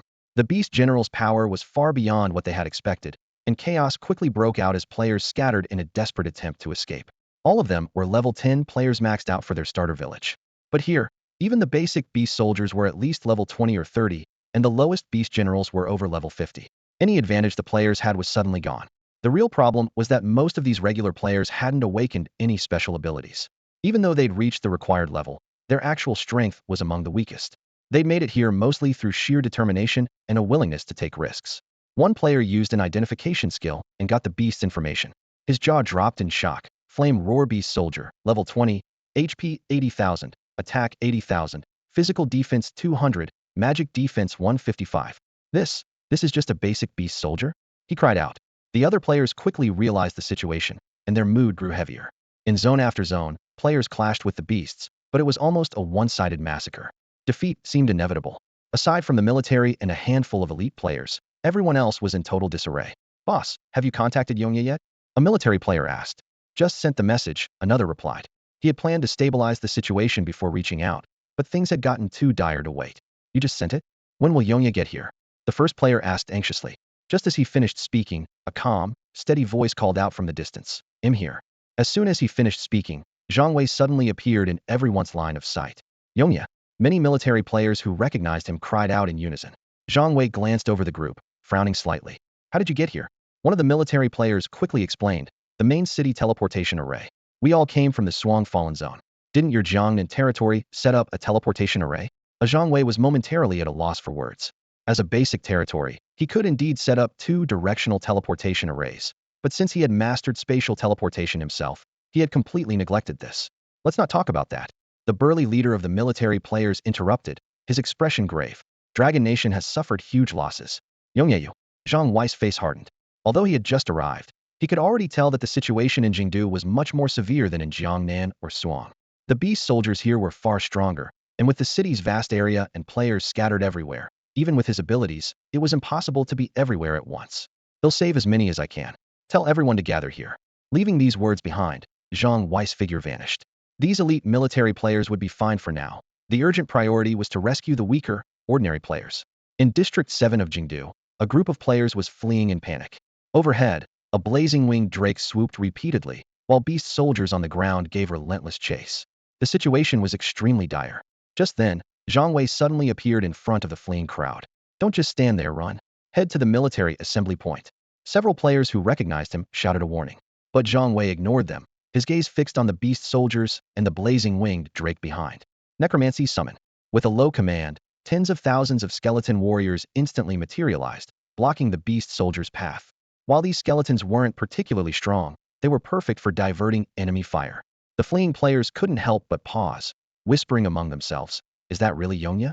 Looks like it." Above, the blazing winged drake let out an earth-shattering roar, unleashing a torrent of flames straight at Zhang Wei. This level 50 Lodier Lord beast boasted over 2,000 attack power, and its dragon breath dealt 5 times that in sustained area damage enough to terrify any ordinary player. However, now that Zhang Wei had advanced to the rank of Intermediate Territory Lord, with over 10,000 in both physical and magical defense, such an attack barely registered. With 90% of the damage mitigated, all it could do was trigger a string of 111 mandatory damage numbers on him. No way. It didn't even break through his defenses? That's insane. The surrounding players stared in disbelief. This was a monster that could kill them in a second, and yet, just like when they tried attacking a beast general, it could only inflict a pitiful sliver of damage. For the first time, they truly understood the meaning of a gap in power. Zhang Wei faced the predicament before him without a hint of panic. Although the swarms of beast soldiers and blazing wyverns couldn't break through his defenses, their sheer numbers were intimidating. He quickly unleashed his necromancy summon, and countless skeletal warriors erupted from the ground, forming a formidable barricade of bone.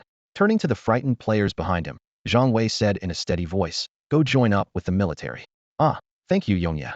The players snapped out of their daze, hurriedly expressing their gratitude before making a swift retreat.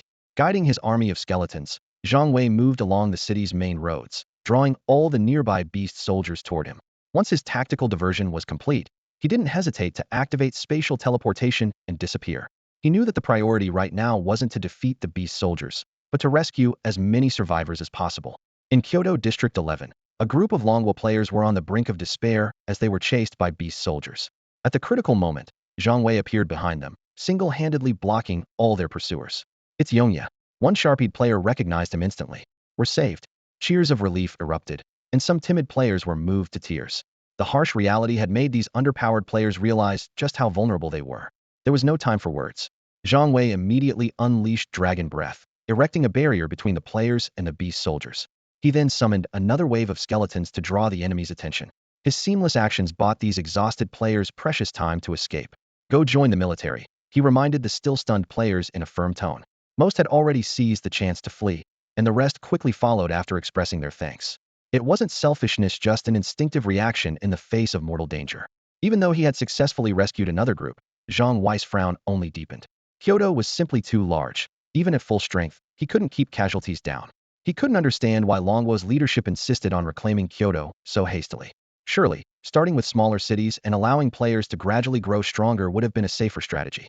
Just as he was preparing to head to the next area, a figure descended rapidly from Abovite was the young swordsman from Kyoto, who had once stopped him from entering the teleportation array in the novice village.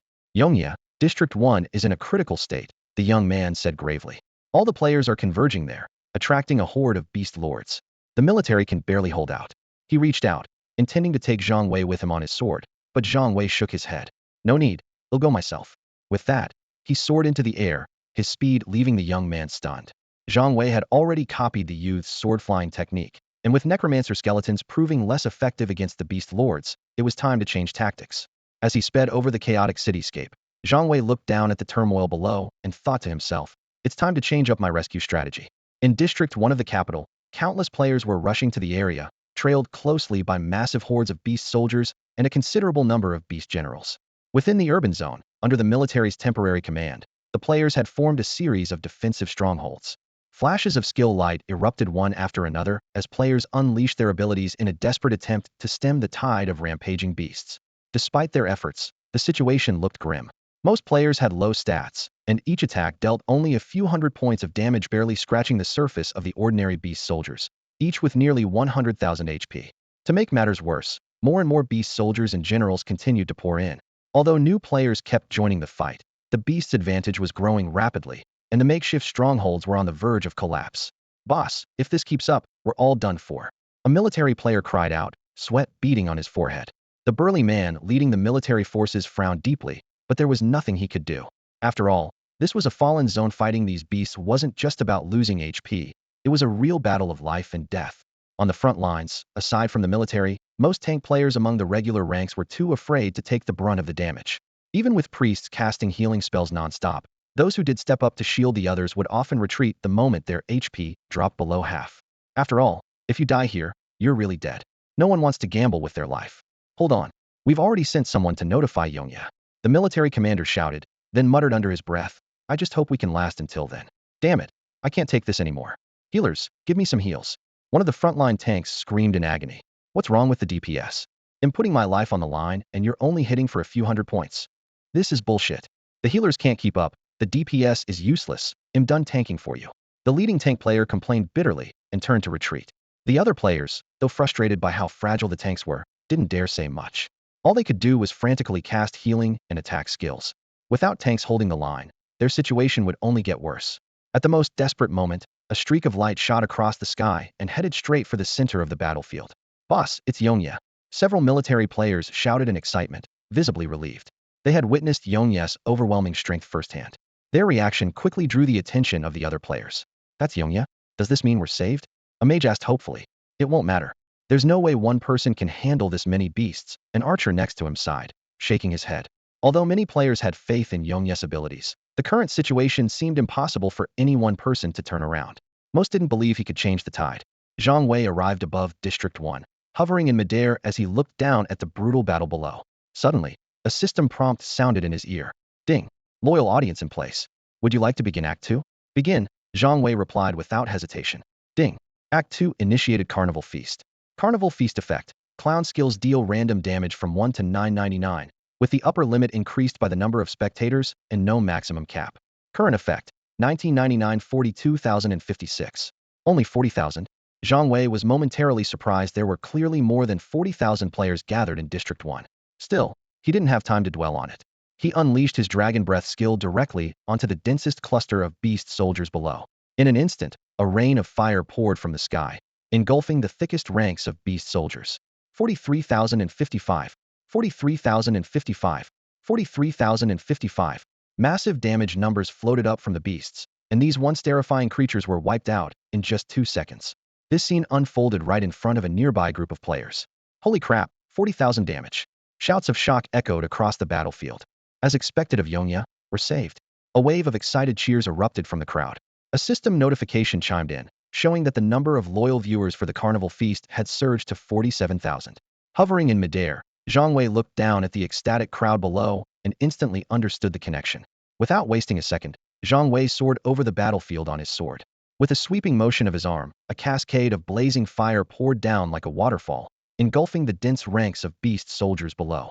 The players who had been locked in combat just moments ago were stunned to see their enemies suddenly vanish before their eyes. He wiped them out in one move. Someone shouted in disbelief. Scenes like this played out across every corner of Kyoto District 1. System notifications kept popping up, and the loyal viewer count skyrocketed. 77,034, then 177,120, and soon 299,456. In the raging inferno, massive damage numbers flashed above the beast soldiers' heads. 300,455. The sheer scale of the attack left everyone utterly speechless. 300,000 damage. Did I see that right? Oh my god, oh my god, oh my god. Shocked players could only repeat the same words over and over. Yongye is unstoppable. At that moment, 7 or 8 blazing wyverns, drawn by Zhang Wei's overwhelming power, swooped toward him. Instead of fear, a hint of anticipation appeared on his face. Perfect timing. He had figured out the secret to boosting his loyal viewer count. If he could display overwhelming strength and earn the players' trust and admiration, they would naturally become his loyal fans. Scanning the battlefield, Zhang Wei considered how to make the most impressive display. With all eyes on him, he slowly raised his right hand, brought his index and middle fingers together, and sliced down toward the beast generals. Echoes of the finale. A streak of sword energy shot out like lightning, instantly piercing through several blazing wyverns. Damage numbers 384, 759, 245 exploded above their heads, and the surviving beast generals turned and fled in terror. For a moment, all of Kyoto District 1 fell silent. 380 million. A shrill voice finally shattered the quiet, triggering an even louder wave of cheers. Having narrowly escaped death, the crowd could no longer contain their excitement. Looking down at the surging crowd, Zhang Wei spoke in a deep voice, "Everyone."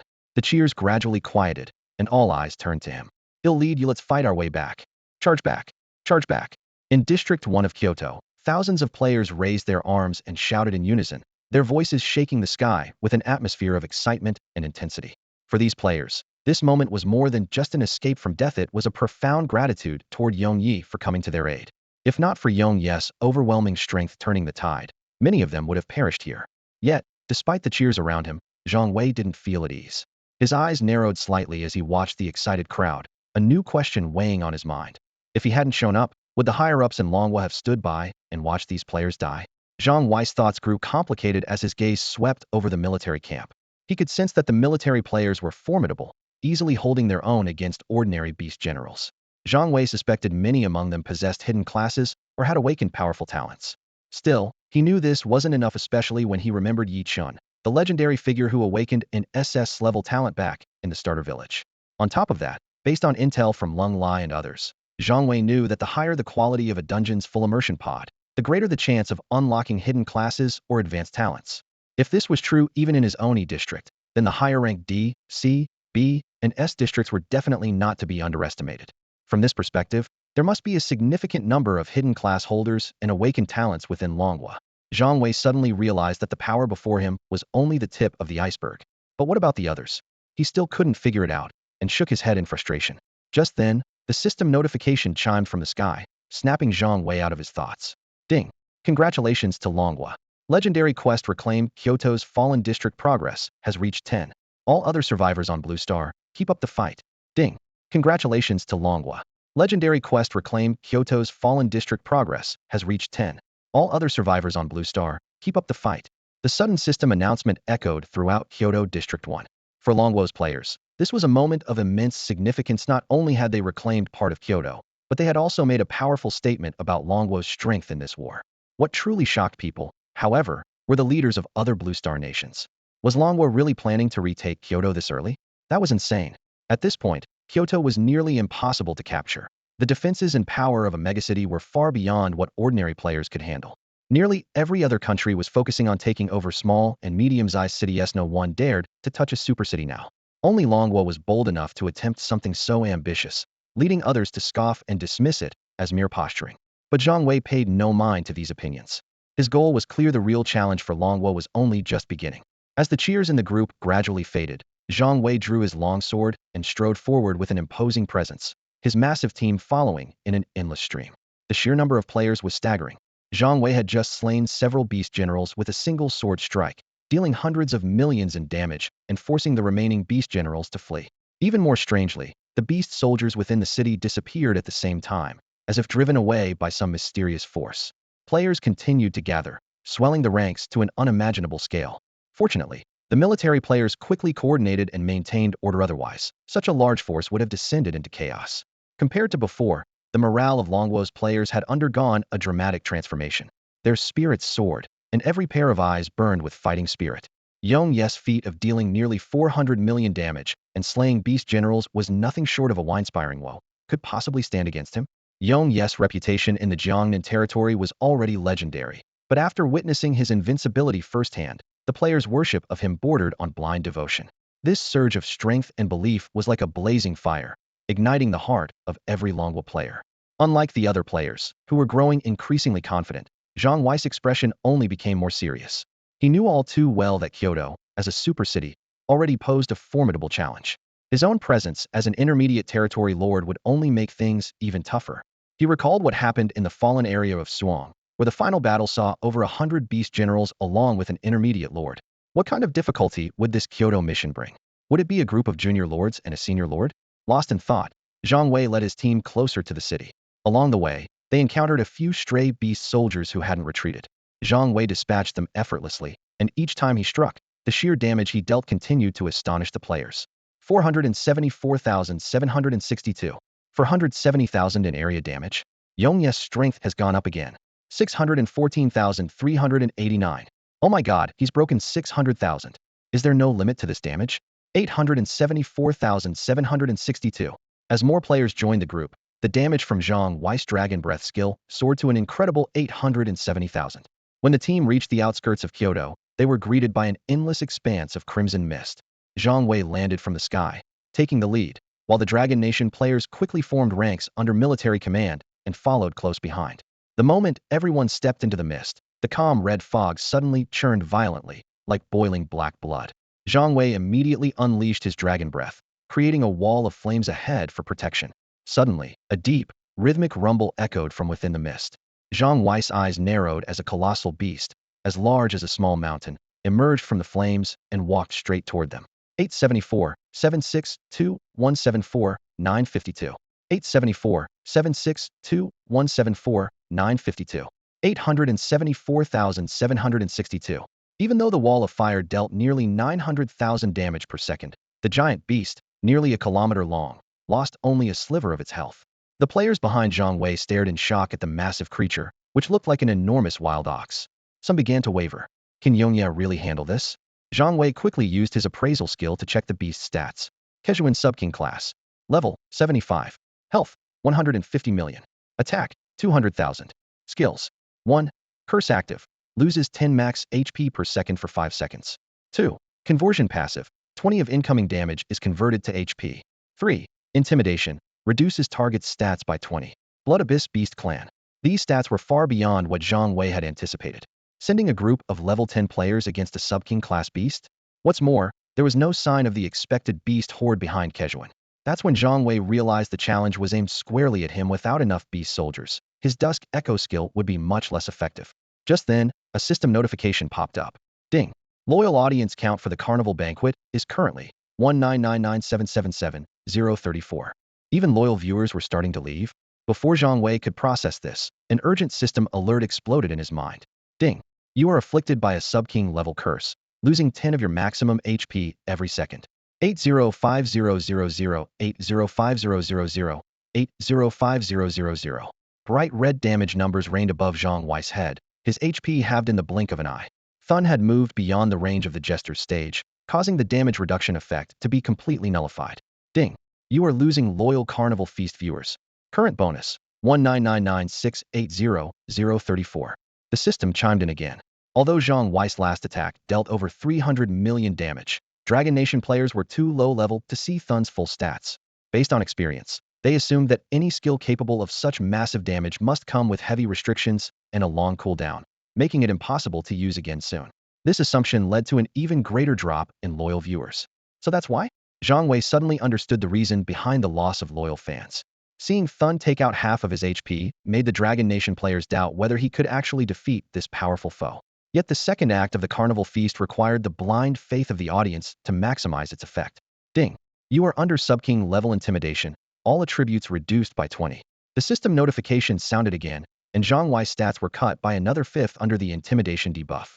You're really pushing your luck, Zhang Wei muttered, fixing his gaze on Thun, aware that his invincible image among the players had just taken another hit.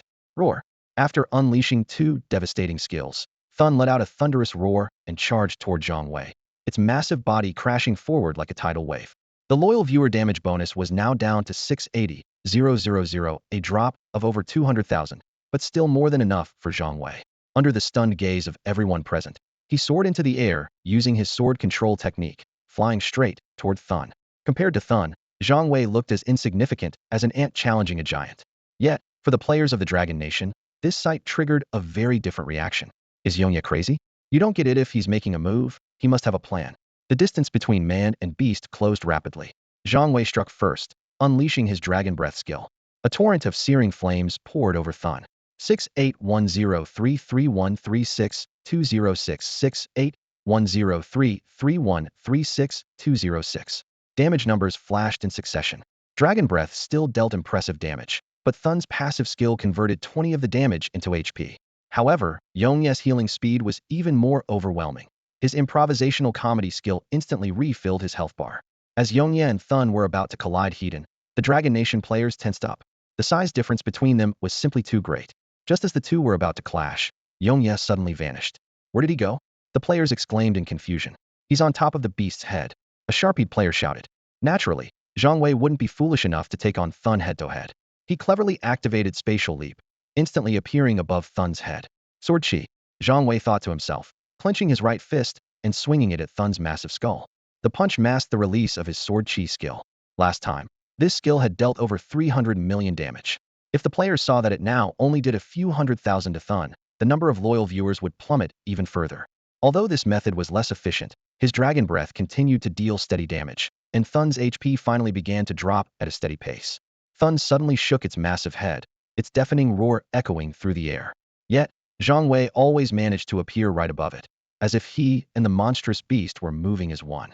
The system notification chimed. Ding! You are under a Subking level curse, losing 10 of your max HP per second. Thun unleashed its curse skill again, but this time, Zhang Wei's health dropped by less than a tenth. Thanks to being within the range of the Jester's stage skill, The curse's damage was reduced by 90%. With a slight smile, Zhang Wei quickly activated his improvised comedy skill, instantly restoring his health bar as if he had infinite vitality. Ding! The number of loyal spectators at the carnival feast has increased. Current effect, 1999873,763. As he hammered away, he paused in surprise. Did my damage just go up? He couldn't quite figure it out. But either way, his close combat fighting style was nothing short of legendary in the eyes of the Dragon Nation players. The rear support team of ranged attackers broke into excited chatter. Unbelievable. Is Yongye really planning to smash this beast to death with his bare hands? To them, Zhang Wei was no longer just another player, was someone capable of single-handedly turning the tide of battle. That's insane. They watched in disbelief as each of Zhang Wei's punches dealt nearly 1,000,000 points of damage. That should do it, Zhang Wei muttered, suddenly leaping off Thun's head with his sword in hand. Surrounded by a sea of dragon fire and flames, his sword-empowered fists pounded Thun relentlessly, its health plummeting below half. Curtain call echo. The same sword aura sliced through the air, visible even to the players at the rear. Then came a thunderous explosion. Boom 9999999. A nearly maxed-out damage number flashed above Thun as its massive body crashed to the ground. The surrounding players erupted in cheers, hardly able to believe their eyes. Holy crap! Did Yongye just hit the third world's damage cap? As the crowd celebrated, the system announcement rang out again. Ding! Congratulations to the Dragon Nation. Legendary quest retake the Kyoto Fallen Zone has reached 50 completion. Survivors on Blue Star, keep up the good work. A bittersweet smile crossed Zhang Wei's face. Even after slaying the sub-king level beast Thun, the quest was only halfway done. He couldn't help but wonder if he'd have to face a king level beast next. Just then, another system notification sounded. Ding! You assisted in retaking the Kyoto Fallen Zone. Quest progress, 50. Upon evaluation, Territory Lord Yongye contributed 98. Zhang Wei was stunned, finally realizing just how much he had done. Another prompt followed. Ding! Congratulations. You have reached level 70. He was momentarily taken aback, only completed half the quest, yet had already hit level 70. As he prepared to check his new stats, a red glow suddenly lit up the distant sky. Zhang Wei's pupils narrowed sharply. Something was wrong. He quickly mounted his sword and soared into the air, scanning the horizon warily. In the distance, a blood-red tide surged toward them. Zhang Wei's expression turned grim. He shouted, "Fall back to the city." The Dragon Nation players below hadn't yet reacted, but the military commanders immediately sensed the danger and began directing everyone to retreat. Looking out, Zhang Wei saw a horde of massive blood-feathered flying beasts closing in. Each one was over 100 meters long, but what truly chilled him was the colossal creature behind them, a beast with a wingspan stretching several kilometers. His heart sank. This monster was nearly twice the size of Thun.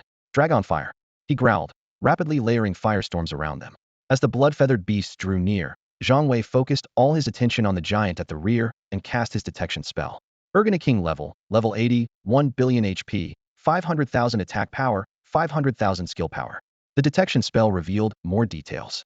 1. Infinite Brood active skill, spawns 1,000 Parasite Lord level beasts, each with 10 million HP and 40,000 attack power. 2. Dimensional Screech active skill, unleashes a dimensional sonic wave over a 10-kilometer radius, forcing all targets into a 5-second stun. 3. Rebirth passive skill, 50 of all damage dealt by parasites is converted into the mother beast's HP, with group damage stacking based on the number of targets. So it really is a king-level beast. Zhang Wei's expression grew even more serious. Gripping his sword tightly, he locked his gaze on the terrifying creature, bracing himself for the worst. We're taking off. The words flashed through Zhang Wei's mind, his eyes sparkling with excitement. If he could copy the Infinite Brood Mother and Dimensional Howl, his power would skyrocket in an instant. The key now was figuring out how to lure Ergona into using both abilities. Dragon's Breath, Zhang Wei muttered, quickly forming hand seals. Flames erupted from the ground, stacking layer upon layer until a blazing death zone appeared ahead. A few bloodfeather beasts at the front barely touched the edge of the flames before their bodies began to convulse violently. 874,762, 874,762, 874, 762. Dozens of near-million damage numbers floated above them. Each sea of fire dealt 874,762 damage per second, and Zhang Wei had stacked dozens of them, making the area ahead completely impassable. Suddenly, a formless wave rippled from afar. Ding! You've been struck by Dimensional Howl. Stunned for 5 seconds. The system prompt chimed. Zhang Wei's whole body went rigid, frozen in place as if hit by a binding spell. Fortunately, the stun from the sound wave only lasted 5 seconds, nowhere near enough time for the bloodfeather beasts to break through his wall of fire. 5 seconds later, Zhang Wei regained control of his body. Without hesitation, he activated his core skill, stage comedy. Ding. Successfully mimicked dimensional howl. Sword chi skill replaced. Hearing the prompt, a triumphant grin appeared on Zhang Wei's lips. Got it. His gaze locked onto Urgana at the rear, waiting patiently for it to unleash infinite broodmother. Zhang Wei wasn't worried. He knew it was only a matter of time. As the number of bloodfeather beasts rapidly dwindled in the flames, Urgana grew restless, unease flickering in its eyes. A moment later, Zhang Wei's eyes lit up. Here it comes. Urgana suddenly spread its wings wide and let out a piercing screech. The space in front of it warped, and a swarm of black-winged beasts appeared out of thin air. 1,000 parasite lords. Stage comedy. Zhang Wei hurriedly used his mimic skill again, afraid Urgana might follow up with another dimensional howl and ruin his chance. Ding. Successfully mimicked infinite broodmother. Dragon's breath skill replaced. It's mine. Zhang Wei breathed a sigh of relief, his eyes shining with victory. All 1,000 parasite lords locked onto Zhang Wei, charging at him like bolts of black lightning. But Zhang Wei only smiled, confident of his win. Dimensional howl. Infinite broodmother. Infinite broodmother. In the third world, inside Dragon Country's starter village, players were buzzing with excitement. It hasn't been long, and the Kyoto quest completion just shot up to 50. One player shouted, "Haha, those idiots on the forums said we'd never pull it off." Another replied smugly, "Yeah, that's a real slap in the face, fast and loud. At this rate, we'll finish today. Who knows, maybe we actually will." Meanwhile, in Dragon Country's newbie village 001, a group of players were grinding monsters at a leveling spot. 50%? One player looked at the quest progress in surprise. Looks like it's that guy, Yongya again. He's stealing the spotlight for sure. In the center of the clearing, a young man in white robes waved his staff, raining fire from the sky. Groups of monsters were reduced to ash in an instant. Heh, a black-clad youth nearby chuckled. Sharpening the axe won't slow down the chopping.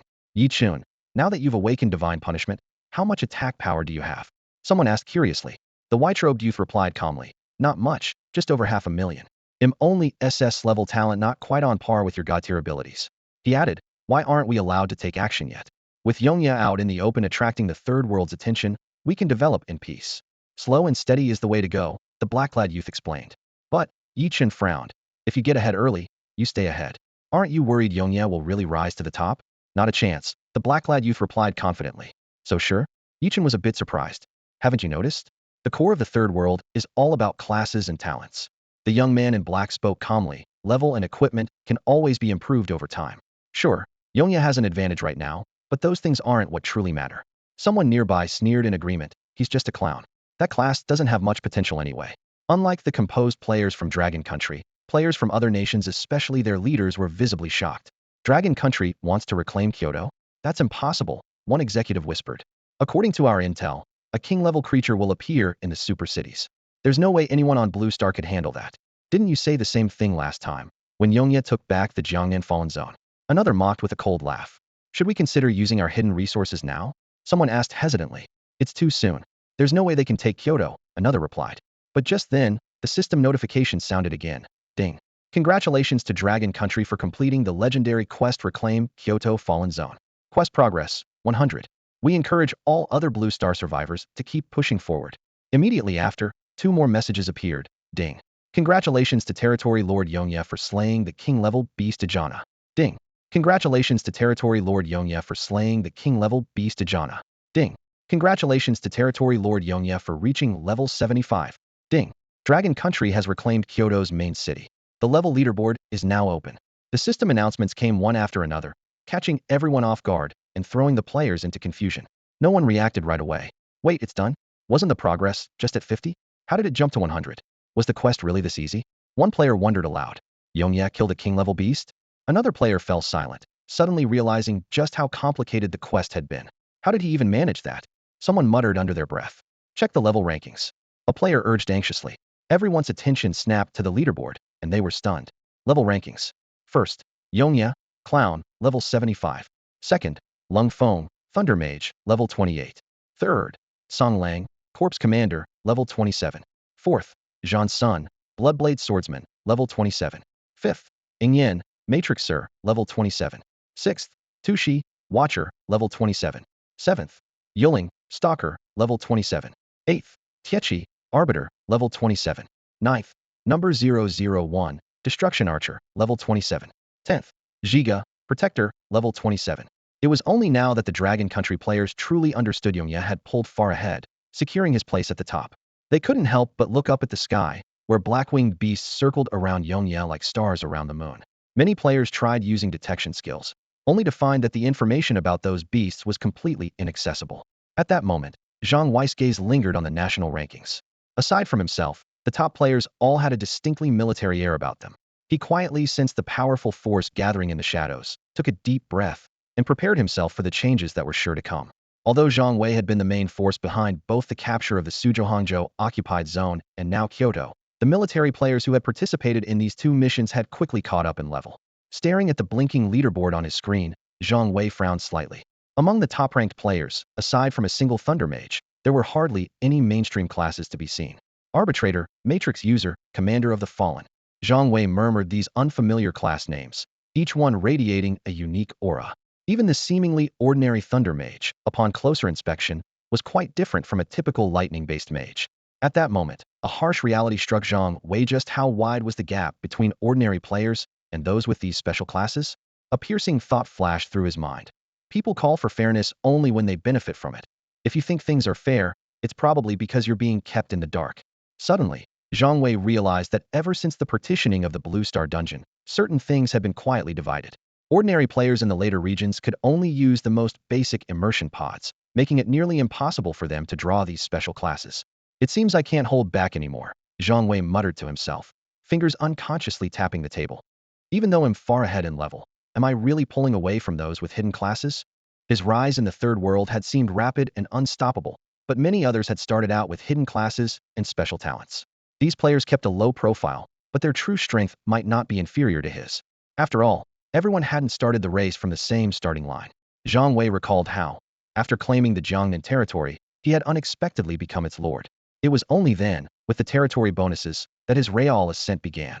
He couldn't help but wonder, if he hadn't received those attribute boosts as the lord, could he have taken Kyoto with just a few thousand HP? Zhang Wei slowly shook his head. The answer was obvious: probably not. Since becoming lord of Jiangnan, Zhang Wei hadn't captured any more occupied zones on his own.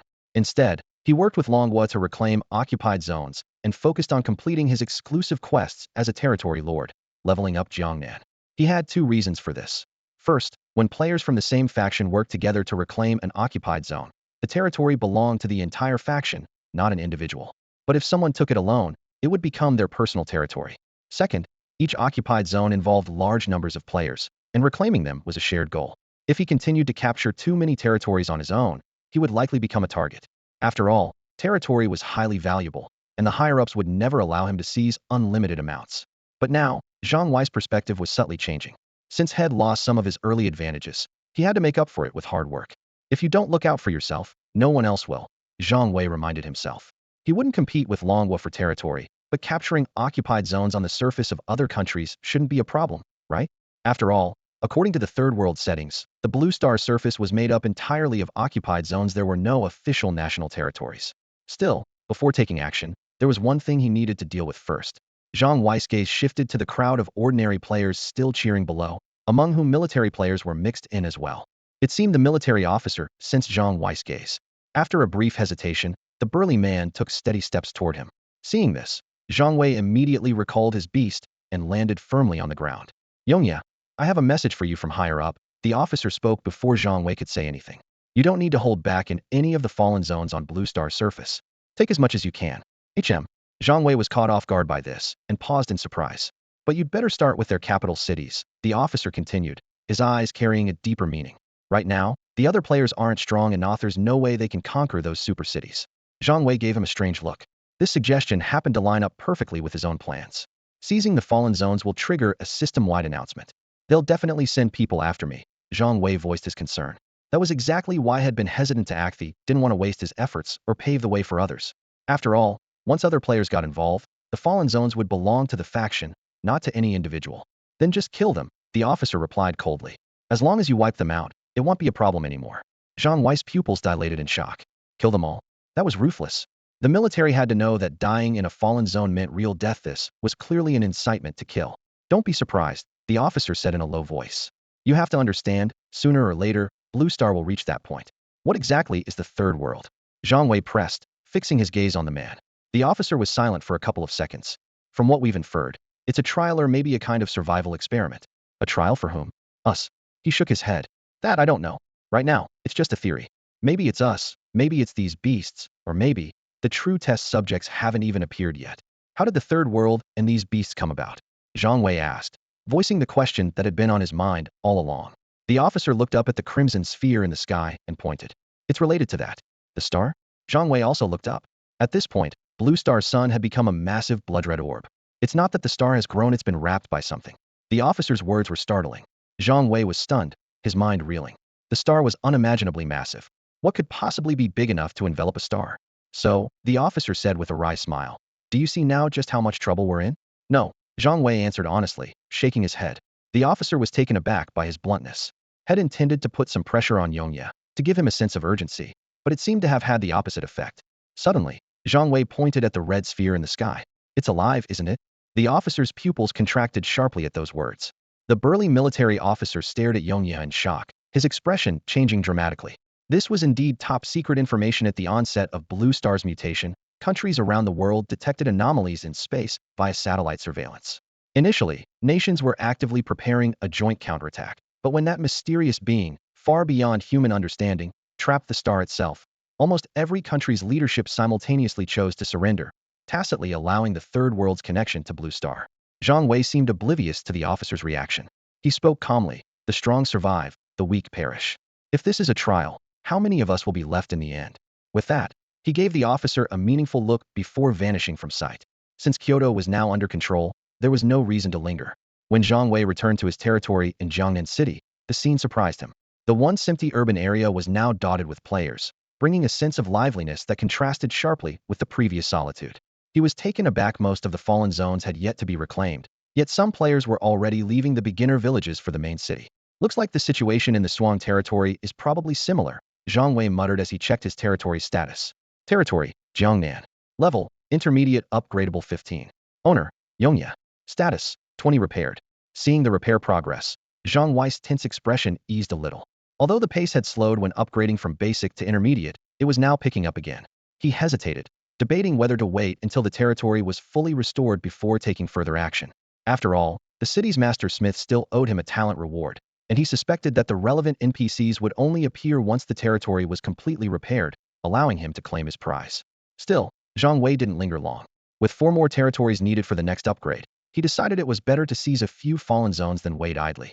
Shortly after he left, a string of system announcements echoed throughout the world. Ding! Congratulations to the United States for completing the legendary mission and reclaiming the Chicago Fallen Zone. Mission progress, 100. Ding!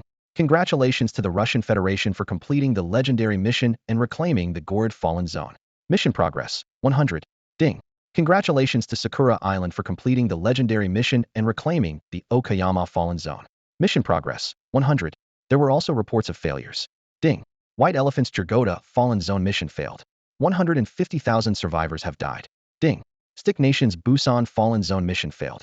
80,000 survivors have died. Ding! Congratulations to Stick Nation for completing the legendary mission and reclaiming the Incheon Fallen Zone. Mission progress, 100. Countries across Blue Star had begun to compete for control of the Fallen Zones, signaling a turbulent period ahead for the Third World. Heavy casualties were inevitable. Even the battle for Kyoto, in which Zhang Wei participated, resulted in significant losses among players from the Dragon Nation. Notably, aside from the Dragon Nation, no other country dared to take action against their own capital, as king-level creatures were far beyond what any current player could handle. All the countries had tacitly agreed to take over smaller cities first, focusing on leveling up their players and strengthening their forces before attempting to seize the capital supercities. In Dungeon Zone E of the Dragon Nation, Zhang Wei pushed open the door and returned to his quarters.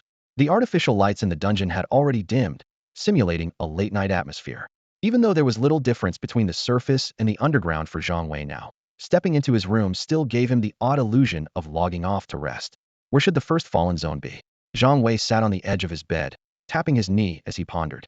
Soon, the name of a country floated into his mind, and a faint, cold smile appeared on his lips. He felt no qualms about taking their capital city. Glancing out the window at the dungeon's nighttime scene, Zhang Wei decided there was no need to rush. After all, no other country would dare target the super cities in the short term, so he had plenty of time to prepare. He lay on the bed, hands folded behind his head, and closed his eyes for a short rest. "I'm getting less and less normal," Zhang Wei muttered to himself, his voice especially clear in the quiet room. Even underground, he couldn't feel any drowsiness. After the fierce battle in the capital, he was only mentally tired. The stars suddenly. Zhang Wei remembered the crimson sphere above the surface, a hint of confusion in his eyes. When he pointed out that the crimson sphere was a living entity, the subtle reaction from the military officer hadn't escaped his keen observation. A living thing capable of containing a star. The thought made him frown slightly. The next day, the artificial sun in the dungeon slowly rose, its gentle light spilling into the room through the window. Time to head out, Zhang Wei said, getting up and checking his gear, ready to set off for the island nation. Just then, a series of system announcements interrupted his plans. Ding! Congratulations to the Dragon Nation for reclaiming the Suzhong Fallen Zone in the legendary quest. Progress, 10. We encourage all other survivors on Blue Star to keep up the good work. Ding! Congratulations to the Dragon Nation for reclaiming the Sunan Fallen Zone in the legendary quest. Progress, 10. We encourage all other survivors on Blue Star to keep up the good work. Ding! Congratulations to the Dragon Nation for reclaiming the Subai Fallen Zone in the legendary quest. Progress, 10. We encourage all other survivors on Blue Star to keep up the good work. Is the full-scale campaign starting already? Zhang Wei was taken aback, raising his eyebrows in surprise. In just a few minutes, the Third World had announced progress updates for dozens of fallen zones reclaimed by the Dragon Nation. I still need 4 more territories to upgrade, Zhang Wei thought, a decisive gleam in his eyes. He immediately used his spatial teleportation ability, vanishing from the room in an instant and leaving the dungeon behind. In the Suzhong Fallen Zone, fierce battles raged throughout the city. Over 100,000 Dragon Nation players were engaged in combat with exotic beasts, their shouts and cries echoing everywhere. More players continued to arrive through teleportation arrays, reinforcing the front lines. Facing ordinary beast soldiers at levels 20 and 30, the Dragon Nation players gradually gained the upper hand. They adopted divide and conquer tactics, splitting the beasts into smaller groups and eliminating them one by one. Damn, who's that guy? His damage is insane. One player shouted, pointing to a young man not far away wielding a staff. The young man cast a wide-area spell that radiated blue light, dealing 7 or 8,000 points of damage per attack to groups of beast soldiers. Their health bars visibly plummeted. Yeah, I'm a level 10 warrior, and my best hit is only 800. He's casually doing 7 or 8,000. Must be a hidden class. So jealous, another player said enviously. Why couldn't I draw a hidden class? Guess our luck just isn't that great. Yeah, by the way, which zone are you from? I'm from Zone H. What about you? Oh, I'm a little better off. I'm from Zone G. Most of the beast soldiers in the city center were nothing special, and this time, the Dragon Nation players had come well prepared. Each encirclement was carefully arranged with powerful damage dealers and sturdy tanks, allowing the rest of the team to fight with ease and even joke around during battle. This isn't that hard, one player said, swinging his sword and knocking back a beast soldier. These guys just have higher levels and more health, that's all. At this rate, I might be able to take down a main city by myself. Another player exclaimed, his eyes shining with ambition as he landed a few hundred points of damage. The thrill of defeating higher-level monsters was intoxicating, and their experience bars soared as their levels climbed rapidly. After being stuck in the beginner village for days, they were finally enjoying the excitement of leveling up again. I'm finally level 13, one player shouted excitedly. Is this how Yongye got to level 75 so fast? Exactly. We should have left the beginner village ages ago. It was just holding us back. The players around him agreed, their laughter echoing across the battlefield. Just as they were imagining their bright future, a system notification suddenly rang out. Ding! Congratulations to Dragon Nation. Legendary quest, reclaim the fallen Sunan Zone. Quest progress, 20. Survivors of Blue Star, keep up the good work. The announcement repeated twice, leaving the players in Suzhong City staring at each other in confusion. What's going on in Sunan? How are they moving so fast? One player wondered. No idea. 20% already. Does that mean they're about to face the beast horde attacking their city? Come on, everyone, let's pick up the pace. We can't fall behind, a team leader shouted, rallying his group. Yeah, our last area is almost cleared too. We have to beat Sunan. Motivated, the players threw themselves back into the fight. But before they could finish off the last wave of beast soldiers in Suzhong City's final district, the system notified them again. Ding! Congratulations to Dragon Nation. Legendary quest, reclaim the fallen Sunan Zone. Quest progress, 50. Survivors of Blue Star, keep up the good work. The global announcement sounded twice more, leaving the players who were scrambling to catch up completely stunned. What the heck? Wasn't the siege supposed to take 3 days? How are they moving so quickly? One player asked, his sword frozen mid-swing. Maybe the quest difficulty is different, another guessed. Looks like Sunan isn't as tough as our Suzhou. Everyone knew that the bigger the city, the harder the quest. Hurry up. Only 100 beast soldiers left in our area, a team leader called out. Don't worry. We're here to help, shouted the players who had finished clearing their own zones, rushing over with weapons gleaming. But just then, the system announcement rang out again. Ding! Congratulations to Dragon Nation. Legendary Quest. Reclaim the fallen Sunan Zone. Quest progress, 70. Survivors of Blue Star, keep up the good work. After 6 consecutive system notifications, everyone stopped what they were doing. Are they cheating or something? One player shouted in disbelief. This feeling. It seems oddly familiar somehow. A veteran player mused. Before he could finish, the system message sounded once more. Ding. Congratulations to Dragon Nation. Legendary Quest. Reclaim the fallen Sunan Zone. Quest progress, 100. Survivors of Blue Star, keep up the good work. Damn it. There's no way we can catch up now, one player grumbled as he finished off the beast soldier in front of him. Maybe it was Yongya who stepped in, someone guessed. Even Yongya can't be that overpowered. As the players voiced their frustrations, the last beast soldier in Suzhong City's final district fell. Right on cue, the system notification chimed again. Ding. Congratulations to Dragon Nation. Legendary Quest. Reclaim the fallen Suzhong Zone. Quest progress, 20. Survivors of Blue Star, keep up the good work. Get it done, but don't let your guard down. The military commander gave the order in a low, commanding voice, his eyes sweeping over the players preparing for battle, a wary vigilance unmistakable in his gaze. Ahead, the threat of the beast horde still loomed large, and the difficulty of defending the city would only increase. The commander knew that a single mistake could lead to disastrous consequences. We're just leaving the city as planned. What's the big deal? One player muttered under his breath, clearly not understanding the tense atmosphere. In less than 10 minutes, Sunan's mission was already complete, and although the smooth progress was a relief to many, it didn't ease the commander's concerns. Standing nearby, a middle-aged officer's face was grave. He was about to speak when he was interrupted by the sound of the system notification. Congratulations, Dragon Nation. The legendary quest retake the fallen Subei region is complete. Quest progress has reached 50. Survivors on Blue Star, keep up the good work. The officer's words caught in his throat, his eyes widening with a wave of unease. Yongya had managed to travel from Sunan to Subei in such a short time? The quest was completed so quickly it was almost unbelievable. Proceed as planned and head out, the officer ordered, suppressing his doubts as he led the player's army out of the city. The military's preparations were thorough, and they reclaimed the Suzhong City area with barely any losses. However, this easy victory led some players to let their guard down. But the officer knew all too well that any relaxation in the face of the approaching beast horde could prove fatal. The players might never have experienced real warfare and couldn't understand the dangers ahead. On the outskirts of the city, the dense fog remained eerily silent, visibility almost non-existent in the white mist. The players had already taken up their formations, nerves taut as they awaited the coming battle. Maybe some still treated it like a game, but the tension was unmistakable. Everyone was on edge. Suddenly, the system notification sounded again. Congratulations, Dragon Nation. The legendary quest retake the fallen Subei region is complete. Quest progress has reached 70. Survivors on Blue Star, keep up the good work. That was fast. Many players glanced at each other, confusion and disbelief written on their faces. Even they hadn't expected things to progress so quickly. But what happened next was even more shocking. Congratulations, Dragon Nation. The legendary quest retake the fallen Subei region is complete. Quest progress has reached 100. Survivors on Blue Star, keep up the good work. No way, did we just finish again? The players started whispering among themselves, the tension evaporating as suspicion grew that something strange was happening. Just as chaos and uncertainty spread, a furious shout shattered the silence. Quiet. The officer's roar thundered through the air, his commanding presence instantly restoring order.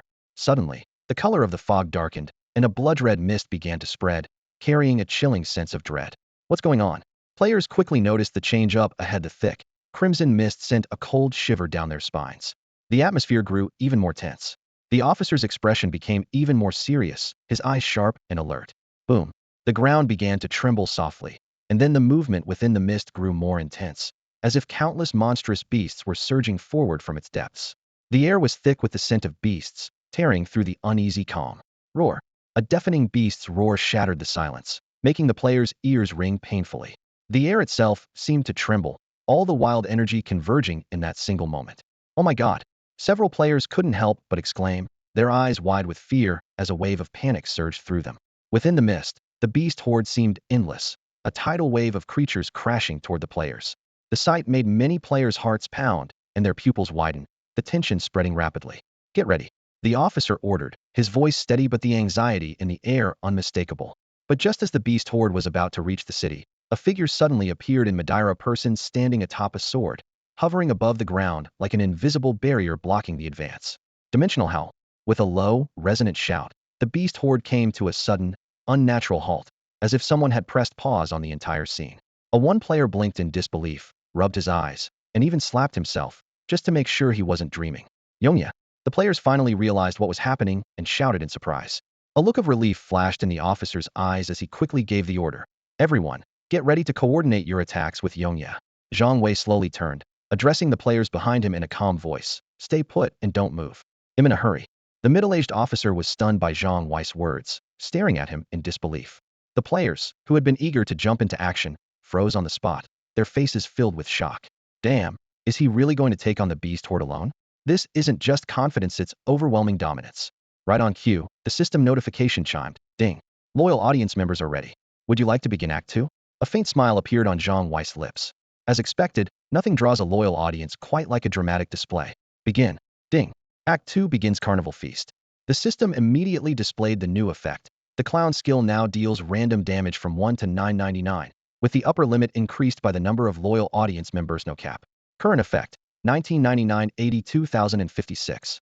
80,000 is more than enough, Zhang Wei calculated privately. Even though this performance only earned him just over 80,000 loyal viewers, against a beast horde with attributes in the hundreds of thousands, he could finish them off in 2 attacks. At that moment, the beast horde, though now able to move again, remained rooted in place, clearly thrown off by the sudden turn of events. Zhang Wei wasted no time and unleashed Dimensional Screech, an infinite brood. In an instant, countless winged parasitic beasts, the parasite lords, appeared in the sky. Their black wings whipped up fierce winds as they dove into the beast horde like bolts of lightning. Splurt! Splurt! The parasite lord's wings sliced through the monsters like steel blades, splitting them in two and scattering limbs everywhere. 83,055. 83,055. 83,055. Damage numbers flashed non-stop, and in the blink of an eye, a huge swath of the horde was cleared. Holy crap, that's insane. Eternal Night Summons just dealt almost 100,000 damage. I swear on my reputation, you're seeing this right. The system chimed in again. Ding. Loyal audience count has increased during Carnival Feast. Current effect, 1999 147,030. The Parasite Lord's damage soared to 150,000, leaving the player who had sworn on his reputation momentarily speechless with embarrassment. As the audience count kept climbing, the system updated once more. Current effect, 1999 347,030. The summoned creature's damage had now broken past an astounding 350,000. Just then, a thunderous roar erupted from deep within the beast horde. Zhang Wei stood motionless, calmly watching the depths of the mist zone. At this stage, whether it was a low-level or mid-level beast general, none of them were a threat to him now that he had Lord-level summons. Suddenly, a massive beast, nearly 100 meters long, burst through the air from afar, racing toward them at full speed. The blazing pterosaur dove toward Zhang Wei, but he simply curled his lips into a faint, disdainful smile. To him, this ferocious low-level beast general was nothing more than an old, familiar foe. Before the pterosaur could even get close, Zhang Wei's summoned creatures already prepared swarmed it from all sides, taking it down swiftly and efficiently. The pterosaur crashed to the ground, confusion filling its eyes. Why would so many Lord-level beasts join forces against a mere low-level beast general like itself? A crisp system notification sounded in the air. Ding. Congratulations to Longhua. The legendary quest to reclaim the Suzhong occupied zone has reached 70 completion. Survivors on Blue Star, keep up the good work. The notification repeated, sparking whispers among the Longhua players observing from the rear. No wonder the southern and northern Su regions were liberated so quickly. The players stared in shock as Yongya wrapped up the battle in the blink of an eye. They hadn't even processed what was happening before it was all over. After finishing off the blazing pterosaur, Zhang Wei didn't pause for a second. He mounted his sword and flew straight into the city, clearly heading for the low-level lord lurking within. Below, the crowd of players exchanged looks, someone muttering quietly, "Looks like the big boss really is in a hurry. Let's follow him," someone shouted. This time, without waiting for military orders, a flood of players surged into the city, eager not to be left behind. Just as Zhang Wei had predicted, the moment he entered Suzhong's urban area, a deafening roar erupted. Zhang Wei looked up to see a massive, strange beast materialize in the city. He immediately cast Identify. Mosh Intermediate, Lord level. HP, 60 million. Attack, 30 million. Skills.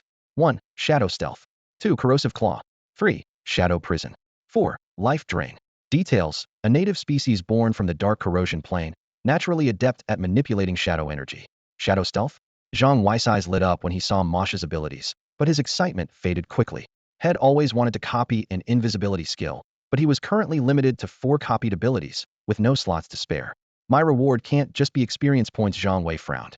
He had slain countless beast generals and lords, even king-level beasts, for the reclamation quest, yet hadn't received any extra rewards. No sooner had he spoken than another system prompt sounded. Ding. All quest rewards will be distributed in a single batch once the main city's order is restored. Huh. Zhang Wei was taken aback. Is the third world finally giving something back? All at once, excitement surged within him. After killing so many beasts, what kind of reward would he receive? But for now, Zhang Wei turned his attention to Masha in front of him. First things first, take it down. Sensing Zhang Wei's killing intent, Masha suddenly vanished from sight. Zhang Wei's pupils contracted, but the next instant, he too disappeared. Rip. Masha's enormous body appeared where Zhang Wei had just stood, its razor-sharp claws slicing through the air with a piercing shriek. But its attack struck only empty space. Zhang Wei had already used spatial teleportation to retreat to a safe distance. Courting death, Zhang Wei muttered, activating spatial teleportation again to appear directly behind Masha. Echoes of dusk. Zhang Wei raised his fist and slammed it down mercilessly. Boom. 495, 722, 216. In the rear, the Longwell players who had arrived late stared in disbelief at the damage value from Zhang Wei's punch. Someone couldn't help rubbing his eyes. Am I seeing things? The system announcement rang out once again, its voice cold and clear. Congratulations to the Dragon Nation. The legendary quest retake the occupied Suzhong district has been completed. Progress, 100. We encourage the remaining survivors on Blue Star to keep pushing forward. As the system notification echoed through the air, all eyes turned to the man standing atop his sword in the sky. His presence was overwhelming, sword energy swirling beneath his feet like the sharpest blade suspended in midair. In that moment, everyone could feel the sheer force radiating from him. A Dragon Nation player couldn't help but scream in excitement. 490 million. How is that even possible? The voice was filled with shock and disbelief. To most players, the damage dealt by Yong Yes punch defied all expectations. The number soared past 500 million. For ordinary players, dealing a few hundred points of damage was already their limit. But this man easily unleashed close to 500 million. The gap was almost unimaginable. Someone exclaimed, so this is the power of the legendary number 1 in the third world? Although everyone had seen Yong Yes' name in previous system announcements, it wasn't until now that they truly experienced the awe of his strength. He's beyond incredible. Another player blurted out, his words laced with shock and admiration. Amidst the vast open sky, Yong Yi remained suspended, calm and composed. He seemed indifferent to the excited discussions and gasps of those below. His mind was clearly occupied with his own plans. Just one more, Zhang Wei murmured to himself, his gaze focused and filled with anticipation. So far, Zhang Wei had helped the Dragon Nation reclaim 4 occupied regions: Kyoto, Southern Su, Northern Su, and Central Su.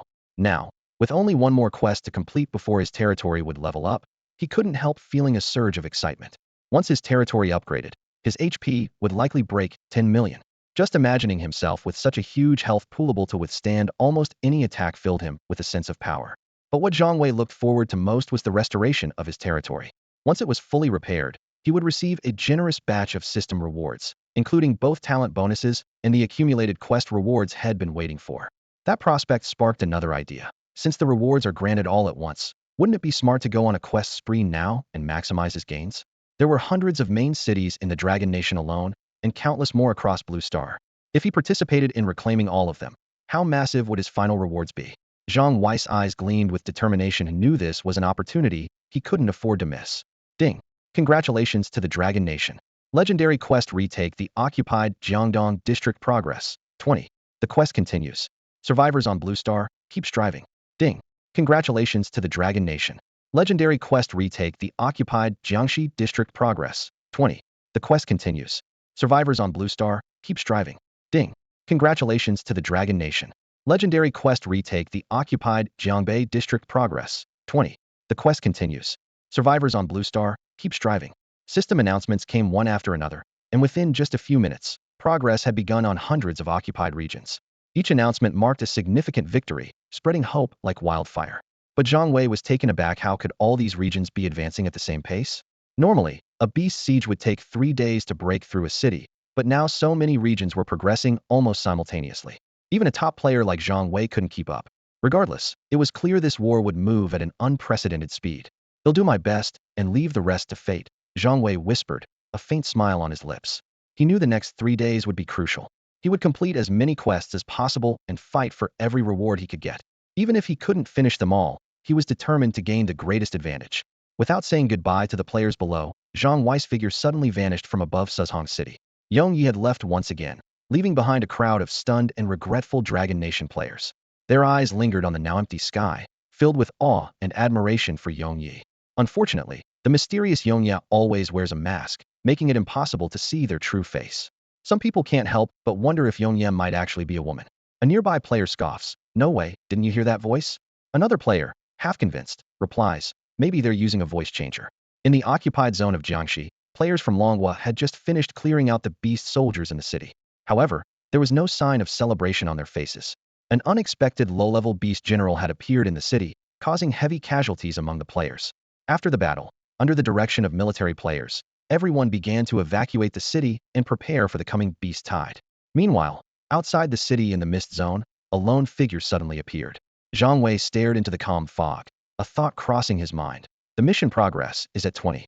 Next up is the beast tide, but why is it so quiet? He shook his head, pushing the thought aside. If you want come out, then I'll come in and find you myself. As soon as he finished speaking, Zhang Wei flew his sword deeper into the mist, summoning waves of parasite lords to follow him. Not long after, players in Jiangxi City began to file out, preparing for the beast tide. Yet, the mist remained eerily calm. What's going on? The players watched the mist with serious expressions. Weren't we told that entering the mist would trigger a beast siege? Even the military players were puzzled, as the situation didn't match the intel they had. Just as everyone was speculating, a system message suddenly popped up. "Ding, congratulations, Longhua. Legendary quest reclaimed, the Jiangxi occupied zone has reached 50 completion. Survivors on Blue Star, keep up the good work." Huh, what? The message left Longhua players completely stunned. They hadn't even fought any monsters yet. So how had the quest suddenly reached 50? The military players exchanged looks, a sudden thought flashing through their minds. Could it be Yongya is here? This guess struck many players at once, followed by a collective sense of realization. It turned out Yongya was leading everyone in a speed run through the occupied zone. Deep in the mist, a high-level beast general looked around in confusion. As it prepared to fight, its opponent, a black-feathered flying beast, suddenly unleashed a burst of power. Before the beast general could react, it was torn to shreds, its body landing atop a pile of beast soldier corpses. "Ding, congratulations, Longhua. Legendary quest reclaimed, the Jiangxi occupied zone has reached 70 completion. Survivors on Blue Star, keep up the good work." Seeing the progress, Zhang Wei smiled and glanced back toward the city. Just as I thought. A cold glint flashed in his eyes. Next up are the Lord-level beasts in the city. Before he finished speaking, Zhang Wei used a spatial jump and appeared in the city in an instant. A thunderous roar echoed through the city as a beast emerged in the city center. "Beast attack!" Longhua players cried out in alarm. "Fall back and defend." The military players immediately gave orders, directing everyone to return to the city. As players rushed back, a massive mid-level Lord beast appeared before Zhang Wei, fixing its gaze on him. Without hesitation, Zhang Wei blinked in front of the beast and threw a punch. Boom. "Ding, congratulations, Longhua. Legendary quest reclaimed, the Jiangxi occupied zone has reached 100 completion. Survivors on Blue Star, keep up the good work." The system rang out 6 times in a row, leaving the players who had just reached the outskirts of the city in shock. "Wait, that's it? We finished? We didn't even see the boss, and the quest is done?" Just then, the system's final notification sounded again. "Ding, congratulations, Jiangnan territory has been upgraded to advanced territory. Ding, you have received the advanced territory attribute bonus. Ding, quest rewards will be distributed after the main city is repaired. Ding, Blue Star has now opened hostile territories." Hostile territories? Zhang Wei felt a sense of unease. Sure enough, the next system message followed immediately. "Ding, killing survivors from hostile territories grants extra experience for leveling up. Ding, killing survivors from hostile territories grants a random attribute bonus. Ding, killing survivors from hostile territories has a high chance of dropping enemy equipment. Ding, killing survivors from hostile territories has a low chance of absorbing enemy talents and upgrading your own. Ding, killing survivors from hostile territories has a low chance of stealing their class, unlocking a second class." Ding. A crisp system notification sounded in the ears of every Blue Star player. Killing survivors from enemy territories gives you a low chance to receive an advanced class quest. This message instantly stirred up a huge commotion among the players. You can get such generous rewards just by killing players from rival territories? Isn't this basically encouraging us to turn on each other? Extra experience, random stat boosts, equipment, talents, secondary professions, and even class advancement. Why bother grinding monsters when killing people is so much faster? Debate erupted among the Blue Star players. Some were worried, but even more were itching to take action. It was a choice filled with both crisis and opportunity, either risk everything and fail, or seize the chance to rise above the rest. The Third World didn't directly force Blue Star players to kill each other, but instead dangled tempting rewards as bait. It was a blatant strategy, leaving the final decision in the hands of humanity. Zhang Wei watched all of this unfold in silence, sensing that chaos was about to descend on Blue Star. With such massive rewards on the line, it was inevitable that many would take their chances and start hunting their own kind. Still, given his current strength, he had no need to worry about being targeted. In fact, most players were probably praying not to run into him. At that moment, a major change occurred in Zhang Wei's territory. It was upgraded from intermediate to advanced. Territory, Jiangnan. Level, advanced territory. Owner, unknown. Eternal Night status, 60 repaired. The repair speed has increased so much. Zhang Wei was a bit surprised, guessing it was due to the influx of players into Jiangnan's main city. At this rate, the territory would be fully restored in 2 or 3 days. With the territory upgrade, Zhang Wei's attributes also received a significant boost. Player info. Class, Eternal Night Jester rank, Advanced Territory Lord. Level, 75. EXP, 3, 230, 0007, 500, 000. HPMP, 12, 150, 00012, 150, 000. Attributes, 20, 10020, 10020, 10020, 100. Attack, 55, 00055, 000. Defense, 25, 00025, 000. Skill list. Universal skill. Detection allows you to probe information on monsters up to 10 levels below your own. Exclusive skills. 1. Stage comedy copy and mimic the target's active skill, dealing 1999 random damage, up to 4 skills. 2. Poker acrobatics draw a random suit, gaining one of the following effects for 10 seconds. Hearts taunt, spades blind, diamonds interrupt, clubs slow. 60s cooldown. 3. Improv comedy restores HP over 10 seconds equal to skill damage dealt, 60s cooldown. 4. Jester stage within a 1000m area, damage randomly reduced by 1090. Looking at his HP breaking the 10 million mark, Zhang Wei couldn't help but smile in satisfaction. As for the system's announcement about hostile territories, humanity on Blue Star has yet to fully control many regions, so an all-out war still seems some way off. Moreover, with the introduction of the hostile territory system, it's no longer possible for national leaders to remain hidden as they once did. Since the emergence of the Third World, world leaders have become far more low-key, leaving ordinary players to the front lines, while the upper echelons mostly keep out of sight. For now, the priority is to reclaim the lost zones and accumulate rewards. After analyzing the current situation, Zhang Wei decided to continue following his original plan. The restoration of the territory was nearly complete, and all of Longwo's lost zones were opening up at the same time. He was determined to help as much as he could. With so many lost zones reclaimed and the establishment of the main city on the horizon, he couldn't help but look forward to the rewards that awaited him. In the Jiangdong Lost Zone, dense fog blanketed the area, and various summoned creatures filled every corner. Skeletons, goblins, undead, and savage beasts formed a defensive line that blocked the beast tide outside. Clearly, the military had devised different strategies for each district based on the players' professions. Here, summoner-type players were the absolute main force. Thousands of summoned creatures formed layer upon layer of defenses, giving those behind them a strong sense of security. Damage dealers unleashed their skills at will, while support players kept boosting the summoned creatures with buffs. Tank players, who were fighting hard in other zones, now found themselves with little to do here. However, summoning skills had long cooldowns, and once a summoned creature was defeated, it couldn't be replaced immediately. Without their summons, summoners became almost powerless, sometimes even less useful than the support classes. On the surface, things still seemed under control, but hidden dangers were starting to emerge. An anxious military player said, "Boss, our summons are dying too fast. This doesn't look good. If all the summoned creatures fell, the summoners would become mere spectators, and the situation would turn dangerously unstable. Tanks, get ready to move up," another military player said gravely. "Casualties are inevitable. Death will become routine. We'll have to get used to it." The military understood better than anyone what the arrival of hostile territories meant. From now on, humanity's survival would be threatened not just by monsters, but by their own kind as well. As the summoned creature's defensive line crumbled, waves of tank players moved forward, while the summoners who had lost their summons could only retreat, waiting for their skills to recharge. Soon, players began to fall one after another, the situation deteriorating rapidly as panic spread. Yet despite this, Longwo's players didn't retreat an inch. Fear is instinctive, but courage is humanity's anthem. Do you think Yongye will come to help us? At that moment, many players in the Jiangdong Lost Zone couldn't help but think of the legendary figure Yongye. Silently, countless people hoped that in this desperate situation, Yongye's arrival would turn the tide. In the Jiangbei district, the 7th Lost Zone, Zhang Wei smashed a mid-level lord to death with a single punch, then vanished from the battlefield using spatial teleportation. Down below, Longwo's players stared in shock at his disappearing figure. Even after he left, they couldn't help but look up in awe. Was this the true power of Yongye? That's insane, one player exclaimed. I wonder which lost zone Yongye will head to next. Maybe Jiangdong. After all, our districts are pretty close together. On the front lines of the Jiangdong occupied zone, Dragon Nation players were locked in a fierce stalemate against the relentless beast tide. Countless beast soldiers hurled themselves against the defenses, wave after wave, while the players' summoned creatures rejoined the battle as their abilities came off cooldown, providing some much-needed relief.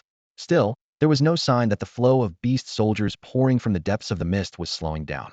Where's Yongye? Why isn't he here yet? A white-robed priest at the rear wiped sweat from his brow, his voice laced with anxiety. Don't count on it, sighed another player beside him. There are hundreds of occupied zones open across Dragon Nation right now. For all we know, Yongye could be fighting anywhere. Looks like we'll just have to hold the line ourselves. A flicker of pain crossed the priest's eyes. Another player asked, confused, why can't the higher-ups just clear these zones one at a time?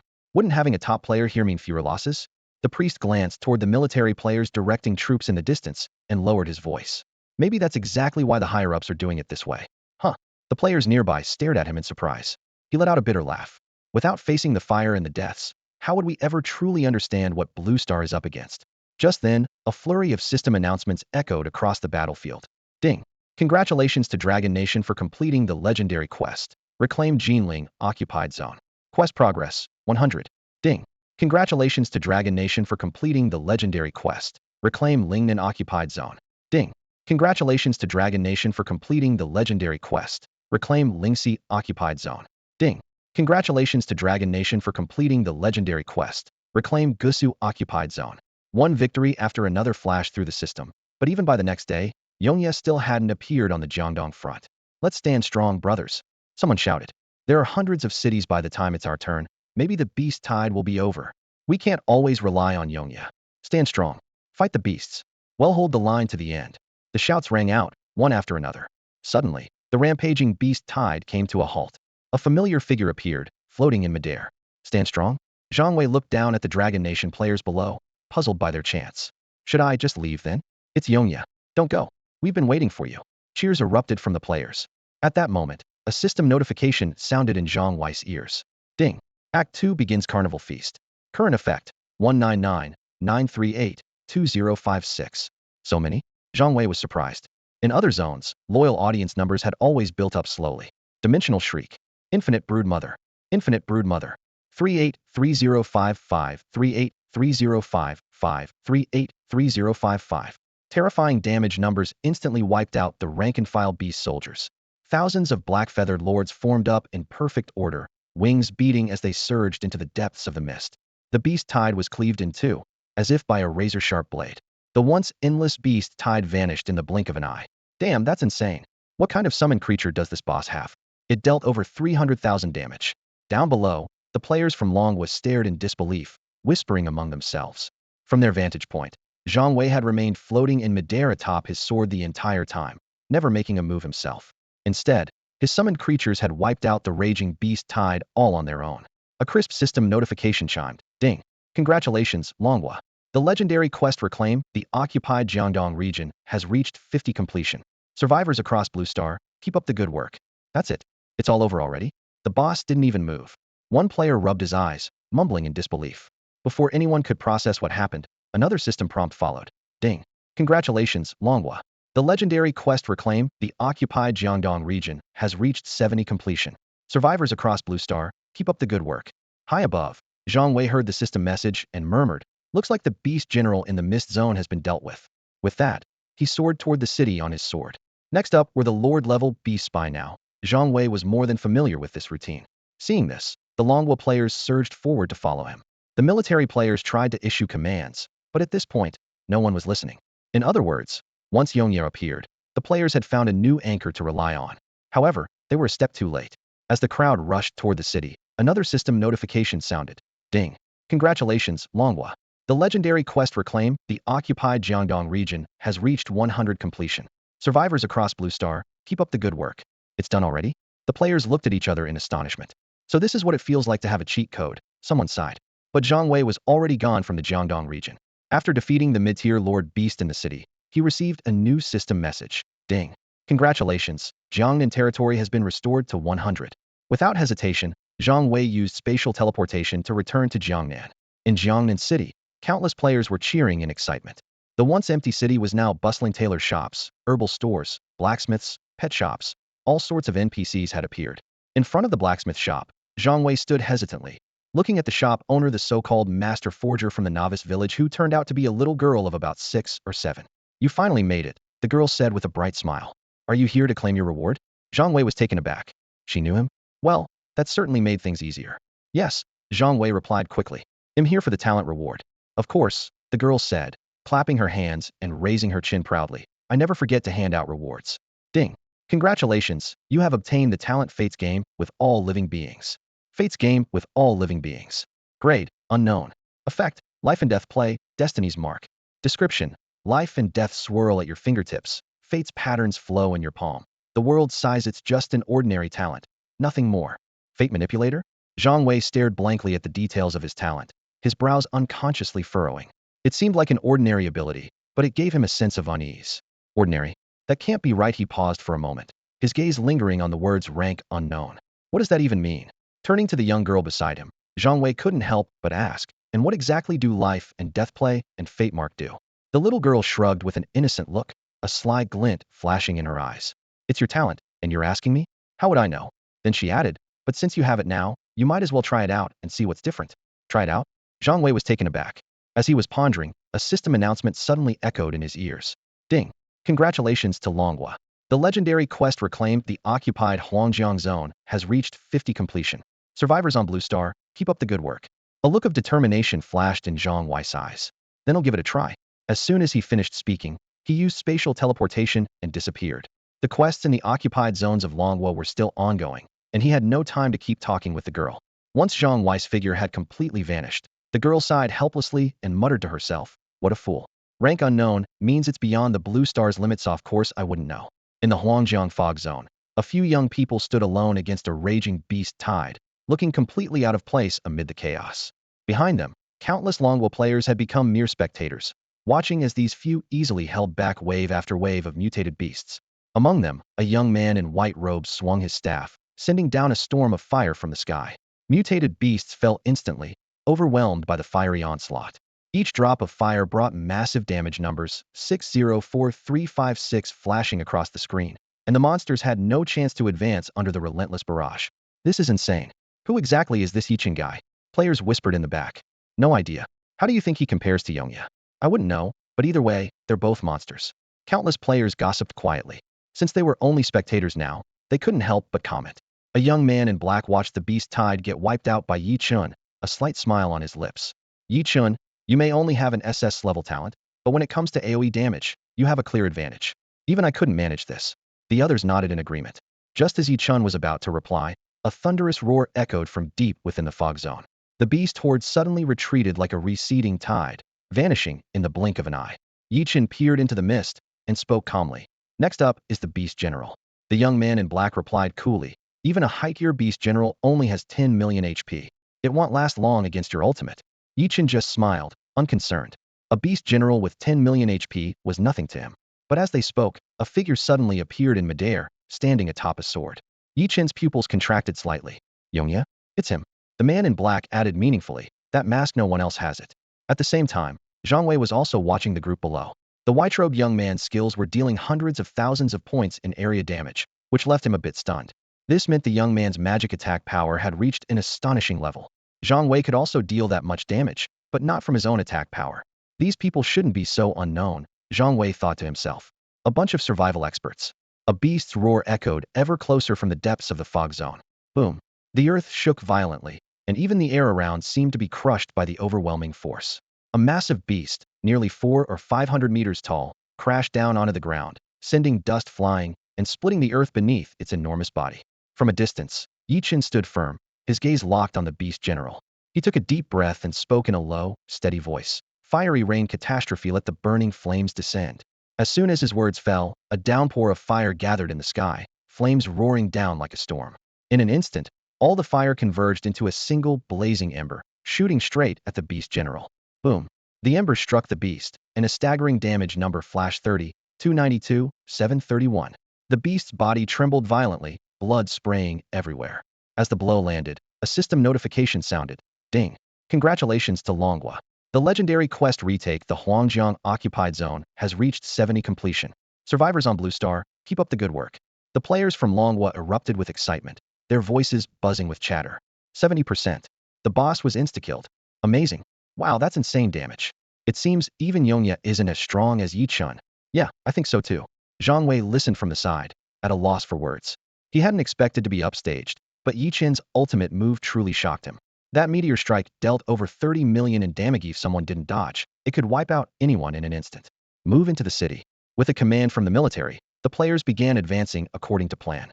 However, Zhang Wei stayed behind, curious to see just how deep these so-called kings of survival with their special talents and professions could hide their true strength. Now it's up to you guys, Yichun said with a hint of helplessness. I'm out of mana. Several young men in black exchanged glances and smiled wryly. Clearly, Yichun's move was also a challenge to Yongya. A lord-level beast? He'll handle it. Li Mu, one of the black-clad youths, spoke calmly and confidently. Li Mu, don't underestimate it, someone reminded him. Relax, Li Mu replied with ease. Let's show everyone that Longhua has more than just one Yongya. Inside the city, a massive four-legged beast looked down at the approaching Longhua players. Zhang Wei cast an identification spell, and a data window popped up before his eyes. Otis Lesser Lord. HP, 60. Attack, 20 million. Skills, 1. Phase Barrier 2. Rend 3. Barrier 4. Nirvana Rebirth. A Lesser Lord, doesn't seem that tough, Zhang Wei muttered, his eyes focusing on Li Mu. He was curious to see how these youths would handle the monster. Li Mu strode toward Otis, his long blade gleaming coldly, each step steady and unyielding. Without hesitation, he drew his blade and called out sharply, slash. Before his voice faded, the blade swept out like lightning, targeting Otis. 82,345. The surrounding players stared in disbelief as the number appeared. Huh, that's not much damage. But Li Mu wasn't phased. He swung again, slash. The second strike was even more forceful. 164,324. 328,345. Zhang Wei narrowed his eyes, noticing something odd. Is the damage doubling each time? The third attack exploded like a gale. 656,690. 1,303,290. Otis seemed startled by the ferocity of the attack and suddenly swiped at Li Mu with a massive claw, the force creating a gust of wind. Roar! A cold glint flashed in Li Mu's eyes as a shield materialized in front of him, glowing faintly as it absorbed Otis' deadly blow. Interesting, Zhang Wei thought, eyes lighting up. Li Mu's attacks seemed to be converting into shield energy. At this rate, Otis might not even be able to break through Li Mu's defense. But to Zhang Wei's surprise, Otis didn't continue attacking Li Mu. Instead, it suddenly turned and charged toward the ranks of Longhua players. Oh no, the players panicked. The boss is charging at us. If it reaches us, we're done for. Li Mu grew anxious, slashing desperately, but Otis ignored him completely, leaving him frustrated and helpless. Just as Otis was about to crash into the front line, where the shield-bearing player's face had gone pale and the formation was on the verge of collapse, a figure suddenly appeared in front of Otis. Dimensional scream. With a piercing cry, Otis' massive body froze, as if immobilized. The entire battlefield fell silent. Wait, what's that? It's Yongya. He's frozen the boss. The players shouted in awe. Just that move alone, Yongyi's still a force to be reckoned with. Ding Act 2 begins, the Grand Carnival. Zhang Wei paused, hearing the system prompt, and couldn't help but sigh. Such a dominant play, and only 80,000 loyal viewers tune in? These young guys are really stealing the show. Then, another system message rang out. Ding. Talent Fate Mark First Layer activated. The number of loyal viewers increases the skill's maximum damage cap. Current effect, 183,055. Ding. Skill damage can permanently stack with the number of loyal viewers. No upper limit. At this point, even Zhang Wei was left in awe of these young players. Not only were they powerful, but their unique talents were extraordinary. The future of Longhua would surely have more legends than just Yongya. A system notification chimed in Zhang Wei's ear, causing his pupils to contract sharply. Loyal viewers couldn't be stacked by the same person, but the total number of loyal viewers could keep increasing, endlessly raising his damage cap without any restrictions. What surprised him even more was that this was just the effect of the first layer of the Fate Mark. If there was a first layer, there had to be a second and a third. As he pondered this, the 5-second control duration ended. The Lesser Lord Otis suddenly regained his movement, letting out a thunderous roar before swinging his massive claw at Zhang Wei. Quiet, Zhang Wei said calmly.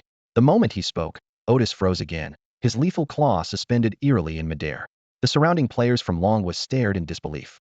Discussions broke out everywhere. Damn, what did Yongya just do? Is this some kind of reality-bending speech? Nonsense, it's obviously a stunt skill.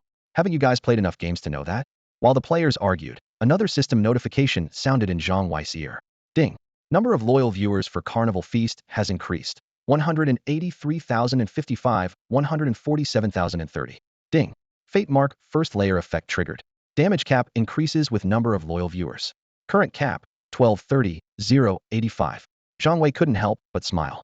In just a few moments, his skill damage cap had skyrocketed from 999 to 230,000. If this really had no upper limit, he did some quick calculations. There were nearly 800 million players in the third world adventure zone of Longhua alone if all of them became his loyal viewers. His smile drew even more curious looks. Why is Yongya smiling at the boss like that? That's not a silly grin, that's the confidence of a true master. Exactly. If you're so good, let's see you smile like that. Meanwhile, Yi Chun, Li Mu, and the others watched Zhang Wei's odd behavior, puzzled. Li Mu hesitated no longer and slashed at Otis, a damage number of 5,235,466 flashing above the boss. With just a few strikes, the Lesser Lord, who had 20 million HP, was already on the verge of death. But just then, Otis broke free from the control, glanced fearfully at Zhang Wei, and summoned a translucent barrier around himself. Everyone immediately used their detection skills. Lesser Territory Barrier, HP, 1 billion, Defense, 20002000. Details, Lesser Lord Otis Territory Barrier. Otis cannot be harmed until the barrier has been broken. Zhang Wei watched with a strange expression. This boss was actually using the territory barrier to protect itself? Li Mu's face darkened.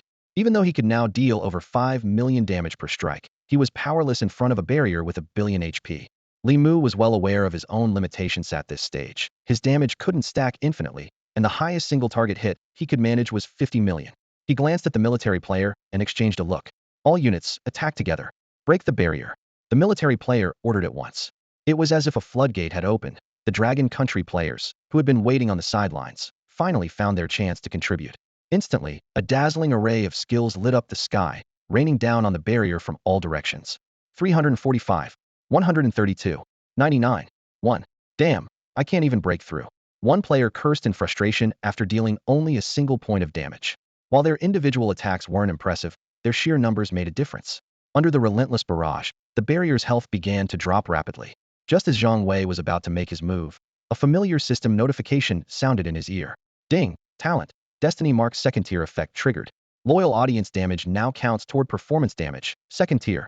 The prompt made Zhang Wei happy at first, then puzzled. Counts toward performance damage? What's the point of that? Could it be echo of the finale? He muttered under his breath. With the barrier's health nearly depleted, Zhang Wei seized the moment, dashed forward, and landed a powerful punch. 602-432-345. With a harsh cracking sound, the barrier shattered instantly. Wait, was that 600 million damage? That's unbelievable. Huh, where did Yongye go? After confirming his hunch, Zhang Wei didn't linger and left the city right away. With those young players present, the weakened boss wouldn't be a problem. Although he had figured out the first two effects of Destiny Mark and remained curious about the others, especially the untriggered life and death Acthe, had a more pressing concern. Where had all the accumulated rewards gone? They were supposed to be distributed once the main city was rebuilt, and now that the Jiangnan territory was fully restored, there was still no sign of them. In the center of Huangjiang, even though Zhang Wei had already left, the players from Longhua were still basking in the joy of victory. As the barrier shattered, a young man in a blue robe stepped out from the crowd, facing the weakened boss. With a gentle wave of his hand, a dazzling array of swords formed in the air. Thousands of blades shot forth, each carrying a terrifying damage value of over 1 million. The system displayed jaw-dropping numbers: 1,02,444, 1,034,442. Within just a few breaths, the bloodied lord was completely obliterated by the overwhelming sword formation. Ding! The system chimed twice in quick succession. Congratulations to Longhua. The legendary quest retake, the fallen Huangjiang district, has reached 100 completion. Survivors on other continents, keep up the good work. These guys are monsters, one player muttered in the crowd. Yi Chin's AoE goes up to hundreds of thousands. Li Mu's blade aura doubles that. And now this blue-robed kid is breaking the 1,000,000 mark. The strength of these three is way beyond what ordinary players can imagine. But the scariest is still Yanjion Punch, and he deals 600 million damage. That's just inhuman. Damn, compared to them, we're nothing. Li Mu sheathed his long blade and walked over to the group. Watching the sword formation slowly dissipate, he sincerely praised, Wang Teng, among us, you're the strongest. But Wang Teng showed no sign of pride. He simply replied, there's still a big gap between us and Yongya. At his words, Yi Chun, Li Mu, and the others grew serious. Indeed, Yongya's astonishing 600 million damage was a height none of them could hope to reach. Just then, the system announced 3 more messages. Ding. Congratulations to Longhua. The legendary quest retake, the fallen Zhejiang district, has reached 50 completion. Ding. Congratulations to Longhua. The legendary quest retake, the fallen Qingping district, has reached 50 completion. Ding. Congratulations to Longhua. The legendary quest retake, the fallen Nanli district, has reached 50 completion. The other districts are making good progress, too. Yichen commented as he listened to the announcements. Let's go, Wang Tung said simply. Set up a teleportation array, we're heading to the next fallen district. Meanwhile, in the Jiangnan territory, Zhang Wei was focused on examining 2 new pieces of equipment. He had just acquired a pair of boots and an accessory. Both rewards had exchanged for with accumulated quest points. The boots were a unique item, Ember Dance boots. Level, no tier restriction. Unique attribute, stage comedy clowns can mimic and copy one skill. Effect, after triggering one-time echo damage from curtain call, the wearer automatically enters Ember Dance state for 10 seconds. During this state, each attack triggers echo damage for 100 of its value. Description, in the scorched traces left by the final curtain, sparks still dance madly in the audience's eyes, and you and I are both accomplices in reigniting those flames. Amazing. Zhang Wei couldn't help but exclaim. The effect of this unique gear was simply astonishing. It allowed the curtain call's echo damage to last a full 10 seconds, and his total output during this window would depend solely on how many attacks he could land. But when his gaze fell on the accessory, his shock only deepened. Stars accessory. Tier 1. Attribute, 500 lifespan. Effect, immune to spatial radiation erosion, can draw energy from the cosmos. Zhang Wei stared intently at the starry ornament, his eyes fixed on the newly appeared attribute. Lifespan. Quickly, he opened his status panel, and, sure enough, there was a new line among his stats. Player attributes. Class, Eternal Knight. Rank, Jester. Level, Advanced Lord of the Territory. Lifespan, 613. Wealth, 3.8 million blue star coins. Experience, 1.23 m, 7.5 m. HPMP, 12.15 m, 12.15 m. For main stats, 20, 10020, 10020, 10020, 100. Dual attack, 55, 00055, 000. Dual defense, 25, 00025, 000. Skills, omitted. 613 years of lifespan. Zhang Wei murmured, his thoughts drifting to the cosmic wanderer mentioned in his title description. Did this mean he now had the ability to leave Blue Star? As the very first person to achieve this, he had no point of reference. Everything would have to be figured out on his own. Lost in thought, he was suddenly interrupted by a system notification. Ding. Congratulations, Lord of the Territory, Eternal Knight. You have received 344,720 Blue Star coins in territory earnings. The amount caught Zhang Wei off guard. As the main currency of the Third World's main city, he had just exchanged materials from slaying beasts for 3.8 million Blue Star coins. Now his territory earnings alone had reached nearly 350,000, about a tenth of his total wealth. With these funds, he could further develop the main city. However, his top priority was dealing with the crisis in the fallen zones of various countries. The Third World had just announced the rate of territorial collapse worldwide, with over 50 of Dragon Country's regions already affected. Once teleportation arrays were established, players would be able to provide targeted assistance, which would greatly accelerate progress in these areas. Since awakening his Fate Manipulator talent, Zhang Wei's skill damage range had increased to 1230, 085, and loyal viewers could permanently raise his skill cap. Right now, the most important thing was to use the Fallen Zone missions to keep pushing that limit higher. Just as he was about to leave Jiangnan City, a familiar female voice called out behind him, Zhang Wei, is that you? The moment he turned and saw Lu Ruyan, Zhang Wei's expression instantly turned cold. Before she could finish asking how had been lately, he walked away without looking back. Lu Ruyan stood frozen, the joy on her face quickly replaced by bitterness. She never expected the man who once cared for her so deeply to be so indifferent now. She had imagined countless ways they might meet again, but never like this. Watching Zhang Wei's figure disappear into the distance, Lu Ruyan didn't try to follow. She knew that acting impulsively now would only make things worse, especially since she suspected Zhang Wei was Eternal Knight. I was too impulsive on our wedding day. I shouldn't have gone to the dressing room with Wang Yan. She whispered, then added, but I wasn't wrong. In times like these, a woman like me has to rely on someone strong to survive. Her brow furrowed as she muttered, and yet, he can't even be a little more broad-minded. This small episode involving Lu Ruyan didn't have much impact on Zhang Wei, but it left a deep impression on her. Zhang Wei knew in his heart that he would eventually cross paths with Lu Ruyan and even Wang Yan again, since they all lived in Jiangnan City. Besides, Zhang Wei was all too familiar with Wang Yan's character.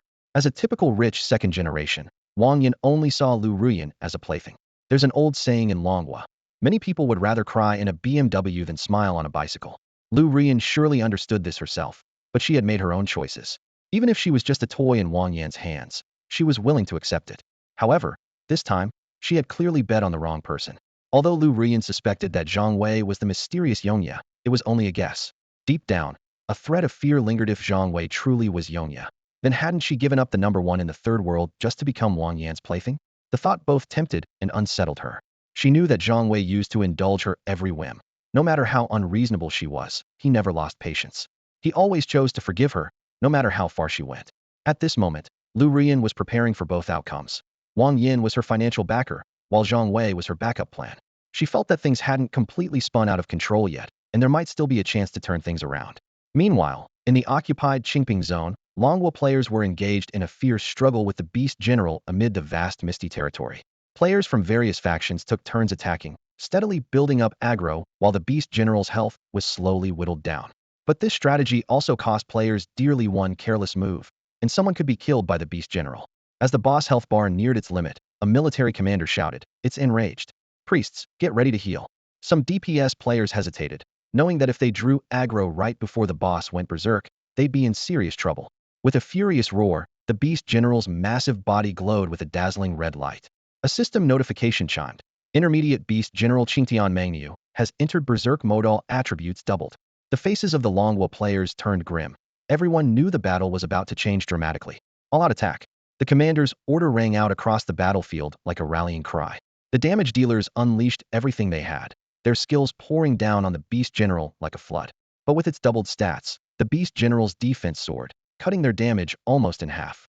With a thunderous crash, the Beast General broke through the defensive line and charged straight for the mages in the back.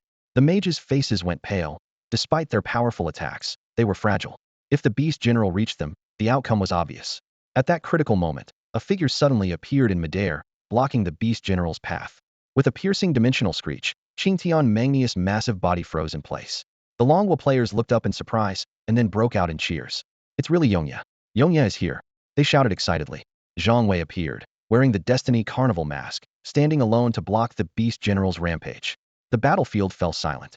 The system notification sounded again. Act 2 begins. Carnival Feast effect activated. 123008-518-2056. Then, the first layer of his Destiny Mark talent triggered, increasing the damage cap as the number of loyal spectators grew. Beneath the mask, a faint smile played at Zhang Wei's lips.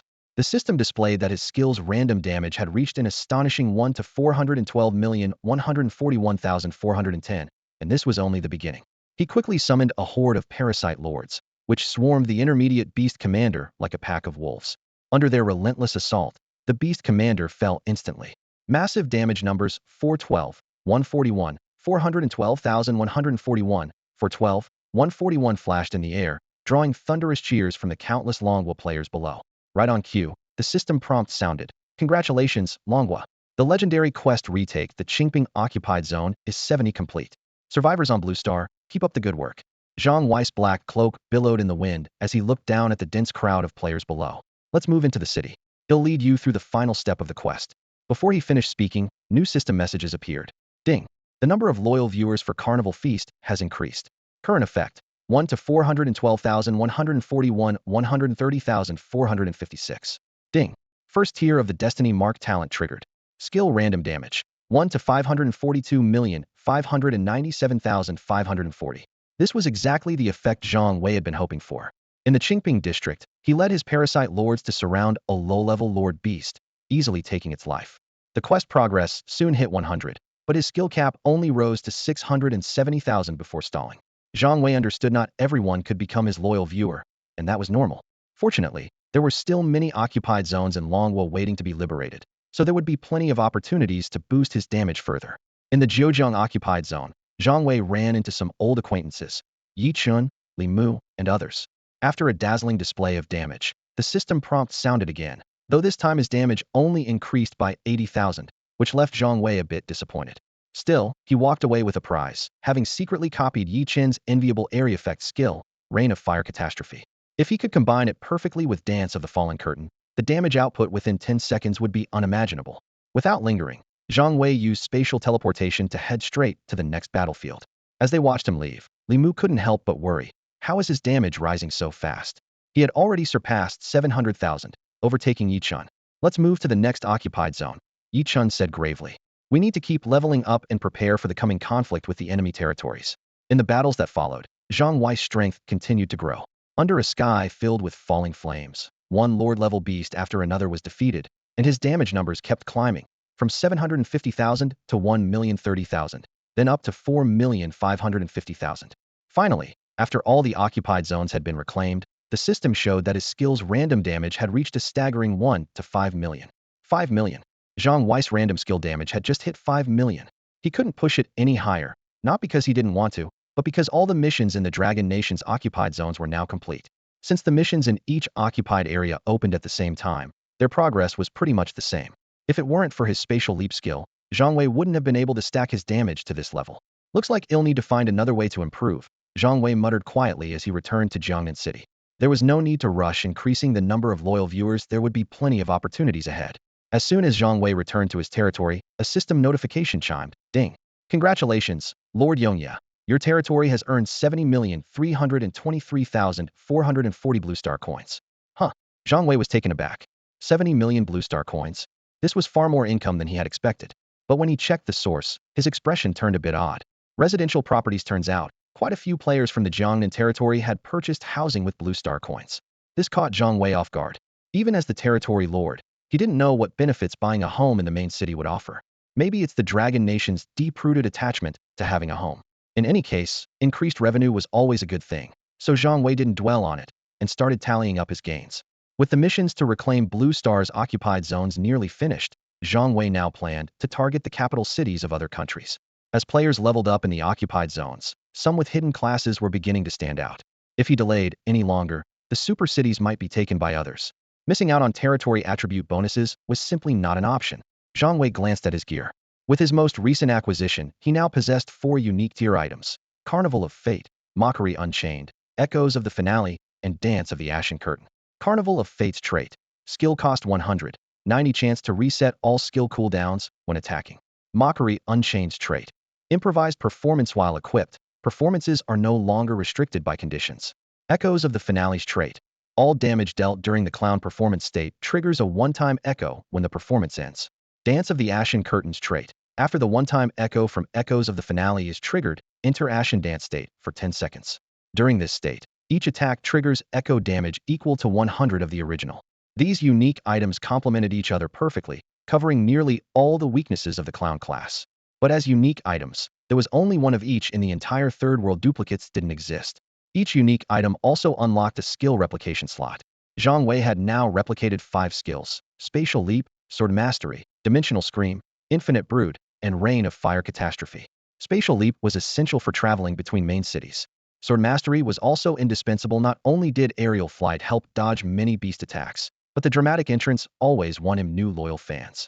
Dimensional Scream was an area control skill. While it only lasted 5 seconds, in Zhang Wei's hands where cooldowns were almost non-existent, it became an unstoppable crowd control tool.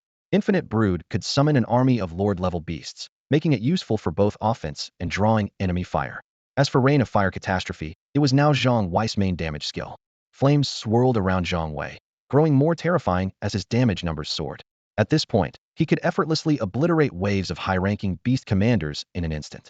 After accumulating enough damage, the destructive power of his Rain of Fire skill became unimaginable.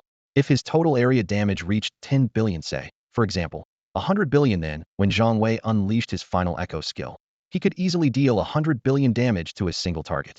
But even that wasn't the most frightening part. The real climax came with the effect of Dance of Ashes. After using Final Echo, Zhang Wei would enter a 10-second Ashen Dance state. During this time, every attack triggered 100 echo damage.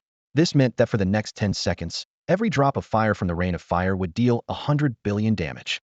Combined with the massive area coverage of the skill, Zhang Wei could instantly turn the entire battlefield to scorched earth, leaving nothing alive. Zhang Wei had 5 core skills, each with its own purpose, and he was extremely satisfied with their synergy. He decided without hesitation to keep them all unchanged. His next focus was on his own stats. As a Jester of the Eternal Night class, Zhang Wei had reached level 75. His health stood at 12.15 million, with an equal mana pool, but he knew this was only impressive on the surface. His 4 main attributes had reached 20,100 each, while both his attack and defense stats were equally impressive, each at 55,000. Among his general skills, detection allowed Zhang Wei to see information on monsters up to 10 levels higher than himself. As a jester, he had two exclusive skills, stage comedy and poker acrobatics. Stage comedy let him mimic any target's active skill, even dealing random damage between 1 and 5 million. Poker acrobatics gave him different effects based on the suit drawn. Hearts would taunt enemies, spades would blind them, diamonds would interrupt their skills, and clubs would slow them. Each use required a 60-second cooldown. Another important skill was improv comedy, which could restore a large portion of his health equal to the skill's damage value, lasting 10 seconds with a 60-second cooldown. Jester's stage was even more protective, drastically reducing damage Zhang Wei received within a 1,000 by 1,000 meter area, though damage reduction scaled from 10 to 90. Despite these powerful skills, Zhang Wei realized he had a critical weakness, his health. While 12.15 million HP seemed substantial, it was fragile against high-damage enemies. After witnessing the staggering damage dealt by Yi Chun, Li Mu, and Wang Tong, Zhang Wei understood he was at risk of being instantly killed. Even with Jester's stage reducing damage by 90 effectively, giving him 120 million HP, these skills' limited range left him feeling exposed. Examining his gear, Zhang Wei noticed a problem. While his equipment greatly enhanced his core stats, it offered almost no bonus to his health. The only strength of his gear was the massive boost to his attributes, but none of it increased his HP. This made Zhang Wei reflect. If he could equip level 75 legendary armor, his health would rise dramatically, giving him greater security for the battles ahead. He then turned his attention to the Fate's Play talent. This talent provided two crucial skills: Life and Death Act, and Fate Mark. Currently, he had activated 2 layers of Fate Mark. The first increased the number of loyal spectators, raising his skill damage cap. The second only took effect in group battles, where all spectator damage counted toward performance damage, greatly boosting his skill's burst potential.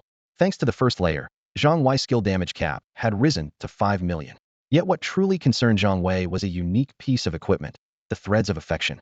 He had obtained it back in the starter village, and it had a special property. When his health dropped below 5, it triggered a special bond, making him immune to all attacks for the next 5 seconds, with a cooldown of 1 hour. For Zhang Wei, this was a life-saving artifact, often helping him turn the tide at critical moments. With these thoughts in mind, Zhang Wei finally made his decision. He activated his teleportation skill and quickly left the Jiangnan territory. He knew that his current strength and equipment were enough to face the challenges ahead, but the opportunities before him were simply too tempting to resist. A figure suddenly appeared in the sky above the occupied zone of Tokyo, standing upright on a flying sword. From his vantage point, the dense ranks of beast soldiers and roaming beast generals below looked insignificant and fragile. "I'll start with you," Zhang Wei muttered, staring at the mass of beast soldiers below. With a gesture, a rain of fire poured down from the sky. Damage numbers 500, 500, 500 flashed continuously above the level 20 and 30 beast soldiers as the flaming catastrophe swept over them, erasing every creature in its path in an instant. "A bit of a waste," Zhang Wei murmured quietly. The first wave of his area effect spell wiped out every target, leaving the rest of the firestorm to fall harmlessly onto empty ground. As he soared through the city on his sword, Zhang Wei unleashed firestorm after firestorm, turning entire districts into blazing infernos. Regular beast soldiers were incinerated the moment they touched the flames, and even the beast generals with millions of health points could withstand, at most, 2 waves before being completely obliterated.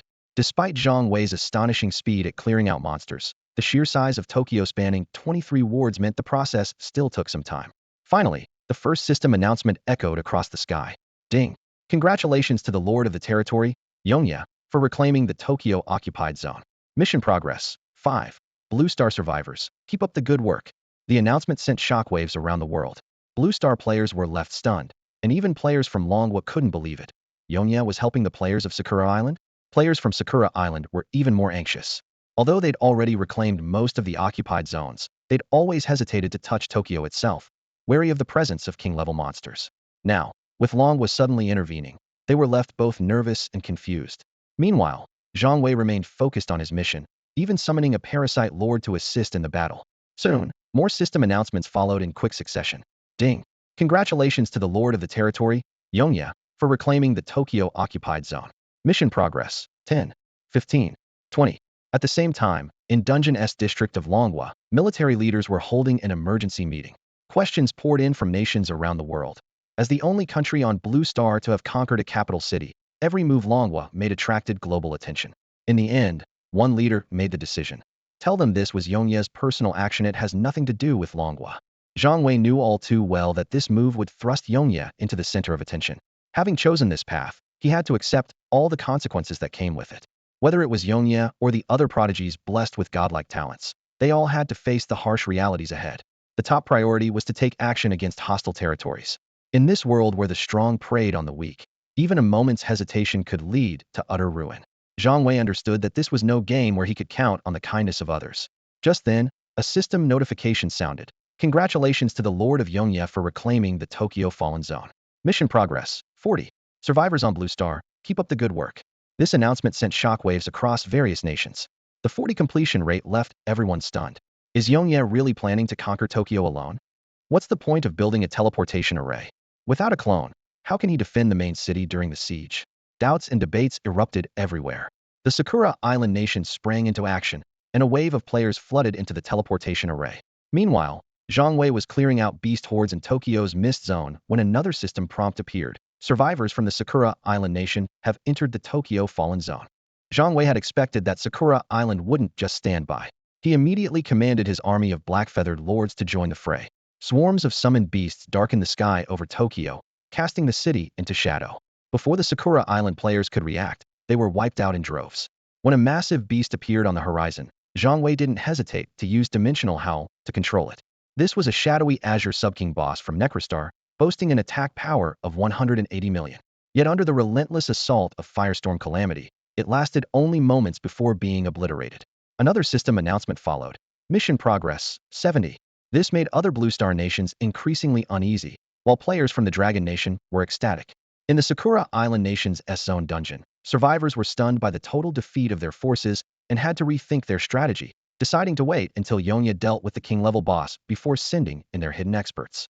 Finally, Zhang Wei confronted the sky-rending monarch, a behemoth over 2,000 meters long. With a single dusk echo, he dealt uncountable damage. The system promptly announced him as the new Lord of Tokyo. Yet at that very moment, a flood of players suddenly appeared in Tokyo's urban district. The corners of Zhang Wei's mouth lifted. This was exactly what he had been waiting for. As he was about to designate Tokyo as a hostile territory, faced with provocations from the Sakura Island Nation's military players, he acted without hesitation. Twilight Dance. Firestorm Calamity. 10 seconds of dusk echoes, area damage. System notifications came one after another. Defeating hostile survivors granted attribute bonuses, and repeated prompts appeared about attempts to strip away classes and talents. The battle raged on. How terrifying is the Firestorm disaster empowered by Curtain of Ashes dance? Wave after wave of players from Sakura Island had just arrived through the teleportation array. Before they could even steady themselves, a flood of damage numbers began erupting over their heads, surging in like a tidal wave so dense they nearly covered half the screen. 5,000, 5,000, 8,000. Zhang Wei couldn't even keep count. Not that he had the mind to. System notifications were ringing non-stop in his ears. Ding. Congratulations, Territory Lord Yongye has received double territory bonus effects. HPMP 10 million, all stats 15,000. In an instant, Zhang Wei's max HP soared past 10 million, and his core stats skyrocketed beyond 40,000. Even more terrifying, every time he killed a Sakura Island player, his stats increased by another point. With every scream and every flash of white light on the battlefield, he kept evolving. What puzzled Zhang Wei, though, was that despite killing many SS tier players, some, even with god-level talents, his own yet upgraded talent, showed no sign of advancement. Well then, keep killing. Zhang Wei's eyes went cold, a sharp glint flashing beneath his gaze. He didn't believe that with enough kills, his talent wouldn't advance. Besides, enemies were still pouring in through the teleporters like moths to a flame, throwing themselves at him. As Zhang Wei tore through his enemies, the system kept pushing out announcements. Ding. Blue Star's Jiangnan and Tokyo are now enemy territories. Ding. The Jiangnan-Tokyo enemy territory teleportation array is now active. Ding. Defeating enemy territory survivors grants extra bonuses. The announcements hit the Blue Star player community like a bombshell. Everyone was stunned by the sudden turn of events. In a flash, the situation had flipped. Yongye had just taken Tokyo, and now the newly won territory was the enemy's. No one felt this more than the players from Dragon Country and Sakura Island. The benefits of enemy territories were well known. Bonus XP, random stat boosts, higher equipment drop rates, talent upgrades. Unlocking second classes each was a huge incentive. But until now, all the major factions had exercised restraint. No one wanted to break the fragile balance, knowing that doing so could make them everyone's target. But now, Zhang Wei had made the first move. The public channel in Jiangnan City instantly exploded. Holy crap, we can take on Tokyo now? Guys, let's team up for a raid. Open up the clan roster. This is our shot at making history. Are you kidding? Jiangnan doesn't have the numbers Tokyo's packed with top-tier players. Isn't Yongye being reckless this time? Voices clamored everywhere. Most players, their genes awakened and fighting spirit boiling, were itching to jump in. Still, a few remained pessimistic. Tokyo, after all, had been a super city, with population, gear, and talent reserves far beyond Jiangnan's. In the midst of the debate, another system announcement dropped. Ding! Jiangnan and Tokyo are now engaged in an enemy territory battle. Real-time territory livestream is now active. As soon as the announcement finished, a massive light screen appeared above Jiangnan City, broadcasting a live feed of Tokyo's battlefield.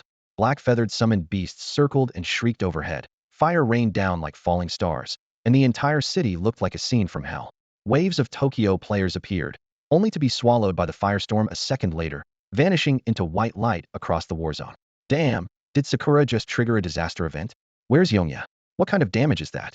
In the feed, damage numbers poured off the Tokyo players like a waterfall. 5,000, 10,000, 999,999, and that was with the system's broadcast delay. If you'd watched in the first 10 seconds after Curtain of Ashes dance was activated, the carnage would have been even more staggering. The real-time feed between the two territories took even Zhang Wei by surprise. Had only planned to rack up some stats, but with this enemy battle, had shaken the entire Blue Star world. The system's notifications still hadn't stopped, and his stats kept climbing. Standing at the heart of the flames, Zhang Wei's expression was cold and sharp as a blade. His silhouette, backlit by fire, looked every bit like a war god reborn from the ashes. Hovering in midair, Zhang Wei stood atop his sword, surrounded by a dense swarm of black feather lords that formed a curtain of darkness around him. Concealed skillfully among his summoned beasts, he gazed down at the battlefield from above. Below, the players from Sakura Island who had narrowly escaped the rain of fire began to rally a counterattack. Countless ranged skills streaked through the air like shooting stars, only to be blocked by the black feather lords. Even when an attack managed to break through the defenses and hit Zhang Wei, it inflicted just a single point of forced damage, a testament to the terrifying power of over 20,000 points in both physical and magical defense. Only a handful of players with hidden classes or unique talents could pierce his defenses, but Zhang Wei's improvisational healing quickly restored his health. Suddenly, a system notification rang out. Act 2 begins the Grand Carnival. Another message followed. Talent Destiny Mark First Layer activated. Damage cap increases with the number of loyal spectators.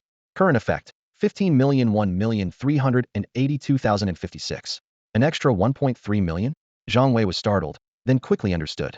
The third world had enabled video streaming between two territories, granting him a bonus from the loyal spectators in Jiangnan. Although the broadcast was limited to just two territories, the boost was substantial. He couldn't help but think if this stream was opened up to the entire Dragon Nation faction, his power would skyrocket. Players in Jiangnan City were left speechless. This wasn't a territorial battle, Anna Maria, it was a one-sided massacre. With Eternal Night floating high above, melee classes couldn't even reach him and were reduced to cannon fodder. Damn, this is broken. He's casually dealing over 6 million damage. How is that even possible? I almost feel sorry for those Sakura players. The players in Jiangnan's main city were so excited that they forgot to loot, completely absorbed in watching this display of overwhelming power. Despite the lopsided situation, Zhang Wei remained cautious. He continuously unleashed stacking skills, pushing the power of the Firestorm Calamity to its limit. In his eyes, there was always a chance that an enemy with a rare talent could appear. Had to maintain his advantage and press the attack relentlessly. In truth, there were indeed some players with hidden classes and special talents lurking in Tokyo, but before they could make a move, they were overwhelmed by the rain of fire. A system announcement promptly appeared. Territory Lord Eternal Night has slain 50,000 enemy survivors.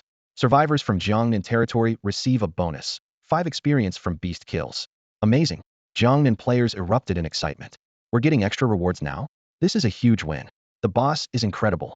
At that moment, an enraged roar echoed from Sakura Island's underground S district. Counterattack now? Set Jiangnan territory as a hostile enemy. If Dragon Nation wants to distance themselves, then well, declare war on Jiangnan. Moments later, a series of system notifications appeared. Territory of Nagoya has declared Jiangnan territory as an enemy. Territory of Osaka has declared Jiangnan territory as an enemy. Territory of Fukuoka has declared Jiangnan territory as an enemy. The cheers in Jiangnan City fell instantly silent. A series of system notifications flashed across the screens of players in Jiangnan. More than a dozen territories from the Sakura Island nation had simultaneously declared Jiangnan an enemy. The sudden turn of events felt like a plunge into icy water for Jiangnan's players. They had barely finished celebrating the collective buffs they'd just received before finding themselves the target of a massive assault. Chaos erupted in the city. While Jiangnan's players weren't cowards, They understood the gravity of the situation. Being attacked by so many territories at once was no small matter. Most made quick decisions. Let's log off and lay low for a while. Yeah, let's hide out in the dungeon for now. Still, a small group chose to stay and fight. Their eyes gleamed at the tempting kill rewards displayed in the system prompts. More importantly, they'd witnessed Yongya's dominance in Tokyo firsthand, and that sight filled them with anticipation for the coming battle. As long as Yongya's here, what's there to be afraid of? If I take down one, I break even. If I take down two, I'm ahead. Meanwhile, in Tokyo, Zhang Wei frowned as he considered Sakura Island's latest move. It was obvious they were trying to force him to retreat and defend by threatening Jiangnan directly. But to go back and defend? Out of the question. If he did, he'd lose the initiative. Sakura Island could either attack immediately or bide their time, leaving Jiangnan at a disadvantage. If the territory couldn't be held, then it was time to turn the tables. Zhang Wei decisively issued a lord's command. I'm heading to Nagoya. Anyone who's not afraid, teleport over. The announcement sent shockwaves through Jiangnan's city chat. Yongya isn't defending? He's going on the offensive? Damn, let's do this. They'll be cheering for you from the dungeon. That's over a dozen territories. This is risky. While Jiangnan's players made their choices, a large number of Sakura Island players had already begun attacking Jiangnan's territory barrier. At the same time, Zhang Wei appeared outside the Nagoya territory, facing a barrier with 2,000 defense and 1 billion health points. Without hesitation, he unleashed Rain of Fire and began summoning the Parasitic Lord. Fiery meteors rained down, each strike dealing over 6.4 million damage to the barrier. Its health plummeted at a pace visible to the naked eye. It's Yongya from Dragon Country. He didn't go back to defend. Panic spread among the Sakura Island players in Nagoya. Some had already teleported to attack Jiangnan, leaving those who remained scrambling to react. With a thunderous crash, the barrier shattered before they could even respond.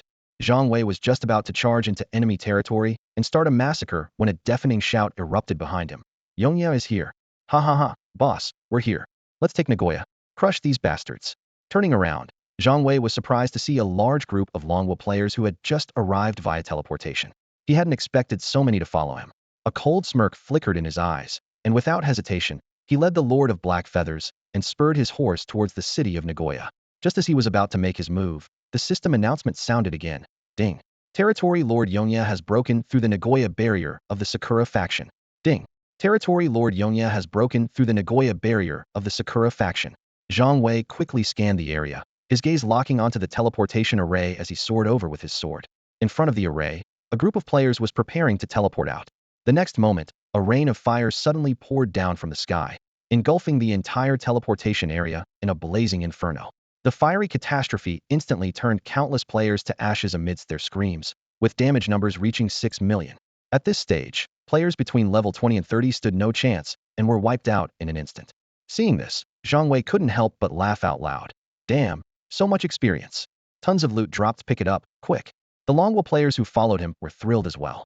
As invaders, not only did they enjoy bonus experience, but they could also grab all the dropped equipment. Most of these Longwo players didn't even have time to use their skills. The Sakura players in Nagoya were almost entirely wiped out by the Lord-level summoned beasts, leaving no real resistance. With all that free experience and loot, the Longwo players were ecstatic. Just then, another system announcement rang out. Ding. Sakura faction survivors have breached the Jiangnan territory barrier. Ding. Sakura faction survivors have breached the Jiangnan territory barrier. Hearing this, Zhang Wei frowned slightly. Huh, our base is being raided. But he waved it off casually, saying, no worries, we'll head back and take care of it soon. Right after, another system message followed. Ding. Territory barrier destroyed. Invaders not expelled. Survivors cannot log out voluntarily. Ding. Territory barrier destroyed. Invaders not expelled. Survivors cannot log out voluntarily. The players in Jiangnan who had planned to log out and avoid the fight were shocked by this message. Now that the barrier was down, they couldn't log out on their own. We can't log out now. Damn it. Hurry up and teleport to Nagoya? Some players shouted anxiously. Fortunately, the teleporters between enemy territories were still functional, so the remaining Jiangnan players rushed for the array, desperate to escape back to Nagoya. With so many players flooding in, the battle in Jiangnan territory reached a fever pitch. The system voice chimed in again. Ding. Territory Lord Yongya has killed 100,000 enemy survivors. Survivors in Jiangnan territory receive an extra bonus, 8 experience when killing beasts. This message fired up the Longwo players even more. By now, almost no enemies remained in Nagoya City, and only a handful of players were left at the teleportation array. Seeing this, Zhang Wei gave a cold smile. All cleared out already? Let's head back to Jiangnan. With that, he used spatial teleportation and vanished on the spot. The remaining Longwo players quickly entered the teleportation array, returning to Jiangnan territory. Meanwhile, The Sakura players in Jiangnan had also seized control of the city's teleportation array. Those Longwa players who hadn't made it in time could only fight desperately, their angry shouts echoing through the city. Boss, if you don't get back soon, you'll never see me again. The battle in Jiangnan was growing fiercer by the second. The remaining players were fighting with everything they had. Retreat meant death. Fighting meant death, so they might as well go all out and make it count. Dragon Nation players in the Jiangnan city zone felt a deep sense of isolation as waves of players from Sakura Island poured in. Most chose to log off immediately, while the few who remained retreated toward Nagoya. As players from over a dozen Sakura Island territories finished teleporting in, some desperate stragglers made a last-ditch dash for the teleportation array, scrambling to escape as if every second counted. By now, less than a tenth of the usual Dragon Nation player population remained in Jiangnan City. Any hope of direct confrontation had vanished. They could only scatter and flee, waiting for a chance to strike back. But Zhang Wei was not like the others. He held absolute air superiority, able to appear anywhere in the city at will, seemingly unstoppable. Leveraging their overwhelming numbers, Sakura Island players relentlessly closed in, shrinking the Dragon Nation players' territory, ready to wipe them out completely. Just as the Sakura Island players believed victory was within their grasp, dark clouds suddenly rolled over the Jiangnan skyline. One Sakura Island player looked up in confusion. What was that? Countless massive flying beasts descended like a tidal wave from above the Jiangnan territory, the atmosphere suddenly becoming heavy and suffocating. Rain of fire. Zhang Wei's voice rang out above the summoned beasts. In the next instant, a fiery downpour erupted from the sky, flames cascading down like a torrential storm. Within seconds, groups of Sakura Island players caught in the inferno were reduced to ash. The devastating firestorm consumed nearly all of them. Countless Sakura Island players were instantly wiped out, casualties mounting by the second. The Blackwing Lords surged forward, plunging into the enemy ranks and unleashing a frenzy of slaughter. Fall back. Teleport out. Someone from Sakura Island tried to organize a retreat, hoping to escape Jiangnan. But they hadn't expected Zhang Wei to have already teleported ahead, blocking the exit at the teleportation array. The rain of fire engulfed the teleportation array, meteoric flames from above incinerating any Sakura Island player who tried to flee. None who entered that deadly zone survived. All vanished in flashes of white light. The area in front of the teleportation array became a death trap, while behind them, hordes of lower-tier summoned beasts cut down anyone who remained. Realizing their escape route was completely sealed, Sakura Island players began to shout in desperation. Yongya, are you trying to start a war between our nations? Let us go. Pretend this never happened. If we all die here, Sakura Nation will never forgive you. But the only answer was more rain of fire, pouring from the sky. Yongya, do you know what you're doing? Someone screamed in despair. You are making Dragon Nation the primary target for every country on Blue Star. Are you insane? Hundreds of thousands of Sakura Island players screamed hysterically in Jiangnan City, watching helplessly as the flames swept over them, their ranks decimated. They couldn't understand why Yongya dared to do this, why he wasn't afraid of provoking a war or worried about making Dragon Nation a global target. What gave this man such confidence to be so ruthless? Despair set in quickly. Yongya's summoned beasts were seemingly endless in both number and strength. With every moment the rain of fire persisted, more players vanished. Their numbers plummeted, the atmosphere growing heavier with every passing second. Amidst the sea of flames, Dragon Nation players' morale soared. Those who had teleported back from Nagoya finally experienced the thrill of striking down their enemies, becoming wild with excitement and charging forward with renewed determination. It was as if all their pent-up anger and frustration erupted at once, fueling a relentless counterattack as they mercilessly pursued their foes. Well done. Take them out. A Dragon Nation player roared, completely fired up. Sakura Island players were being swiftly wiped out, and the Dragon Nation's counteroffensive was just beginning. Ding. Lord Yongya has accumulated 200,000 enemy survivor kills. Survivors in the Jiangnan territory receive an additional bonus, 10 experience when slaying mutant beasts. Ding. Congratulations, Lord Yongya has reached level 80. Level 80 already? Zhang Wei, who was relentlessly casting a rain of fire upon the battlefield, paused for a moment when he heard the system prompt, but his hands never stopped. Flames continued to gather at his fingertips, coalescing into a devastating downpour that hammered the enemy lines. Strike while the iron is hot. Zhang Wei didn't bother with complicated tactics. He simply knew that any advantage must be pressed to the fullest. Even a brief moment of mercy could prove fatal, though at this point, Sakura Nation had little hope of turning the tide. Ding.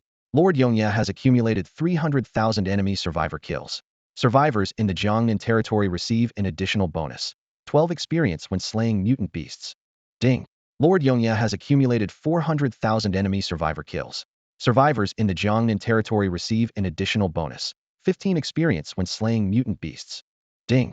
Lord Yongye has accumulated 500,000 enemy survivor kills. Survivors in the Jiangnan territory receive an additional bonus. 18 experience when slaying mutant beasts. The district dungeons across Blue Star's nations fell eerily silent. 500,000. No country could simply accept the slaughter of hundreds of thousands of its people. There was no way to let this go. It had become a fight to the death. There was no turning back. If a nation could endure such humiliation, then its spirit was already broken. Though they couldn't retaliate now, when the chance came, this blood debt would be repaid in full. Yet, even now, the nations of Blue Star remained silent, all waiting for the final outcome of this war and the announcement from the Third World. In Jiangnan City, Dragon Nation players stood in a daze, slowly processing the news. The entire Sakura faction had been wiped out? Holy crap! Yongye! Awesome! Long live the boss! Deafening cheers erupted in an instant, echoing through the city. Every face was lit with utter disbelief and wild excitement. High above, Zhang Wei looked down at the ecstatic Dragon Nation players, feeling a twinge of emotion. Hundreds of thousands of lives had just vanished. But he knew, deep down, that this was still far from enough. As time passed, the cheers gradually faded. Only then did Zhang Wei speak, his voice ringing out across the square. Dabin team, follow me. With that, Zhang Wei soared directly into the teleportation array, sword beneath his feet, and golden light trailing behind him. Groups of Dragon Nation players charged in without hesitation, following close behind. A few hesitated for a moment, but after seeing their companions' determined backs, they clenched their teeth and leaped in as well. Damn it, let's do this. In the end, every player in Jiangnan City surged into the teleportation array, their figures blinking out in flashes of golden light. Outside Dabin City, Zhang Wei hovered on his sword, with waves of Dragon Nation players pouring out behind him. Their eyes burned with fighting spirit. Zhang Wei fixed his gaze on the city's barrier and flew directly toward it without hesitation. He raised his hand, then brought his fist crashing down. Boom. 38,727,137,172. The numbers flashed before everyone's eyes. Tens, hundreds, thousands, 10,000s, 100,000s, millions, tens of millions, billions, tens of billions. So this is what true power looks like. The players watching were left speechless, utterly stunned by the sheer magnitude of the damage. Ding. The fervent audience is in place. Would you like to begin Act 3 of the performance? Huh. Zhang Wei blinked. Then a look of wild joy spread across his face. There was actually a third act. Begin. Ding. Act 3 of the performance has begun. Exclusive session for loyal fans. With the loyal fans special effect activated during the Joker's performance, all loyal fans received a boost to their health, and they also temporarily gained a 10 increase in damage from the Joker. Zhang Wei was stunned. He glanced down at his health bar, 221, 550, 000, over 200 million. Just then, the system notification chimed. Ding. Territory Lord Yongye has breached the Sakura faction's Osaka territory barrier. In the Dragon Nation, players on the Third World Forum flooded in, and those who rushed over from the dungeon were quick to share their thoughts. Yongye's actions had undoubtedly stirred up a massive disaster. What do we do now? None of us even dare to go outside. Who would have thought the top player would just look out for himself, leaving the rest of us unable to level up in peace? One player complained. That's not entirely fair. Yongye did take down Tokyo, another replied. So what? Do you think he'll share any of the spoils with us? Someone scoffed. The real problem is that we can't get out. He reaps the rewards while we suffer the consequences. Players from Jiangnan City hopped onto the forum to vent their frustrations. They had logged off and returned to the dungeon before the Jiangnan territory barrier broke, and now they were voicing their dissatisfaction. How many people died in this mess? I can't believe Yongye is so selfish. All the other countries were holding back, and he just went and started a war on his own. Humanity should be united against the monsters. I strongly urge our government to hand Yongye over and negotiate for the Sakura Island players to withdraw. For a while, the forum was ablaze with criticism, with everyone blaming Yongye. In Dungeon District D, Wang Yin looked at the posts condemning Yongye and couldn't help but laugh. Now Yongye's become public enemy number one. Beside him, Lu Rian frowned deeply, clearly surprised by Yongye's boldness in starting a hostile territory war all by himself. This move is going to have huge repercussions. Even the higher-ups haven't made a decision, but Yongye just went ahead and did it, Wang Yin said calmly. Back when Yongye first marked Tokyo as a hostile territory, Wang Yin had taken Lu Rian back to the dungeon. Lu Rian had hesitated, but after learning that several Sakura Island territories had also marked Jiangnan as hostile, she realized how serious things were. If we'd waited any longer, we probably wouldn't have made it back, she said quietly. A lot of people must have died, Wang Yin said expressionlessly. With so many casualties, Yongye will have to answer to the higher-ups. Lu Rian was taken aback. But isn't the Dragon Nation government supposed to stay out of it? Wang Yin looked at her, his eyes complicated. Stay out of it. This is too big to ignore. It could even affect relations between the two countries. Lu Rian frowned in confusion. Relations? What relations do we even have with Sakura Island? If anything, it's just hatred. Exactly how short-sighted, Wang Yin said coldly. In Osaka, Zhang Wei stood on the empty street, his brow furrowed. The area was silent, with no sign of any Sakura Island players. He frowned. Where are all the Sakura Island players? Did Yongya wipe them all out? They probably just logged off, a player nearby muttered. Let's head to Fukuoka, Zhang Wei ordered. A moment later, they arrived outside Fukuoka City. Zhang Wei stared at the barrier, which was about to break, and launched his attack. A torrent of fire rained down, overwhelming the barrier, which shattered in seconds. Yet, what he saw made his heart sink. Despite the broken barrier, the city was still completely deserted. Next, Zhang Wei commanded coldly. One after another, Zhang Wei led the Dragon Nation players through more than a dozen hostile territories in Sakura Island. In every territory, they found not a single player. What's going on? Zhang Wei's face grew darker by the minute. Zhang Wei looked at the deserted Sakura Island territory before him and shook his head helplessly. The enemy's move was unexpected. They had simply gone into hiding. With a wave of his hand, he signaled his massive team to set out on the journey back to the Jiangnan territory. Just as they set foot in Jiangnan, a barrage of system announcements from the Third World echoed like rapid fire. Ding! The Blue Star territory war has ended. Ding! Tokyo territory has failed. Ding! Nagoya territory has failed. Ding! Fukuoka territory has failed. Ding! Jiangnan territory is victorious. Immediately after, a series of victory rewards popped up. All Jiangnan players who participated in the territory war were granted a 10-level increase, a level 50 epic gear set, a 500-point boost to all attributes, and clues for class advancement. The entire Jiangnan territory also received a 1-month protection period from further attacks. Meanwhile, the defeated side suffered a harsh penalty, a permanent 20 reduction in experience points. As the lord of the territory, Yongye received additional special rewards, a 20-level boost, and a unique item called The Show Begins. News of this victory sent shockwaves across the Blue Star nations. The upper echelons of various countries could no longer hold back, shouting in chorus, "War! War! War! The territory battles must begin at once. Choose your targets now." Meanwhile, in Section S of Longwo's underground city, an elderly man gazed into the distance with a hint of regret and said, "So Yongya just left Sakura Island territory like that?" A middle-aged man beside him looked puzzled. Is there something wrong with that?" The old man sighed and explained, the island's players had logged off. He could have gone straight into the underground city. The middle-aged man was momentarily stunned and could only mumble in confusion. Huh? Ding. Yongyi, the lord of the Jiangnan territory, has gained 500,000 reputation points. Ding. Yongyi, the lord of the Jiangnan territory, has received a 10,000 boost to all attributes. Ding. Yongyi, the lord of the Jiangnan territory, has obtained clues for the Joker class advancement. In the city of Jiangnan, the cheers of Longwo players echoed into the sky, wild and exuberant. Long live the boss. Long live Yongyi. These words had basically become every player's catchphrase. With the territory war over, rewards poured in like a tidal wave. 10 levels gained. A full set of level 50 epic gear, class advancement clues. This string of incredible luck left every Jiangnan player who fought in the battle absolutely thrilled. As expected, fortune favors the bold. We barely had to lift a finger this time, yet the rewards are beyond anything we imagined. Oh my god, level 50 epic equipment. My best gear before this was just a few purple items. I've finally made it. I'm on top now. Boss, I'll follow you from now on. Just then, a few players suddenly realized. We made it onto the level rankings. No way, it's true. They stared in disbelief, then broke into ecstatic grins as they quickly opened the Blue Star level leaderboard. On the Third World rankings, Yongyi was still at the very top, holding first place by a wide margin. First, Yongyi, Joker, level 100. Second, Kwang Bin Dawoniu, Mage, level 48. Third, Change Mimi, Priest, level 47. Fourth, Shidayo Ji Wang, Swordsman, level 47. Fifth, Jiao Zhiqian, Shield Warrior, level 47. Almost every Jiangnan player's name was now on the list, most of them in the second tier. Their performances might not be outstanding, but for the first time, they had stepped onto this ladder of glory. Seriously, does no one have a normal username? Man, these nicknames are wild. At least our classes are legit, haha. The Jiangnan players celebrated endlessly, but those who had hidden away in the underground city were left completely stunned. Wait, why didn't I get any rewards?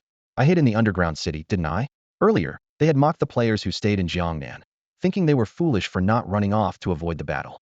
But as post after post revealed the outcome of the territory war, a shock ran through their hearts. We won. How is that possible? These rewards are insane. If I'd known it was this good, I never would have run away. How could the Sakura Island territory lose? Weren't they supposed to be unbeatable? I actually turned into a joker. Is this really me? Some players frantically pleaded on the forums, begging the higher-ups in Longwa to hand over Yongyi to appease Sakura Island's anger. But as these posts were repeatedly bumped and more people saw the outcome, many quietly started deleting their comments, shame burning on their faces. In the Jiangnan territory, Zhang Wei stood atop the high platform, deep in thought. He gazed down at the excited crowd of players, new plans forming in his mind. With his reputation increased by 500,000 though, he still wasn't sure what it could be used for. It was clear that it would bring significant benefits. The 10,000 bonus to all attributes was also a great reward. After all, defeating 500,000 Sakura Island players was bound to come with more than just these prizes. His eyes swept over the coveted set of level 50 epic gear, and Zhang Wei felt a surge of excitement. Perhaps this was his true wealth. Zhang Wei's gaze fell on the bracelet's attribute panel, and his pupils suddenly contracted. This unique bracelet, unrestricted by grade, not only retained its original Featurian additional mimic slot for stage comedy and clown skills, but also hid an astonishing attribute. Grand performance begins. As he read the description carefully, Zhang Wei stood frozen in place. After the curtain dance state ended, not only would the usual finale echo be triggered, but it would also unleash a second wave of group damage. What did this mean? It meant that all the damage he had accumulated before could be unleashed again through an area effect skill. His mind raced, already picturing terrifying damage numbers flashing before his eyes.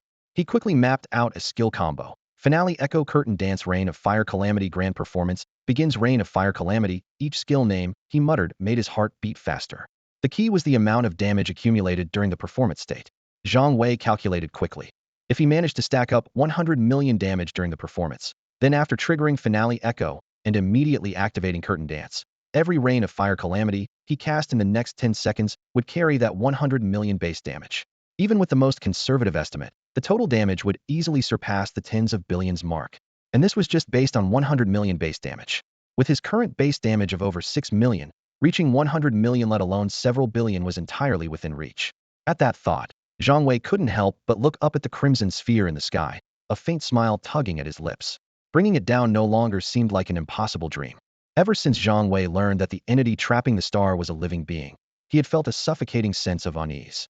Only now did he feel like he could finally catch his breath, his tense shoulders relaxing just a bit.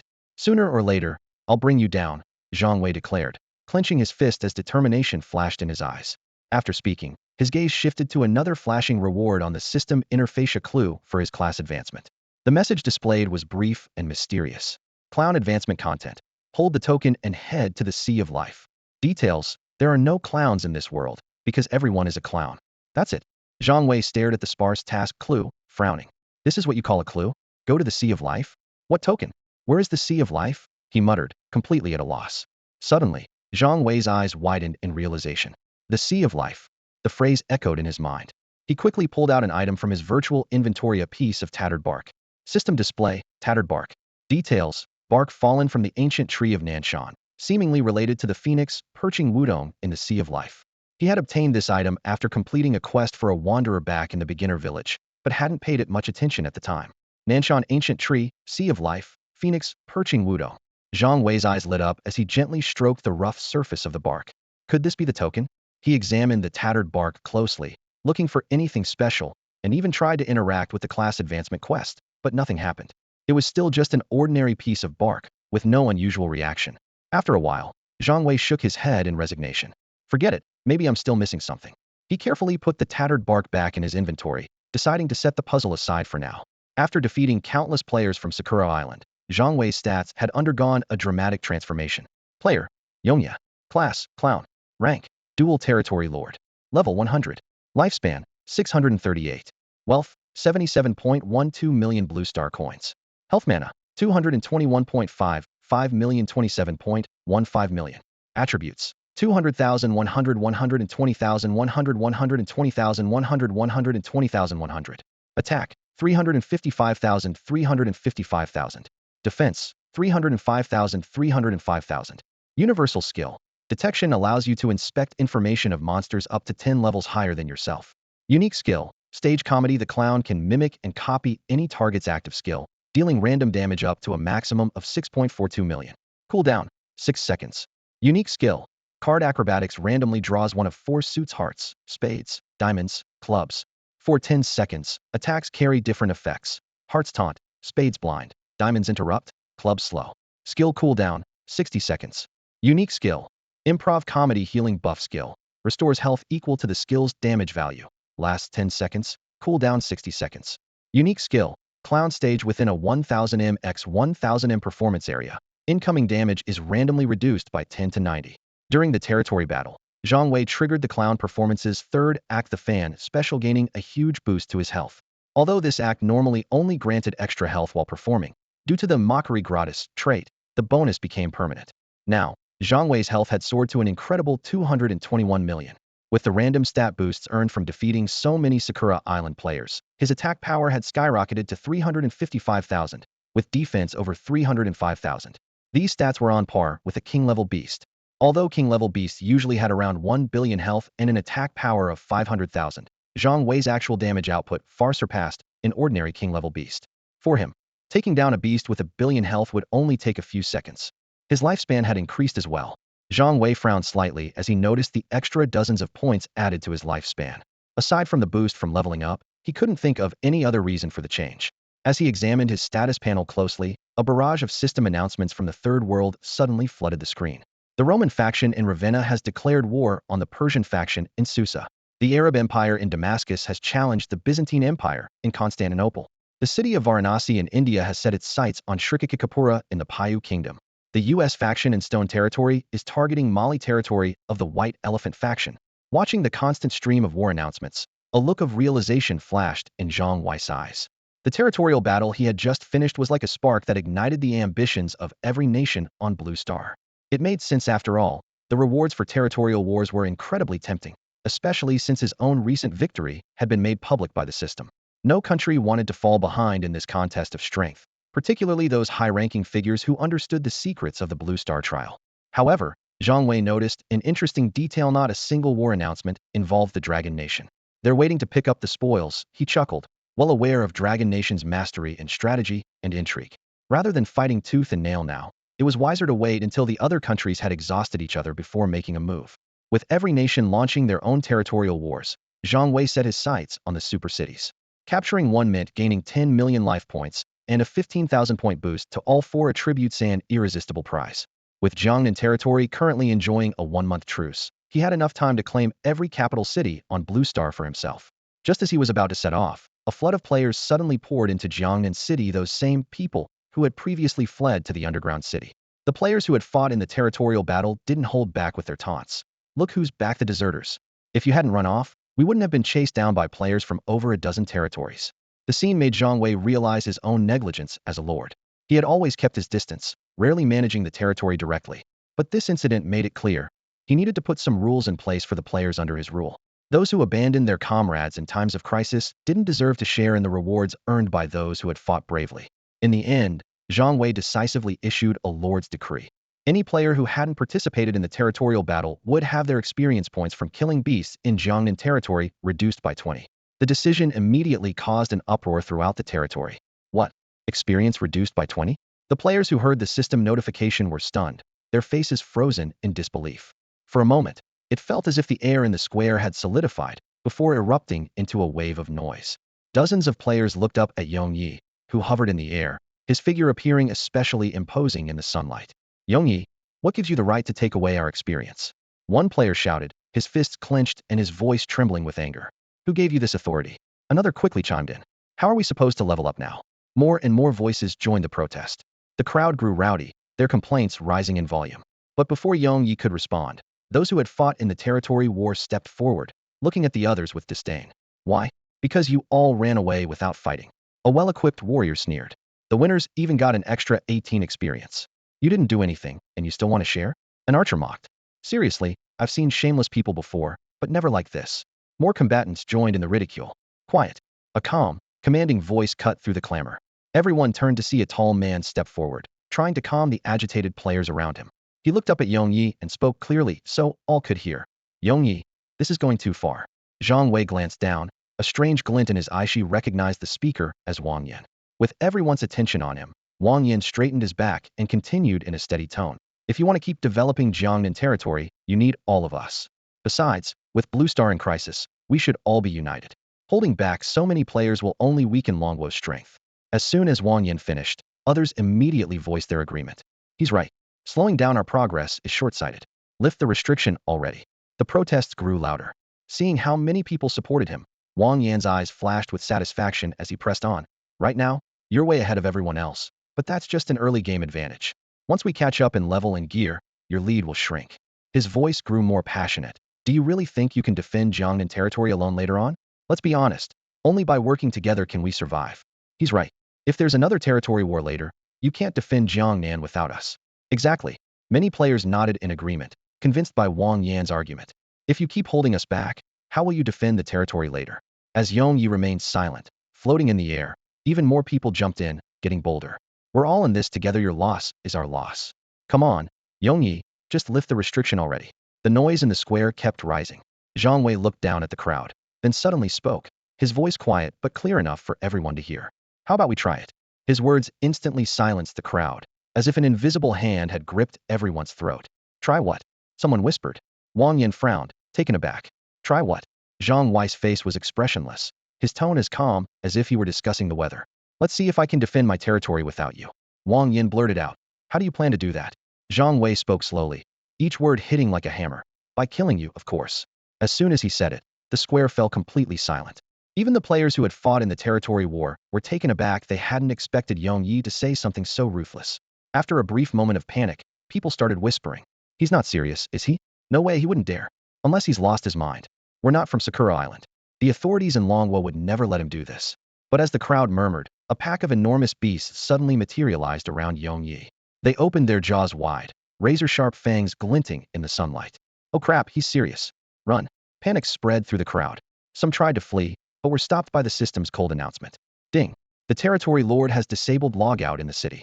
Others tried to run for the underground dungeon, only to hear the same notification, their faces turning pale. Was Yong Yi really going to kill them all?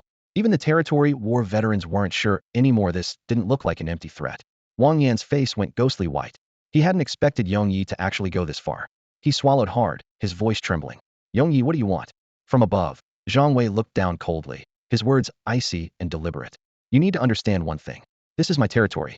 As for the territory war, I don't need cowards like you who run away.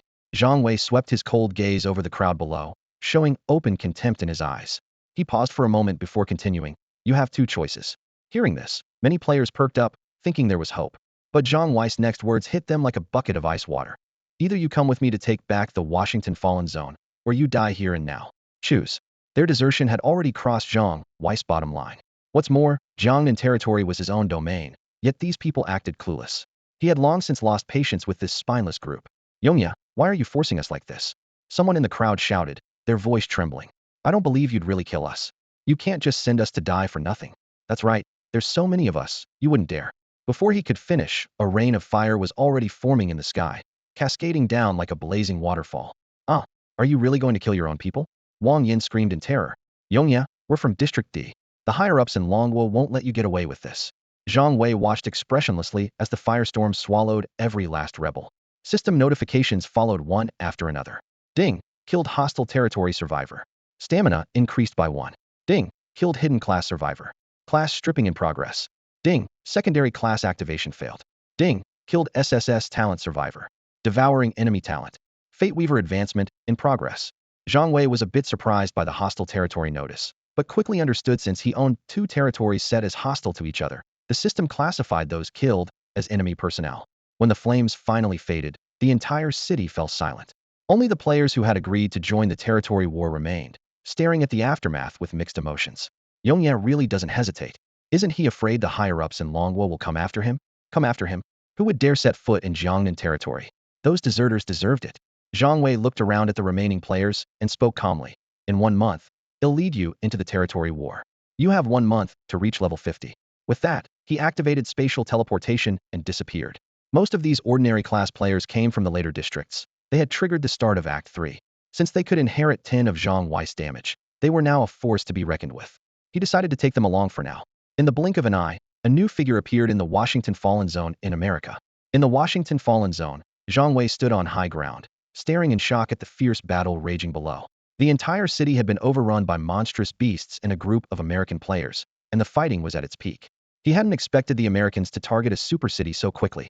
The scene before him left him momentarily stunned. The players on the ground were fighting desperately, but they were clearly outnumbered and had no chance of reclaiming control of the Fallen Zone. Just as he was closely observing the situation, Yongye's appearance drew everyone's attention. The moment their eyes met, the rhythm of battle paused. Zhang Wei smiled slightly and spoke without hesitation. "Let me give you a hand." As soon as he finished speaking, he unleashed a devastating rain of fire across the battlefield. 642, 642, 642. Each wave of fire brought millions in damage, instantly engulfing the American players and beast soldiers. Large areas were cleared in moments. Damn it! Retreat! The surviving American players realized things had turned against them. They abandoned their teammates and quickly logged off. Watching this unfold, Zhang Wei frowned slightly, a bit surprised. They just left like that? He shook his head, deciding not to dwell on it, and began clearing out the remaining beast soldiers in the fallen zone. At this point, both the beast soldiers and beast generals were no different from low-level mobs to him. Even the beast generals, with their millions of health points, were instantly wiped out. Moments later, Zhang Wei had cleared a whole section of the area. The system announcement rang out. "Congratulations to Yongye, the Lord of the Territory, for reclaiming the Washington Fallen Zone. Mission progress. 5. Survivors on Blue Star, keep up the effort." Zhang Wei smiled faintly, looking at the now empty streets, puzzled. Had the American players really given up so easily? He summoned a horde of parasitic lords, continuing to sweep through the city and clear out beast soldiers while waiting for a possible counterattack. Yet, as time passed, no players appeared. Did they really just give up? Zhang Wei wondered to himself. Whether they showed up or not wouldn't affect his final victory, but he couldn't help feeling curious. Surely the Americans wouldn't just stand by after all. The loss of the Tokyo Fallen Zone had already served as a warning. Now that his level was so far ahead, sheer numbers alone wouldn't be enough to take him down. Rather than risk everything in a heated clash, it made more sense for them to wait until they grew stronger before trying to reclaim the territory. Besides, the territory itself wasn't something he could take away. It would remain in place. As countries across Blue Star plunged into the war for territories, the situation grew ever more complex. With the exception of the still neutral Dragon Country, nearly every nation had declared hostilities and launched their own territorial battles. Some had targeted specific zones, while others had gone to all-out war. Ironically, this made things a bit easier for Zhang Wei. He quickened his pace, clearing out the beast soldiers wave after wave. With every sweep, the system announced, "Congratulations to Yongye, the Lord of the Territory, for reclaiming the Washington Fallen Zone. Mission progress. 10. Survivors on Blue Star, keep up the effort. Congratulations to Yongye, the Lord of the Territory, for reclaiming the Washington Fallen Zone. Mission progress. 20. Survivors on Blue Star, keep up the effort." With Washington City finally cleared, the next challenge was to break through the mist zone and face the unknown beast tide that awaited. Zhang Wei stood high above, overlooking the endless waves of beasts surging across the mountains. He had already reached level 100, while the mutated beast soldiers below were only around level 20 or 30. With several overlapping casts of rain of fire, he instantly turned the entire area into a sea of flames. Countless mutated beasts, like moths drawn to a flame, were killed the moment they touched the skill's range. The system notifications kept popping up. Ding! Killed level 20 mutated owl stag, EXP1. Zhang Wei could only smile wryly. At his current level, he needed 10 million experience points to level up, which meant killing 10 million beasts. Even with the massive size of the beast horde before him, it was nowhere near enough. He couldn't afford to waste time on these small fry. Zhang Wei soared deeper into the beast tide on his sword. Wherever rain of fire swept, the ground was littered with charred beast corpses. Flying beasts in the air barely had a chance to approach before they were torn to shreds by his summoned parasite overlord. Suddenly, a colossal creature over 1,000 meters tall appeared in the center of the beast horde. His detection skill revealed its stats. Shadow Moon Devourer Spider Subking Class. Level 80. HP, 160 million. Attack, 158,000. Skills. Web Corrosion. Reduces target's movement speed by 80 for 8 seconds. Shadow Erosion. Lowers target's defense by 30 for 10 seconds. 15 chance to inflict continuous damage. Moon Phase Protection. Immune to damage for 3 seconds when HP drops below 30. For the next 10 seconds, attacks absorb 40 of damage dealt. Zhang Wei felt a bit disappointed. Even though he had the unique Showtime Begins equipment that allowed him to copy skills, these particular abilities held little value for him. The battle erupted in an instant. Rain of fire struck the Shadow Moon Devourer spider repeatedly, damage numbers like 642, flashing nonstop. The spider's counterattacks were fierce, costing Zhang Wei over 1 million HP every second. However, the effect of his improvised comedy skill instantly restored any lost health. When the spider triggered its moon phase protection, Zhang Wei remained unfazed. Moments later, the Subking boss crashed to the ground with a thunderous fall. The system promptly announced to the entire server, "Congratulations to the Lord of the Territory, Yongye, for reclaiming the Washington Fallen Zone. Mission progress, 70 complete." Players from Longwo were hardly surprised by the news, and quickly returned to their own preparations and leveling. Soon after, another system announcement followed, declaring that Zhang Wei had fully completed the mission and officially become the Lord of the Washington Territory. This was his third territory. Even more surprising, the territory bonus had doubled once again. HPMP 20 million, all stats 20,000. From the initial 5 million to 10 million in Tokyo, and now 20 million, Zhang Wei's eyes lit up. If this really keeps doubling, wouldn't more territories mean even greater power? This discovery filled Zhang Wei with excitement. He quickly calculated the potential gains from the double rewards. There were still over 100 capital cities yet to be conquered. If he could claim them all, his attributes would see a significant boost. Even better, with every nation currently preoccupied with the territory wars, no one had the time to interfere. It was truly a golden opportunity. Without hesitation, Zhang Wei activated spatial teleportation and transported directly to the occupied zone of Seoul. As soon as he arrived, he switched to sweep mode. Riding his sword through the air, he formed hand seals, and a torrential rain of fire poured down, engulfing a vast area. Everywhere the fire touched, nothing survived. As he flew over the city, he continued to unleash this fiery disaster, and soon the entire Seoul district was transformed into a blazing inferno. The system notifications chimed in quick succession. Ding! Congratulations, Lord of the Territory, Yongyi, for reclaiming the Seoul-occupied zone. Mission progress, 5. Ding! Mission progress, 10. Ding! Mission progress, 20. Meanwhile, in the S district of Longguo's underground city, an elderly man listened to the string of system announcements. This kid has started harvesting territories, he remarked with admiration. I wonder how many he'll manage to take. A middle-aged man beside him analyzed. Right now, every nation is caught up in the territory wars. No one has the bandwidth to deal with anything else. It really is the perfect chance.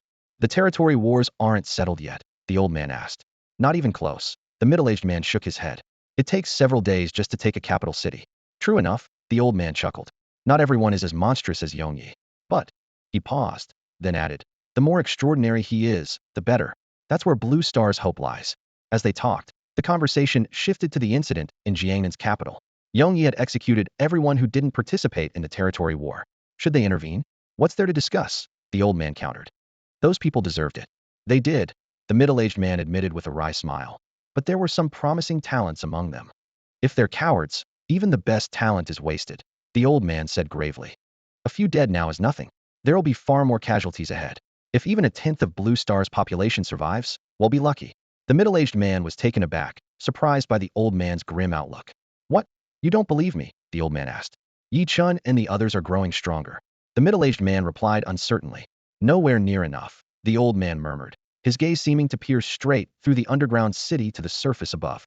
Even Yong Yi isn't strong enough yet. When that star descends, Blue Star's true calamity will begin. How much time do we have? The middle-aged man asked, tension in his voice. 5 years? 3. Maybe 1, or even less, the old man replied calmly. Silence fell between them, broken only by the next system notification. Ding!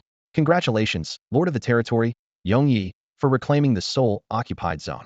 Mission progress, 100. Ding! Congratulations, Lord of the Territory, Yongyi, for completing the Seoul-occupied zone mission and becoming the Lord of Seoul. That speed is acceptable, the old man murmured, his eyes flickering. The middle-aged man pulled a strange face, thinking to himself that this was far beyond acceptable. It was downright monstrous. Normally, this amount of time wouldn't even be enough to clear out all the monsters in the main city. The old man frowned slightly, his eyes scrutinizing the data in front of him before he suddenly asked, this is his 4th territory, isn't it? Yes.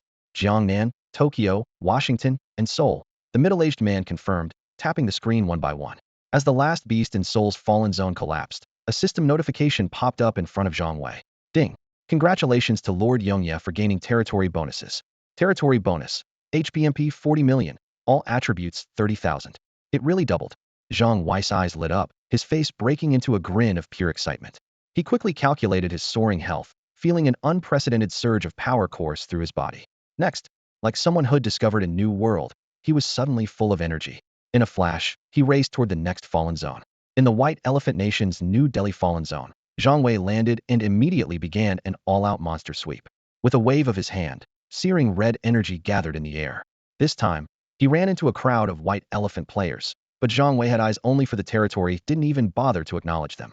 Every living thing in the city, whether beast, soldier, or player, was just another target to him. Without a word, Zhang Wei unleashed a rain of fire, scorching flames pouring from the sky and engulfing the entire block.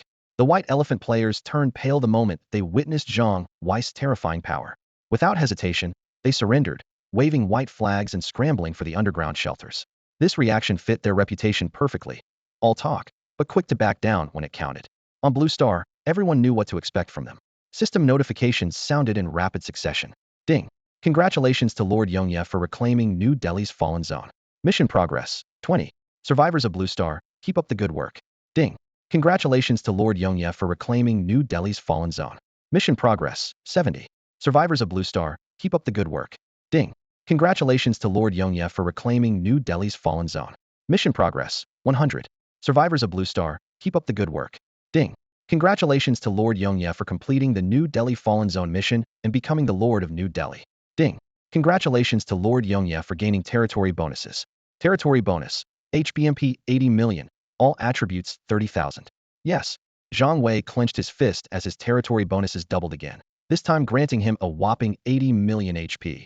Adding the previous rewards of 20 million and 40 million, his total health had shot up by 140 million.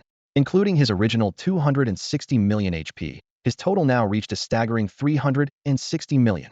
By comparison, aside from some players with special classes or unique talents, most people's health was still only in the tens of thousands. Even tank players might only have around 100,000 HP. Compared to Zhang Wei, the gap was astronomical. Even those with special talents might cap out at a few million HP at best. After conquering 3 more territories, Zhang Wei was starting to feel the fatigue, sweat beading on his forehead. But now wasn't the time to rest. Taking a deep breath, he didn't pause for a second and teleported straight to the next fallen zone. In Pyongyang's fallen zone, beast soldiers throughout the city looked up as the sky suddenly turned crimson, and a torrent of blazing fire cascaded down like a waterfall. 642, 642, 642. Damage numbers rained down over the beasts' heads. Before they could even react, the overwhelming damage wiped them out, leaving only charred corpses behind. A moment later, system notifications sounded again. Ding. Congratulations to Lord Yongye for completing the Pyongyang Fallen Zone mission and becoming the Lord of Pyongyang. Ding. Congratulations to Lord Yongye for gaining territory bonuses. Territory bonus. HBMP 100 million. All attributes 50,000. Huh. Zhang Wei paused, frowning. No more doubling? After claiming his 6th territory, the bonus had capped at 100 million. Though he was briefly surprised, Zhang Wei quickly accepted it. If there were no limits and the bonuses kept doubling, that would be way too overpowered. Even so, a steady 100 million HP bonus was more than enough. There were still over 100 capital cities' fallen zones left on Blue Star. If each one granted 100 million HP, Zhang Wei's health could break into the tens of billions. For reference, the strongest king-level monster discovered so far only had about a billion HP. Without realizing it, Zhang Wei had become an unstoppable force in the fallen zones across Blue Star. Invincible, yet so lonely. Standing atop Pyongyang's tallest building, Zhang Wei gazed out at the distant ruins, feeling a sudden wave of melancholy. But when he glanced up at the star overhead, that fleeting sense of pride quickly faded. After all, humanity on Blue Star had only reclaimed the fallen zones just a handful of city areas. There were still unexplored mist zones on the planet's surface. Who could say what even greater threats lurked within those mists? The revolution isn't over yet. There's still work to do. Zhang Wei shook off his wandering thoughts, and with a flash, set off for the next fallen zone. In the occupied zones of Blue Star, Zhang Wei activated his rapid teleportation mode, capturing one territory after another without pause. System announcements flashed continuously, recording his relentless conquest of city districts, but this didn't cause much of a stir among players. At that moment, everyone's attention was focused on the outcomes of the territory wars. After several days of silence, the territory wars initiated by various countries finally began to yield results, with system notices ringing out one after another. Ding. Roman factions Ravenna territory failed territory assessment. Ding. Arab Empire factions Damascus territory declared victory against enemy territory. Ding. Indian factions Varanasi territory declared victory against enemy territory. Ding. American faction Stone territory claimed victory. These battles resulted in heavy casualties and mixed outcomes. However, for the victors, the rewards were substantial. Their levels, stats, and equipment improved dramatically, putting them far ahead of the competition. The most obvious change was on the Blue Star level rankings. Aside from Yongye, all the previously ranked players from Jiangnan territory were replaced by new faces, with top players from other countries crowding onto the leaderboard. In Jiangnan territory, Longwa players were still battling beast soldiers on the outskirts of the Mist Zone to level up. Watching their ranks slip from the leaderboard, many began to grow restless. Yongye is still out there capturing territories. When will he take us into a territory war? One player complained. the urge to fight spreading quickly among the group. What's the rush? Didn't he say it would happen in a month? We should level up now so we don't hold everyone back when the time comes, someone else advised. Just as the players were deep in discussion, the system suddenly exploded with announcements. Ding! Longwa faction has launched a territory war against Roman faction's Ravenna territory. Ding! Longwa faction has launched a territory war against Sakura Island faction's Tokyo territory. Ding! Longwa faction has launched a territory war against Sakura Island faction's Fukuoka territory. Ding! Longwa faction has launched a territory war against White Elephant faction's Mali territory. Longwa is launching territory wars. The victors of the previous battles were stunned, and the losers were even more bewildered. They had just been crushed, and now another attack was coming? Damn it, Longwa plays dirty. They're kicking us while we're down. Players from all over vented their frustrations in the public chat. The victors had a 1-month truce, but the losers had no such protection. Longwa seized the moment, immediately launching new attacks on the defeated factions. Longwa is shameless. The losers cursed, but faced with the flood of Longwa players teleporting in, they were powerless to resist. As expected, these territories all surrendered without a fight. The barriers were never even breached. The players inside simply logged off en masse, hiding in their underground cities. This farcical war was over in less than half an hour. Ding! Longwa faction declared victory in the territory war against Roman faction's Ravenna territory. Victory announcements kept coming. Longwa had claimed all these territories without a single loss. What? You can do that? Quick, let's attack the losers too. Players from other countries suddenly realized the strategy and rushed to copy Longwa's tactics, launching territory wars against the defeated factions. However, when they tried, the system gave the same message over and over. Ding! You cannot attack the defeated side again within 1 month. Ding! You cannot attack the defeated side again within 1 month. What the hell? Why does Longwa get to do it? This is cheating. Facing the inexplicable situation, someone suggested a new strategy. It's fine, there are still unresolved territory wars. Let's keep a close watch, and as soon as the results are out, we launch our attacks. As for Longwa, it seemed the idea of third times the charm meant nothing to their relentless pursuit in the underground cities. Over the next month, Zhang Wei decided to take a break and focus on improving his strength, continuing his campaign to conquer territories, especially the ongoing territorial battles. However, he knew that pushing things too far would only make him a target for everyone. His strategy was to leave his opponents some breathing room and maintain a delicate balance. As for Yongyi, he chose not to interfere, figuring it was best to let him do as he pleased. Meanwhile, the western main city in Blue Star's occupied zone had become a sea of flames. The fighting was intense, and Zhang Wei had no time to worry about anything else. The upper echelons of the Dragon Nation had made a move that genuinely surprised him, and he couldn't help but admire how skillfully they played their hand. Glancing at his health bar, Zhang Wei couldn't help but smile. His current HP had reached an astonishing 2.1 billion. In just a few days, he had captured over a dozen territories, further boosting his power. Still, he knew it wasn't enough. The upcoming territorial battles were bound to bring another surge in strength. Yet, he was aware that the newfound confidence that came with this power could easily become an obstacle. Even so, Zhang Wei wasn't concerned. With his current abilities, conquering territories was no challenge, but he didn't want to waste time or get caught up in unnecessary complications. Zhang Wei felt a strong sense of urgency. After the territorial battles, many players would see their power skyrocket, and quite a few might try to block his further expansion. What he lacked most was time. He had to capture all the capital-occupied zones within a month.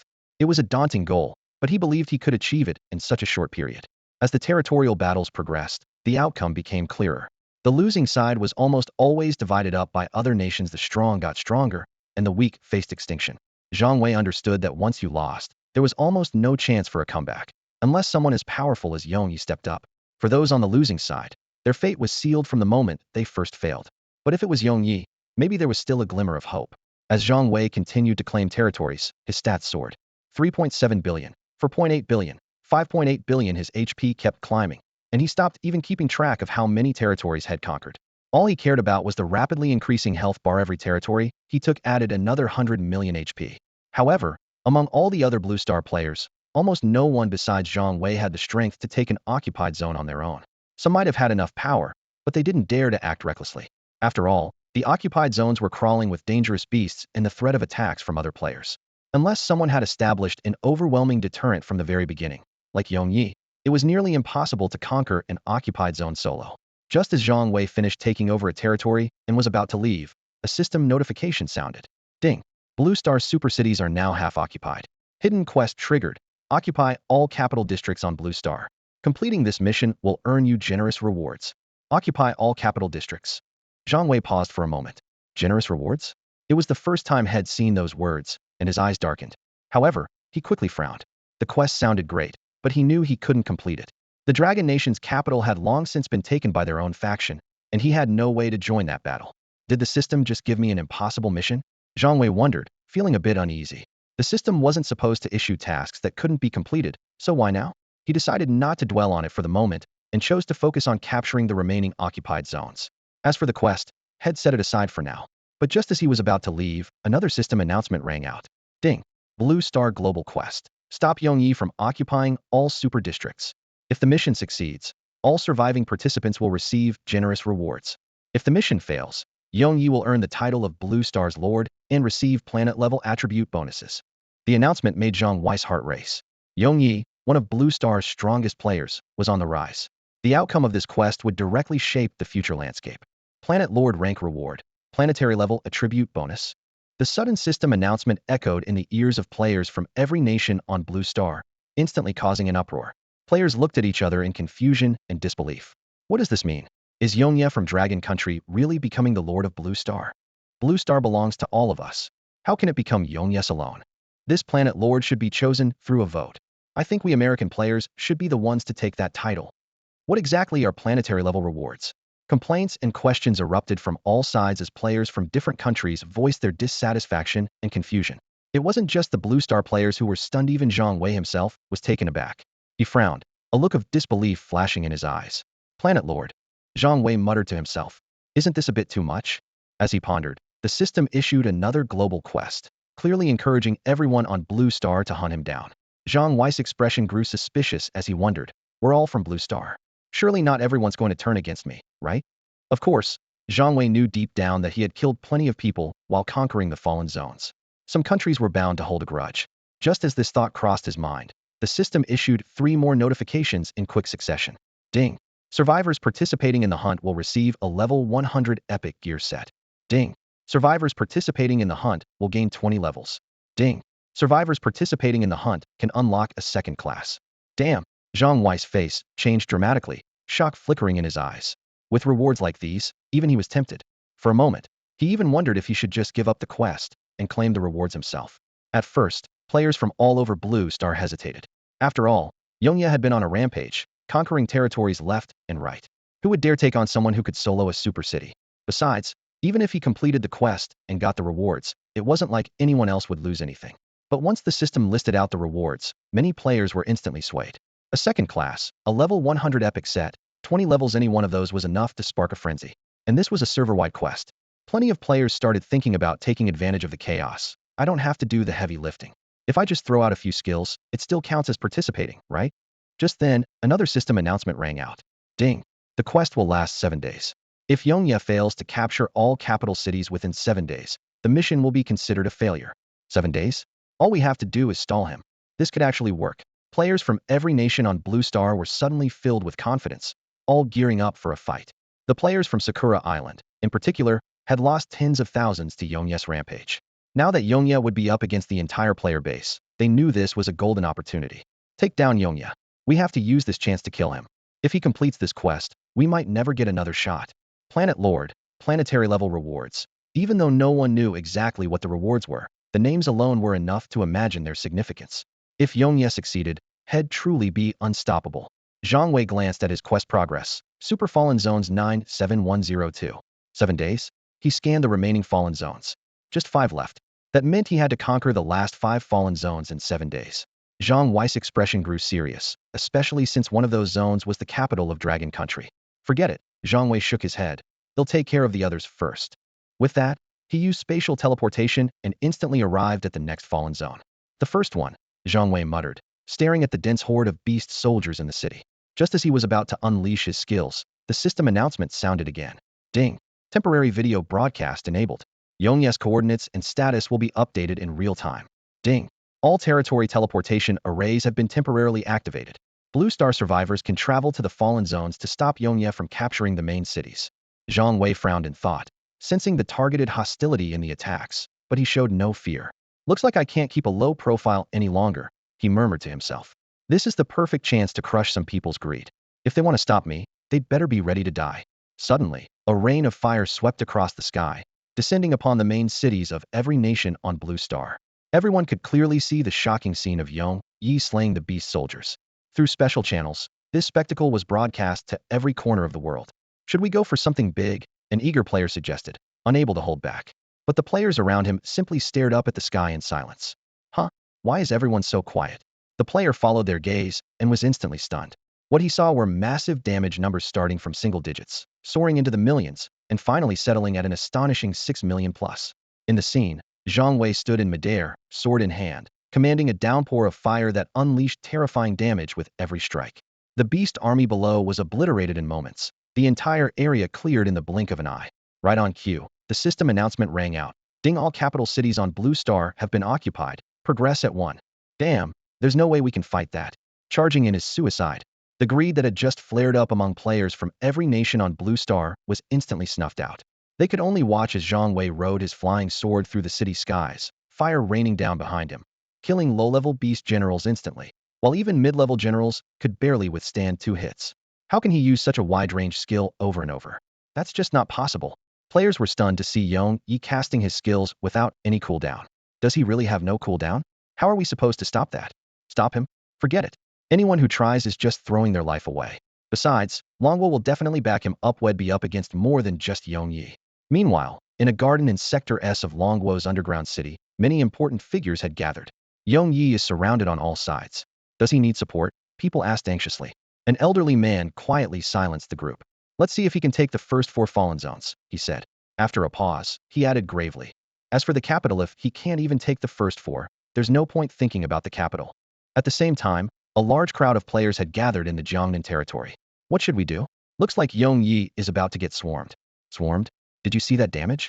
Could dare go up against him? Maybe we should go help Yong Yi. We can't just let people bully our lord. Hey, what's your name? Me? Little mushroom picker. Are you here to make things worse? Maybe you should just stick to picking mushrooms. Come on. What's your name then? Prince of Brain Thrombosis. I think you're just brain dead. In the occupied zone, Zhang Wei was fully focused on clearing out hordes of beast soldiers. Around him, a group of parasitic lords stood guard like an impenetrable wall. Although he hadn't encountered any sniper players yet, he remained on high alert. Even after conquering more than 90 main cities and pushing his health past the 10 billion mark, Zhang Wei never forgot the importance of caution. As the final beast fell, a system notification chimed. Ding! All capital districts on Blue Star occupied. Progress at 5. This smooth progress sent shockwaves through the main cities of Blue Star. Players remembered the heavy price they had paid to claim their own territories, and watching Yongya advance so effortlessly stirred up mixed feelings. If you had 6 million damage, you'd find it easy too. Strange, why isn't anyone trying to snipe him? Relax, it's only the first day. Someone reckless will give it a shot soon enough. Those players with hidden classes and SS-level talents aren't exactly pushovers. On the screen, Zhang Wei soared out of the city on his sword and entered the fog zone. The pale red mist instantly turned crimson, and an endless tide of beasts surged forward like a flood. Yet Yongya didn't retreat. Instead, he unleashed a rain of fire and marched deeper into the fog. Damn, that's badass. Holy crap, that's awesome. Soon, the blood-red mist blocked everyone's view. But just moments later, another system announcement rang out. Ding! All capital districts on Blue Star occupied. Progress at 7. And then, ding! All capital districts on Blue Star occupied. Progress at 10. The incredible speed left the watching players stunned. I knew he was overpowered, but not to this extent.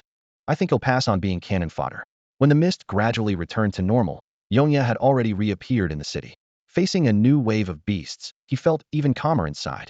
As long as the difficulty of the occupied zone remained the same, everything was under control. Even when other players from Blue Star appeared, Zhang Wei paid them no mind. Ordinary ranged classes posed no threat to him whatsoever. At this moment, he was determined to show everyone just how powerful he truly was. Zhang Wei stood his ground, muscles tensed, power surging through his body.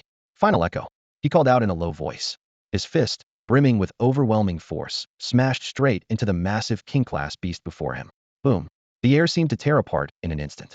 The enormous beast exploded into countless fragments under Zhang Wei's unstoppable punch. The system flashed a shocking damage number, 746,382,368,230. The impact of this strike far exceeded Zhang Wei's expectations. Right then, players in every major city on Blue Star were left speechless, staring wide-eyed at the terrifying damage value displayed on Yongya's screen. 700 billion. How is anyone supposed to compete with that? That's some next-level cheating. Even if I hacked the game, I wouldn't dare set my damage that high. As everyone reeled in disbelief, a system notification sounded. Ding. You have occupied the capital districts of Blue Star. Progress, 15 complete. Zhang Wei frowned, puzzled. By rights, capturing a fallen zone should have advanced the quest by 20. As he pondered this, a new series of system notifications appeared. Ding. Act 2 begins Carnival Feast. Current effect, 16,422,141 12,447,859. Ding. First tier effect of Destiny Mark talent triggered. Random skill damage, 118.86 million. Zhang Wei quickly checked his stats. With the bonuses from his many territories, his HP had reached an astonishing 10.2 billion. Both defenses had surpassed 1 million, and his first exclusive skill now dealt random damage from 1 to 18.86 million. He couldn't help but marvel what was meant to target him had instead made him even stronger. At this point, there's probably no one left on Blue Star who can stop me, Zhang Wei said with a confident smile. Without hesitation, he activated spatial teleportation, heading straight for the next fallen zone. Yet, as soon as he arrived, the system issued a new alert. Ding. Hidden quest scene detected. Fallen zone quest difficulty increased. The announcement of the increased difficulty didn't surprise Zhang Wei at all. In fact, it would have been odd if things stayed easy. Conquering the current fallen zone was almost effortless for him. If the challenge didn't scale up, claiming the title of Blue Star's ruler and the planetary level rewards would be far too easy. Hovering above the city on his sword, Zhang Wei's gaze sharpened. The entire area was devoid of ordinary beast soldiers. Instead, it was packed with beast generals, ranging from low to high ranks, each clearly distinguished by their strength. They're all beast generals. Players from every major city on Blue Star watched the live feed in shock, exclamations filling the chat. 5 million health points at the very least, and the high-ranking ones have over 10 million. That's an impossible gap for most. But for Yongya, with his group attacks dealing over 6 million, it's just a difference in numbers. But this is only the second fallen zone. Who knows what's coming next? As the players discussed, the teleportation arrays in each main city suddenly lit up again and again, sending waves of figures out in quick succession. Where are they going? Are they trying to ambush Yongya? That's suicide. With Yongya's current power, high above the fallen zone, Zhang Wei made a gesture, summoning his trademark rain of fire. This time, the numbers that appeared shocked everyone watching. 18,860,000. 18,860,000. 18,860,000. Damage values close to 20 million popped up in rapid succession. Every beast general, regardless of rank, was instantly wiped out within the firestorm's range. As Zhang Wei soared over the city, everywhere he passed became a barren void. His damage had just tripled, from 6 million all the way to over 18 million. With the last wave of beast generals eliminated, the system announcement chimed in. Ding. All capital cities on Blue Star have been captured. Progress, 20. Zhang Wei's eyes shifted toward the misty area beyond the city. Without a moment's hesitation, he sped forward on his sword, followed closely by a swarm of parasitic lords. No sooner had he entered the mist than the city below erupted in flashes of light as countless figures appeared. Some darted into tall buildings to hide, while others cast invisibility spells right where they stood. Wait, that's an SS-strength powerhouse from Persia. So someone finally decided to make a move. Players from every nation on Blue Star watched this scene, holding their breath in anticipation of the showdown that was about to unfold. Players in the Jiangnan territory suddenly received shocking news. Someone was plotting a sneak attack on Yongya, the top player. The news spread like wildfire among the crowd. Yongya doesn't know about this yet, someone shouted anxiously. Let's go too, another voice called out. This suggestion left the Jiangnan players momentarily stunned. Of course, they could go, but should they help Yongya or join the ambush against him? The dilemma left everyone deep in thought. At that moment, furious roars echoed from the mist zone. It sounded like Yongya was locked in a fierce battle with a powerful boss.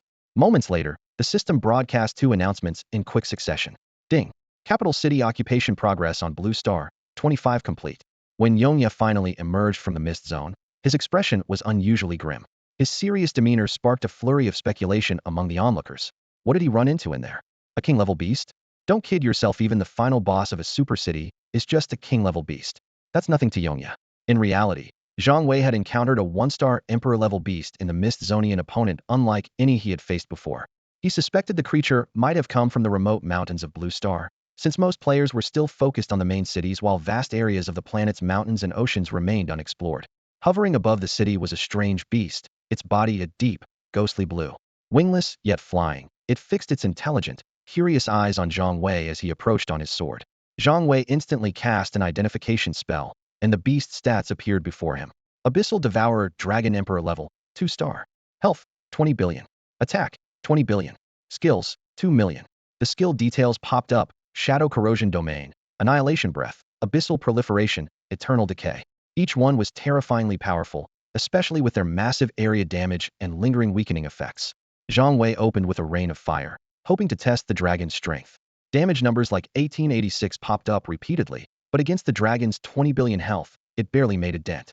The Abyssal Devourer dragon countered immediately, unleashing Shadow Corrosion Domain and Annihilation Breath. Zhang Wei's health plummeted as shocking damage numbers flashed. 5,000, 10,000. His health bar dropped to just 1/3 in a matter of seconds. Players watching the fight through live feeds and other city zones were stunned. How much health does Yongye have? He's losing tens of millions and even billions at a time, and he still has a third left. This beast is insane. The damage is off the charts. Yongye's in real danger. And he has no idea there are people lying in wait around the city, ready to ambush him. Improv comedy.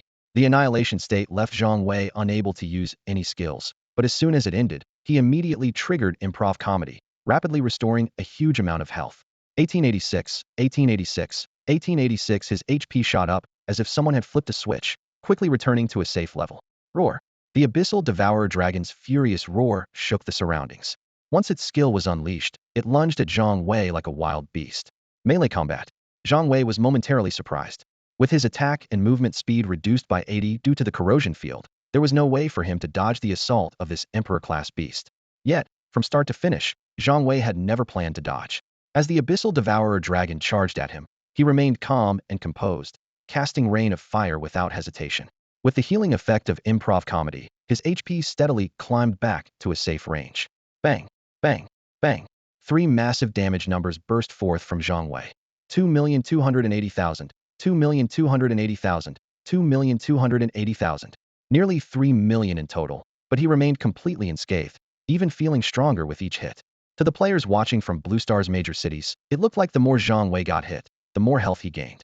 What's going on? Is the beast actually healing Yongye? Someone exclaimed in disbelief. But another player quickly clarified, no way, that's just Yongye's self-healing skill in action. That's enough. Zhang Wei watched the Abyssal Devourer dragon enter a brief daze, having already figured out its attack pattern. There was no need to drag things out any longer. Gathering his strength, he threw a powerful punch. Finale Echo. With one blow, 723,823,436.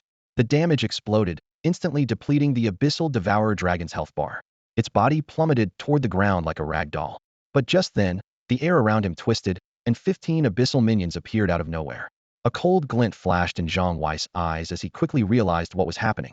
Every time the Abyssal Devourer dragon lost 20 of its health, it would summon 3 abyssal minions. Before the minions could attack, Zhang Wei swiftly mounted his sword to put some distance between himself and the threat. After all, he knew from experience just how devastating the minions' self-destruct could be. Getting caught in the blast could mean instant death. As long as he kept his distance, dealing with them wouldn't be a problem. However, just as he was about to break out of the encirclement, a barrage of powerful attacks suddenly rained down from all directions. Bang, bang. Multiple strikes landed almost simultaneously on the 15 abyssal minions. So, you couldn't stay hidden after all. Zhang Wei smiled faintly, already aware that had been ambushed. Boom, boom, boom. The explosions rocked the entire city district. 15 abyssal minions detonated one after another, sending dust and heat billowing through the air. The ground shook violently, but in the chaos, there was no sign of Zhang Wei. Where did he go? The players below were stunned, immediately speculating. Was he killed instantly? They couldn't believe their eyes. Despite all the attacks and explosions, nothing seemed to have dealt a fatal blow to Zhang Wei yet now. His figure had vanished completely in the aftermath of the blast. If had been taken out by a group attack, the system should have sent a notification. Players in the cities across Blue Star exchanged confused glances, unsure what had happened. So that's why? A bunch of ruthless players. No wonder they dared to ambush Yongye. Someone exclaimed, amazement clear in their voice. But where's Yongye? The players anxiously scanned the crowd, searching for that fearsome figure. Waits right there, in the middle of the crowd. Suddenly, a sharp-eyed player shouted, his hand trembling as he pointed at a spot on the screen. Yongye is among them. His warning echoed through the city, but it couldn't reach the players in the fallen zone. There, the elite players of Blue Star were also beginning to sense that something was wrong. Scatter! A calm voice shouted. Don't let them wipe us all out at once. Just then, the firestorm catastrophe struck. Zhang Wei made his move. He timed his action perfectly, activating spatial teleportation at the exact moment the shadow minions self-destructed. In a flash, he blended seamlessly into the crowd of players. In the city, everyone instinctively looked up. Countless fireballs rained down from above, painting an apocalyptic scene. Run! Yongye is here. Someone screamed, their voice filled with despair. But it was already too late. 1886, 1886, 1886. Terrifying damage numbers over 18 million each poured across the screen. Most players didn't even have time to scream before they were reduced to data and vanished. Yet, a handful of figures managed to charge out of the inferno, fighting their way through the flames. Zhang Wei narrowed his eyes, a hint of surprise flashing across his face. These guys are something else. Some players on the outskirts tried to flee, but before they could move, a thunderous roar erupted from within the crowd. Attack! A large group of players suddenly turned traitor. Amid the flashes of blades and swords, damage numbers kept popping up. 1.88 million. 1.88 million. 1.88 million. Their sudden betrayal stunned all onlookers. Each of them was dealing nearly 2 million damage per hit. Who are these maniacs? They're working with Yongyi. This is Bod's not alone after all. Without hesitation, Zhang Wei dashed after the fleeing players, his eyes cold with murderous intent. If they dared to attack him, they'd better be ready to die. At that critical moment, a clear whisper sounded in Zhang Wei's ear, "Jade Shatter." Zhang Wei's body tensed. An assassin, hidden until now, suddenly revealed himself. With a blood-red dagger, he struck Zhang Wei precisely in the shoulder. A strange energy rippled out, sweeping across the entire city as everyone turned to stare. In Blue Star's main cities, countless players stared at the broadcast, transfixed. Is this assassin a joke? Does he really think he can one-shot Yongyi, who has tens of billions of HP? He's just throwing his life away. Wait, something's off. Someone pointed at the screen, confused. Why aren't either of them moving? At that moment, the system notification chimed. Ding! Park Bu-chung of Bangzi Nation has successfully activated the God-tier talent, Jade Shatter. Jade Shatter God-tier talent. Upon activation, ignores all disparities. 50 chance to instantly kill the target, 50 chance of self-destruction. Details. Better to break as Jade than survive as Tile. I bet my life woes with me. This talent, countless people gasped, finally realizing the truth. All those attacks were just a setup. Park Bu-chung was the real trump card. All eyes across Blue Star were glued to Park Bu-chung and Yongyi, the tension palpable. Who would survive in the end? Countless eyes across Blue Star were fixed on Yongyi. The Jade Shatter talent was just too overpowered, almost as if it had been made for those with nothing to lose. But Pu Buching was no ordinary player either. The fact that he dared to risk his life against Yongyi with only a 50-50 chance showed just how ruthless he was. I'm still alive. Pu Buching's eyes widened as he yanked his blade free and jumped back. Disbelief on his face quickly turned to wild elation. Ha! He danced around like a madman, his whole body trembling with excitement. His voice grew hoarse as he shouted, "I'm alive. I won the bet. Ha! I killed Yongyi, Blue Star's #1. While Pu Buching was losing himself to hysteria, a massive damage number appeared above Yongyi's head, making every spectator's eyes sting. 102,759,763. Yongyi's health bar emptied in an instant for all to see, draining away like a reservoir gone dry. Inside the city, Longwa players who had rushed from Jiangnan territory to help could only stand there, faces ashen. Boss Yongyi was just killed like that? No, that's impossible. Someone murmured, their voice thick with despair. None of them wanted to believe it. They stared blankly at Yongyi, as if by doing so they could deny reality. Was the nearly invincible Yongyi really dead just like that? All because of a single overpowered talent? Across Blue Star's main cities, countless players gazed up at the projected image in the sky, brows tightly knit. That was way too abrupt. He has billions of HFOW, could he go down in one hit? It feels like a bad joke. In the Fallen Zone, a player who had helped snipe at Yongyi suddenly let out a surprised gasp. Why hasn't the system announced mission success yet? Yeah, and we didn't get any rewards either, another chimed in. The group finally realized something was off and turned their eyes back to Yongyi. His health bar was empty, but he hadn't turned into a beam of white light and disappeared. He just stood there, motionless, like a statue. Ding. Affection bond triggered, immune to all attacks for 5 seconds. Ding. Super-level talent Jade Shatter overrides affection bond. Jade Shatter still takes effect. Ding.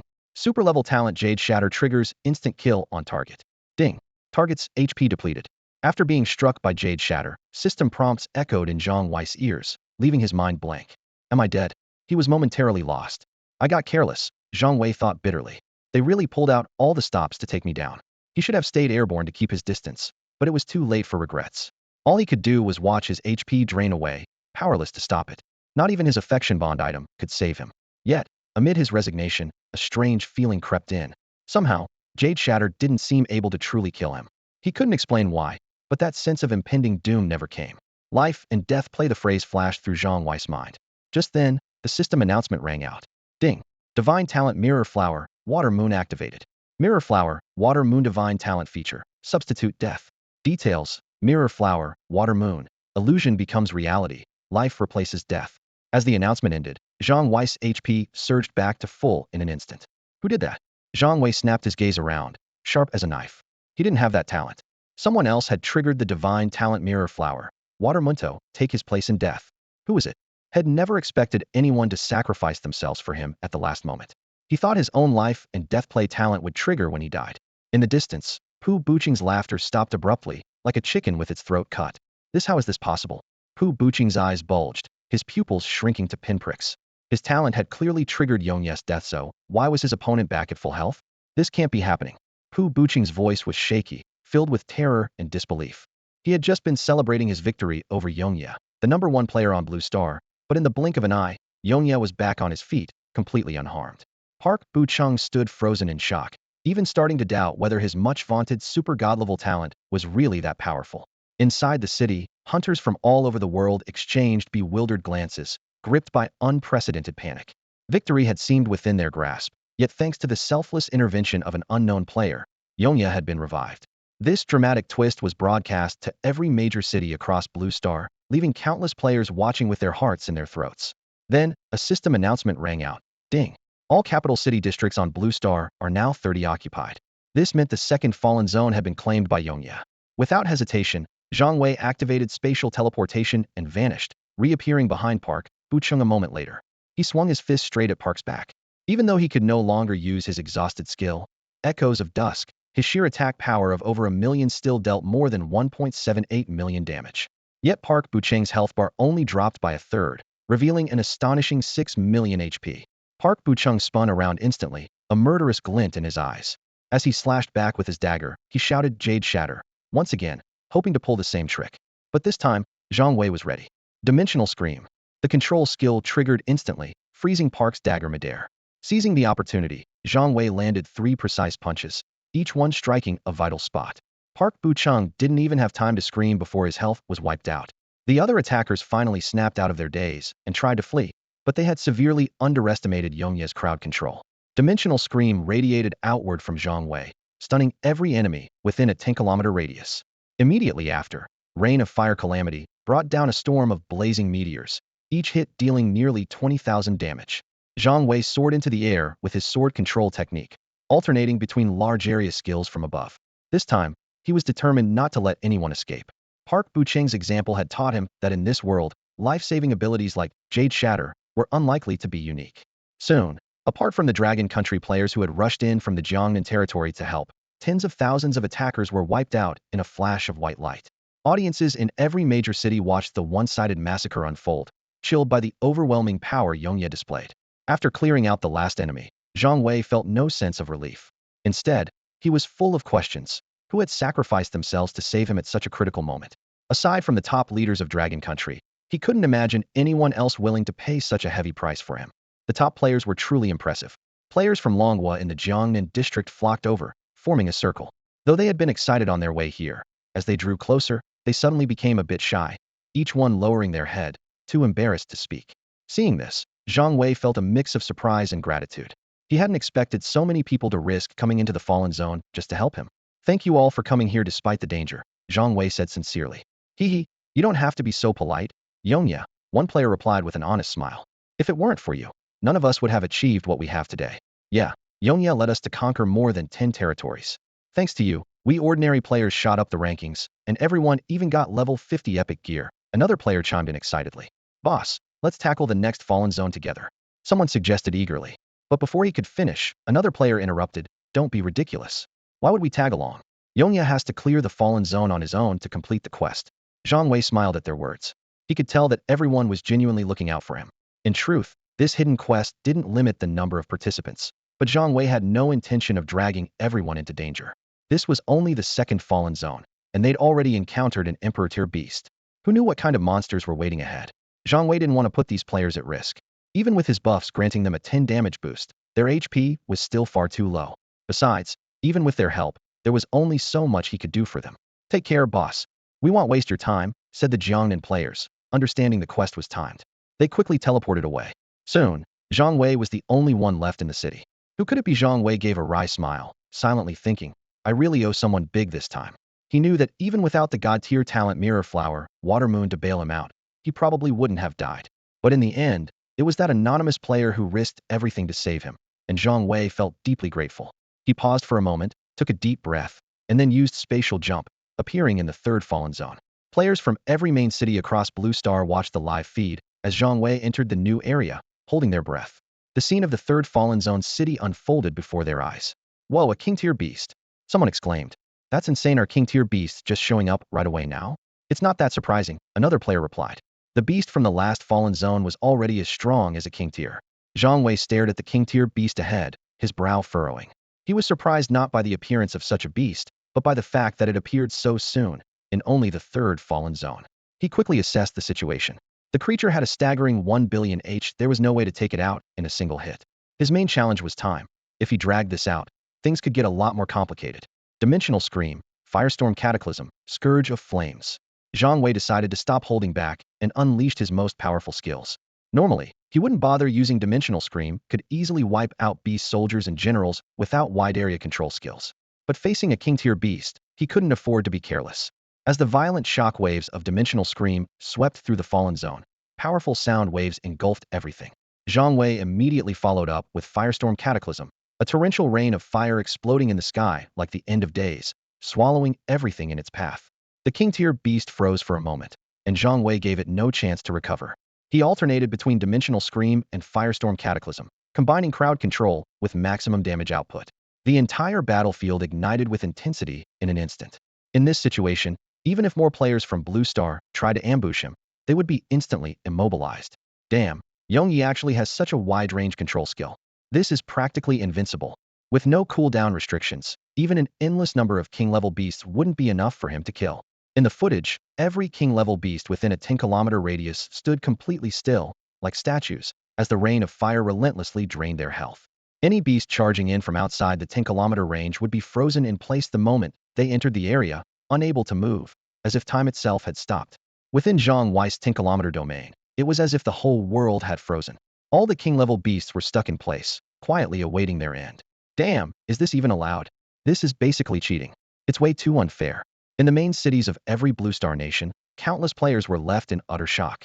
They watched as Yongyi slaughtered freely within his control zone, dealing nearly 20 million damage, turning the king-level beasts into easy prey. At this rate, wouldn't Yongyi from Longhua have a guaranteed mission completion? And just as they expected, as time passed, the king-level beasts in the city were gradually wiped out by Yongyi. Nothing unexpected happened. The only change was that it took Zhang Wei longer and longer to finish them off. Ding. Occupation of all Blue Star capital cities. Progress. 35 complete. Ding. Occupation of all Blue Star capital cities. Progress. 35 complete. Just like that, it was done. King-level beasts filled the cities, but all the top players across Blue Star's main cities could only watch in disbelief. Wait, why hasn't Yongyi's level increased at all? Sure, the lower-tier beast soldiers and generals before didn't give much experience, but now he's killing so many king-level bosses. Hold, he be leveling up? Maybe the rewards will all be given out after the mission ends? Perhaps. In the occupied zone, Zhang Wei had just finished clearing out the king-level beasts in the city and was preparing to head for the mist zone. Suddenly, beastly roars echoed from the distant horizon. Roar, roar, roar. Zhang Wei narrowed his eyes, his brows furrowing. The scenario had changed. Moments later, beasts of all shapes and sizes appeared from every direction, quickly surrounding him.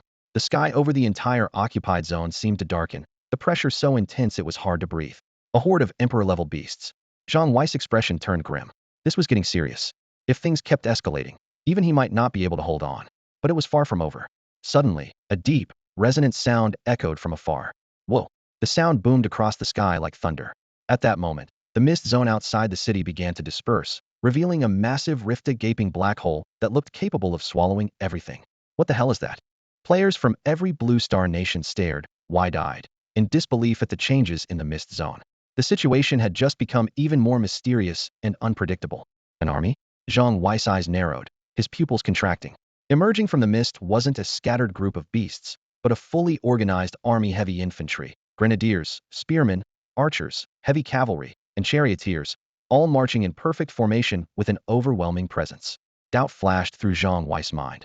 What could be the purpose of such a force appearing here? Before he could finish his thought, a massive emperor-class beast charged at him, unleashing a devastating attack.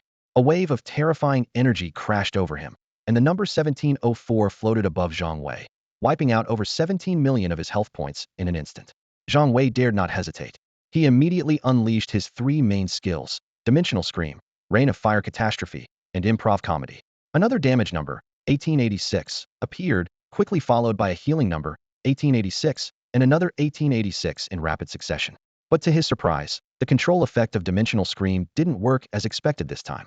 The Emperor-class beasts within 10 kilometers only shuddered slightly before quickly regaining full mobility. Another Emperor-class beast opened its jaws, spewing countless razor-sharp wind blades at Zhang Wei. The damage number 8,050,228 flashed 3 times above his head as the wind blades sliced through him, draining over 8 million health points in the blink of an eye. His health bar dropped visibly. A system notification sounded. Ding. Skill Tear Suppression detected. Dimensional Scream's control effect weakened. Tear Suppression. Zhang Wei's expression darkened as he heard the prompt. Had only encountered this once before when the threat of fate was unable to negate an attack from the god-tier talent Jade Shatter. Now, even his Dimensional Scream was losing effectiveness against Emperor-class beasts. Before he could react, the surrounding Emperor-class beasts launched a coordinated assault. Scorching flames, razor winds, bone-chilling Frostan onslaught of wide-range skills rained down, turning the city skies into a disaster zone. Standing at the very center, Zhang Wei's once impressive Rain of Fire Catastrophe seemed insignificant in comparison. If he was hit by so many attacks at once, even with the healing from Improv Comedy, survival seemed unlikely. These beasts are terrifying. Who could possibly withstand them? Should we still be targeting Yongya? If even Yongya can't hold out, what city could possibly survive an attack like this? Players across Blue Star's main cities suddenly realized the real threat wasn't Yongya, but these terrifying beasts. Yongya was actually on their side. Don't let him die. Hang in there, Yongya.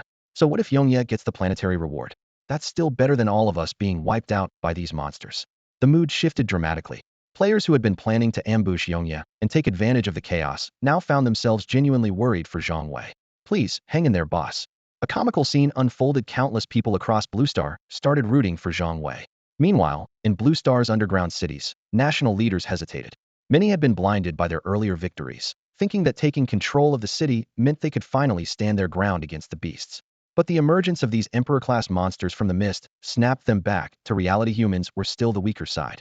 Even a handful of beasts at this level could easily destroy an entire city. Sir, should we call off the operation for now? There's no way we can handle beasts like these. We've only secured the city. Over 80 of Blue Star is still covered in mist, and we're nowhere near strong enough to explore those areas. Similar conversations were taking place in every district of Blue Star's underground cities. If not for the appearance of these Emperor-class beasts, the upper echelons of various nations would never have given up on their plans to eliminate Yongya. Above the major cities of Blue Star, the real-time battlefield projection lit up the sky, displaying a dazzling spectacle of terrifying abilities: blazing flames, razor-sharp wind blades, biting frostall interwoven in layers, swallowing the darkness of the endless night. These skills surged like torrents, blocking the player's vision and making it impossible to see what was happening inside. As the brilliance of these attacks gradually faded, Zhang Wei's figure vanished from the screen as well. Where's Yongya? Did he just get one-shotted? Countless players kept their eyes fixed on the images projected above the main cities, searching for Yongya's trace. There he is. Someone suddenly shouted, spotting Yongya amidst the beast horde. Without warning, Yongya had reappeared right in the middle of the Emperor-class beasts, unleashing a relentless rain of fire catastrophe. Each fiery stream instantly dealt 1886, 1886, 1886 damage, catching the surrounding beasts completely off guard. By the time the Emperor-class beasts reacted, Yongya had already vanished into thin airspace jump. Instead of brute forcing his way through, Zhang Wei used spatial teleportation to dodge incoming attacks at the last moment. Like a ghost, Yongya flickered through the beast horde. Every time he appeared, he unleashed several rain of fire catastrophes, then disappeared again in the blink of an eye. Chaos erupted among the Emperor-class beasts, their formation falling into disarray. Furious roars echoed through the air as the beasts retaliated with massive area attacks, lashing out in a frenzy. Yet, aside from the occasional lucky hit, almost all their attacks missed Yongya completely. Damn, is this guy even playing fair? Isn't Yongya basically invincible now? Some players stared at the screen in disbelief. Although the beast horde hadn't shrunk much yet, it was clear to anyone watching that Yongya now had the upper hand. If things continued like this, victory was only a matter of time. However, Zhang Wei's expression grew increasingly grim. Outwardly, he seemed to be dominating the battlefield, but up against Emperor-class beasts with tens of billions of HP, his attacks still felt painstakingly slow. Even though Rain of Fire Catastrophe packed a punch with its sustained damage, it simply couldn't instantly kill these massive monsters. What Zhang Wei needed most right now was time, because more Emperor-class beasts were converging on him, and he had to end the fight as quickly as possible. Finale Echo. Zhang Wei reappeared and slammed his fist into a nearby Emperor-class beast. A whopping 103,700,543 damage number floated up, and the beast was instantly killed. Holy crap, 100 billion damage. That's insane. Many players gasped in shock, chattering excitedly. Did you see that? It looks like Yongye can unleash that kind of terrifying damage after a certain period. Ignoring the players' chatter, Zhang Wei launched his next assault. Dance of the Ashen Curtain. Without hesitation, he charged straight into the Emperor-class beast horde. Rain of Fire Catastrophe descended once again. Rain of Fire Catastrophe, Rain of Fire Catastrophe. Each fire stream now dealt tens of billions in damage, and Emperor-class beasts fell from the sky by the dozens. Nearly every fire stream obliterated a beast, as if a heavenly blaze had descended to shatter the balance. Instant kill. The screen flashed repeatedly with messages announcing the defeat of the beasts. Just then, the system chime sounded again. Ding! Act 2 begins. Carnival Banquet Current Effect. 16, for 22, 141127, 346, 290. Immediately after, ding! Destiny Mark First Layer triggered. Skill damage randomized. 1133, 700, 000. Zhang Wei's eyes grew even more determined. The tide of battle was finally turning in his favor. 100 million? Zhang Wei's eyes lit up with delight when he heard the system notification, but the battle was too intense for him to check the skill's damage details. He flew swiftly on his sword, moving like lightning as he charged through the dense horde of beasts. With a wave of his hand, he activated the Rain of Fire Catastrophe skill. In an instant, torrents of flames poured down from the sky, creating an apocalyptic scene. Every beast touched by the fire let out a piercing howl before collapsing, quickly clearing a huge area around him. However, the dancing ember state lasted only 10 seconds. Zhang Wei darted back and forth among the beasts, reaping lives like the god of death, until the skill expired. The results were astonishing. A full third of the entire Emperor-class beast horde was wiped out. The massive group damage, totaling hundreds of billions, left all the players in Blue Star's main city dumbfounded. In front of the live broadcast, everyone fell silent, as if someone had pressed the mute button. It wasn't until Zhang Wei finally landed that countless players snapped out of their shock. 100 billion. That's insane. Holy crap. This. Isn't there a limit to how broken a skill can be? Bro, I feel the same way. Damn, that was satisfying. That was a truly epic beast-slaying reign. He's a legend. The belated cheers echoed through every main city. No one had expected this. At first, when Zhang Wei dealt tens of millions in damage, the beast's health bars barely budged. Rough estimates put each beast's health at around 10 billion. But in the blink of an eye, everyone witnessed a massacring Emperor-class beast reign wiped out before their eyes. Why did he stop? Keep going. Yeah, do it again. He could wipe them all out in a few more rounds. What are you thinking? Skills that broken must have a long cooldown. True. Zhang Wei could have kept attacking, but there was no need. That ultimate was just a group attack, and these Emperor-class beasts weren't worth another big move. The beasts themselves were stunned, momentarily forgetting to attack, and simply standing in place. Seizing the opportunity, Zhang Wei quickly glanced at his skill damage panel. Exclusive skill, Stage Comedy. The clown can mimic and copy any target's active skill, dealing 10 million to 133.7 million random damage to the target. Max, 133.7 million. Zhang Wei could barely contain his excitement. This was a huge win. The Third World's live broadcast was meant to snipe him, but it had only helped him. Still, he was puzzled why hadn't the number of loyal viewers gone up? There were far more people on Blue Star than this. Wasn't his performance impressive enough? He didn't know exactly how the loyal viewer system worked. At first, had gained over 100 million loyal viewers, but even after that breathtaking 10 seconds of dancing embers, the number didn't increase. Logically, that should have drawn even more viewers. As Zhang Wei pondered, a thunderous roar snapped him out of his thoughts. Roar. The remaining Emperor-class beasts finally recovered and launched a fierce attack, closing in on him. Zhang Wei watched their renewed assault calmly, a faint smile on his lips. There's an old saying in Longhua, after 3 days apart, look at a person with new eyes. But for you, 10 seconds is enough. 10 seconds ago, dealing with these beasts had been a struggle. But now, 1,337, 1,337, 1,337. Every Emperor-class beast that entered the Rain of Fire Catastrophe zone took over 100 million in damage, the numbers pouring down like waterfalls. Rain of Fire Catastrophe. Rain of Fire Catastrophe. Zhang Wei retreated on his sword, forming hand seals and stacking the Rain of Fire Catastrophe in the area ahead. In an instant, each Emperor-class beast was losing billions of health per second, and the number kept climbing. Their health bars visibly shrank at a dramatic pace. Roar. Unwilling to go down without a fight, the beasts unleashed their own devastating area attacks in retaliation. Flames surged like dragons, wind blades sliced like knives, and walls of ice formed. All sorts of elemental attacks converged on Zhang Wei, lighting up the sky with energy, as if the end of the world had arrived. Over 17 million points of damage surged from Zhang Wei like a tidal wave, but he no longer cared about taking hits.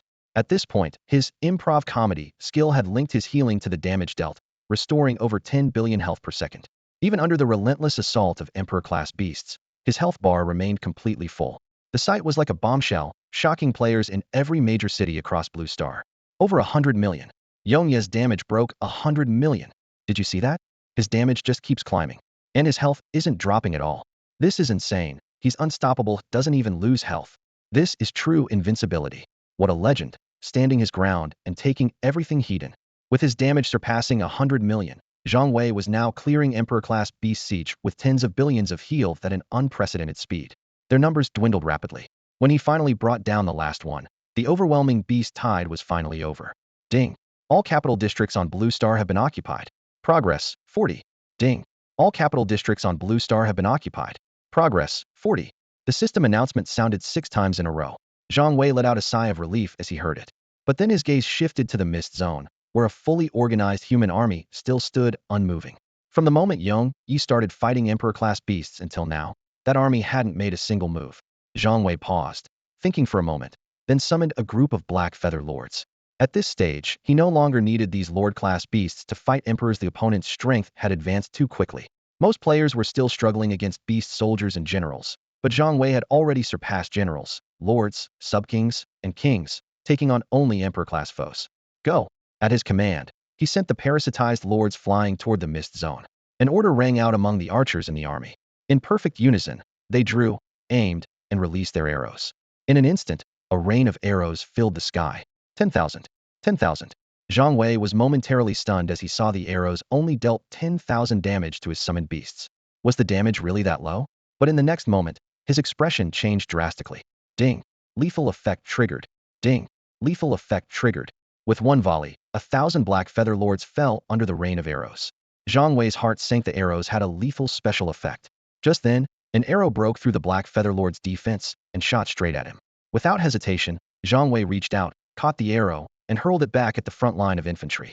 His stats and attack power had long since surpassed 1 million, making his basic attacks as powerful as legendary weapons. Yet when the arrow struck a heavily armored soldier with perfect accuracy, Zhang Wei's pupils contracted. 1. Only a single point of force damage appeared above the soldier. Countless players across Blue Star's main cities stared in shock and disbelief. This was bad. The summoned beasts were instantly wiped out, and Yongye managed to deal only a sliver of damage. This scene left players from all the major cities in a terrified silence. They had all witnessed firsthand how powerful Yongye's summoned beasts were, yet now, these formidable creatures had fallen in a single volley from the archers below. Even more shocking was the fact that Yongye himself could barely scratch the enemy. How are we supposed to play like this? One player muttered. Summoned beasts with 10,000 HP, gone just like that? The scariest part is that even the top player could only deal a tiny bit of damage. This just doesn't make sense. While everyone was worrying about Yongye, a group of people quietly gathered near the teleportation arrays in each main city. Their suspicious behavior soon caught the attention of other players. What are those guys up to? One player asked warily. What else could it be? An experienced player sneered. As soon as Yongye shows any sign of weakness, they'll rush in to grab the loot. They're going to kick him while he's down? More like making a calculated move. All they have to do is show up, use a few skills, and they'll get a share of the rewards for sniping Yongye. As the discussions continued, some players started to waver. One of them analyzed the situation. If Yongye is destined to fail, better that he falls to players rather than NPCs. At least we'd get the quest rewards and maximize our gains. Just as more and more players were getting ready to act, a simple voice suddenly spoke up. Why don't we help him instead? Everyone was taken aback. Instead of waiting for Yongye to lose so we can pick up the scraps, the earnest boy continued. Why don't we team up and help him? That army isn't that big. Each of us can deal a bit of force damage. If we all join in, maybe we can help Yongye get through this. Meanwhile, in the fallen zone, Zhang Wei looked unusually serious. The arrows from the archers below carried a deadly effect, which was troublesome. However, he wasn't too concerned about the basic attacks that only dealt a small amount of damage. In his view, normal attacks and skills were two different things, and he believed his random damage could break through the enemy's defense mechanism. Zhang Wei cast a detection spell toward the army below, and information quickly appeared. Deadman's Battle Formation. Grade, Substar Formation. HP, 10,000. Traits. 1. Offensive passive, ignores target's defense, deals 10,000 fixed damage, and inflicts a deadly effect 5 instant death rate for targets with 100 million HP. The lower the target's HP, the higher the death rate, and vice versa. 2. Defensive passive ignores the attacker's power. Each hit forces the loss of 1 HP. So it's a battle formation. Zhang Wei was secretly surprised. An army of over 10,000 acted as a single unit, which was beyond his expectations. Although the enemy could ignore defenses and deal fixed damage with a deadly effect, the initial instant death rate wasn't high and fluctuated based on the target's remaining HP. 100 million HP. With a 5 fatality rate, Zhang Wei glanced at the numbers and let out a small sigh of relief. His summoned beast was only at the Lord level, with just 10 million HP, which was why the arrows had such a high chance of killing it. But now that his own HP had surpassed 10 billion, the fatality rate dropped significantly. Infinite Brood. Zhang Wei called out, activating his skill. In an instant, waves of summoned beasts surged forth at his command. Even though the fatality rate from the Death Legion wasn't high for him, Zhang Wei wasn't willing to take any chances after all. He had an endless supply of summoned beasts at his disposal. Boom! Boom! The deep beat of war drums echoed again, vibrating through the air. The archers in the formation lined up neatly and began their attack once more. Whoosh! The sharp sound of arrows cutting through the air filled the battlefield as a black cloud of arrows rained down on Zhang Wei and his summoned beasts. 10,000. 10,000. Ding! Fatal hit triggered. Ding! Fatal hit triggered. System notifications sounded in quick succession as several summoned beasts fell instantly. Push forward. Zhang Wei ordered decisively, sending his summoned army charging at the enemy formation below. At the same time, he activated another skill, Spatial Shift. His figure vanished from his original spot, and in the next moment, he appeared high above the battle formation, looking down from above. With his summoned beasts drawing enemy fire, he was finally free to unleash his full power. Rain of Fire. At Zhang Wei's command, a scorching rain of fire poured down, engulfing a vast area of the enemy formation. System numbers flashed rapidly. 1,337. 1,337. Billions of points of damage flooded the field like a tidal wave. The soldiers within the formation had a special defensive effect. They ignored the attacker's power and only lost 1 HP per hit. But with only 10,000 HP each, and Zhang Wei's bug-level presence relying on fixed damage rather than attack stats, the rain of fire quickly overwhelmed them. Countless enemy soldiers fell, and the tide of battle turned overwhelmingly in his favor. Sensing the threat, the archers below suddenly turned as one and aimed their bows at Zhang Wei.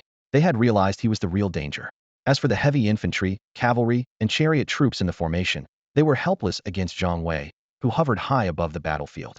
Before the arrows could reach him, Zhang Wei used Spatial Shift again, easily dodging the attack. Rain of Fire. Finding a new vantage point, Zhang Wei continued his relentless assault, sending another torrent of flames crashing down.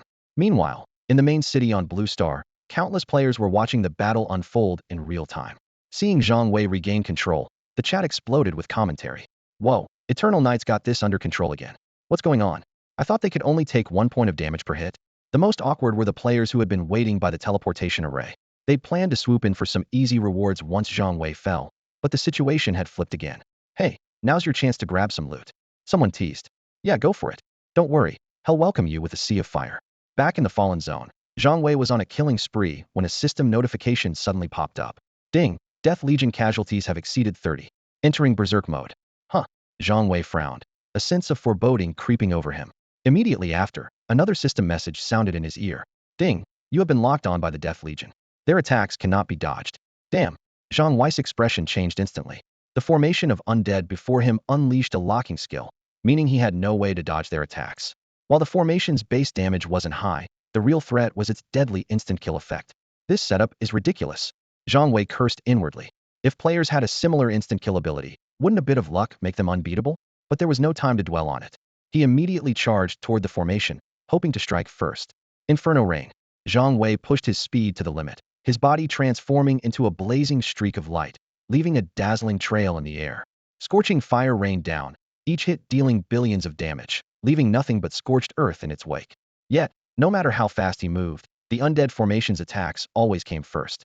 With a piercing roar, a barrage of arrows rained down like a storm. Zhang Wei instinctively tried to teleport, but as expected, his attempt failed.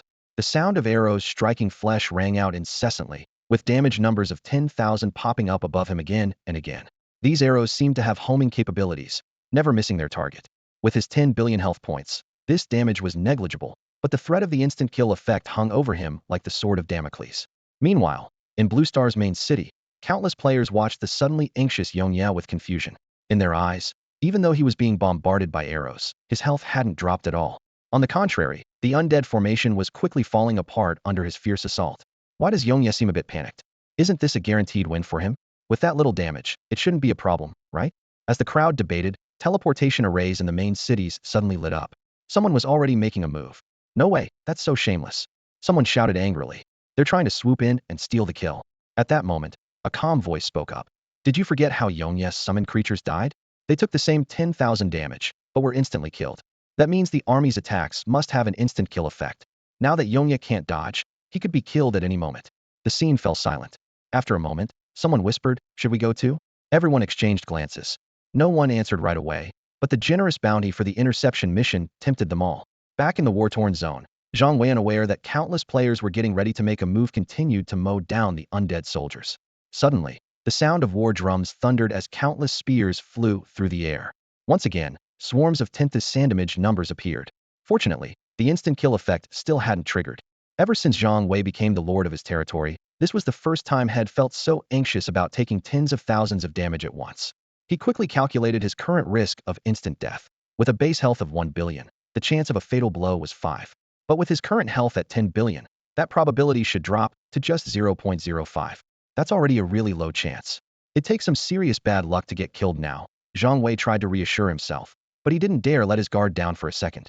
On the battlefield, he unleashed his skills one after another, mowing down the soldiers of the Legion of the Dead. As time passed, their numbers shrank rapidly. 70 left, then 60, down to 40, and finally just 20, then 10. The light of victory was almost within reach. But at that critical moment, a massive crowd suddenly surged out from the city. Without any warning, a barrage of ranged skills rained down on both Yongye and the Legion of the Dead. Damage numbers flashed across the screen. 11138 344 42 4644. A mocking voice rang out from the crowd. Hey, Yongye of the Dragon Nation, these attacks come with insta-kill effects. Don't die for nothing, let us get a piece of the action. Haha, not like you care about our damage. But if you drop dead, at least we'll finish our quest. If you die like this, at least ITLL means something. There's an old saying in your country. Death can be heavier than Mount Tai, or lighter than a feather. Well, this would definitely be the former. A cold glint flashed in Zhang Wei's eyes. These opportunists were infuriating, but the biggest threat was still the Legion of the Dead. He kept casting Rain of Fire and focused on wiping them out. However, system notifications kept popping up. Ding. You are afflicted with a curse debuff. All attributes reduced by 10. Ding. You are afflicted with a slow debuff. Movement speed reduced by 10. Ding. You are afflicted with a stasis debuff. Attack speed reduced by 10. Damn it. Zhang Wei realized he couldn't let these debuffs keep stacking. He immediately cast Dimensional Scream to control the arrogant players. But the Legion of the Dead was completely unaffected and continued their relentless assault. Switching back and forth between Rain of Fire and Dimensional Scream, Zhang Wei finally managed to clear out the Legion of the Dead once the outside interference was gone. As the last group of soldiers fell, he was just about to breathe a sigh of relief when 2 system alerts suddenly sounded. Ding. Instant death triggered. Ding. Health reduced to 0. Zhang Wei was stunned, hadn't expected the final attacks to trigger the instant death effect. Ding. Talent life and death gamble activated. Ding. Fatal trigger activated. The system's cold prompt sounded abruptly. Zhang Wei's pupils contracted, and a powerful sense of danger instantly washed over him. Then another notification followed. Ding. HP reduced to 0. And right after, a third alert rang out. Ding. Talent life and death performance triggered. The rapid succession of system messages hit Zhang Wei like a sledgehammer, making his heart skip a beat. His emotions surged wildly, like riding a roller coaster. He had just been killed by the Deadman's battle formation, only for his innate talent to activate after death. For a moment, his mind went blank, unable to process this sudden turn of events. Ding. 5.1 billion HP restored. Huh. Zhang Wei gasped instinctively, shock flashing across his face. His HP had been restored by nearly half. But before he could recover from his surprise, the system chimed again. Ding. Max HP increased by 5.1 billion. Current max HP, 15.5 billion. Zhang Wei froze, his breath quickening, eyes wide with disbelief. Staring at the changes on his status panel, he could hardly believe what he was seeing. Not only was his health restored, but his maximum HP had also increased. This life and death performance talent was ridiculously overpowered. He hurriedly pulled up the talent details, and a line of text appeared before him. Life and death performance. When facing a fatal crisis, the clown sacrifices the lives of all present spectators, using their flesh and blood to restore his own HP and permanently increase his maximum HP. Looks like it's time to start charging for this show. Zhang Wei's heart pounded as he read the description, finding it all rather unbelievable. Suddenly, As if struck by a realization, he spun around. Before him, a large group of Blue Star players lay sprawled across the ground, lifeless bodies everywhere. A cold glint flashed in Zhang Wei's eyes. The 5.1 billion HP he just regained had come from these people. Meanwhile, in the main cities across Blue Star, tens of thousands of players were watching the live broadcast with bated breath.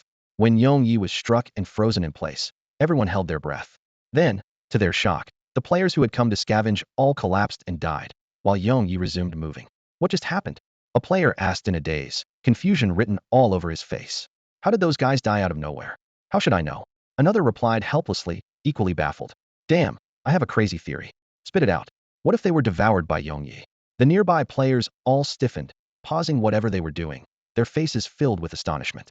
It's likely that the attack triggered a fatal event, the first player went on. Yong Yi should have died, but those people on site died in his place. Everyone fell silent. After a moment, they all nodded. That's probably it. I can't think of any other explanation. Back in the fallen zone, Zhang Wei had finally recovered from the shock of his talent's activation. He looked down at his hands, murmuring, sacrifice every spectator present, restore my own HP, and permanently boost my max HP. As long as there are people around, I can't die. But suddenly, a chill ran down his spine as he realized something. The mechanics of life and death performance should only allow for one revival. After all, the clown sacrifices all the spectators' lives if he dies again, and there are no more spectators to sacrifice. Revival would be impossible. Even so, this talent was almost unbelievably powerful. A strange smile crept across Zhang Wei's face as he muttered. But there's a catch: it doesn't distinguish between friend or foe. Am I destined to walk this path alone? With that talent, if he were to die, there was a high chance he'd take his own people down with him. As Zhang Wei pondered this, the system announcement sounded twice in quick succession. Ding! All capital districts of Blue Star have been occupied. Progress, 45. In a garden within Dungeon S district of Longhua, a dozen people sat together, their mood heavy. A man spoke quietly, his tone full of awe. Yong Yi's strength is simply beyond comprehension now. Someone beside him immediately chimed in. Even if he had every unique piece of the Jester's equipment, he shouldn't be able to pull this off, right? It has to be something about his innate talent. From what we can tell, the only unique weapon Yong Yi still lacks is the Jester's weapon. At those words, the room fell silent. Everyone present knew Yong Yi's class was Jester, but no one had any idea about his talent. After a moment, someone hesitantly asked, so what about the capital city of Jingdu? The elderly man at the head of the table, who had been silent until now, finally spoke. His voice was calm and authoritative. If Yong Yi can conquer the third fallen zone, then we'll give him the capital city of Jingdu. Everyone looked at each other in surprise. The old man added impatiently, or do you want the final battle to take place in Jingdu's capital district? Back in the fallen zone, Zhang Wei stood for a moment, looking around, but no more beasts appeared. Should I head back to the city? He muttered, frowning in thought. Judging by the appearance of Emperor-class beasts and undead battle formations in this third fallen zone, the process for hidden quests and regular reclamation missions had clearly changed. He would have to figure things out on his own. Before returning to the city, Zhang Wei reviewed the 5 skills he'd copied. Infinite Broodmother, Subsonic Scream, Rain of Fire, Spatial Shift, and Sword Control. Since acquiring the unique Curtain Rises equipment, he could now copy 6 skills. One slot was still empty. Infinite Broodmother is just a Lord-class summon. It's not enough anymore, Zhang Wei thought to himself. Now that his damage had increased, his summons couldn't match the output of large-scale damage abilities, so he mostly used them as meat shields. Even his only control skill, Subsonic Scream from a King-class beast, was outdated. It was almost useless against Emperor-class enemies. At this point, only Spatial Shift, Sword Control, and Rain of Fire were truly practical. It's time to switch up my skills, Zhang Wei murmured, heading toward the city. To be safe, he summoned another batch of creatures to scout ahead. Better safe than sorry, didn't want any more surprises. As he neared the city, a thought occurred to him. Maybe I can lure some people here? Across Blue Star's major cities, there were probably still plenty of players hoping to ambush him for quest rewards, and he could use an audience. But how to bait them was the real question. Entrapment required strategy, and if he was too obvious, no one would fall for it. Just as Zhang Wei stepped into the city, 2 deafening beastly roars shattered his thoughts. Looking up, he saw 2 beasts hovering in the air, their eyes locked onto him. Just 2 Emperor-class beasts? Zhang Wei was unimpressed and immediately cast Probing Spell. Emperor-class beasts were no longer a threat to him, just wiped out a whole group of them. Zhuang Emperor-class, 7 stars. Level, 110. HP, 70 billion. Attack, 20 million. Skills. Solar Scorch active. Summons a blazing sun, bathing a 20-kilometer area in light, and dealing true damage equal to 5 of max HP per second for 20 seconds. Crimson Sun Beam active. Fires a space-piercing energy beam, dealing 1,000 attack as defense ignoring damage. Solar Revival passive. For every 15 HP lost, Instantly restores 10 of lost HP. Yi in Emperor class, 7 stars.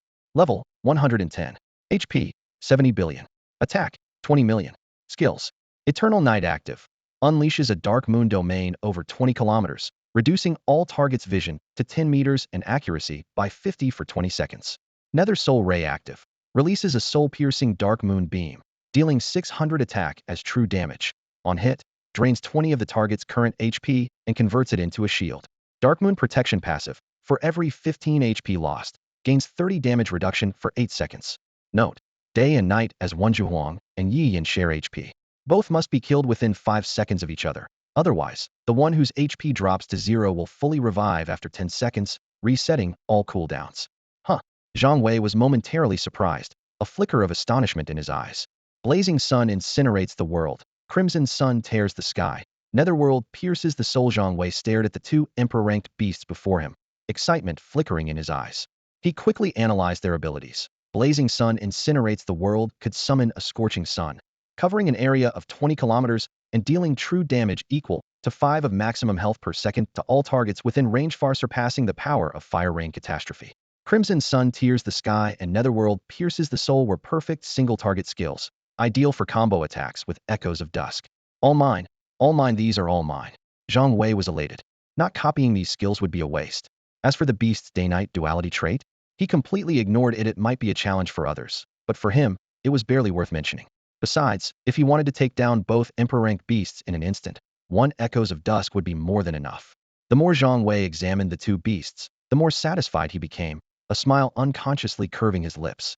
To the players in the main city, however, this scene was easily misunderstood. Is Yongye really into beasts? Look at that expression. Has never looked at his wife that gently. Roar. The daytime Emperor-ranked beast, Lu Wang, was enraged. It was the first time anyone had dared to treat it with such disregard. With a thunderous boom, the temperature around them soared, and a crimson sphere appeared in the sky. The entire city was instantly bathed in a blood-red light, as if it had been plunged into a massive furnace.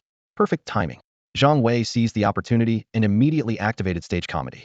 A system notification popped up, successfully copied the skill. Blazing Sun incinerates the world. Without hesitation, Zhang Wei unleashed the skill. In an instant, twin suns blazed overhead, engulfing him and the 2 beasts in radiant light. The system notifications came in rapid succession. 5 true damage per second to their health, lasting for 20 seconds. 775 million. 775 million. The terrifying damage erupted from Zhang Wei. His expression changed, and he quickly activated improv comedy to heal himself. 133.7 million. 133.7 million. 133.7 million. 133.7 million. Both beasts suffered heavy damage, while Zhang Wei's health slowly recovered, but his healing couldn't keep up with the percentage-based damage. Fortunately, the skill only lasted 20 seconds. Zhang Wei began frantically stacking skills. Blazing Sun incinerates the world. Blazing Sun incinerates the world. Attack and heal at the same time. Just then, the Night Fiend launched its attack. The system prompted, "You are within the Eternal Night Descends domain. Vision reduced to 10 meters. Accuracy reduced by 50. Lasts for 20 seconds." The entire city was instantly plunged into darkness, as if eternal night had fallen. Zhang Wei's vision shrank, and the 2 beasts vanished into the darkness. Without hesitation, he hurled Stage Comedy in the general direction of the Night Fiend, successfully copying the Eternal Night Descends skill. "If I can't see you, you won't see me either." Zhang Wei immediately unleashed the newly acquired Eternal Night Descends. In the main city of Blue Star, players were immediately worried about the fate of Eternal Night when they noticed a second red sun appear in the sky. Surprisingly, Eternal Night responded by releasing its own red sun, creating a strange double sun spectacle. Before the Blue Star players could react, darkness suddenly fell over the occupied zone, and both Eternal Night and the 2 exotic beasts vanished into the pitch-black void. Why did it just go dark? What's happening now? Players were left in confusion.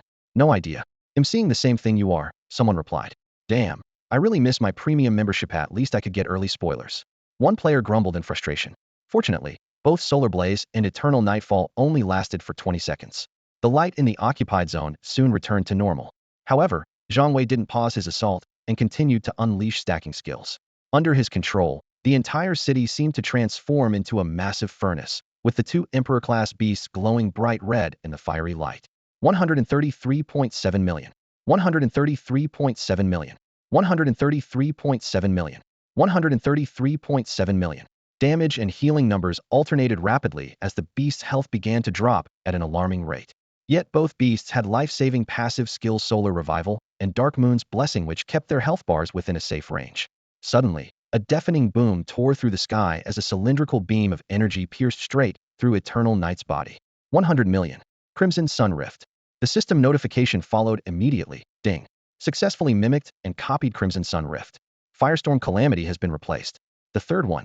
Zhang Wei's eyes lit up with excitement. Now he had Solar Blaze, Crimson Sun Rift, and Eternal Nightfall, three powerful skills in his arsenal. Together with Sword Mastery, Spatial Leap, and Infinite Broodmother, all 6 of his mimic skill slots were full.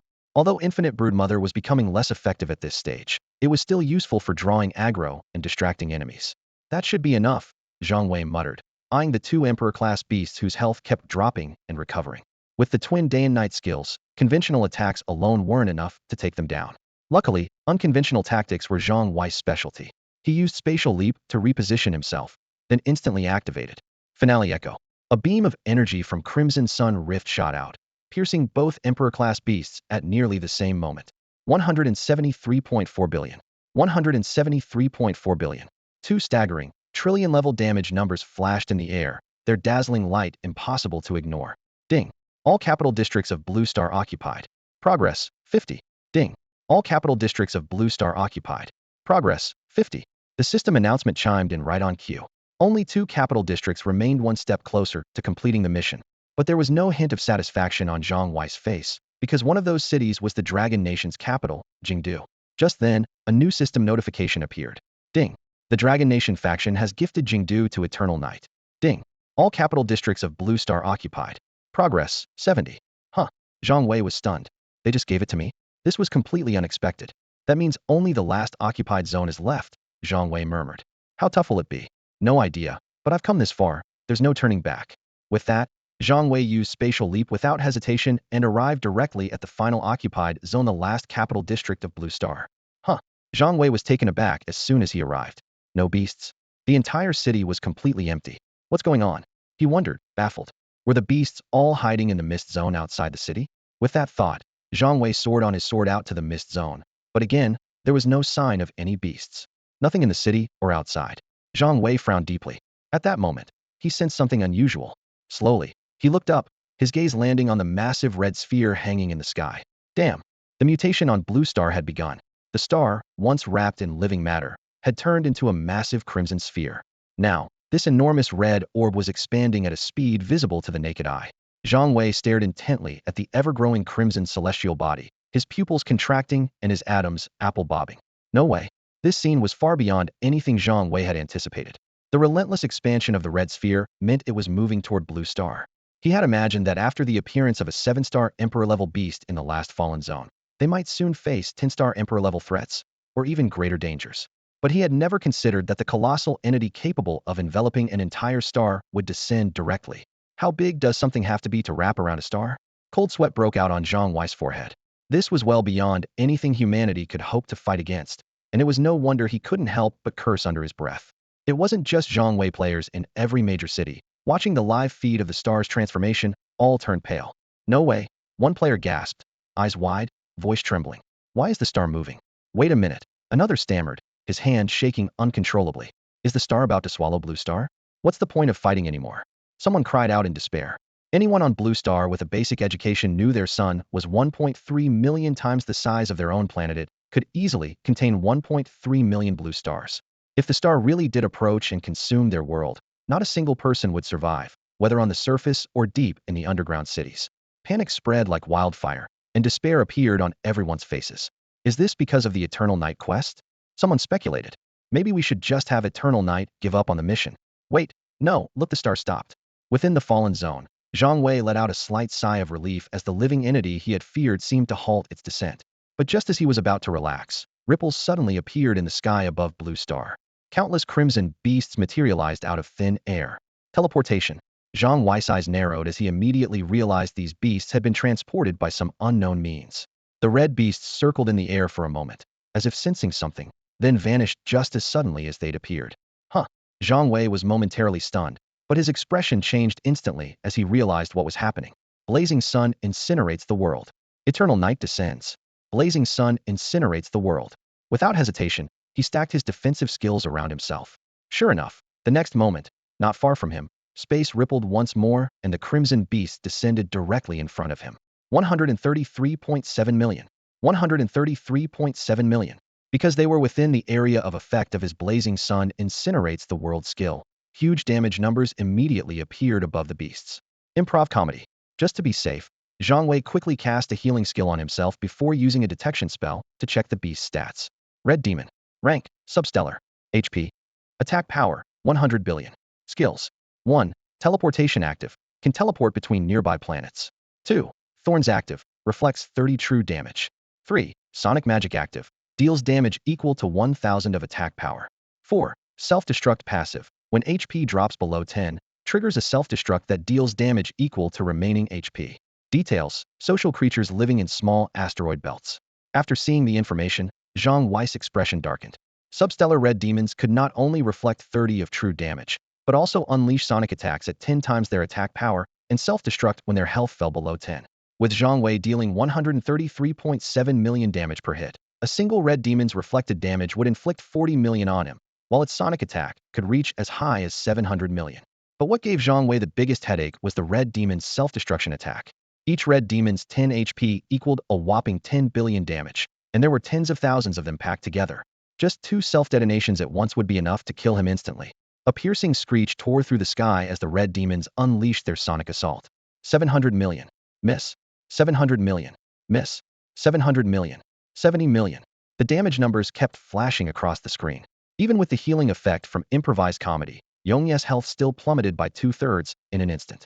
Fortunately, the nightfall effect reduced enemy hit rates by 50 within a 20-kilometer radius, causing many attacks to miss and giving Zhang Wei a brief respite. Noticing the 70 million damage number, Zhang Wei narrowed his eyes, gripped his longsword, and charged straight into the red demon horde. The clown stage could reduce damage by 90, but its range was only 1,000 meters, so he had to get closer. Inside the red demon swarm, Zhang Wei kept stacking the Blazing Sun Inferno skill. Soon, a breathtaking sight appeared in the sky. Blazing suns, like giant fireballs, hovered overhead, and Zhang Wei's health began to recover steadily. Yongye actually stabilized. He lost nearly 70 of his health at the start. I thought he was done for. That healing is insane. It scales directly with damage taken. Players from all the main cities on Blue Star were in awe. This is only the first wave of beasts, someone reminded everyone. It won't be that easy for the last city.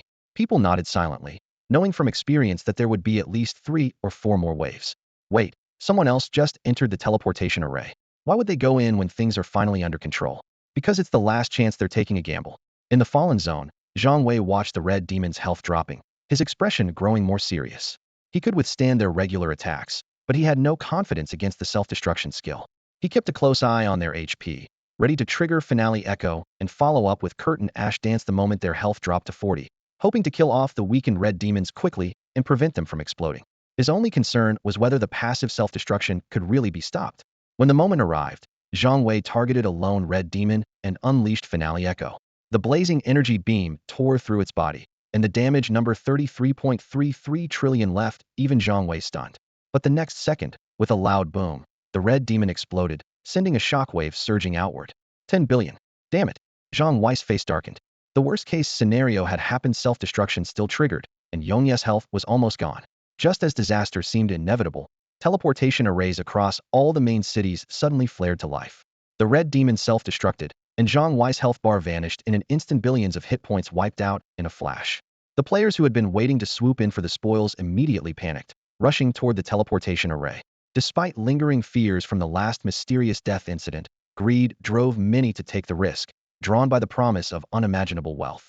Fear and desire tangled together, and once again, players threw themselves into danger like moths to a flame. In the fallen zone, Zhang Wei stood focused, his face etched with seriousness. Even after successfully taking down the red demon in a single blow, he couldn't avoid triggering its passive self-destruct, a nearly impossible situation to escape. Just then, several figures appeared below the city. Zhang Wei paused in surprise, then let out a sigh of relief, warmth flooding his heart. They had arrived. These good people had come at just the right moment. Without a moment's hesitation, Zhang Wei unleashed Curtain of Ashes. Streams of light danced as if alive, quickly spreading across the battlefield. A deafening echo signaled the finale, accompanied by a scorching attack that seemed to set the world ablaze. The damage numbers appeared in a seamless stream, swift, relentless, and overwhelming. 33.33 trillion. 33.33 trillion. 33.33 trillion. Almost simultaneously, massive damage numbers exploded from the red demon. Then came a thunderous roar as every red demon triggered its self-destruct passive at once, turning the battlefield into utter chaos.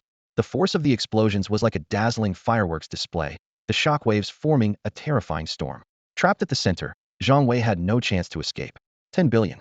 His health hit zero in a heartbeat, and a warning flashed across the screen, health depleted. Then, the system voice rang out coldly. Ding, talent life and death play activated. Ding, restored 10.1 billion HP. Ding, max HP increased by 10.1 billion. Current max HP, 25.6 billion. In Blue Star's main city, countless players watched as Zhang Wei's health bar was wiped out by the blast. But then, something strange happened. One after another, the players who had rushed in to take the loot began to fall. At the same time, Zhang Wei's figure reappeared on the battlefield, his health bar fully restored as if he had come back from the dead. Eternal Night can actually absorb other players' lives to resurrect? The realization left everyone stunned. Seeing so many players perish in their greed, many breathed a sigh of relief that they hadn't rushed in themselves. Otherwise, they might have been next. Ironically, those players had become the very fuel for Eternal Night's revival. Looking down at the field of fallen bodies, Zhang Wei did a quick mental calculation. The number of dead players was around 100,000. In the grand scheme, with Blue Star's billions of players, it was a drop in the bucket. Yet, as the thought crossed his mind, a sudden sense of unease washed over him. How did I end up thinking something so twisted? Just then, the system chimed in again. Ding, occupation progress of all capital cities on Blue Star, 80 complete. Ding, occupation progress of all capital cities on Blue Star, 80 complete. 6 consecutive system announcements echoed, signaling that Eternal Night's progress had reached 80. Zhang Wei took a deep breath, realizing that stopping this was almost out of the question. Any chance to intervene had already slipped away. Even if his earlier actions had helped Eternal Night resurrect, there was little he could do now. Players from every country fell silent as the announcements rang out, lost in thought, especially those in Sector S of the Bongzi Kingdom's underground city. Discussions broke out among them. If we stay out of this, is there still a chance to stop Eternal Night's plan? We failed to defeat him during the first Beast Tide, but if we wait until he completes his mission, we'll end up with nothing. The tension and frustration in their voices was clear. For those who understood the threat Eternal Night posed if he succeeded, the decision they faced had never been more critical. In the underground city beneath Longhua, Yongye's resurrection ability in Sector S caused a huge stir. This talent seemed to grant him an almost invincible advantage, rendering the snipers sent by various nations ineffective. Meanwhile, in the Fallen Zone, Zhang Wei hovered in midair on his sword, his expression tense as he vigilantly awaited the next wave of mutant beasts. Having encountered a sub-star-level beast in the very first wave, he was deeply concerned about the dangers that might follow. The recent battle was especially troubling. If not for the reckless sacrifices of some players who inadvertently neutralized the red demon's self-destruction, he wouldn't have known how to handle it. Strangely, after waiting for a long time, the expected beast still hadn't appeared. Just as Zhang Wei was considering whether to leave the city and investigate, the system suddenly issued a prompt. Because the Longhua faction had voluntarily surrendered their main city, the number of quest stages had decreased, but the corresponding difficulty had increased. This message repeated twice, leaving Zhang Wei momentarily stunned. Players in every main city had mixed reactions to the news. Some mocked Longhua's decision as self-defeating, while others believed that Yongye completing the mission would benefit everyone. Arguments broke out. Some insisted that reaching level 100 would put them on par with Yongye, while others pointed out that even with the best equipment, facing a king-level beast alone was simply impossible. But the debate was abruptly cut short. Everyone was stunned by the live broadcast. In the sky over the Fallen Zone, countless black dots appeared and rapidly expanded. In an instant, creatures measuring thousands of meters blocked out the sun, casting a terrifying shadow over the entire area. Facing these colossal monsters, Zhang Wei's eyes flashed with a trace of madness.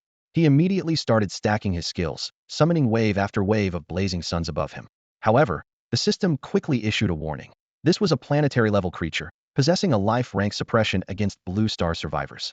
Attacks from lower-ranked beings would have their damage reduced to just 1, and the creature was immune to all negative effects. When his Sunfire skill struck the planetary beast, the damage number reached 1.33 million, but due to the rank suppression, the actual effect was negligible. Even the clown's random damage failed to bypass this restriction. Seeing this, all the players on Blue Star fell silent. Everyone realized that this time, Yongye might really be finished. For a moment, the main city of Blue Star was filled with voices predicting Yongye's inevitable defeat. The announcement from the Third World hit like a sledgehammer.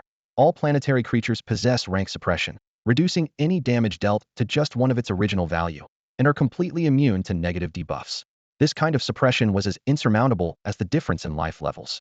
The billions of damage that Yongyi was once so proud of now shrank to a mere million under this effect. Faced with such an overwhelming gap, everyone shook their heads, convinced that Yongyi was doomed this time.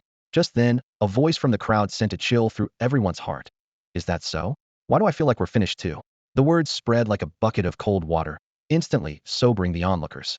Are planetary creatures really only here for Yongyi? Today it's him, but tomorrow it'll be our turn. The voice continued. Players in the main city gradually calmed down. They had been hoping for Yongyi's defeat, eager for system quest rewards.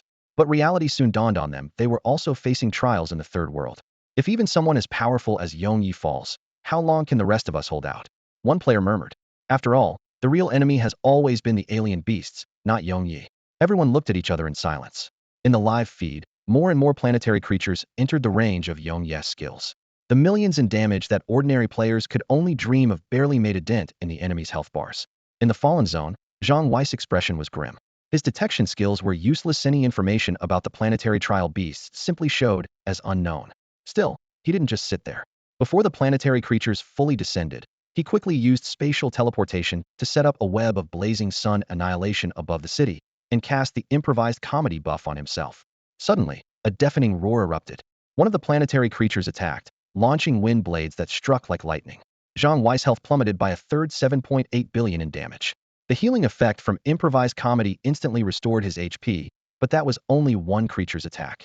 As more wind blades swept toward him, Zhang Wei used spatial teleportation to dodge just in time. Realizing the attacks could be avoided, a flicker of hope appeared in his eyes. He kept casting blazing sun annihilation, always ready to teleport again at a moment's notice. When the second wave of attacks came, Zhang Wei dodged successfully once more. While calculating the accumulated damage in his mind, roughly several billion, didn't dare to risk using his one chance at Finale Echo. But after dodging twice in a row, the planetary creatures no longer launched wind blade attacks. However, just as Zhang Wei was puzzled, an unusual gentle breeze suddenly swept through the entire fallen zone. Despite its seemingly mild touch, this breeze caused Zhang Wei's health to plummet at an astonishing rate of 1 billion points per second. Inside the main city, countless Blue Star players turned pale as they witnessed the scene. It's over for Yongyi. There's no escaping this time. The entire city is within the range of the planetary creature's skill. In Jiangnan's main city, the players from the Dragon Nation were all tense and anxious. While everyone was worried about Yongyi, one player suddenly stood up and headed straight for the teleportation array. Where are you going? Someone asked urgently. The man turned back with a grin. I'm taking over. Are you coming? Seeing the stunned faces around him, he calmly added, I just sold the 50 pieces of epic gear I got from the territory war rewards. That's enough for my wife and kid to live comfortably in the underground city for the rest of their lives. Brother, which zone is your wife in? They'll look after her and your kid for you. Screw you, the man rolled his eyes. Zone H, 102342244. Before he finished speaking, he had already stepped into the teleportation array. Take care, brother, the crowd called out in unison. Someone stared at the shimmering light of the teleportation array and said, he won't last more than a few seconds. I've put my gear up for sale too. Seeing everyone's surprise, he explained with a smile. How could I let him hog all the glory? Besides, I owe Yongyi a favor. It's time to pay it back. What kind of favor? Contribution points, someone else chimed in. We fought this far, but it's all because Yongyi pushed us to do it, isn't it? In the fallen zone, the first player to teleport in looked at Yongyi, whose health was nearly gone, and murmured, Boss, if it weren't for you, my family's contribution points would have been used up long ago. I'm giving this life back to you. Most of these Jiangnan players who entered the main city ahead of time and followed Yongyi into the territory war had nowhere else to turn. My wife and daughter are still alive. I really hit the jackpot. Even though Yongyi had some improvisational healing, it still couldn't keep up with the terrifying rate of losing 1 billion health points per second. Watching his dangerously low health bar, Zhang Wei hesitated. He still had a way out, could use spatial teleportation to leave the fallen zone, but that would mean failing the mission. Seeing the accumulated tens of billions in damage, Zhang Wei gritted his teeth and prepared to go all in. Even considering the 99 damage reduction from the Echoes of Twilight and the 10 seconds of output from Ashen Dance, the final damage probably still wouldn't be enough to shake these planetary creatures. Still, he couldn't give up without trying. At that moment, a thunderous shout erupted from below. Yongyi, we're here for you. A player looked up and roared. Listen up, Blue Star bastards, remember my name. Picking little mushrooms. My daughter came up with it. Boss, you have to finish the mission, help us escape the underground. Before he finished, several wind blades had already pierced through Zhang Wei's body. Ding health has dropped to 0. Ding talent, life, and death play activated. Ding restored 30,000 health points. Ding maximum health increased by 30,000. A surge of warmth rushed through Zhang Wei's here that had never expected that. Even at a moment like this, someone would come to his aid. Back in Jiangnin's main city, as Dragon Nation players watched the scene unfold, someone quietly said, "It's my turn now." After all, who wanted their loved ones to spend their whole lives crowded underground? The chance was right in front of them, but it would take someone's life to seize it. To go, or not to go? Take us out of the underground. In this sentence, it was obvious that us didn't include Little Mushroom himself. When Zhang Wei heard Little Mushroom say these words, he felt a jolt deep in his heart. As someone also from District H, he knew all too well how harsh the conditions were in the outer districts. Life was already hard enough for one person, let alone for a family of 3 crammed into such an environment. Even with the shelter of the third world, every day must have felt endless. In that moment, he finally understood why someone would entrust him with such a heavy hope. Just then, a new figure suddenly appeared in the city. The man threw his head back and laughed. "Little Mushroom is right, take us out of here. This is Prince of Cerebral Thrombosis from Jiangnan territory, ready to join the fight." Zhang Wei barely had time to process this sudden turn of events. He hurriedly activated spatial teleportation and unleashed Blazing Sun's wrath. The temporary health had recovered wasn't nearly enough to keep up with the continuous use of his abilities. Even with the healing from his improvisational skill, he could hardly withstand such a fierce onslaught. He had just teleported to another part of the city and released Blazing Sun's wrath again when a rush of wind swept past his face. His health bar, showing 1 billion, dropped to 0 once more. System notifications popped up in quick succession. Ding. HP has reached 0. Ding. Talent life and death performance triggered. Ding. 40,000 HP restored. Ding. Maximum HP increased by 40,000. In the city, more and more reinforcements kept teleporting in. Each person arrived with the resolve to die, yet their spirits were high. I'm here. Early congratulations to Yongya for completing the mission. Jiangnan territory, king of jokers. Don't forget, I was here too. Jiangnan territory, I'm unstoppable. Yongya, just focus on attacking while handle the rest. Jiangnan territory, farmers 3 punches, broadcasting live to all of Blue Star, what a rush. Jiangnan territory, Queen's paradise for myself, hold the line. Hold the linea, I'm down. Jiangnan territory, rushing snail this time. I really am ahead of everyone. I forgot my own name, I'm a little scared. Mom, I think I embarrassed myself again. Zhang Wei's eyes were bloodshot as he kept stacking attack skills. Massive 1,337,830 damage numbers flashed across the screen, with the total damage just climbing higher and higher. This breathtaking scene was projected over the skies of every major city on Blue Star, leaving the crowds watching below in utter silence. Ever since Blue Star's transformation, death had become a daily occurrence. But never before had anyone witnessed such selfless sacrifice, with wave after wave of people rushing forward to give their lives. Is it really worth it? Someone murmured. Who knows?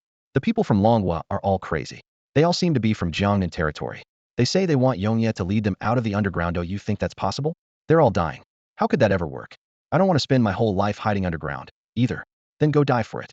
The teleportation array leads straight into the fallen zone now. Don't worry, let the people from Longhua go die first. When they make it, we'll get out too. Yeah. The people around quickly agreed. In the Dragon Nation, deep within the underground city's S district, a tense group huddled close. The atmosphere was so thick with anxiety, it felt almost tangible. Determination was etched onto every face. Go. Our people are ready, one leader said in a low, steady voice. We can't let only the Jiangnan fighters make sacrifices. It's time we join the fight too. But the mission progress is only at 80, another person said with a frown. What if, after this wave of beasts, even worse ones appear? The room fell silent at those words. The Evernight mission had only reached 80 when planetary-class creatures showed up, and the sheer power gap was obvious. Even Evernight's strongest attacks seemed insignificant against these monsters. If even stronger beasts appeared next. Honestly, the odds of Evernight winning are slim, someone murmured. So what do? We have over 1 billion people, well, wear it down together. Another voice declared, breaking the silence with resolve. In the fallen zone, Zhang Wei stared intently at the massive planetary creature, his eyes glinting with calm determination.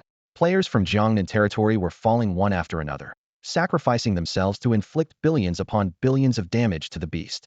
By his rough estimate, the total damage dealt was already in the hundreds of billions, but his Echoes of Dusk skill had yet to trigger.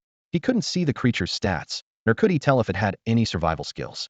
Zhang Wei knew he only had one shot. If he failed, all those sacrifices would be in vain. Thankfully, the creature's health bar was already halfway down. In a main city somewhere in the Dragon Nation, a player watched the battle's live feed above, palms sweating as droplets slid down the black card he gripped. Can he really lead everyone out of the underground? he muttered, glancing at the card in his hand. I'm just a joker too. Back in the fallen zone, Zhang Wei narrowed his eyes. Almost there, he calculated, deciding it was time to take the risk. Watching so many give their lives for his chance, Everknight's eyes grew wild with determination. Echoes of dusk. A blazing energy beam shot across the battlefield, piercing straight through the planetary creature. 108 billion. Despite the power gap, the attack inflicted a staggering amount of damage. Dance of Ashen Curtains. Crimson Sun Rift. 108 billion. 108 billion. 108 billion. All the planetary beasts were suddenly bombarded with massive damage numbers. For 10 seconds, Zhang Wei kept his eyes glued to their health bars, unsure just how much damage he could rack up in that window. They're almost down. Almost down. Across Blue Star's main city, countless players cried out in excitement. Everknight's damage suddenly skyrocketed, dealing over 100 billion points. The health of every planetary beast plummeted, dropping rapidly towards zero.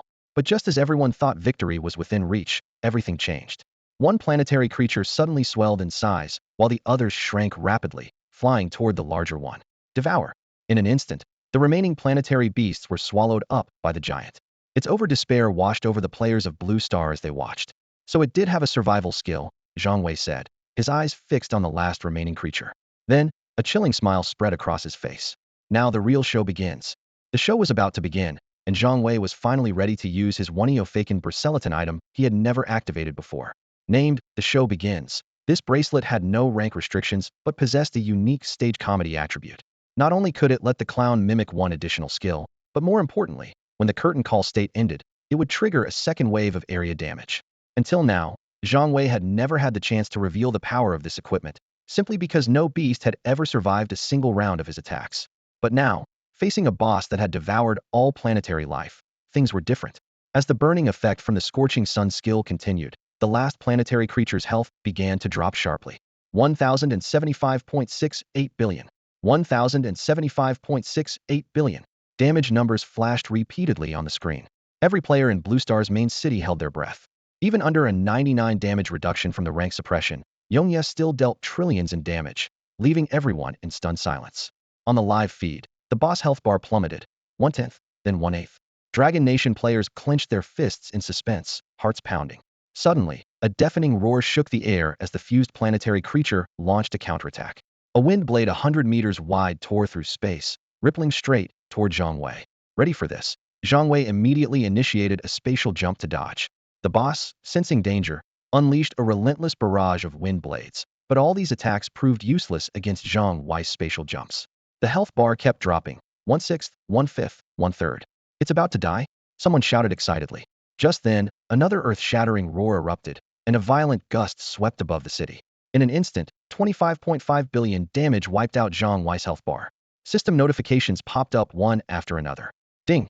HP has reached 0. Ding! Talent life and death play triggered. Ding! 100,000 HP restored. Ding! HP cap increased by 100,000. Zhang Wei froze, slowly lowering his head, only to notice a stranger had appeared in the city at some point. The newcomer stared at him with a look of grim determination, their bodies slowly falling. Who is that? Zhang Wei's heart tightened. At that moment, a thunderous crash rang out. Zhang Wei whipped his head around to see the boss' massive body shattering in midair. Cheers erupted throughout Dragon Nation's main city as countless players burst into tears of joy. Yet Zhang Wei's expression remained serious. Knowing nothing about the true nature of the planetary creature, a new worry crept into his mind. What if it comes back to life? If it really resurrects, then they might be doomed.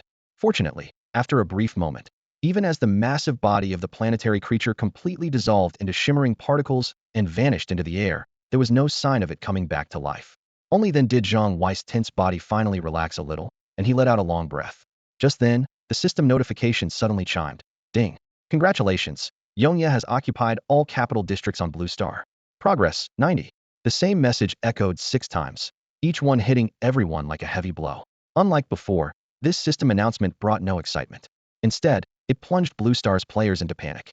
In every main city, disbelief was written on people's faces. 90%? Even such terrifying planetary creatures weren't the final challenge? The Third World never intended for Yongye to complete this mission, did it? In the high-level conference rooms of Blue Star's nations, a heavy silence hung in the air. The difficulty of Yongye's mission had far surpassed everyone's expectations. If even Yongye couldn't succeed, who else could they rely on? After all, this trial concerned the fate of the entire planet. In a quiet garden in Sector S of Dragon Country's underground city, The elder leading the group suddenly stood up, his face expressionless as he muttered, 90%, that means another monster is about to appear. Maybe not just one, but a whole group, a middle-aged man nearby replied. The people around them grew even more somber at his words. Yonya had already struggled so much just to defeat the previous planetary creatures. Now, it seemed like the only option left was a desperate fight to the end. In the fallen zone, Zhang Wei stood motionless, like a statue. No one knew what he was thinking at that moment, nor could they guess his true feelings after hearing the system announcement. In front of the live broadcast screens in Blue Star's main cities, a player couldn't help but ask, is Yonya planning to give up? Give up? No way, someone nearby shook their head. That's not how people from Dragon Country are. So many have already sacrificed themselves for this mission. Even if Yonya dies here, he'll never choose to quit. For him, there's only one path left, fight to the end. Risking everything just to finish? Isn't that a little foolish? At that moment, in one of Dragon Country's main cities, a player looked up at the broadcast in the sky, quietly said, there's still more, then glanced at the card in his hand and resolutely headed toward the teleportation array. Back in the fallen zone, as Zhang Wei waited for the final quest boss to appear, he suddenly noticed a new figure in the city. He turned, a complicated expression on his face. You. But the newcomer spoke first. I should have come sooner. Seeing Zhang Wei's puzzled look, he tossed a card over. Here, I can't use this. With that, he turned and left, returning through the teleportation array. Stunned by the unexpected encounter, Zhang Wei looked down at the card in his hand, momentarily at a loss. Zhang Wei's gaze fell on the black card, and he froze in shock. The text on the card was clear. Final Judgment, Incomplete State. Incomplete attribute. During performance, you can consume lifespan to randomly change the black poker card. Incomplete trait. The Joker's random damage cap card value. Card value automatically resets to 1. Incomplete details. Life and death are nothing but a gamble, and I am the dealer. Zhang Wei's heart pounded wildly as he instantly grasped the terrifying power of this weapon. Random damage multiplied by the card's value meant the potential for double, triple, or even greater damage. Meanwhile, in the main city of Longhua, a player with a clown avatar was watching the live feed, muttering to himself, can Yonya actually use it? He knew exactly what this exclusive clown weapon was capable of, but had never been able to use it himself. Consume lifespan? He frowned, puzzled. My character doesn't even have a lifespan stat. This made him both love and hate the weapon. Clown exclusive, but unusable. Damn it. He cursed, unsure if Yonya would be able to make it work. At this point, there's nothing to lose by trying. Suddenly, he noticed someone handing a card to Yonya. What's that? Who has time to play cards at a moment like this? He narrowed his eyes, then suddenly realized, no way, that's obviously the clown's weapon. Within the Longhua underground city, news spread quickly. Change of plans, Yonya has the clown weapon. The clown weapon in someone else's hands? What's so strange about that? It's nearly impossible for one person to collect all the unique gear. Let's just see how much use Yonya can get out of it. In the fallen zone, Zhang Wei stared at the card in his hand and finally understood why the previous owner had said he couldn't use it. Lifespan was a stat head only gained after becoming a territory lord. He glanced at his character panel. The lifespan field displayed a simple number, 638. He wasn't sure if it meant 638 years or 638 months. With the card in his hand, Zhang Wei felt a surge of confidence. He knew that planetary-level creatures imposed a suppression effect, reducing his damage, but now, at least, he had a better chance. What's the highest number on a playing card? Zhang Wei frowned, a little unsure of the rules since he rarely played cards. The biggest number is 10, then J, Q, K for 11, 12, 13, and what about the jokers? Turning these thoughts over in his mind, Zhang Wei gripped the card tightly and waited silently for the final wave of beasts to appear. At that moment, all eyes on Blue Star were on him. Whether Yonya could complete this mission would be decided now.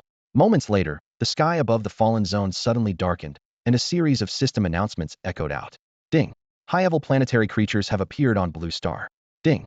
Planetary creatures exert a life rank suppression over Blue Star survivors. Ding. According to rank suppression law, when lower-ranked beings attack higher-ranked ones, damage is reduced to 1 and all negative debuffs are nullified. Hearing the announcements, Zhang Wei actually felt relieved. Still just planetary level. He sprang into action, and before the planetary creatures arrived, he unleashed his stacked skill, Blazing Sun Annihilation, above the fallen zone. One after another, blazing orbs of light formed in the sky, far more than the previous time.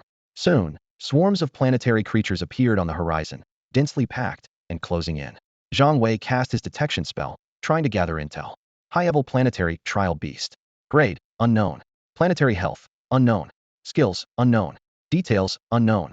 As expected, nothing could be seen. Zhang Wei watched as the horde of beasts entered his skills range. Without hesitation, he activated Final Judgment. The card in his hand revealed a number 7. Zhang Wei's eyes lit up and the corners of his mouth curled into a smile. Not bad, 7 times. But in the next second, his expression froze and his face changed slightly. A system notification flashed in his view. Lifespan, 538, decreased by 100. Zhang Wei frowned, quickly calculating each draw cost 100 lifespan points, which meant he could only draw 6 more times at most. Just then, the advanced planetary trial beast stepped into the scorching range of the blazing sun's destruction. Massive damage numbers flashed in the air, 9,364,810. Nearly 10 million in damage soared upward like a giant red flag, stunning every spectator. Across Blue Star's main cities, countless players stared at the damage numbers pouring from the trial beast, eyes wide in disbelief. Wait, Yongye's damage just shot up. From over 1 million to almost 9 million. That card weapon must be working. Still, that's not nearly enough. Zhang Wei clearly realized this too. His gaze fell on the card in his hand. 7's decent, but if I could draw a 10, the effect would be even better. He thought. I still have 5 chances left. Clenching his teeth, he activated the Judgment Finale's draw function again. A new number appeared on the card, 5. Zhang Wei's brows knitted tighter, and he clicked his tongue in frustration. It's even lower. Without hesitation, he drew again. Another 5. Staring at the unchanging number, Zhang Wei gave a bitter smile. Is my luck really that bad? Steeling himself, he decided to keep going. Whatever. No gambler loses every time. This time, the card finally showed a 10. Zhang Wei's eyes sparkled, and his tense nerves relaxed a little. There it is. I finally got a 10 after spending 300 lifespan points. The increase in damage from 7 to 10 wasn't as significant as had hoped, but he knew that every bit of extra output meant fewer casualties. However, when Zhang Wei looked up, he was struck dumb, rooted to the spot. What's going on? In Blue Star's main city, a player shook his head, commenting, even if Yongye's doing over 9 million damage now, he's still before he could finish. The player next to him suddenly pointed at the new damage numbers on the trial beast and shouted. It went up again. 46,824,050. 10, 100, 1,000, 10,000, 100,000, million, 10 million, 46 million.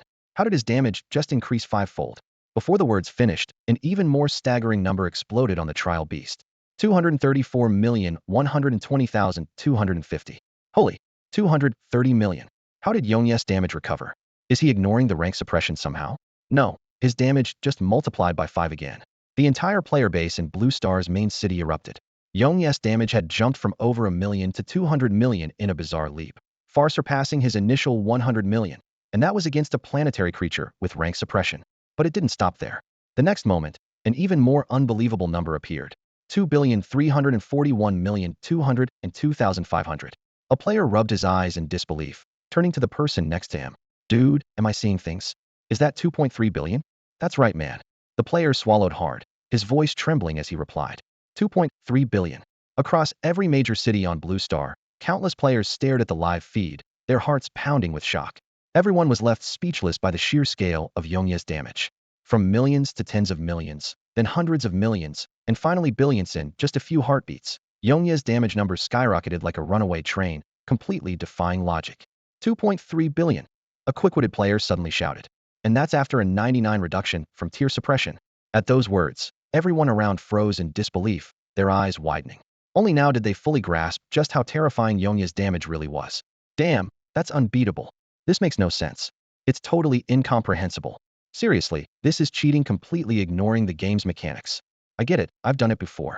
In the crowd, a player with an innocent look raised his hand and asked, Hey guys, I'm terrible at math.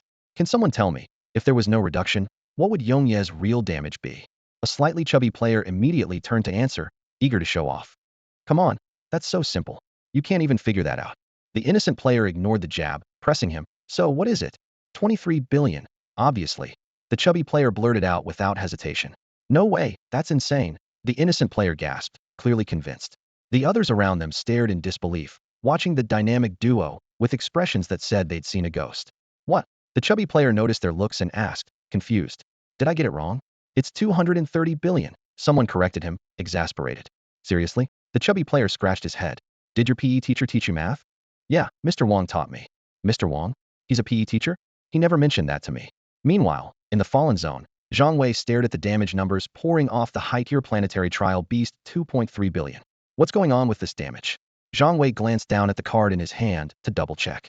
It says 10, that's right. But how could a 10-fold multiplier hit for 2.3 billion? At first, with a 7-fold boost, his damage shot from 1.3 million to over 9 million. Then it was 5, 5, and 10. 7, 5, 5, 10. Zhang Wei paused, replaying the card draws in his mind.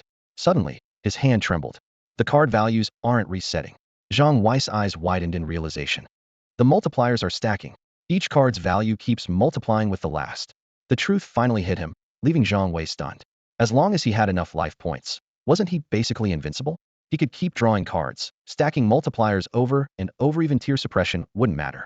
Just then, a series of guttural roars echoed out as the high-tier planetary trial beast charged at him, launching a fierce assault. Improv comedy. Zhang Wei quickly activated a healing skill. A wind blade sliced toward him, and a massive 10.1 billion damage number flashed above his head. But in the blink of an eye, 2.3 billion, 2.3 billion, 2.3 billion healing numbers appeared simultaneously, instantly refilling his health bar. Looking at the swarm of planetary trial beasts, Zhang Wei broke into a confident grin. Tier suppression? Damage reduction? With the Judgment Finale card in hand, those rules didn't seem to apply to him anymore. Soaring into the air on his sword, Zhang Wei charged straight at the beasts. Blazing Sun incinerates the world. Blazing Sun incinerates the world. All but ignoring the trial beast's attacks, Zhang Wei unleashed his skills in a frenzy. As long as he wasn't hit by multiple attacks at once, he could keep pushing through, tanking the damage and dishing it right back. Zhang Wei stood unwavering among the blades of wind. With spatial teleportation, he effortlessly dodged most of the attacks, and not even the powerful skills unleashed by the advanced planetary trial beasts could touch him. Although the beast's wide area abilities came with overwhelming force, to Zhang Wei, they were little more than wisps of smoke in the wind, incapable of causing him any harm. In fact, the damage from these attacks was nowhere near enough to outpace his rapid regeneration. A gentle breeze brushed his face as the damage numbers climbed 2 billion points lost per second, but within seconds, Zhang Wei's health was completely restored. Gradually, the tide of battle began to turn. Zhang Wei moved like a sharpened blade, silently cutting through the ranks of the advanced planetary trial beasts with ease. As time passed, the accumulated damage soared higher and higher. Zhang Wei estimated the power of his attacks. With this latest barrage, his total damage was approaching 11.5 trillion.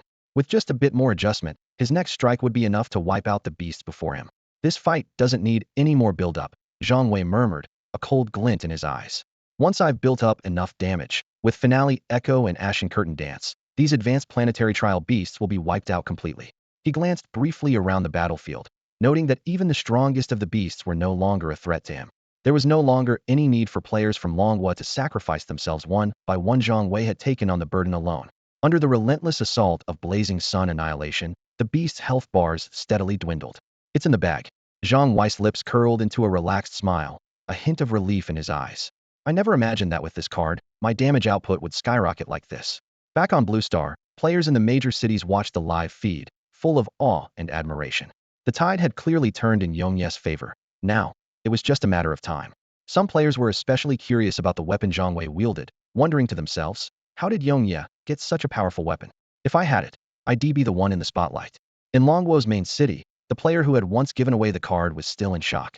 He had thought the Judgment Finale card was just an ordinary class exclusive weapon, never expecting it to be so powerful. He started to speak, then fell silent, letting out a long sigh. This weapon, I can't even use it myself. I'm a joke, he muttered bitterly. As a clown class player, he couldn't wield the weapon meant for his own class. Looking at the unfolding battle, he felt a wave of helplessness and even began to question whether any of this was worth it.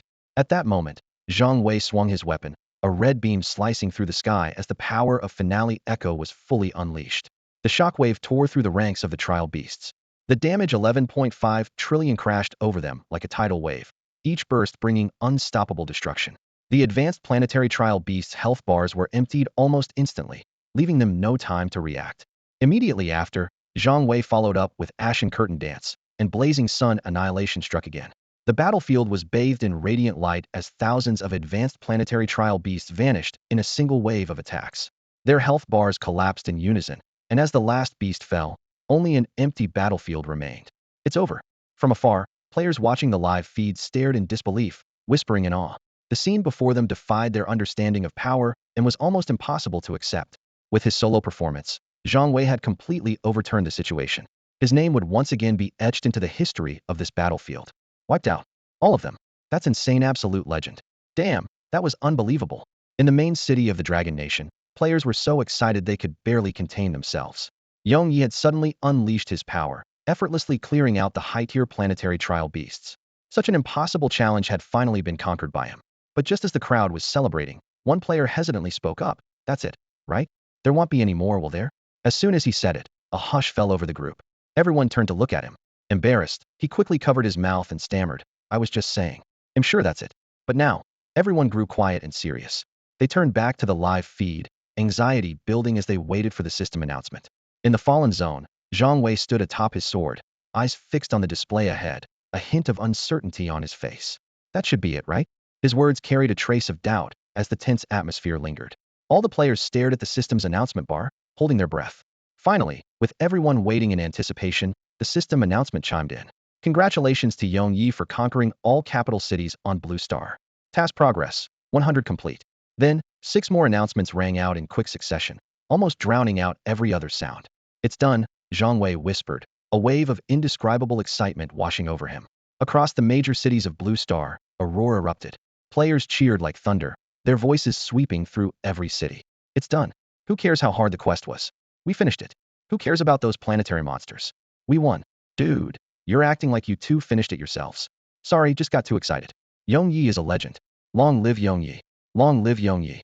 All the pent-up emotions exploded at once, and the cheers echoed through every city.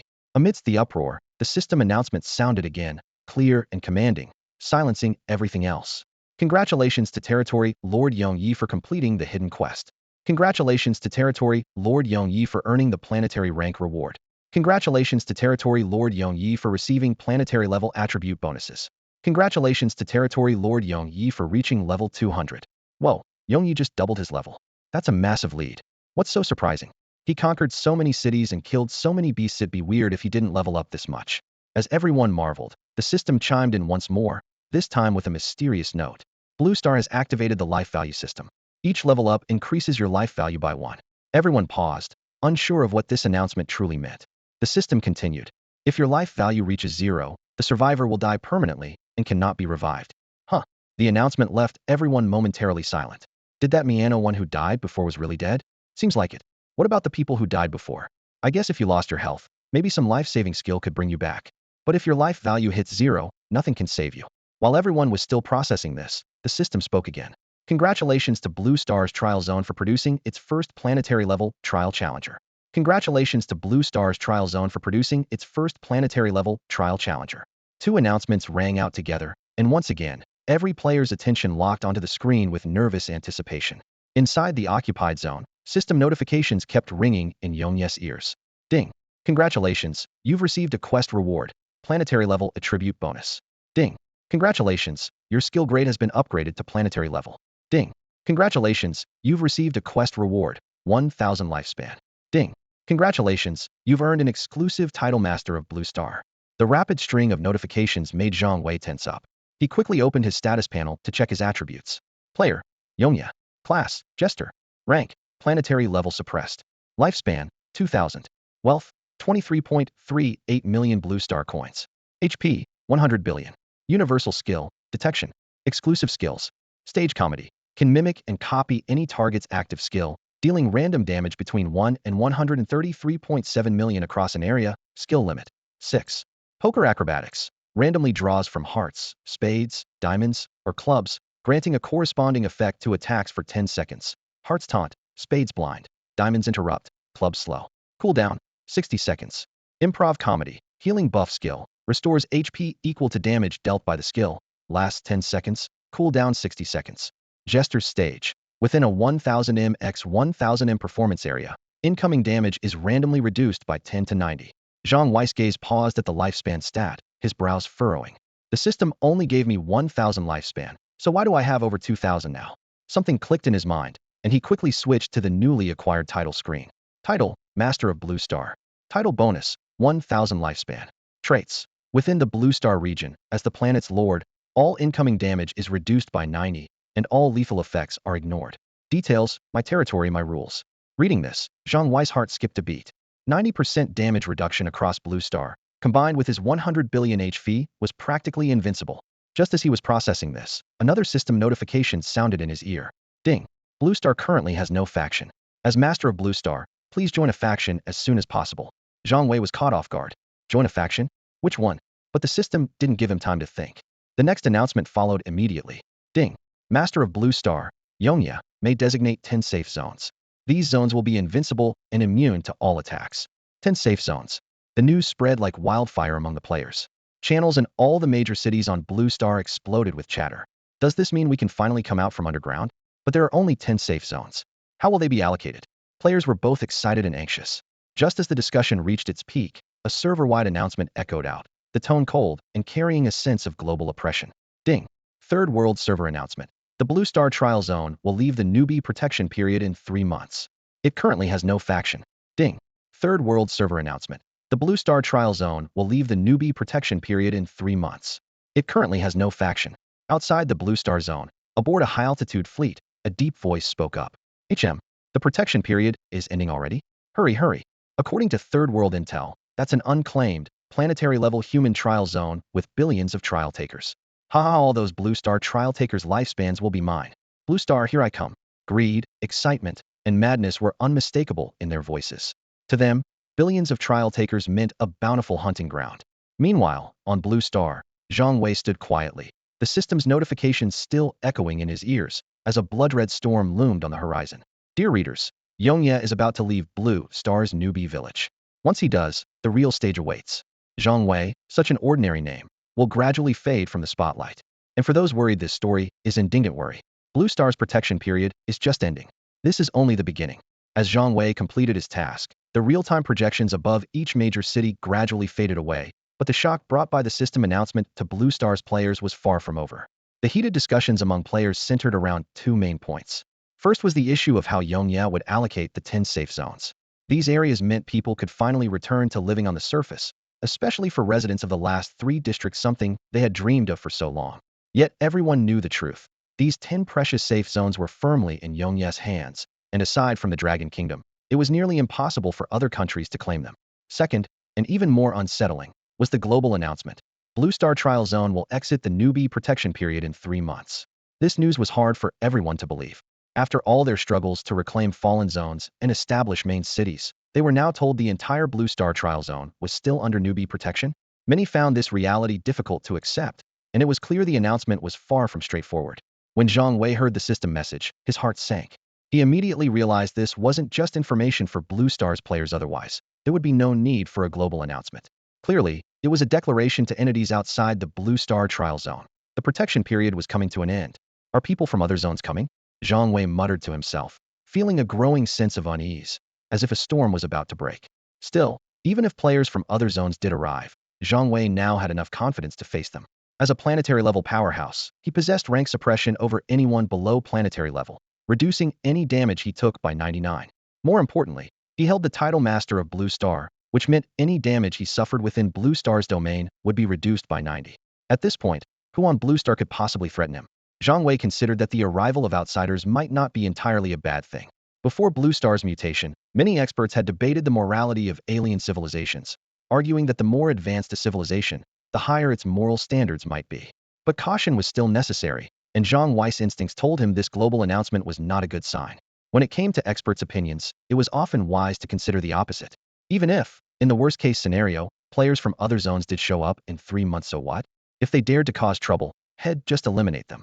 With over 2,000 life points, Zhang Wei could draw more than 20 Judgment Finale cards, an amount of damage so terrifying that most people couldn't even calculate it. Right now, he had more trump cards and confidence than ever. However, Judgment Finale was still incomplete. There were 4 suits, and so far, the effect of the black cards in his hand was to multiply the random damage cap by the card's value. What about the other suits? If he could restore the set, just how powerful would it become? Still, life points could be a problem. Suddenly, Zhang Wei realized that while 2,000 might seem like a lot, it only allowed for about 20 draws. What would happen after that?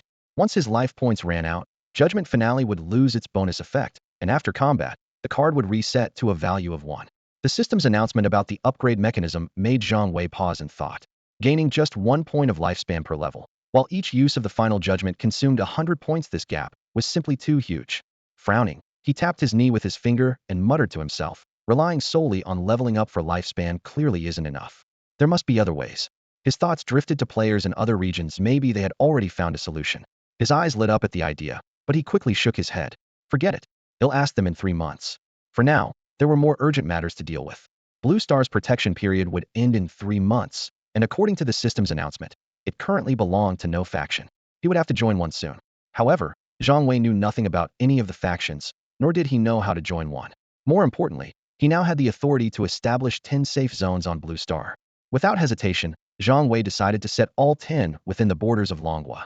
As for people from other countries, they would just have to keep hiding underground for now. Still, relocating such a massive population to the surface safe zones was not something he could accomplish alone. Deep in thought, Zhang Wei's brow furrowed, but after a moment, he decisively activated spatial teleportation and vanished on the spot. A moment later, Zhang Wei appeared in the center of Jiangnan Territory's main city. As soon as he materialized, players nearby surged forward like a tide, quickly surrounding him. It's Yongya. He's back. Excitement buzzed through the crowd, their faces full of joy, yet no one dared approach too closely. Now that Zhang Wei was the master of Blue Star, the gap in status was obvious. Instinctively, everyone kept a respectful distance, their manners tinged with a bit of nervousness. Zhang Wei glanced around at the crowd, a faint smile on his lips. No need to call me boss, just call me Yongya. Seeing so many familiar faces, he felt a wave of emotion. If he hadn't obtained the final judgment, many of these people might have already rushed off to the fallen zones. The thought weighed heavily on his heart, adding a new sense of responsibility. Sensing his approachable attitude, the crowd visibly relaxed. One player couldn't help but ask, "Boss, does this mean we can finally come out of the rear zones?" His voice was filled with hope and uncertainty. Although Zhang Wei could establish 10 safe zones, most ordinary players weren't sure if they'd be lucky enough to be included. In this game world, hardship always came first, and benefits trickled down slowly. The ordinary players would only get their turn when everything was fully established. It was harsh, but that was reality. Looking at their expectant faces, Zhang Wei replied in a deliberately casual tone, "Of course. You can come out now." No sooner had he spoken than the system's announcement echoed in everyone's ears. Ding! Blue Star's Master Yongya has designated Jiangnan Territory as a safe zone. Ding! Blue Star's Master Yongya has designated Jiangnan Territory as a safe zone. A wave of cheers erupted from the players in Jiangnan Territory. Many had already purchased homes in the main city, but the threat of beast attacks had always hung over them like a storm cloud. Now that Zhang Wei had made Jiangnan a safe zone, they could finally relax. At the same time, players from other countries also received the announcement and were instantly thrown into a frenzy. Longguo's Yongya made Jiangnan a safe zone? Will we get a spot in a safe zone? A safe zone was the last sanctuary on Blue Star, even more secure than the underground shelters. Players from all over the world scrambled to contact the Longhua side, hoping to secure a place for themselves. Players in the Jiangnan territory were still riding a wave of excitement, and that energy rubbed off on Zhang Wei, easing his nerves just a bit. At that moment, a private message notification suddenly popped up in his Viwit. Was a message from Lung Lai. Zhang Wei glanced at the message, his eyebrows rising slightly in surprise. Since leaving the starter village, Lung Lai had rarely reached out to him, so this unexpected invitation caught him off guard. After a brief moment of thought, he quickly replied. Soon, a flash of light shimmered at the Jiangnan territory's teleportation array, and Lung Lai stepped out, leading a few familiar faces. Boss, do you think Yongyi will still remember us? Chu Tian, the shield warrior, was the first to speak, his tone tinged with uncertainty. While they'd crossed paths with Yongyi back in the starter village, their connection hadn't been particularly deep. Plus, this time, they were here on official business. Don't worry, Lung Lai replied calmly. Brother Yong Yi isn't the type to turn his back on old friends. Exactly, Han Xiao, the priest, chimed in. And besides, he still owes our boss a few million gold coins. I have to admit, that loan was a good investment, Shadow, the assassin, remarked with a sigh. If I'd known, I would have lent Yong Yi a few million myself. Speaking of which, Mu Wan, the mage, suddenly interjected, back then, our boss couldn't resist showing off his damage numbers in front of Yong Yi. Her words instantly made Lung Lai's expression darken. Even with his usual composure, he looked a little embarrassed. Heh, just kidding. Muwan hurried to smooth things over. Who knows, maybe Yong Yes already forgotten about it. Forgotten what? A voice called out suddenly. Oh, you mean someone in the starter village bragging about dealing 2,000 damage with a sword slash, trying to show off when I only managed 999? Muwan turned to see who'd arrived, and immediately ducked behind Lung Lai, tugging at his sleeve. Your turn, she whispered. Lung Lai forced a smile and stepped forward. Good to see you again, brother Yongyi. It's been a while. Zhang Wei waved his hand with a laugh. I was just joking around earlier. He genuinely had a good impression of this group, especially Lung Lai. So what brings you here? He teased. A busy guy like you wouldn't drop by without a reason. Lung Lai looked visibly relieved at the friendly tone and got straight to the point. It's about the allocation of safe zones. The higher-ups sent us because we have some history with you. Zhang Wei's gaze sharpened just as he expected. With 10 safe zones under his control, there was no way the higher-ups would just sit back. What's their proposal? An 80-20 split, Lung Lai said quietly. 8 zones for Longhua, 2 for the other countries. Zhang Wei frowned deeply at this. Sensing his reaction, Leng Lai quickly explained, if Longhua keeps all the safe zones, ITLL put us in direct opposition to the other countries. Plus he lowered his voice, 3 months from now, other zones might show up on Blue Star. We need. That won't be necessary. Zhang Wei cut him off. Won't be necessary? Leng Lai was caught off guard. Won't be necessary, Zhang Wei repeated calmly. The whole of Blue Star belongs to me, now there's no need for any divisions. After a brief pause, Zhang Wei's expression suddenly grew serious.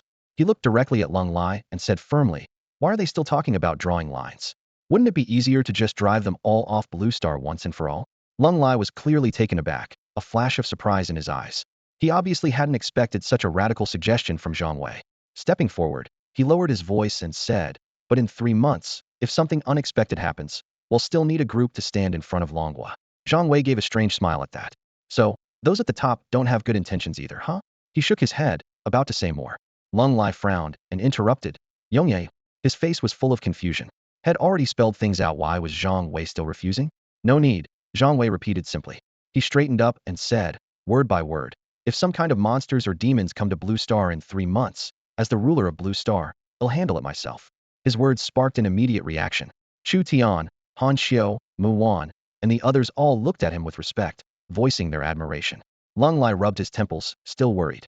Brother Yongya, what if you can't handle it? Then well, just retreat to the safe zones, Zhang Wei replied lightly. Huh. Leng Lai was left speechless. But Zhang Wei continued seriously, I'll take the first hit. If I can't hold them off, everyone retreats to the safe zones. That's why these 10 safe zones can't be given to outsiders, they have to be set up in Longhua. As soon as he said this, Chu Tian and the others immediately expressed their support, seemingly forgetting their own positions. Unexpectedly, Leng Lai suddenly changed his attitude. Brother Yongya, we'll do it your way. You don't need to get approval? Zhang Wei was a bit surprised. Leng Lai gave a bitter smile. No need. If there's a conflict in the allocation plan, we go with yours. That's the bottom line I was given from above. Zhang Wei nodded. As for which main cities become safe zones and the specific transfer arrangements, you all can handle that. All right, we'll start making arrangements right away, Leng Lai said eagerly. Wait, Zhang Wei raised his hand. I'm not finished yet. There's more? Leng Lai asked, startled. Zhang Wei said in a deep voice, who gets transferred first? That's up to me. Everyone's attention turned to him. It's simple, Zhang Wei said, looking around. Whoever entered the underground city last time, this time we'll do it in reverse order. We can't always let the same people go first, can we? This time, ordinary people go first. Leng Lai and the others fell silent. After a moment, Leng Lai nodded. All right, that's not a problem. I have nothing else pressing right now, so we'll personally oversee the process, Zhang Wei said.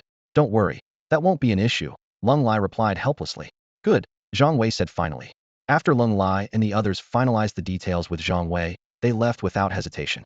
The Dragon Nation's leadership had already chosen suitable locations, considering the arrangements even more thoroughly than Yongyi.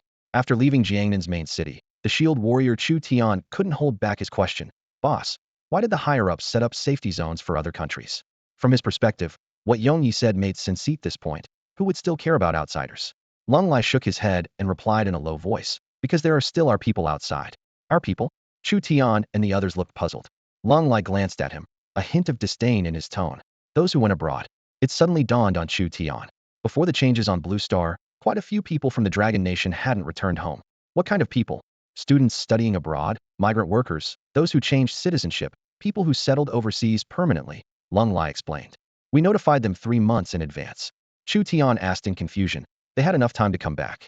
Why did most of them choose to stay? Leng Lai shook his head. Some did return, but most chose to remain overseas. Why didn't you tell Yongyi about this? Han Xiu couldn't help but cut in. Leng Lai sighed. Do you really think Yongyi doesn't know? In his eyes, those unwilling to come back probably stopped counting as Dragon Nation citizens a long time ago. Shortly after they left, Yongyi began setting up safety zones according to the list Leng Lai provided. Ding Yongyi, Lord of Blue Star, has designated the North China Territory as a safety zone.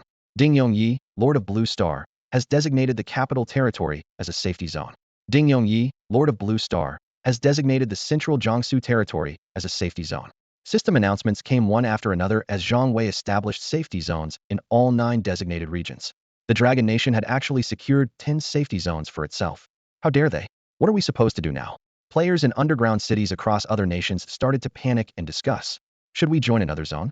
Yes, the Third World Trial participants are a resource, everyone wants to claim them. A resource? On the surface, Blue Star seemed calm, but under the surface, tensions were running high. Many national leaders were preparing for the worst. Without a safety zone, they had nowhere to go. In order to survive, if the situation changed, they'd have no choice but to attach themselves to another zone. Meanwhile, players from the Dragon Nation were celebrating, seeing all this as their victory. With military coordination, players in the underground cities began to gradually migrate to the safety zones. What Lung Lai hadn't expected was that Yong Yi personally oversaw the entire process. It's not that I don't trust you, it's those parasites I don't trust.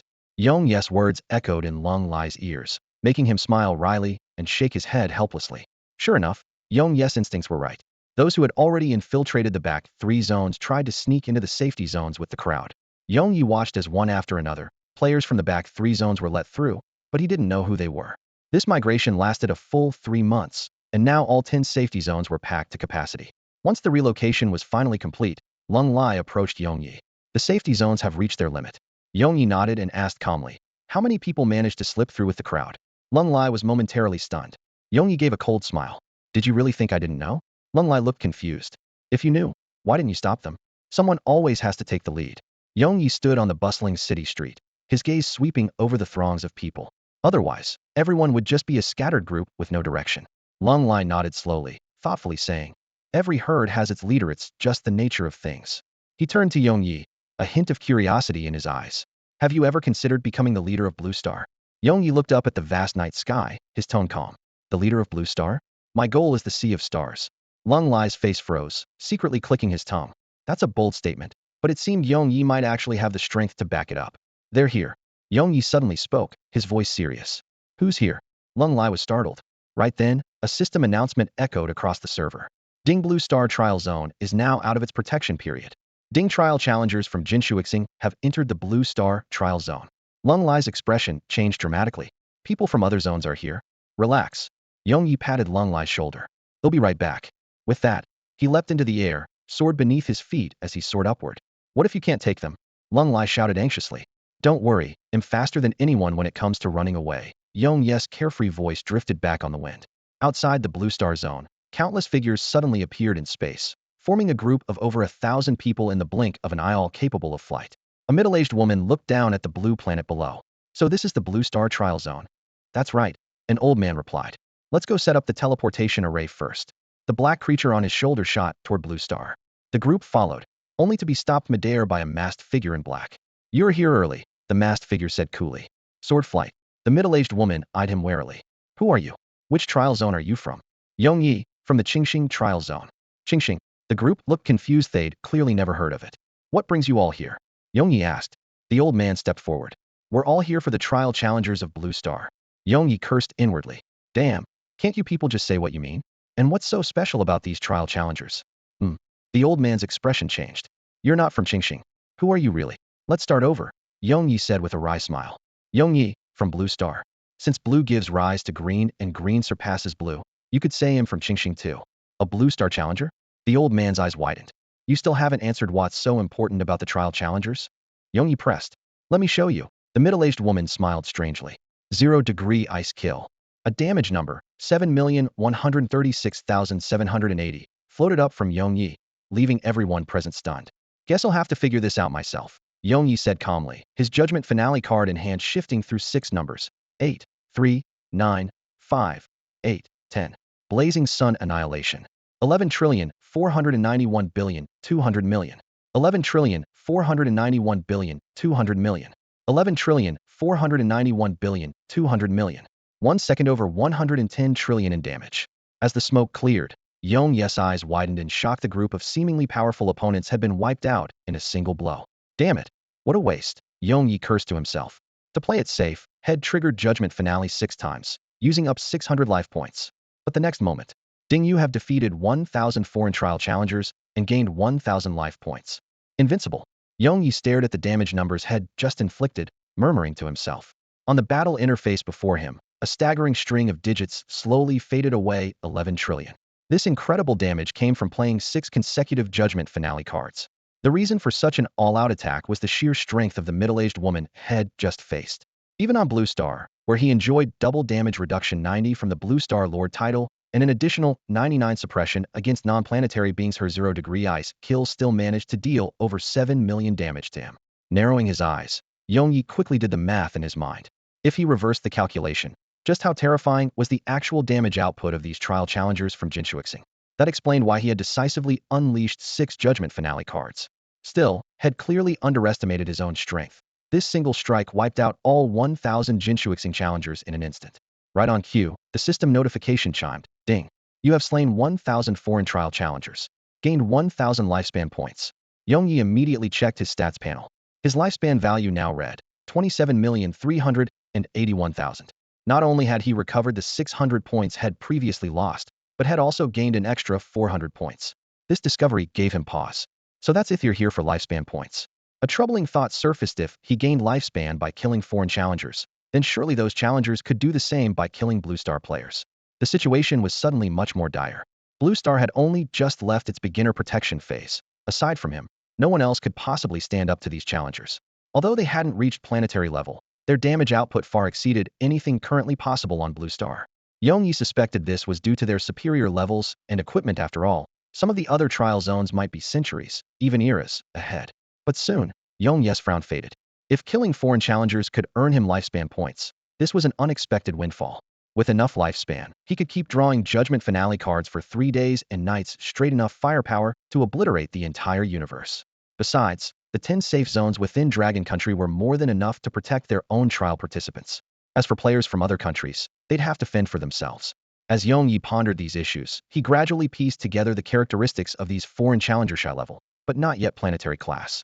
This made him wonder, could it be that each planet could only produce a single powerhouse of the corresponding rank? Just as he was lost in thought, the system announcement rang out. Ding! Congratulations to Blue Star Lord Yongyi for slaying Jinshuixing challengers and gaining 1,000 lifespan points. Ding! Congratulations to Yongyi, Lord of Blue Star, for defeating a Jinshuixing challenger and earning 1,000 life points. Inside Blue Star's main city, Lung Lai paced anxiously, worried about Yongyi's safety. Suddenly, the system announcement echoed in his ears, making him freeze in place.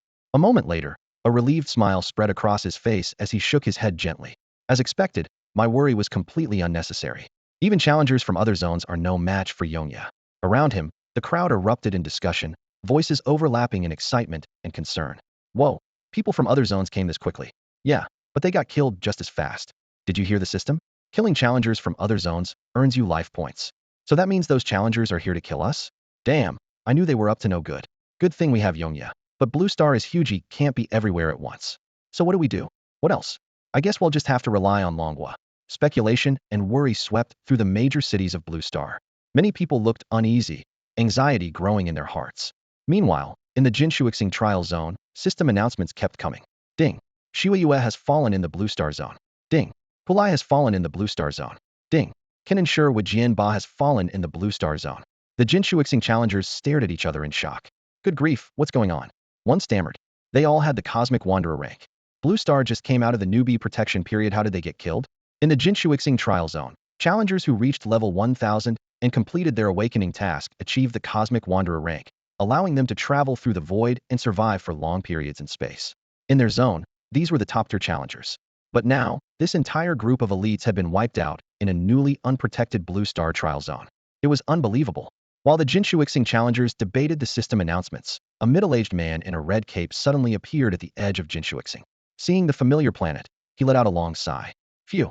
The next second, he struck a flamboyant pose, daintily wiping imaginary sweat from his brow. Damn, that was close. I almost died out there. In one of Jinshuixing's main cities, a black-clad challenger frowned. It doesn't make sense. Shuyue and the others didn't even have time to set up a teleportation array. A white-robed man beside him added in a serious tone, a newly unprotected trial zone managed to kill ranked challengers. They exchanged glances and spoke in unison. There's got to be a cheater. The black-clad challenger lowered his voice. Could Blue Star have someone like Nanshan? The white-robed man clicked his tongue. Most likely. Otherwise, nothing here makes sense. So should we even get involved in this mess? The black-clad challenger asked, unable to hide his concern. The white-robed man shook his head. Life points are great, but you have to survive to spend them. Shuyue and the others had the Cosmic Wanderer rank, but they were just at the lowest level, the black-clad challenger analyzed with a frown. But there were 1,000 of them, the white-robed man reminded him. The black-clad challenger fell silent for a moment. If only Nanshan were here. By the way, when is Nanshan coming back? Who knows? Before the white-robed man could finish, a chill ran down his spine. A scarlet cape flickered past, and a smiling middle-aged man clapped him on the shoulder. Talking behind my back? Boss. The white-robed man nearly jumped in excitement. You're back? Calm down. The man in the red cape replied with a relaxed smile. It's me. The black-clad challenger eagerly asked, "Boss, did you succeed this time?" Ahem, the red-capped man cleared his throat. "I was this close." The white-robed man's eyes widened in shock. "If even you couldn't do it, boss, just how dangerous is that place?" The red-capped man raised an eyebrow, dismissively. "Dangerous? I, Nanshan, am invincible. What could possibly scare me? Ridiculous. Incredible." The white-robed man blurted, giving him a thumbs up. The attitude, arrogant, yet justified, was exactly what he'd expect from Jinshuixing's top challenger. Just then, the black-clad challenger's expression suddenly changed. "Boss, we've got trouble." Nanshan looked at the two of them and said softly, "Blue Star. Interesting." On the way back, Nanshan also received the announcement from Jinshuixing. 1,000 cosmic-level trial participants had died on Blue Star trial zone that had just left its beginner protection period. Something like this had happened on Jinshuixing once before, though it was many years ago. The trial participant in black couldn't help but ask, "Boss, should we avenge them?" Nanshan shook his head slightly and replied calmly, "Anyone who chooses the path of a trial participant must be prepared to face life and death." Revenge? Is it even possible?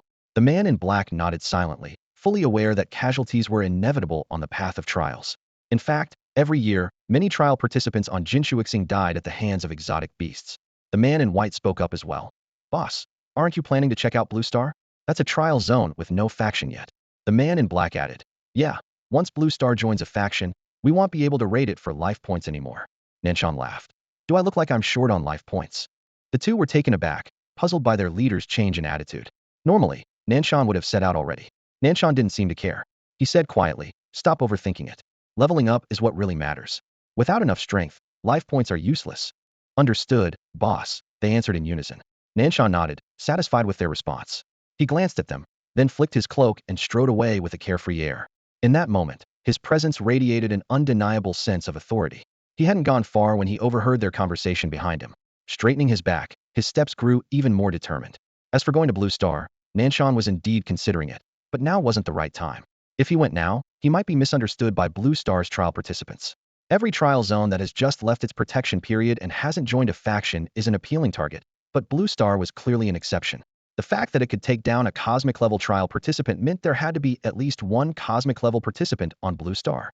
Though Nanshan was always seen as an unbeatable force on Jinshuixing, his understanding of the broader universe made him value his life more than anyone else. Still, he played the part of an unrivaled champion before the other trial participants, not to show off, but to inspire confidence and hope among them. "Blue Star," Nanshan murmured, his eyes shining. "It seems there's someone there, just like Mesumion, who reached the planetary rank right after leaving the protection period. A true prodigy." He suddenly looked up at the sky, unable to hold back a sigh. Unfortunately, in this world, there are just too many geniuses. Just then, a commotion erupted behind him. "Wow, it's Nanshan. It's been so long." A group of Jinshuixing trial participants shouted excitedly. Nanshan glanced over, smirking to himself. Standing at the top can be lonely, after all. "Boss, you're so cool. You're amazing." Nanshan maintained his calm demeanor and imposing presence as he continued walking forward. Meanwhile, in the main city of Longwo on Blue Star, Lung Lai watched Yongyi return from outside and couldn't wait to ask, "So, how strong are the trial participants from Jinshuixing?" "What do you mean?" Yongyi replied, his gaze cold. Lung Lai pressed further. "The strength of Jinshuixing's trial participants. This concerns Blue Star's future." Their conversation made the atmosphere even more tense.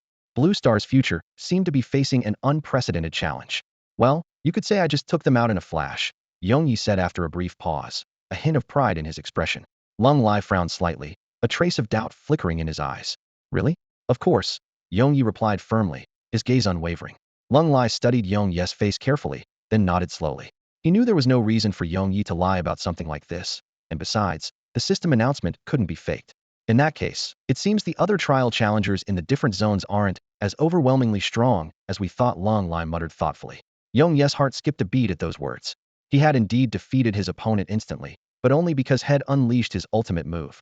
The damage that middle-aged woman from Jinshuixing had shown was already far beyond anything currently possible on Blue Star. He wanted to explain, but held himself back for now. Keeping up the warriors' morale was more important. "Their levels are probably much higher than ours," Yongyi added simply. "We've only just come out of the newbie protection period here on Blue Star." "That's normal," Lung Lai said calmly, then continued in a serious tone, "From now on, everyone needs to focus on leveling up as much as possible." He gave Yongyi a meaningful look. "Blue Star can't rely on just one clown like Yue. Need thousands more to step up." Yongyi looked at him with an odd expression.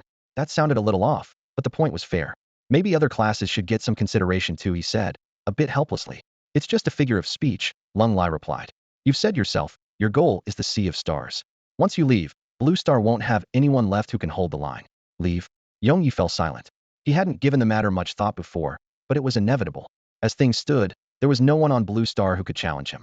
With his rank suppression and the Blue Star Lord title, not even a 10-star Emperor-level beast could break through his defenses. Staying any longer was starting to feel like a waste of time, just like lingering in the starting village. Before you go, Lung Lai said suddenly, his tone serious, there's something I'd like to ask of you. You're not going to ask me to power level you, are you? Yongyi joked. Lung Lai's face stiffened. I couldn't afford your rates now, even if I wanted to. So what is it? I'd like you to check out the depths of the Mist Zone. Yongyi immediately understood what he meant. Although the surface main cities of Blue Star had all been reclaimed, they still knew next to nothing about the Mist Zone. Right now, he was the only one strong enough to investigate. You didn't even have to ask, I was planning on it anyway, Yongyi agreed with a nod. Had been wanting to explore the Mist Zone for a while, but the right opportunity hadn't come up. Seeing that Yongyi looked ready to leave immediately, Lung Lai hurried to stop him. With the foreign trial challengers possibly arriving at any moment, maybe you should. It's fine, Yongyi waved it off carelessly. It's just something I can take care of along the way. You're getting cocky, Lung Lai said, a little exasperated by his nonchalant attitude. Yongyi burst out laughing. No time like the present, I'll go take a look right now. With that, he mounted his sword and soared into the sky, heading straight for the Mist Zone. Watching Yongyi's figure disappear into the distance, Lung Lai sighed softly. Let him be cocky, it's that confidence that gives us all hope. Above the Mist Zone, Yongyi soared swiftly on his sword, his sharp gaze scanning the area below with vigilance. As he ventured deeper, the density and strength of the beasts steadily increased from ordinary beast soldiers to beast generals, then to sub-king and king-level monsters, each tier clearly more powerful than the last. Suddenly, the figure of an emperor-level beast caught his eye, prompting him to halt in midair. Looks like I'm close to Wuyua Mountain, he murmured under his breath. Yet it wasn't the emperor-level beast that made him stop, it was the sight of a group of Dragon Kingdom players in the valley below. In the valley, a dozen or so players were besieging an emperor-level beast. The scene took Yongyi by surprise. Even the weakest one-star emperor beast boasted a staggering 10 billion health points, with attack power reaching into the millions. Most players were only around level 50 or 60, so seeing them take on such a formidable foe was impressive. What surprised Yongyi even more was that he recognized a few familiar faces among the crowd. Yi Chun, your SS Strength Divine Punishment skill is insane. Your accumulated damage has hit 5 million already, someone exclaimed. Yi Chun, dressed in white robes, shook his head. Yongyi copied my skill and dealt over 100 million damage. That's just a matter of time, Li Mu, a young man in black, replied with a smile.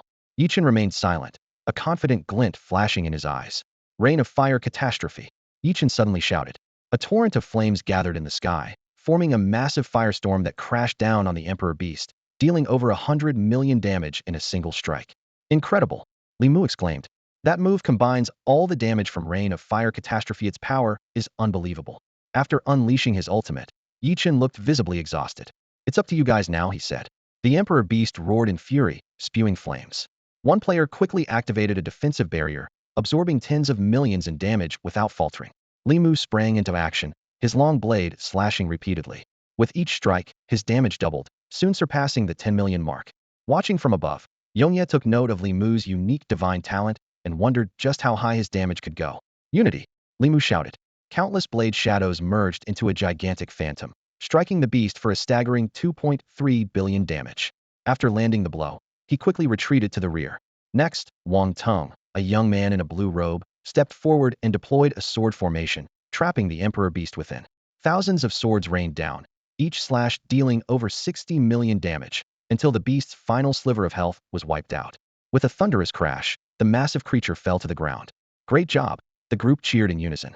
Wang Tong, your sword formation is almost as powerful as Yongyi's now. Li Mu couldn't help but exclaim. Wang Tong's expression was resolute, a hint of confidence flashing in his eyes. I'll catch up to him. As a hidden class sword array master who had awakened a god-tier talent, he had every reason to believe it. The others around him all chimed in, clearly full of faith in him. Up in the air, Yongyi frowned as he watched the team below. Their strength was far beyond what ordinary players at this stage could muster, yet they always kept a low profile. Especially those dozen or so who had never shown their skills. Anyone who could stand alongside Wang Tong had to be formidable. Just then, Yi Chun and the others spotted Yongyi. It's Yongyi. Wang Tong's expression turned serious. We've been spotted. Yongyi murmured softly, then descended gracefully, standing atop his sword. With a smile, he greeted them. Hey there, have you all eaten yet? His sudden greeting caught everyone off guard, but Yongye remained calm, waiting with an easy smile for their response. Yichen cleared his throat. Brother Yongye, what brings you here? I was just passing by, Yongye replied casually. Are you here to hunt the Emperor-class beast too? A young man in the crowd asked curiously.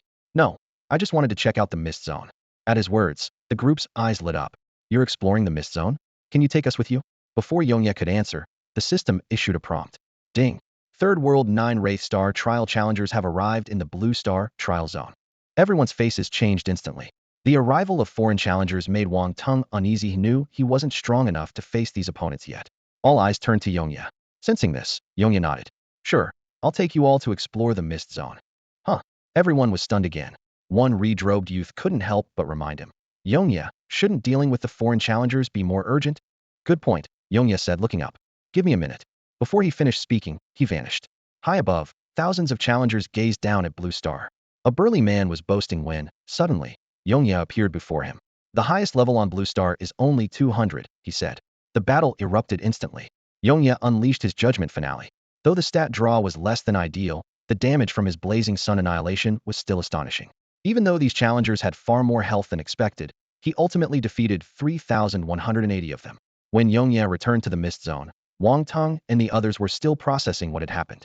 The red-robed youth blurted out, Yongye, do you need backup? Come on, let's go check out the mist zone. Yongye replied calmly as ever. Just as Wang Tung was about to warn everyone about the 9 Wraith Star threat, the system prompt sounded. Ding. Congratulations to Blue Star's leader, Yongye, for defeating 9 Wraith Star challengers and gaining 3,180 years of life. Everyone was left speechless. That's all for today. Thank you so much for watching. I hope you guys enjoyed. If you wish to have another part of this recap, please give us at least 1,000 likes. Please don't forget to comment and subscribe to our channel for more content like this. Until next time.